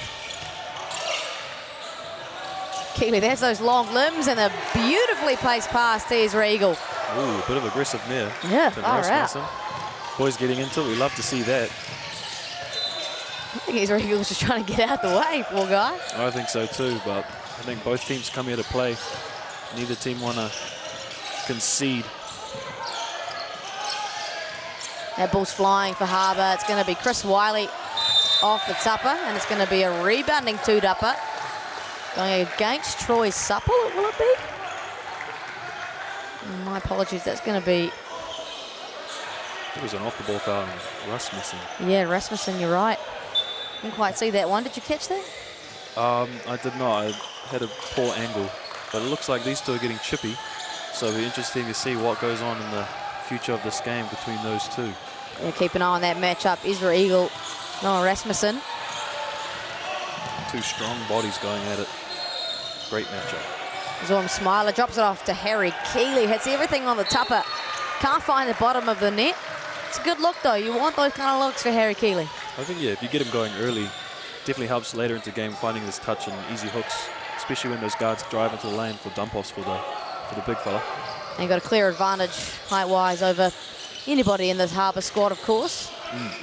Height advantage is definitely going to play a factor. Here's this battle. That we've been talking about. Yeah, one by Noah Rasmussen. And he strikes first, see if Ezra Eagle can answer. Mind you, he did get that backdoor cut earlier, so it's one apiece right now. Zoram Smiler again. It just feels like deja vu. Harry Keeley converted that time. A little teardrop, lovely touch. 7-6, it's off to a hot start, that's for sure. Chris Wiley draws the Hutter that time round. Putting heat on the top.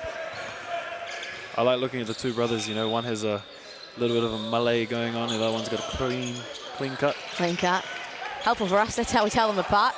I'm a big fan of the one with the mullet. You're a big mullet guy. Oh, well. You haven't even got one yourself. No, I don't, but my teammate's Brody Perry at university, and he's got the filthiest mullet you'll ever see. And his brother's pretty up there on the mullet scale as well. Yeah. Shout out to Charles Anderson as well, also a teammate of mine, another filthy mullet. Oh, there you go. You the only guy without a mullet? No, I like my hair nice and clean. the boys can rep Waikato like that. Yeah, someone's got to do it, right? All right.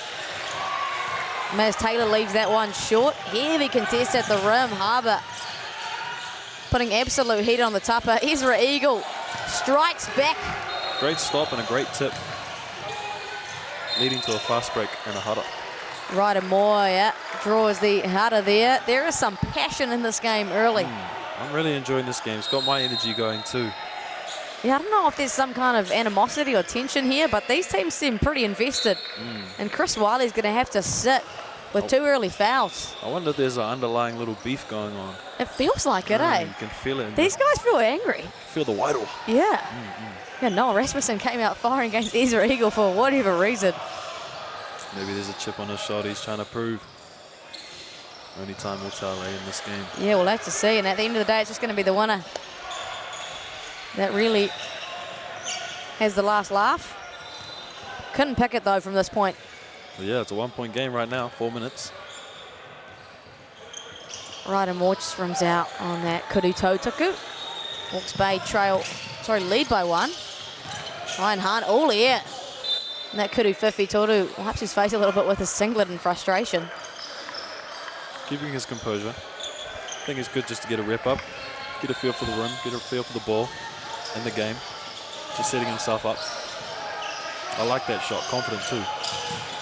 100%, got to get your reps up, and he's a guy that I think is going to be pretty high volume from that area. Another Harbour. It's number 3. 4 for Harbour, indeed.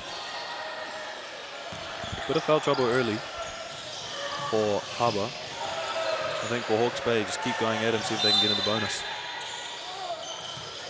I think it was on Noah Rasmussen, so he's on 2 as well. That's 2 for Chris Wiley and 2 for Noah Rasmussen now.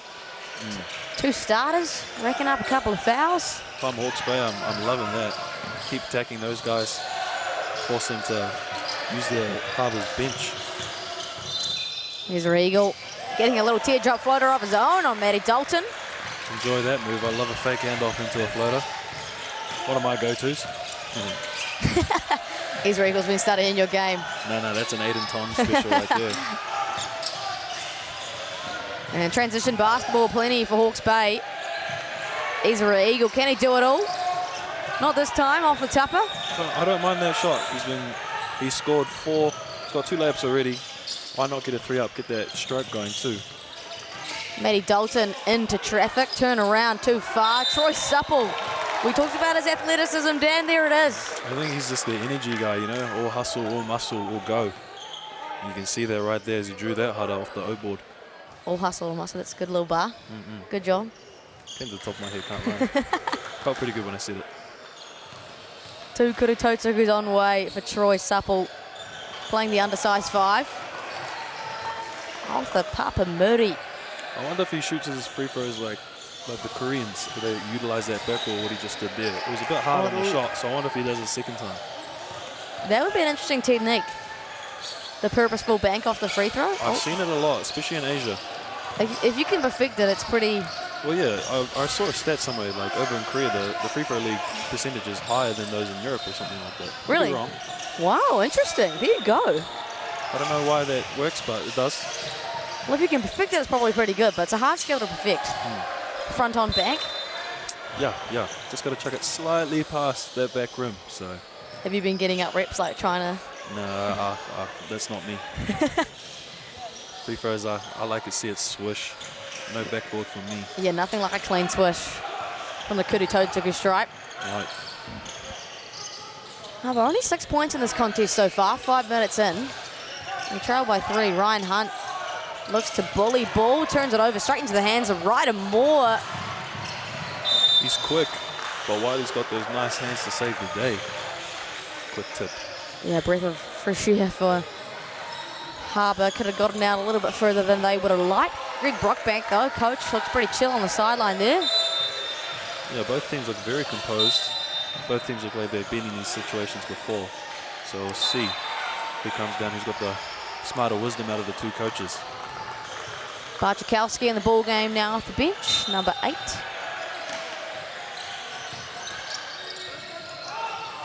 Ball into Harry Keeley. Just doesn't want to even catch that. And there's Regal, loves this back down game. Too big, too strong, finds Keeley. Off the tapa for the Kuru Whiwhi Toru. Ooh, almost a little turnover there. Ryder's playing some good aggressive defense. Maybe a little too aggressive that time. Yeah, a little bit too aggressive that time, you're right. But he's been putting some heat. Yeah, I enjoy his game. Scrappy, quick, gets after it. Love a player like that. I'm going to take a seat. That's a second personal foul. Into the game comes George Stent.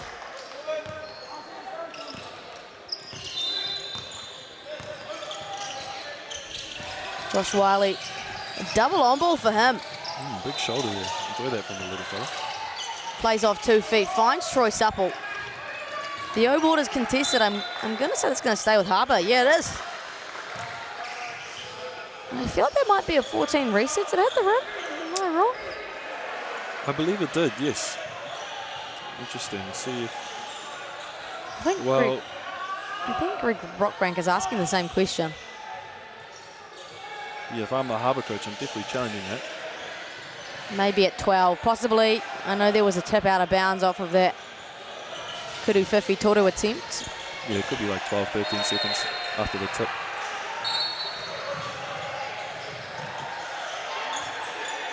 Be interesting to see what sideline play Harbour runs. Well, they're going to put it at 9. Look at that. Does it reset to 12 if it's an O board? I thought it was 14. It was 14, but I just thought, you know, maybe with the tip. Yeah. It should have been, to 12. Yeah, all right. Well, refs know best, so yeah, what do we know? Exactly. Oh, it doesn't matter for Josh Wiley. Finds Ryan Hunt. It's a great look. Uncontested open 3. Great shot for him as well. Get his reps up. Doesn't fall, but if I'm him, I'm still shooting it every day. Absolutely. Zoram smiling now, stops on a dime. They love a little floater action, Hawke's Bay, working well for them. Yeah, the big fella got one. Now Zoram Smiley, he got one now. Whose turn is it next? Josh Wiley, playmaking. Ryan Hunt can't find a success just yet, getting reps up in numbers. See, he's getting a little bit flustered now. We're going 0 from 3 so far. But still, 3 great looks. I'm Harbour, I'm happy with that. Harbour are 0 for 5 from deep. Hawke's Bay not much better, 1 from 6. The Kuru Whiwhi Torus are not falling for either team right now. But expect to see them to still shoot and shoot at a better clip as this game progresses.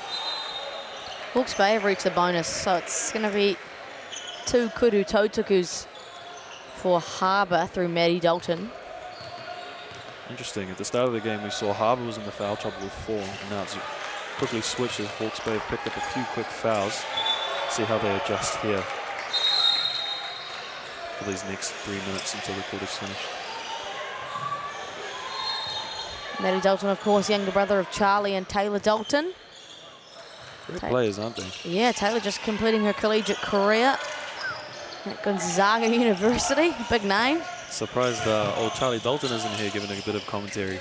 Oh, yeah, seen him. He's on the volleyball commentary over there in the States. I've heard he's a weapon, that guy. Oh, sometimes I see him on my TikTok, and he's got some...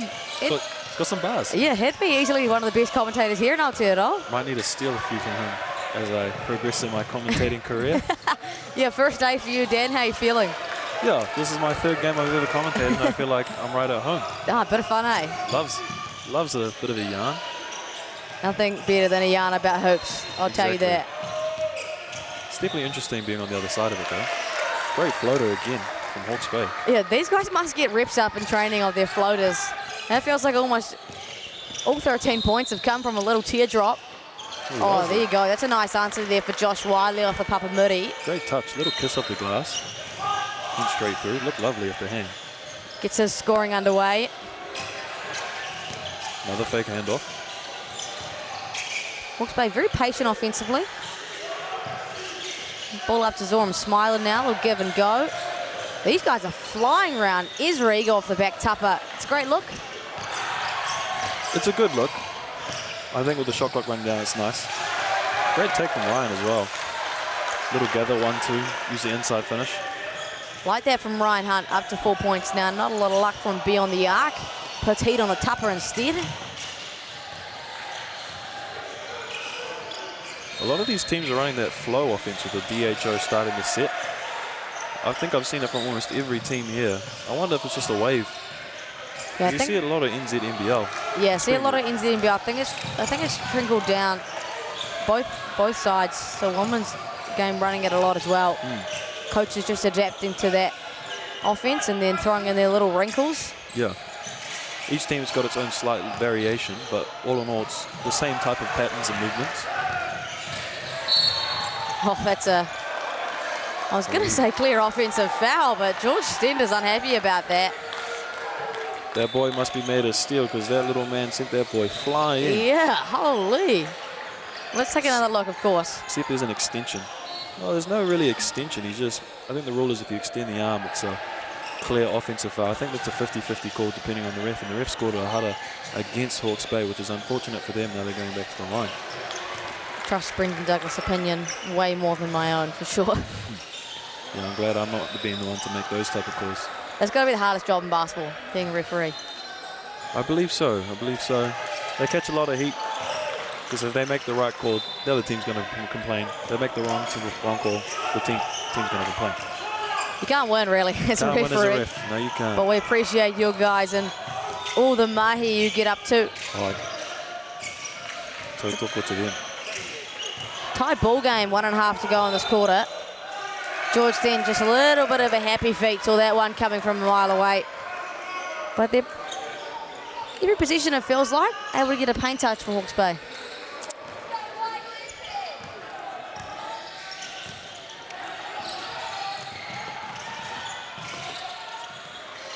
Josh Wiley goes downhill off the Papamuri.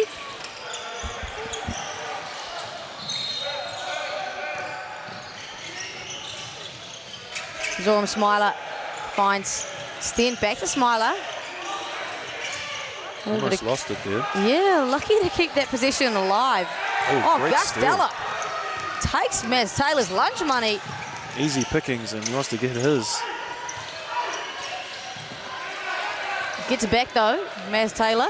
Dalton with the O board, but just got stripped there on the way up. Great hands from Hawke's Bay. That ball's swinging for Hawke's Bay. Zoram Smiler gets downhill. I wonder if SGA's have this like effect on this new generation of kids, because I've seen a lot more mid-rangers at this tournament that I've seen in a while. Look, it's been coached out of the game, you know, analytically for the last few years. But you're right, I've seen a bit of mid-range game, pull-up middies. Been brought back. Yeah, a bit of a lost art form. Definitely a shot that I like to watch. 2 seconds left. He's got to put it up. Yeah, Slightly to the left. Yeah, just the left Gustello there. But the quarter will end with a lead for Harbour, 15-13. A low-scoring affair. Yeah, it was definitely a low-scoring affair, but you could see the technicality in the sets that they were running. Each team had great looks, but the koruwhiwhi toruwhiwhi, both teams, wasn't falling at the percentage that they'd like. As a result, causing a low-scoring quarter. Yeah, 1 for 7 from deep for Hawke's Bay, and 0 for 5 for Harbour. Quite uncommon in the game nowadays, but I think you've paid compliments to Hawke's Bay's offense. They have a spread of scoring right now and playing very patient. Yes, very patient. Good backdoors, good floaters, good options on the pick and roll. They've had open looks, just hasn't fallen. Same as Harbour. I think Ryan Hunt had 3 good, clean looks. As a coach, I think that's good for our offense to get them going. Just hasn't been dropping. Any adjustments you'd make coming out of the quarter break for either squad?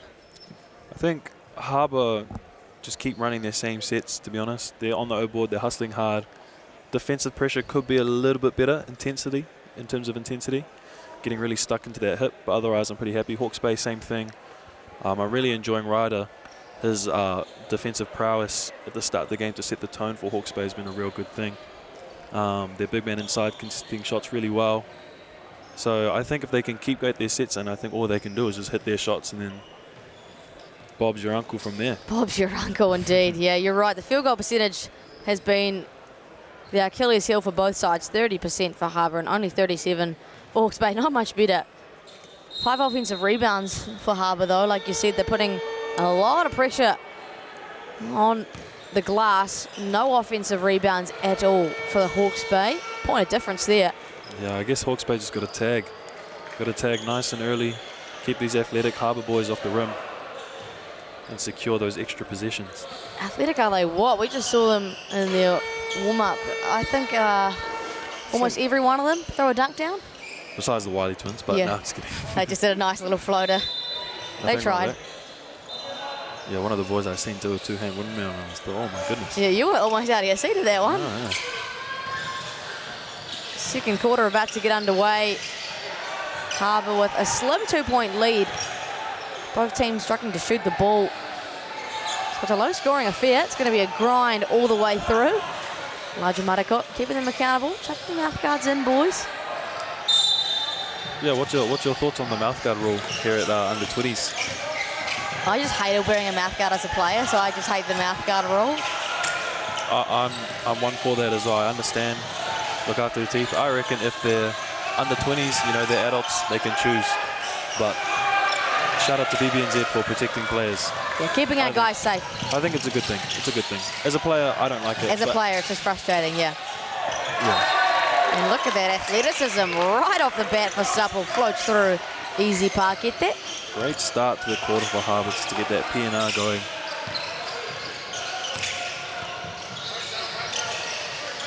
There's Taylor Easer Eagle. Loving this two-man game. A lot of physicality on that one. It's going to be Harbour now to capitalise. Slow it up here through Josh Wiley. Taking charge. That's everything but. There's Josh Wiley. We'll end up with Hawke's Bay. He utilises his screens very well and gets downhill quite quick. And then he's not afraid of contact, especially with those tall athletic guys down below. Something that I really admire about him. Yeah, does well to compromise for what he respectfully lacks in stature. He makes up in heart. Yeah, I can say that because I'm 5 foot, so not being offensive, I get it. Well, yeah, once you get to those big leagues, if you're even 6'3" or something, you're still short. It happens. It happens. Maz Taylor there. Little, what we were talking about before, a little pull-up midi. Yeah, graceful. Had no rim, straight through. There is Josh Wiley. He's been really good in his production. Gus Dallow, similarly, an athletic guard. And Troy Supple is a go-getter. That was an outstanding rebound. I really enjoy Ezra's interior defense. He has a lot of discipline as well. A lot of these big men like to jump and get the block, but with Ezra, I feel like he knows he's got a good stature, good chest, good rig on him to contain his offensive player. And speaking of join the Haka as well, I think a good captain for this team, way to lead the way defensively and offensively. 100%. I think every time I've seen Ezra Eagle play, he has got to be one of the smartest players in his age group. He's a lead at talking defensively, makes all the right decisions offensively. He's the glue guy. High IQ player, rally the boys, lead by example. Got to have one of those on your team. Yeah, 100%, and have heard nothing but shining reviews about his character. I believe he was head boy at Dilworth College the last year of his high school. Not surprised, not surprised. It's got mana. Mana, absolutely. Good character on and off the court. We love to see that. And great players knock down their free throws, and he knocked down his free throws. Mate, do they what? That has been a key part of today. Kudu Totuku stripe and evens it all up. This is Eagle, but not for long. Barchikowski, easy pakete. That was a great big-to-big action to get the Hawke's Bay defense a little bit shifted to get the open lay. Here's Eagle playing a bit of point forward at the moment. Maz Taylor, cool as a cucumber, so quick. The lost art form makes a return. It does, little in and out. Little in and out with the left hand into a pull-up. Look good. Taylor, of course, a product of the Napier Boys High School team that finished second at secondary school nationals. He was a big part of that group. Troy Supple doing the 1%ers once again. That's their guy. All muscle, all hustle. You're really sticking with this quote now, eh? I like it. Yeah. Good bar. 21 plays 19. It's been a close match for all of this one. Maz Taylor, deep kuru whiwhi toru. Taylor's been really turning it up these past couple of minutes, getting Hawke's Bay in their form. He's up to 8 points now, and the answer from Josh Riley. Offense gets you that score, but defense wins games. And right now, Hawke's Bay is giving up a few gimmies, put 2 back-to-back. But that doesn't matter because that boy's strapped up. Maz Taylor. Maz Taylor is electric. He's got 3 kuru whiwhi torus already. He's been letting that thing fly with confidence, and he's been hitting. Yeah, you can feel the energy here for Hawke's Bay. A bit of a momentum change for them. He thought about that one. He looks like he's trying to get it, and I get it. Oh. Ezra Eagle doing a good job. Slowing the pace down, draws the hara. If I'm Hawks, I'm hunting for Taylor. He's just got 3 buckets back to back to back. He's got the hot hand. Find the hot hand. Yeah, does he what? Maz Taylor, 13 points already for him. Leads all scorers. Like I said, out of Navy Boys High School, they had a 3-point loss against Christ College in the grand final at secondary school Nats last year. Alongside Harry Keeley, Zoram Smiler, Manawa Karina from this squad. And of course Jackson Bull, everyone knows that name. Turnover for Hawke's Bay. Bit sloppy there. Oh, that's turnover number 6. High turnover rate. Bit of a defensive lapse. The offensive game is definitely keeping them in this. And it's a wahike from Greg Brockbank and the Harbour team, and probably an expected one. They trail by 2. Here's the kuru whiwhi toru from beyond the blue line. I think right here's that little in and out pull up. No, never mind.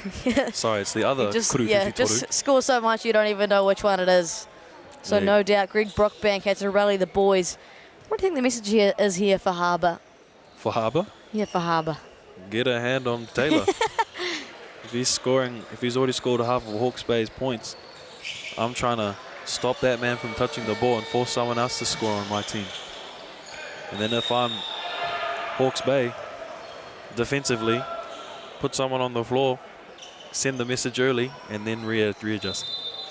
Yeah, absolutely. The physicality has been great so far. It's cooled off a little bit, but you felt like those first few minutes were just balls to the wall. It was aggressive, and I really enjoyed that, to be honest. I was waiting for a fight, low-key. I'm not too keen on the fights, but I'm keen on physicality in a controlled manner.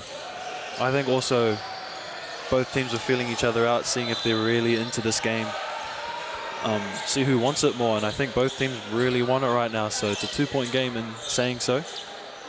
A few adjustments from both teams going forward.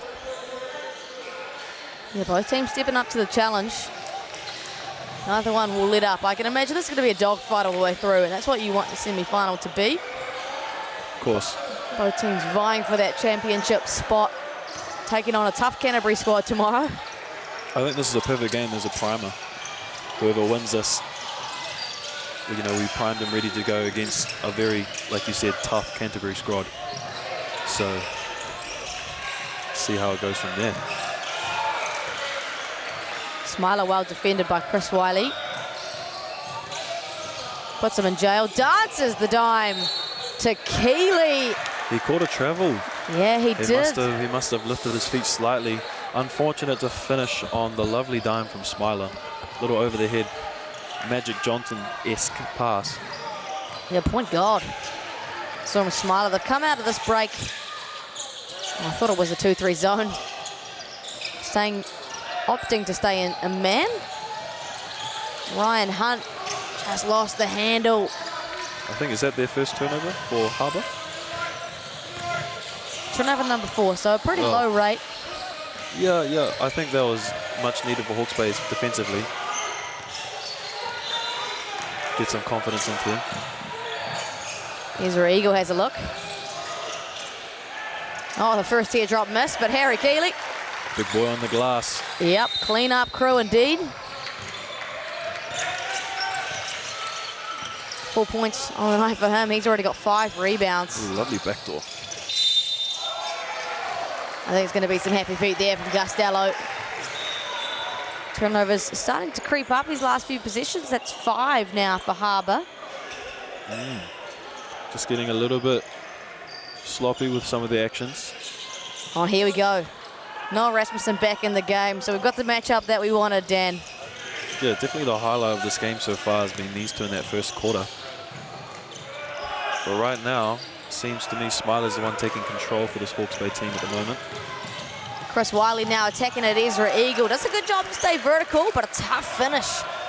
Yeah, great discipline from Ezra, but just better offense from Wiley. Much better job on Maz Taylor containing him. Ezra Eagle would have been dangerous if he saw the bottom of the net. It would be. If you get Ezra Eagle hot, you know you're in for a bad day. Troy Supple over to Maddie Dalton. There's a lot of bodies on that one. Bit of physicality. Stays with Harbour. No, yes, it does. I quite enjoy Dalton's little inside seal for the inside look pass from Wiley. Obviously, Hawke's Bay collapsed on it straight away. But I'm always a big fan of those inside seals, finding those mismatch. There he is again. Gets the seal knocked away by Maz Taylor. Definitely has the advantage in that matchup. And what a wingspan from Maddie Dalton just quietly as well. Yeah, he looks quite tall timber. Got a bit of long arms there. Definitely a size mismatch. Kuru Fifi Toru off the front tupper. The dry spout continues. And another Hutter is committed. Noah Rasmussen putting some heat on. And he's got some words to say as well. See, I don't mind that a little bit of talk. Some people don't like a bit of talk, but if you're hyping yourself and your team up, nothing wrong with that. He's getting after it on the glass. He's bringing the energy. That's exactly what you need. And he can back up everything he's claiming right now. He can, yes, yes. Here he is, right on cue, finds Ryan Hunt. No success from beyond the arc tonight for Harbour. They try to find success in another way. Harry Keeley is, 6th rebound.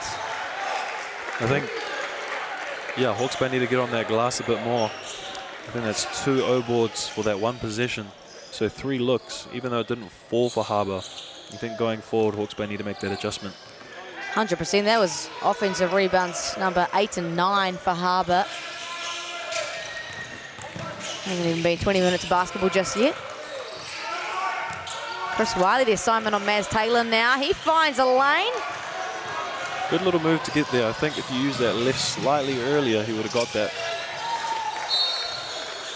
Referee Brad Clive almost gets annihilated on the baseline there.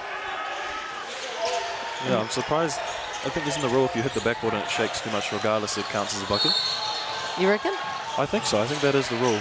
I'm not too sure if that happened or if it was just a block. I don't know enough about the refereeing game to... Doesn't matter. Wiley hits the midi. Josh Wiley has been solid today. Double digits now for him. 10 points, 2 rebounds and assists as well. Chuck a steal in there too.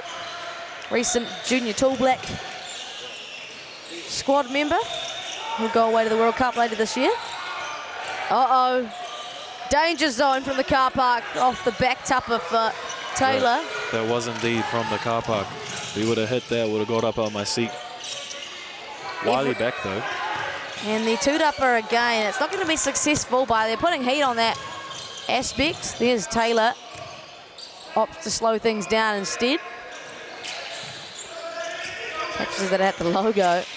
Finds the rolling Keeley. That ball was finding everyone. And then the bottom of the net through Harry Keeley. And another teardrop, little touch. These boys from Hawke's Bay got nice, soft hands to get that good floater and let it roll into the hoop. Yeah, clearly done a lot of work around their fundamentals in Hawke's Bay. Something we don't really see in these younger generations. They like all the flash, but when it comes to the simple stuff, it's not there. Yeah, I think Hawke's Bay really is a team that are taking pride in the simple things. Another parquet there for Harbour. And it's back to a tie ball game. Just 2 minutes to go in this second quarter. It really is a low-scoring affair. It is. I think that bucket was much needed for Hunt just to get those confidence in. He's already got another layup prior, but just to get that jump shot going. Because we know he's a lethal shooter when he gets going.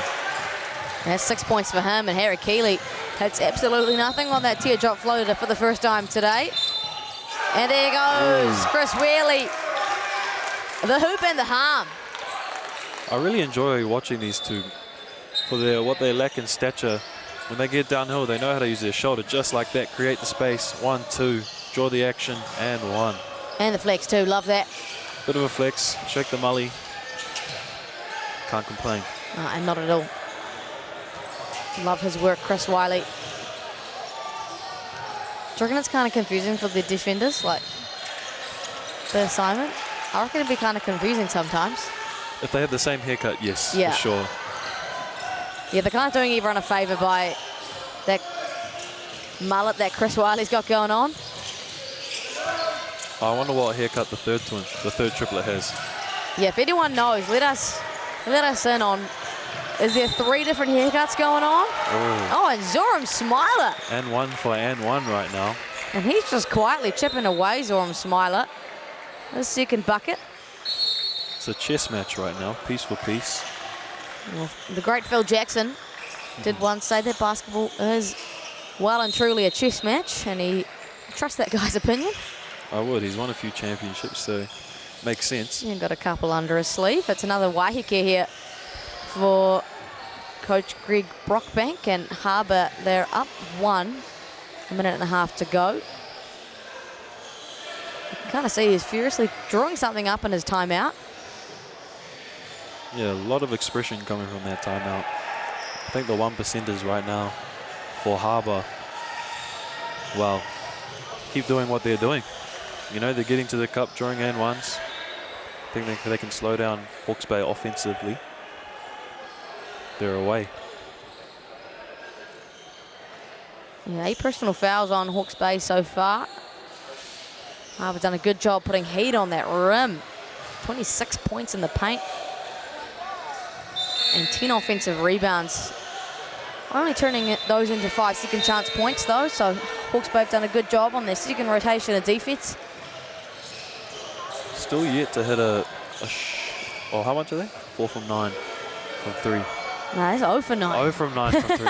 Still yet to hit a 3, Harbour. I mean, concerning scenes as well. That's 4 from 9 from the free throw stripe. I think my coach in high school, Coach Struther, he always said free throws are a mental game. It's true. You got to be mentally locked in to hit your free throws. I mean, you see the situation here. Everyone's silent. It's just you in It's that just room. you, yeah. Zoram Smiler does a great job to get that one. 5 points on the night for him.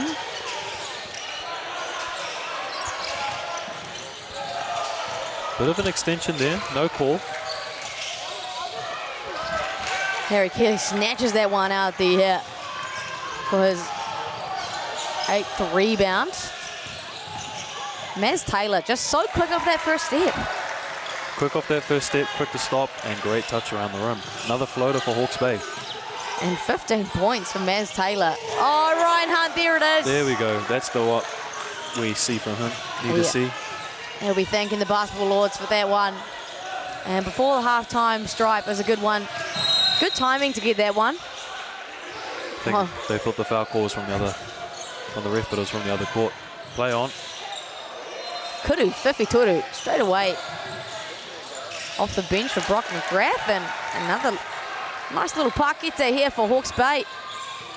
They edge back out in front. Last possession of the quarter for Harbour. It's going to go through Chris Wiley. What did they see to pull up for another 3 right now that they hit their first of the game? They set the opt inside. Oh, too big. And he's letting him know that he is too big indeed. Talking his talk and walking the walk. Harbour up by 1 at half time.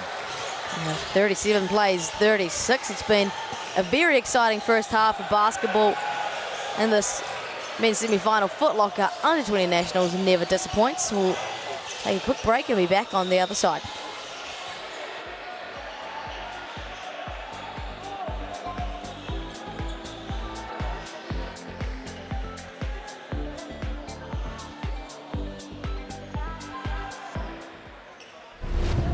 Kaore anō tēnā tū wairua, kia pā mai ki au, I runga I te tū ki te papa tū aiwa.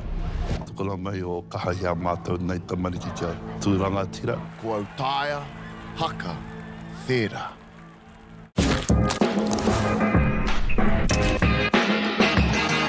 Hi, I'm Andrea from Chemist Warehouse, and we're so excited to be here to launch the initiative Hoops in Schools. We so hope our tamariki enjoy basketball as much as we do. I like what we have! Yeah!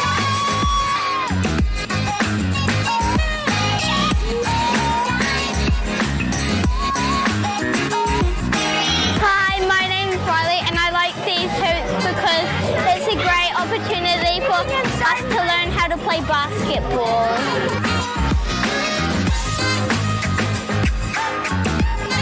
I love these hoops because everyone has fun, and then thank you, Chemist Warehouse, thank you, basketball.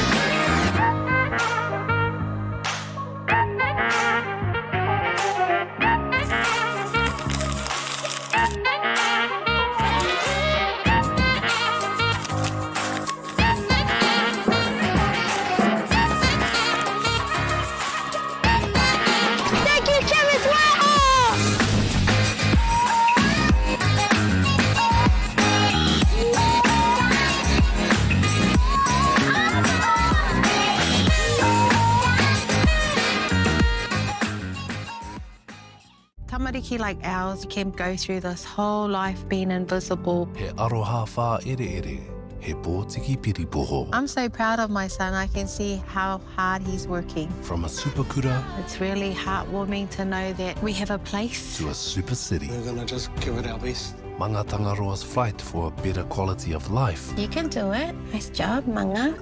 will push the human boundaries Good man, there you go. of possibility. We need to work past that point of comfort to make sure that we actually get the gains that we want to be getting. By week 3, we're not going to even recognize this boy. It's totally different.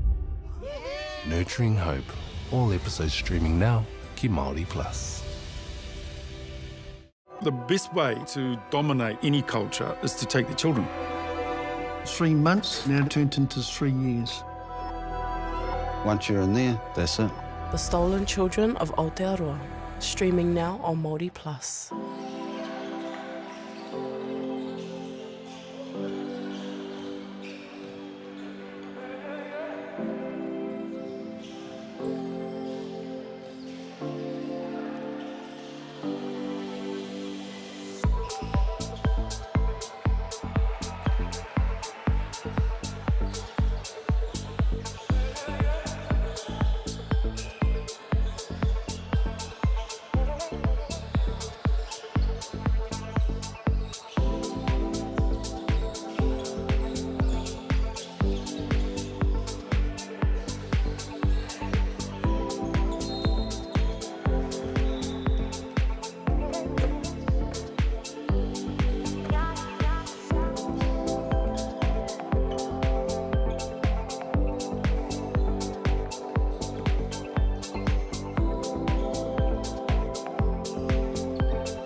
Kia ora, no mai, hoki mai. Welcome back. Second half of action here at Foot Locker Under 20 Nationals.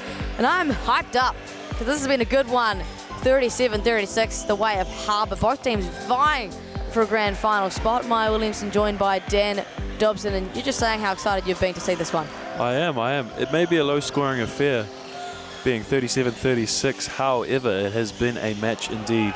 We've seen the aggressiveness between Eagle and Rasmussen, and you've seen the outside prowess from Taylor. But Harbour's been eating their way on the O boards, which has been keeping them in it. And yeah, it's been, like I said, chess by chess, taking piece by piece and point by point. Be interesting to see if any team takes a lead going into this third quarter. They can close the gap and take the victory. We'll find out in the next 2 quarters, that's for sure. Yeah, absolutely. The way things are going, I doubt that we will crack a double-digit lead. Yeah. Biggest lead for Hawke's Bay has been 6, and the biggest lead for Harbour's been 4. So these teams very much neck and neck, and a big game on the line tomorrow against Canterbury, who have looked pretty unstoppable so far. Both within single digits of leads. No one's really taken it up. But Wiley's coming to the game, and he's coming with some mana, ready to take some souls and hit some threes. And he's done just that. And they need that. Harbour only their second 3 of the game. 1 for 10 before that. Great way to open the quarter. And let's see what Hawke's Bay can do to open their bank account. Smiler so shifty. Teardrop's no good. Gets his own offensive toed up by the work rate of the man. Just a scrappy Hawke's Bay team. They get after it. A bit of a turnover there. That's all good. Wiley now, he's got the hot hand. And shows his prowess. Gets an opportunity for 3 points in a different way. He reminds me of the guy from Indiana Pacers, Naismith. When he gets downhill, he utilizes that shoulder really well to create space. And you can see that right there. No extension or body, so it's not an offensive foul. Unfortunate call for Hawke's Bay. But way to utilize his body and use that shoulder to really get to a spot. Yeah, really nice balance and strength as well to absorb the contact and not get bumped off his line. Can't make the kuru tautuku, and I believe George Stent has to sit now. He's got 3 personals. I think 2 of those have been from the Wiley shoulders. Zoram Smiler rips on the catch, finds Ezra Eagle. Kuru Whiwhi Toru is not falling for him tonight. He's 0 for 4. Tchaikovsky, get out my way. Down the lane and to the cup. Biggest touch. Sorry to interrupt you there, Dan. That's so good.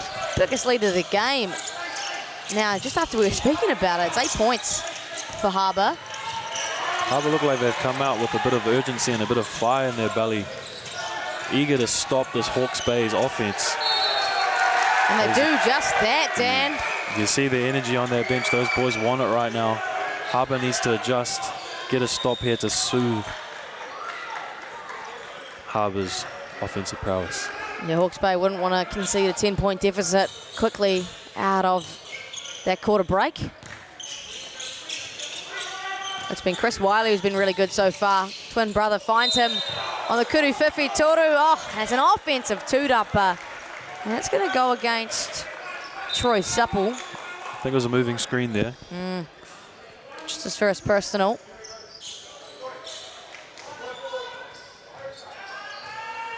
See if Harbour can continue their energy and get another stop here for Hawke's Bay.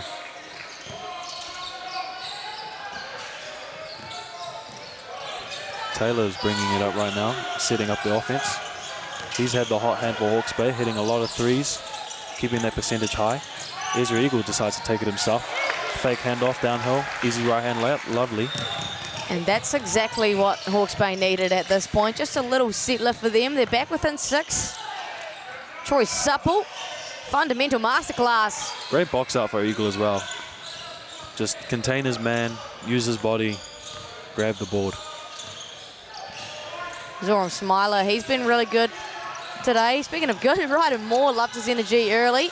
I did. I really enjoyed his defense, especially picking up players early, setting the tone for this Hawke's Bay team. Smiler attacks into Chris Wiley, and he tries to apologise to Coach Greg Brockbank, but he's going to take a seat anyway. That's foul number 3 for him. Smiler, great job to get him up in the air. Drew that one and forces him to sit. I think both guards, they like to get downhill and draw those fouls, and I think Smiler right now has drawn another foul on Wiley, forcing him to that bench, as you said earlier. But again, both these teams not really shooting the free throw at a high percentage. Right now, 60% for Hawke's Bay and 40% for Harbour. Both teams missing out on some crucial points due to the lack of hitting their free throws. And then make or breaks free throws. Coach killer, for sure. Absolutely, can win your games down the stretch or lose your games. Tchaikovsky. Oh, I want to see if they pass it into Rasmussen. Yeah, that's a battle we've seen all night long. Those two are physical as it gets. Troy Supple, Oh, great big-to-big action. Just slightly too hard on that lay. Rims are a bit stiff because, you know, this is a fresh building. Yeah, open on the 10th of May, fresh is how we're speaking. That's how fresh we're saying. We're saying these rims are fresh, probably from China somewhere, and here we are. Probably barely broken in even. Yeah. We'll say that's why the shooting hasn't been great from these guys, right? Yeah. Josh Wiley has got to take control now. Twin brother's gone, and he does just that. The hoop and the harm. Give me that. Thank you very much. If one twin brother gets an and one, the other one has to get one as well. Both Wileys and ones. See if they can capitalize on this three-point play. Well, of course, take another look. Just purely rips him off the dribble for Zoram Smiler. That's 12 points now for Josh Wiley. Foul number 2 for Zoram Smiler. Gustello checks back in to the ball game as well for Harbour. They have pretty good rotation going on right now. 3 guys playing some serious rotation minutes off the bench. Just one doing that for Hawke's Bay. Yeah, you can definitely see Harbour has a bit of a deeper team using 8, as you said prior. The Hawke's Bay is relying on their starters and their 6-man, so I wonder going on into this game, fatigue and fitness will really play a factor and be an advantage for Harbour. There went that man again. Mass Taylor, 17 points for him. Back tip. Yeah. Great back tap from my man Ryder. Way to get a little cookie. Oh, Mass Taylor splits the double team, parts the Red Sea, the bucket. Kind of reminds me of Austin Reeves, this guy. Shifty, gets to his spots, confident, no fear. Too long of a pass over to Noah Rasmussen. And the momentum has definitely switched. Shifted. Yeah, back to the favour of Hawke's Bay. They only trail by 3. After that turnover, you could definitely see the Hawke's Bay boys getting up and excited, ready to take on this next possession.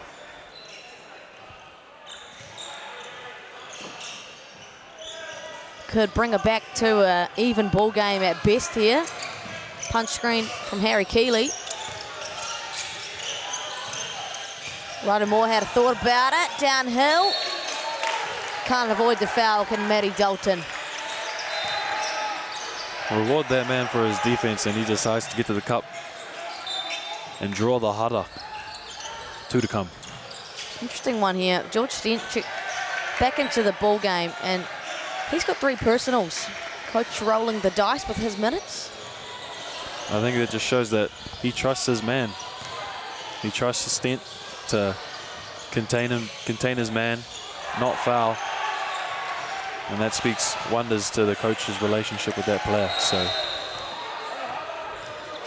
good on him. Yeah, I'd love to see that. George Stent gonna have to be careful about the way that he contains. That Kudu toe tickle is good for Ryder Moore. Back to just a single possession game. Oh, Rasmussen the spin cycle. Jakowski the shot fake. Glides to the cup, met the body of Ezra Eagle, but off the Papamudi. Little 1-2 kiss off the glass with the right. 6 points off the bench for Jakowski now.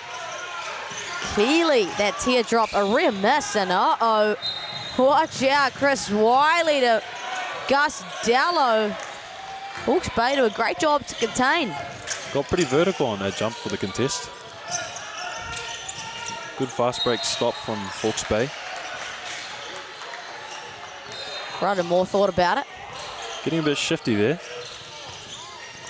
Stent now finds more easy parquet there. That was crisp basketball.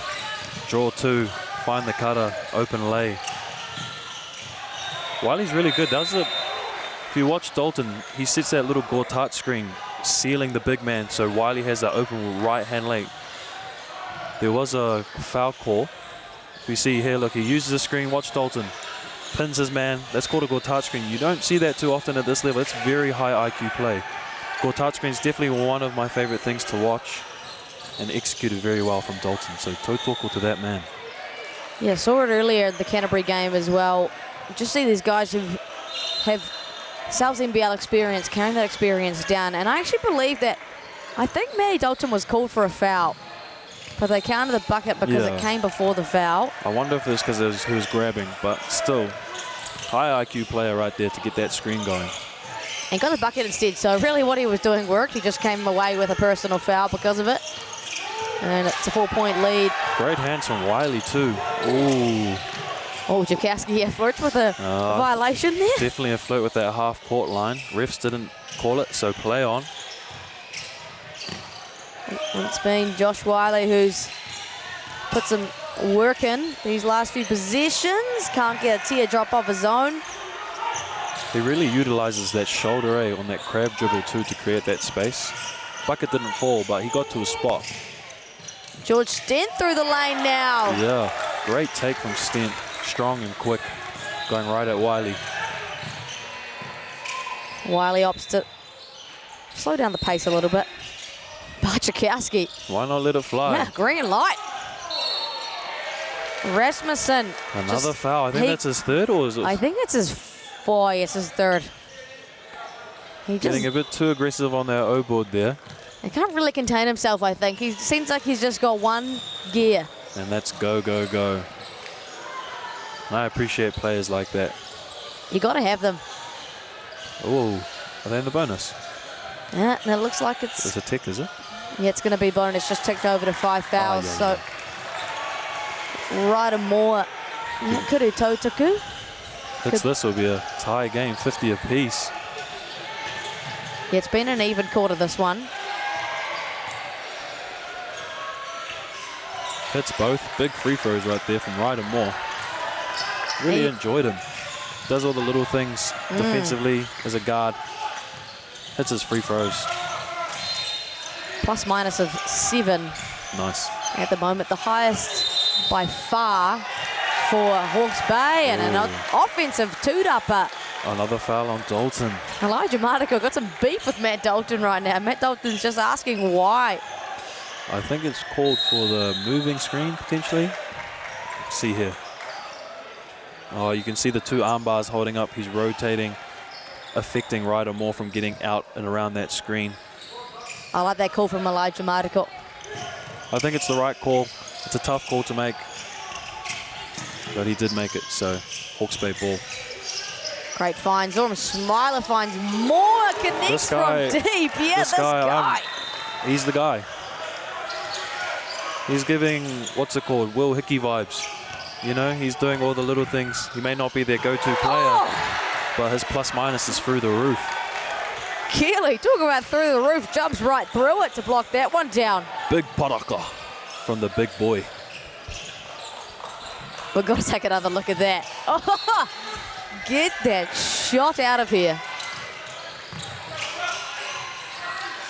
Ryan Hunt uses about 80 jabs before he gets one to go. Off the front tupper it goes. Matty Dalton is a real issue here on the offensive glass for Hawke's Bay. It's just a pest. Yeah, doesn't get the two-dupper, but does earn them another possession. And possessions are gold in this game. Why not let it fly? Ooh. Yeah, young good. Man off the bench. Looked good from where I was sitting. Bit short. I believe it's Calvin Goldstein's first minutes off the bench. Greg Bockbank putting a lot of trust in him as Ryder Moore again. Oh, another foul on Dalton. Spark plugged this guy. And he's not stuffing the stat sheet, but I think his plus-minus is the key stat here for Ryder Moore. He's just doing everything right. 5 points. Yeah, absolutely. Sorry, he's got 8 points. He's got 1 assist, 3 steals, and a plus-minus of 6. And for a team that was trailing, encouraging signs to have a plus-minus of 6. Just needs to hit a bit more of his free throws, shooting 50% right here. 1 to come. And he knocks it down. Splits the 2 for 9 points on the night for Ryder Moore. Commentator's curse is a myth with that one. How good. Shout out Ryder Moore for Thank hitting God. that. Doesn't come around very often. Thank you for proving me wrong.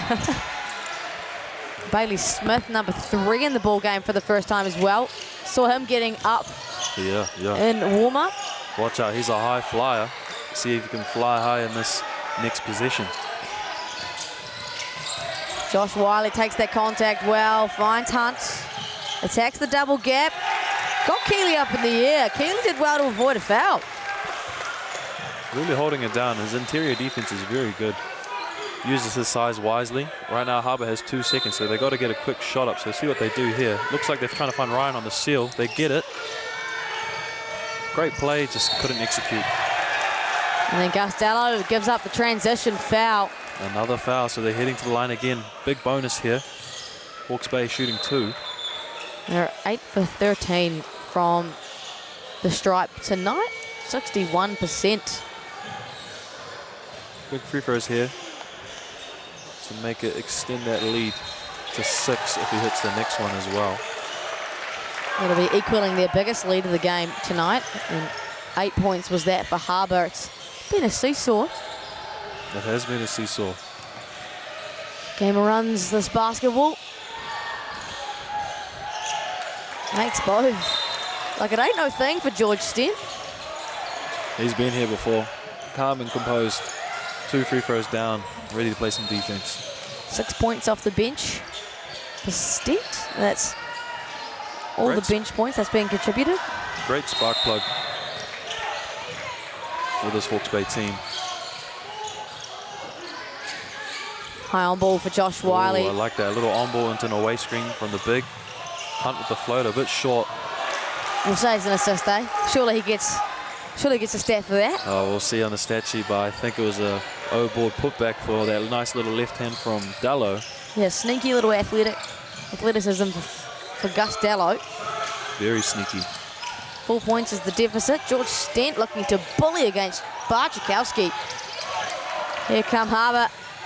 All gas, no brakes from Gus Dallo. That's an easy lay. It's back to 2.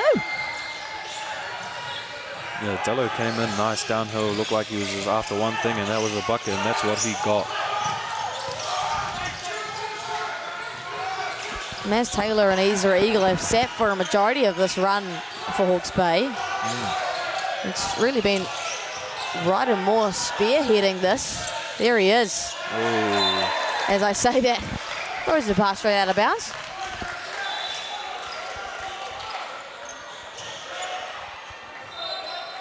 It's okay. Ryder Moore's been doing everything else to an elite level. Right now, look at him, he's picking up full court.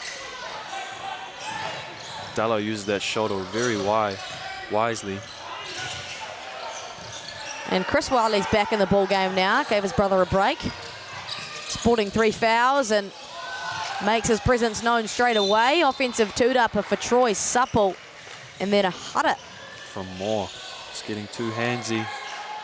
Bit of a slap there on the arm. Another foul for Hawke's Bay. They're on 3. It'll be baseline ball, Harbour. Wiley inbounding. See if they get a split.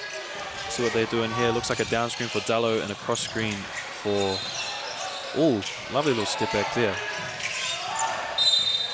Yeah, couldn't avoid that one cut in there, I don't think. Bit of a hip check there. Kind of knew that was coming as soon as he gave it up. I like that little set from Harbour off the inbound. Down screen and then away screen for number 8. Bart. Good little play there. Dying seconds of this one. Who else is it going to be other than Chris Wiley? Drops it off through hands. And there's a turnover there for Harbour. Went through hands, but ultimately came up for Hawke's Bay. I thought Wiley had that separation a bit earlier before he used that screen on that step back, but instead decided to use that little crab dribble, bounce past the big, but just led to a turnover. Yeah, turnover number 11, in fact, for Harbour. That number creeping up. Last possession of this one for Hawke's Bay. 2-point game, 8 seconds to go. Who's going to step up? And of course, they head it to Taylor. Oh, and he turns it over. 2 seconds. He lets it go. Come on now. Oh, that would have been one heck of a make had it gone. And Hawke's Bay head into the third quarter break with a slim 2-point lead, 56-54. It's been lead changes galore. There's really no pick for this one, Dan. There isn't. Both teams really coming out in that third quarter, adjusting to that first half. Hawke's Bay getting to their spots. Harbour getting the O-boards, finding their bigs, using the Wiley twins very well to get their N1s into the cup. Both teams look very sharp right now. It's just a bit of urgency to see who's going to come in that fourth quarter ready to go. There's been some fundamental differences as well. 4 from 11 on the Totoku stripe for Harbour. 36%, and then Hawke's Bay 10 for 15, so 66%, but a better campaign. Both teams struggling from deep. 4 for 16 for Hawke's Bay, and just 2 for 15 for Harbour. But a big difference for me, 16 offensive toot-uppers for Harbour. Only 7 second chance points come out of that, but that's a lot of extra possessions, and that might be the difference down the stretch here. Yeah, O-boards do win games. You look at the Rockets and how they utilize Steven Adams. His plus-minus was through the roof, giving those extra possessions to get them through to that playoff run. Even though they lost, but still. No, I love seeing that, though. Game 7 against the Warriors. That was an impressive feat for them. Yeah. King of the O-boards, that fella. What a guy for our young people in Aotearoa to look up to. Yeah, definitely. Composure, on and off the court, role model. Never in any trouble. Never been in a scandal, that guy. No. And from what I've heard from the NBA, everyone loves him. The fans, the players, the coaches, so. And has the funniest interviews probably anyone in the NBA has. Yeah, loose fella. Loves to wear his jandals. Love that he hasn't changed, eh? Nothing's changed about that guy. That's a Kiwi farm boy, heart and heart. Yeah, through. Love that. Would hope to see him slip on a Cool Blacks jersey at some point in his career. I don't know about that. I don't know if it's ever going to happen, but would be great to see. Maybe. Right now. A New Zealand basketball fan can hope. As do we all. Hawke's Bay ball, fourth quarter is about to commence and start. Big quarter for both teams. Do or die. Who's going to make it to the final? Find out right now. Yeah, 10 minutes of basketball here, and one team is going to stamp their ticket on a gold medal match tomorrow afternoon, taking on Canterbury. Ooh, lovely back screen from look Taylor. at that. He got there quick, set that hard screen. Smiler got that wide open lay and converted and executed well. Ooh, Wiley. And right off the bat, it's two hot scorers. Great start for both teams. I think Taylor got caught on the slip there, maybe fell over on the screen. Wiley made him pay. This game has not reached a double-digit deficit, and I don't think we'll get there at any point. No, we will not. Taylor. Hubbard's really coming out with that stick-to-the-man defense straight on their body. Ooh. Two great looks.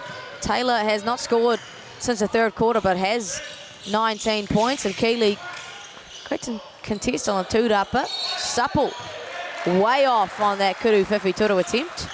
Didn't look too confident coming into that shot, just from his demeanor, but hopefully he can come back and get that next possession defensively for Harbour. Zoran Smiler up to double digits, 10 points on the night for him, 2 rebounds and 3 assists to go along with that. Here's Regal, loving the matchup once again. He's going to let it fly. And there it is, Kuru Whiwhi Turu. Oh, great rebound from Stent. Great hustle play. Energy off the bench, and he's ready to go, and he's hyped, telling his boys, let's play some D and get a stop. And look at the same man again. And tell you one coming off your bench, the guy who's going to do all the 1%ers, the offensive rebound and the pressure up the floor. He's just elevating that Hawke's Bay defense. Josh Wiley just picking apart this pick and roll game. Just can't execute with those little floaters. Great look. George Sten once again looking to go back to back, but it's all parts of the tupper. Just doesn't fall. Nice pass, Ryan Hunt. Noah Rasmussen, the hoop and the harm. He's been all energy. He has. Like you said, all go, one gear. Run, run, run. Get to the bucket, get you the and one. Big free throw here. Make it a 1-point game if he converts. Hopefully he can get that free throw percentage up for Harbour. Because right now they are shooting at 36%, 4 from 11. This will make it 5 from 12, get in that 40s.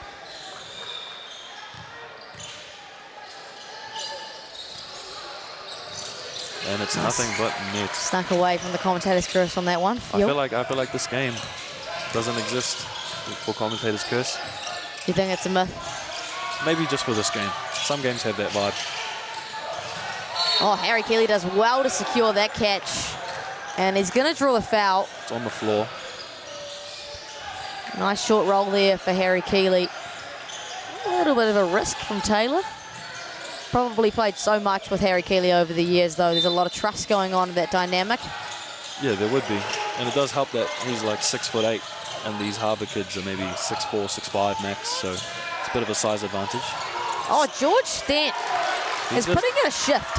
He is putting in a shift. He's come to this fourth quarter on a mission, getting after it, and he's, I was about to say get a steal there, and he was off to the races for an open fast break, but is called for a huddle. And that's going to be number 4 on him. Like we said, coach rolled the dice with keeping him in. Getting a little too excited. 4 fouls. I wonder if they're going to sub him off and utilize him for those last minutes. Coach still trusting him, leaving him in, even with 4 fouls. We will see if Harbour makes that adjustment to go at Sten and get him out the game. Dallo to inbound. Great urgency from Hawke's Bay off that inbound to get a stop. Ooh, lovely spin. Yeah, a little spin cycle there from Supple on Harry Keeley of all people. He's up to 6 points, Supple, just chipping away. Quick burst of energy on that spin too. Fully confident when he went into that bucket. Slim 1 point margin. George Stent been so elite in this fourth quarter. That's 6 quick points for him. I get it, coach. I get why you leave him in. You trust your man. He gets you a bucket. He's got 3 buckets in this quarter to get the boys going. He's a great role player right now, setting the tone for Hawke's Bay. Ezra Eagle. There you go. Speak of the captain. Captain Hawke's Bay. Big chest, getting a stop on Harbour, forcing that turnover. And of all people, gets it on Noah Rasmussen. It's been the duo all night long.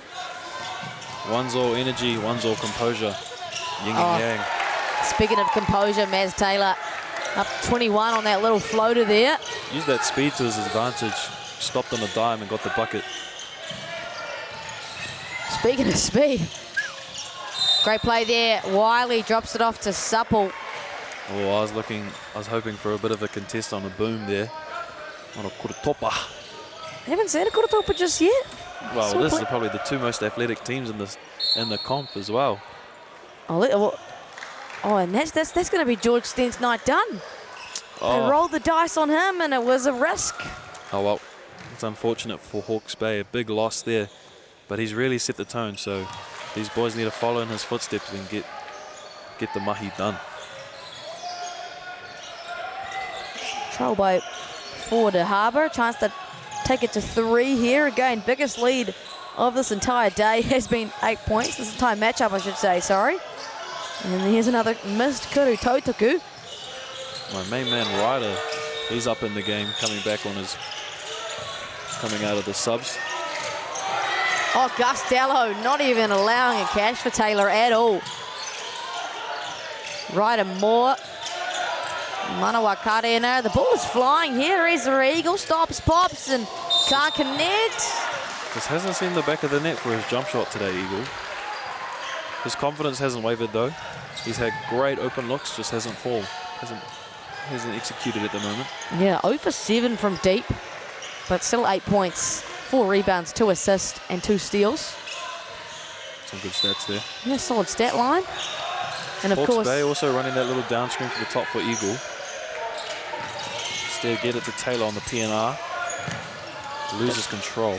Yeah, six turnovers for Maz Taylor now, and that's number 13 for Hawke's Bay. Supple almost turns it over himself. Noah Rasmussen putting in a shift. There goes Harry Keeley again. The massive kaipare. Jakowski now. It's not been a night for anyone from downtown. No one's making each other pay. Good teams make other team pay with open threes, open looks, and knocking it down. Taylor just getting a little bit too dribbly there. Dello caught on the foul though. Yeah, Dello's definitely been riding that line. He's been very physical with Taylor. Probably lucky to not have been called for a foul just yet. That's just his second hara. And a Waiheke here for Hawke's Bay. They lead by 4, but coach wants to have a quick corridor here. They do, he does. Be interesting to see the dynamic that they come out with both teams. Right now, I think Taylor, he's been able to get to the cup good, but his turnover's been a little bit too high. If he can control his handle a little bit better, I think they'll work wonders for Hawke's Bay. Harbour need to figure out, keep getting their O-boards, which is what they've been doing really well. They're not wavering, especially with Keeley inside on the interior. Both teams on 3 fouls, 5 minutes to go. I think if they keep drawing the foul and getting the bonus, it's definitely going to pay off and be an advantage for either team. Wish I had a stat on lead changes here, but just looking at scoring development chart, there has just been plenty of them, I would say. Again, no team getting out by double digits. Single digit game. There's been a plus minus of 8 points difference the whole game. Well, no team going up by more than, like you said, 8 points. So close match we are seeing here, and it's coming down to the final wire to punch that golden ticket game against Canterbury. Big 5 minutes coming up ahead. Yeah, plenty of basketball still to be played. Execution's going to really matter here down the stretch. Zoran Smiler fortuitously knocked into the hands for Harry Keeley. He's up to double digits and 14 rebounds, might I mention, double-double. He's holding it down on the inside interior. Draws the Hara. Like I said, this boy does not waver from big tall timber Keeley. He sees the interior and he goes to that cup regardless. Just the third person on Harry Keeley. Still 2 to give. Just left the ground too early there. Put his hand up and recognition straight away. Noah Rasmussen, product of Westlake Boys. Younger sister Amani Rasmussen, part of the New Zealand under-15 team last year, made All-Star 5 at Oceania Cup. A seriously talented family. Good last name too. They get after it. Yeah, like we said, this guy's got 1 gear. He's got 7 points and 2 offensive rebounds already. All go. And he converts again. Yeah, good from the Kuru Tautaku. Here comes Ryder Moore. Been very impressed with his production tonight. 9 points and a rebound, 3 steals as well. Here's Ray Eagle. Tries to do the Hakeem Dream Shake. Instead, he finds Taylor with a little snatch back, step back midi, and it's good. He has one of the smoothest pull-up middies I've seen at this tournament. Maybe the smoothest. Yeah, he reminds me of Austin Reeves. Offensively sound, confidence high, unwavered. Yeah, very chill. He hasn't really been sped up at all today. Backdoor cut, Gus Dallow. Yep, and the hoop and the harm perfectly placed by Troy Supple. Big to the guard cut from the middle. You see he receives it on the inside. Gus Dallow cuts behind. Big boy finds that little bounce pass. Gus makes that right-hand layup. Draws the and one from Keeley. Big free throw here to make it a 4-point game. Good shift from Gus Dallow tonight. That's his 6th point. 4 rebounds and 3 steals as well. Yeah, defensively he's been a bit of a pest. He's getting his hands in the cookie jars. You watch here, good at evading screens, running around. Marking Israel Eagle, so we'll see if he attacks, but Smiler goes instead, secured by Dalton, and they're off to the races. Gus Dallow again to control the pace, part of the under-17 World Cup squad that came 4th. Barchakowski bullies his way through, and again Troy Supple being a pest on the offensive toot-up as he's going to be given another header. He's not happy with that call. That's his 2nd. And Chris Wiley out there on 4. He's riding the line, but you're going to roll the dice with him. Yeah, 4 minutes to go. You see Hawke's Bay with 5 fouls, Harbour with 4.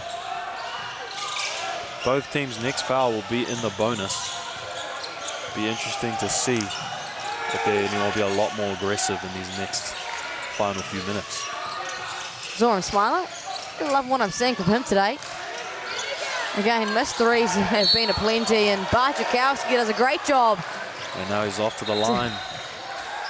Draws the foul. Ryder getting it too handsy there, trying to get the cookie. Matt Taylor is begging for a flop call. Instead, he gets bit on the hand, and Bart is sent to the free throw line. Take a look at that. Does a good job to sell it. I got to give it to him. Yeah, it helps when you got a bit of long hair. Throw your head back. Throw your head back, indeed. Hair's flowing in the wind. Draw the foul. Again, being got off the bench. 6 points for Bart, 3 rebounds and a steal as well. Make that 7. 7. Good to see some people making their free throws as well. Indeed, he's 1 from 1 right now. So he's 100%. Hopefully he can make it 2 from 2. Uh-oh. You've done it. Maybe I've defied it. My bad, Bart. That was my bad. Hey, they got the offensive toot up, though. They can't complain too much. Wiley, that's way too much space. Bit short on the shot. Looked great off the hand. And Ezra Eagle claims that board. It's a two-possession game here. Hawke's Bay could stretch it out to 6 if they wanted. Maz Taylor is being hugged right now by Gus Dallow. Off the back tupper. Great secured rebound by Supple. Way to get vertical in the air and just take it out the air and claim it. Another offensive foul. Is that against Supple? Once again it is. He is up to 3. They've had a couple of positions now. I'm not too sure. I missed that play. We'll see it here. Dallow uses the screen. Supple uses that hip check, drops it when he's moving. Moving screen is the right call. And Greg's going to take him off. I just think he's getting a bit frustrated here, Supple, so... Give him a bit of a breather. Let him mentally space out and clear his head before he gets back into it. Trusting both the Wiley brothers now. And it's a three-headed monster with Gus Dallow in there as well. Here's Ezra Eagle. Little fadeaway action. That's pretty. And he points to Taylor too, letting his teammate know that, I got that. 6-point deficit. Off the hands of Hawke's Bay it goes. Harbour stay alive. Very much still in this game. That's a lot of time. Time out here after Ezra's little Dirk-esque fadeaway. We see right here, little 1-2 fadeback, points to his teammate. Timeout called. 6-point game.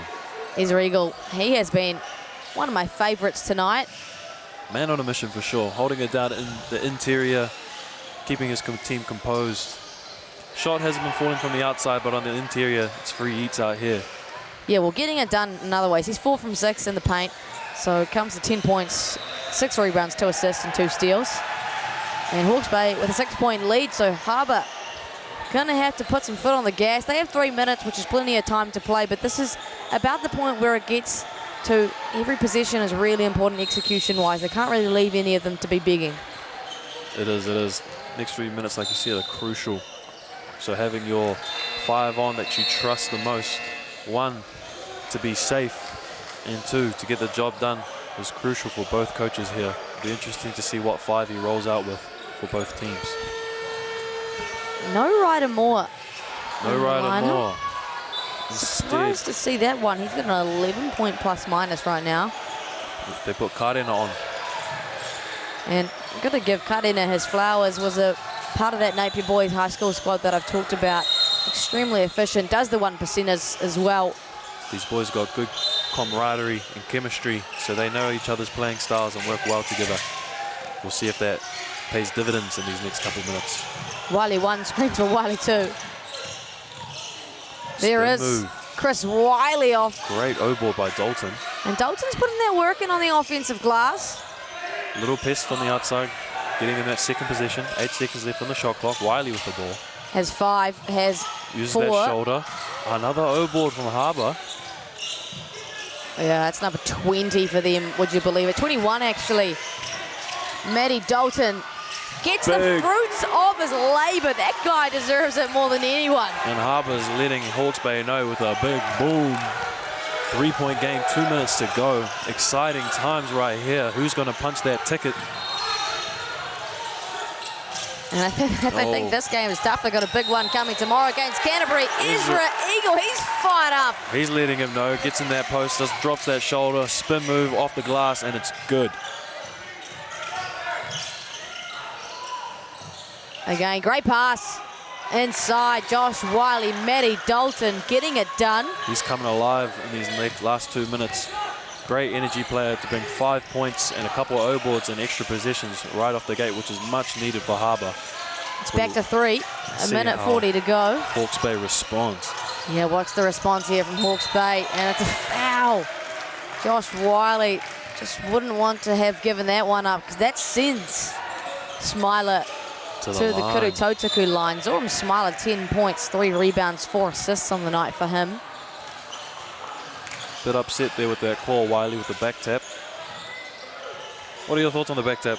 Some basketball players hate it, but if it's good, you get that steal, it's a steal. Some people just have a real knack for it, and I think those are the kind of people that like to go to it. I think some people are just really good at timing it well, and if you can time it well, it's actually really effective. A lot of coaches call it lazy defense, but if you get the steal, it's a turnover. I mean, I don't like when players purposely get beat to try and get it, but if you're doing it as a last-minute heave, I don't mind it. And Zoram Smiler. Big 2 free throws right there from Smiler. Talk about making or break games. It's a 5-point deficit now with those makes. Oh. Chris Wiley, big! Kuru, Fifi, Tsuru. Harbour letting Hawke's Bay know with another big boom. That's 2 threes. 2-point game, 1 possession game. Coming down to the wire. Yeah, that's what we expected to see, though. These teams have been battling it through and through. It's been tooth and nail the whole time. And it's going to come down to that final buzzer. A minute and a half to go. It's only a 2-point deficit. Hawke's Bay with the momentum, but Harbour well and truly in this. Zoram Smiler likes the high on ball. Ezra Eagle's been good. They go back to Smiler. Eagle now. They got plenty of time on the shot clock here. Plenty of time. Smiler now likes the matchup on the Wiley brother. Finds Keeley. Oh. He's no good on either attempt, but through the hands of Wiley, it'll stay with Hawke's Bay. That was good defense from Harbour. Great look from Smiler to the big man. Just couldn't get it to go. But fortunately, Wiley loses control of the ball, and it's Hawke's Bay ball baseline. Keeley now has it, trying to find Taylor. Oh, Gus Dello! Oh, big steal. Doing Gus Dello thing. It's a tie ball game. Oh, it's a tie game. 1 minute to go. How exciting. Great steal from Dello to get the fast break layup to tie it up. Bit of a pickup from... Oh, but Gus Dello. He's given away the foul here. Tied things up.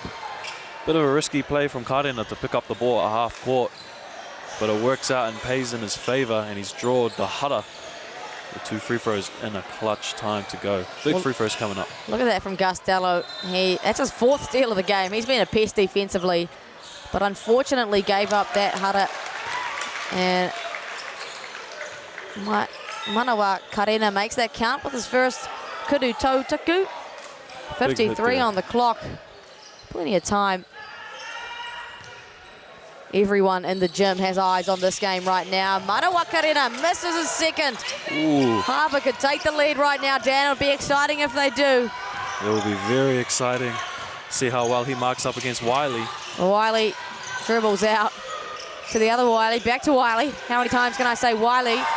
Likes this matchup, Josh Wiley. Downhill on Harry Keeley. Oh my gosh. How clutch from Wiley. Hawke's Bay need a timeout. Wow. 1-point game. Josh Wiley, he said, come on, boy, as he ran into that wahike. He has been clutch all today. 18 points for the young man. 6 assists, 3 rebounds, 2 steals, and possibly the biggest bucket of today. He was going after it. He saw that big man. He said, size don't matter here. He said, ISO, ISO. I'm going to go get my bucket, and that's exactly what he did. Up fake here, ripped through off the glass with the right. Lovely finish to send them into a timeout. 30 seconds left of the timeout. And then 30 seconds to go in the quarter to decide who goes to that golden ticket game, as you were saying, Maya. Yeah, it's a big one here, and if they think this one is hard, wait till they get to tomorrow against Canterbury, who have been unstoppable. Going into their semi-final, their closest deficit was 44 points. Yeah, they were really sending a message in that semi-final, saying these are the front runners, come get us, you're chasing us. Well, both these teams been well on form today, and Hawke's Bay massively need an answer, and they've got plenty of options through which they can do that. Yeah, exactly. This is a great game for whoever wins to go against Canterbury. Great primer. Get their sets ready, get the intensity up. 30 seconds to go. Big possession here for Hawks. Can they capitalize? Here we go. Massive scenes here in Tauranga. Crowd's definitely getting into it. You can hear the atmosphere. Karena with the ball. Yeah, execution here important. Smiler has a gap, attacks it off the glass, the hit one! Oh my goodness. Zoram Smiler! Mama, there goes that man. He draws the and one, left-hand finish, and it's good. Big time players doing big time things. So of course, we'll take another look at that one. Zoram Smiler splits the gap. The hoop and the harm. Back-to-back clutch buckets down the stretch here. No fear with Smiler. He just goes and gets it. Kuru Tautaku, very important here. Makes it count, and Greg Brockbank is forced into a wahike. They Got another timeout here called by Harbour. Yep. What's the play here? What do you think coach is drawing up? 25 seconds, or 14 actually it will be if they choose to advance. I'm going Wiley up top. He's done it before. Which one? Josh Wiley, probably. Yeah, I'll go Josh. He's done it before, he'll do it again. That's why I'm going to, running up a set for him. If not, I'm getting my 2 best O-boarders, probably in Supple and Rasmussen or something. Depends who's the 5 on to get that second chance. Yeah, looks like he's taken out Matty Dalton, who's been really good on the glass. He's got 2 offensive rebounds off the bench. It's big scenes here for Harbour. They're down 2. Don't necessarily need a 3, so they can be patient and chip away at this one. Both teams intense in their huddles. And all eyes are on this court right now. This one has been neck and neck, hasn't reached a double-digit deficit, the biggest lead being at 8. And that was for a very short span of time. So let's see, out of this timeout, what the answer is here for Harbour. Who are they going to right now? Plenty of options across the floor. Harbour's running a bit of a small lineup, but that doesn't mean their hearts aren't small. Here we go. Their intent is strong. Big position here for Harbour. Ball's in to Chris Wiley. To the other Wiley. Yeah. Shot clock's below 10. Big time plays. Barjakowski attacks the closeout. Noah Rasmussen has it. Oh, in and out. Rims out. O-board from Bart. The offensive toot-upper. It's given away. No, it's 5 not. seconds. 3, 2, 1. And it's a turnover. And it's done. The Hawke's Bay Are heading to the golden ticket game against Canterbury. Yeah, they proceed after a tooth and nail dog fight and a chance to win that one. Hawke's Bay stamp their name on a ticket to tomorrow. Heartbreaking for Harbour, but you've got to give them their flowers too. They put up one heck of a game, coming down to the last wire. Just unfortunate, just couldn't make it. And you can just feel the energy here for these boys. They love it. They are lapping it up right now. Big smiles across their face. Got to be a long time since the Bay went to a grand final match at an age group national tournament. But the flowers, you got to give them. Zoram Smiler, 15 points, 3 rebounds, 4 assists and a steal. And the game-winning shot. And the game winner, Ezra Eagle, 12 points, 6 rebounds, 2 assists, 2 steals. Harry Keegley, 10 points and 17 rebounds. Maz Taylor, 23, 3 rebounds, a steal and 2 blocks. There's contributions across the board. Heartbreaking stuff for Harbour, but a massive one for Hawke's Bay. Massive one for Hawke's Bay. Best game of the tournament by far. Close, mismatches, changing leads. It had everything. Well, there you have it, folks. That is day 3 of Foot Locker Under 20 Nationals completed, and it's done with a win for Hawke's Bay. They set the stage for tomorrow's matchup here at Foot Locker Under 20 Nationals. Thank you so much for joining us here on Whakata Māori, and make sure you tune in tomorrow. Nō reira.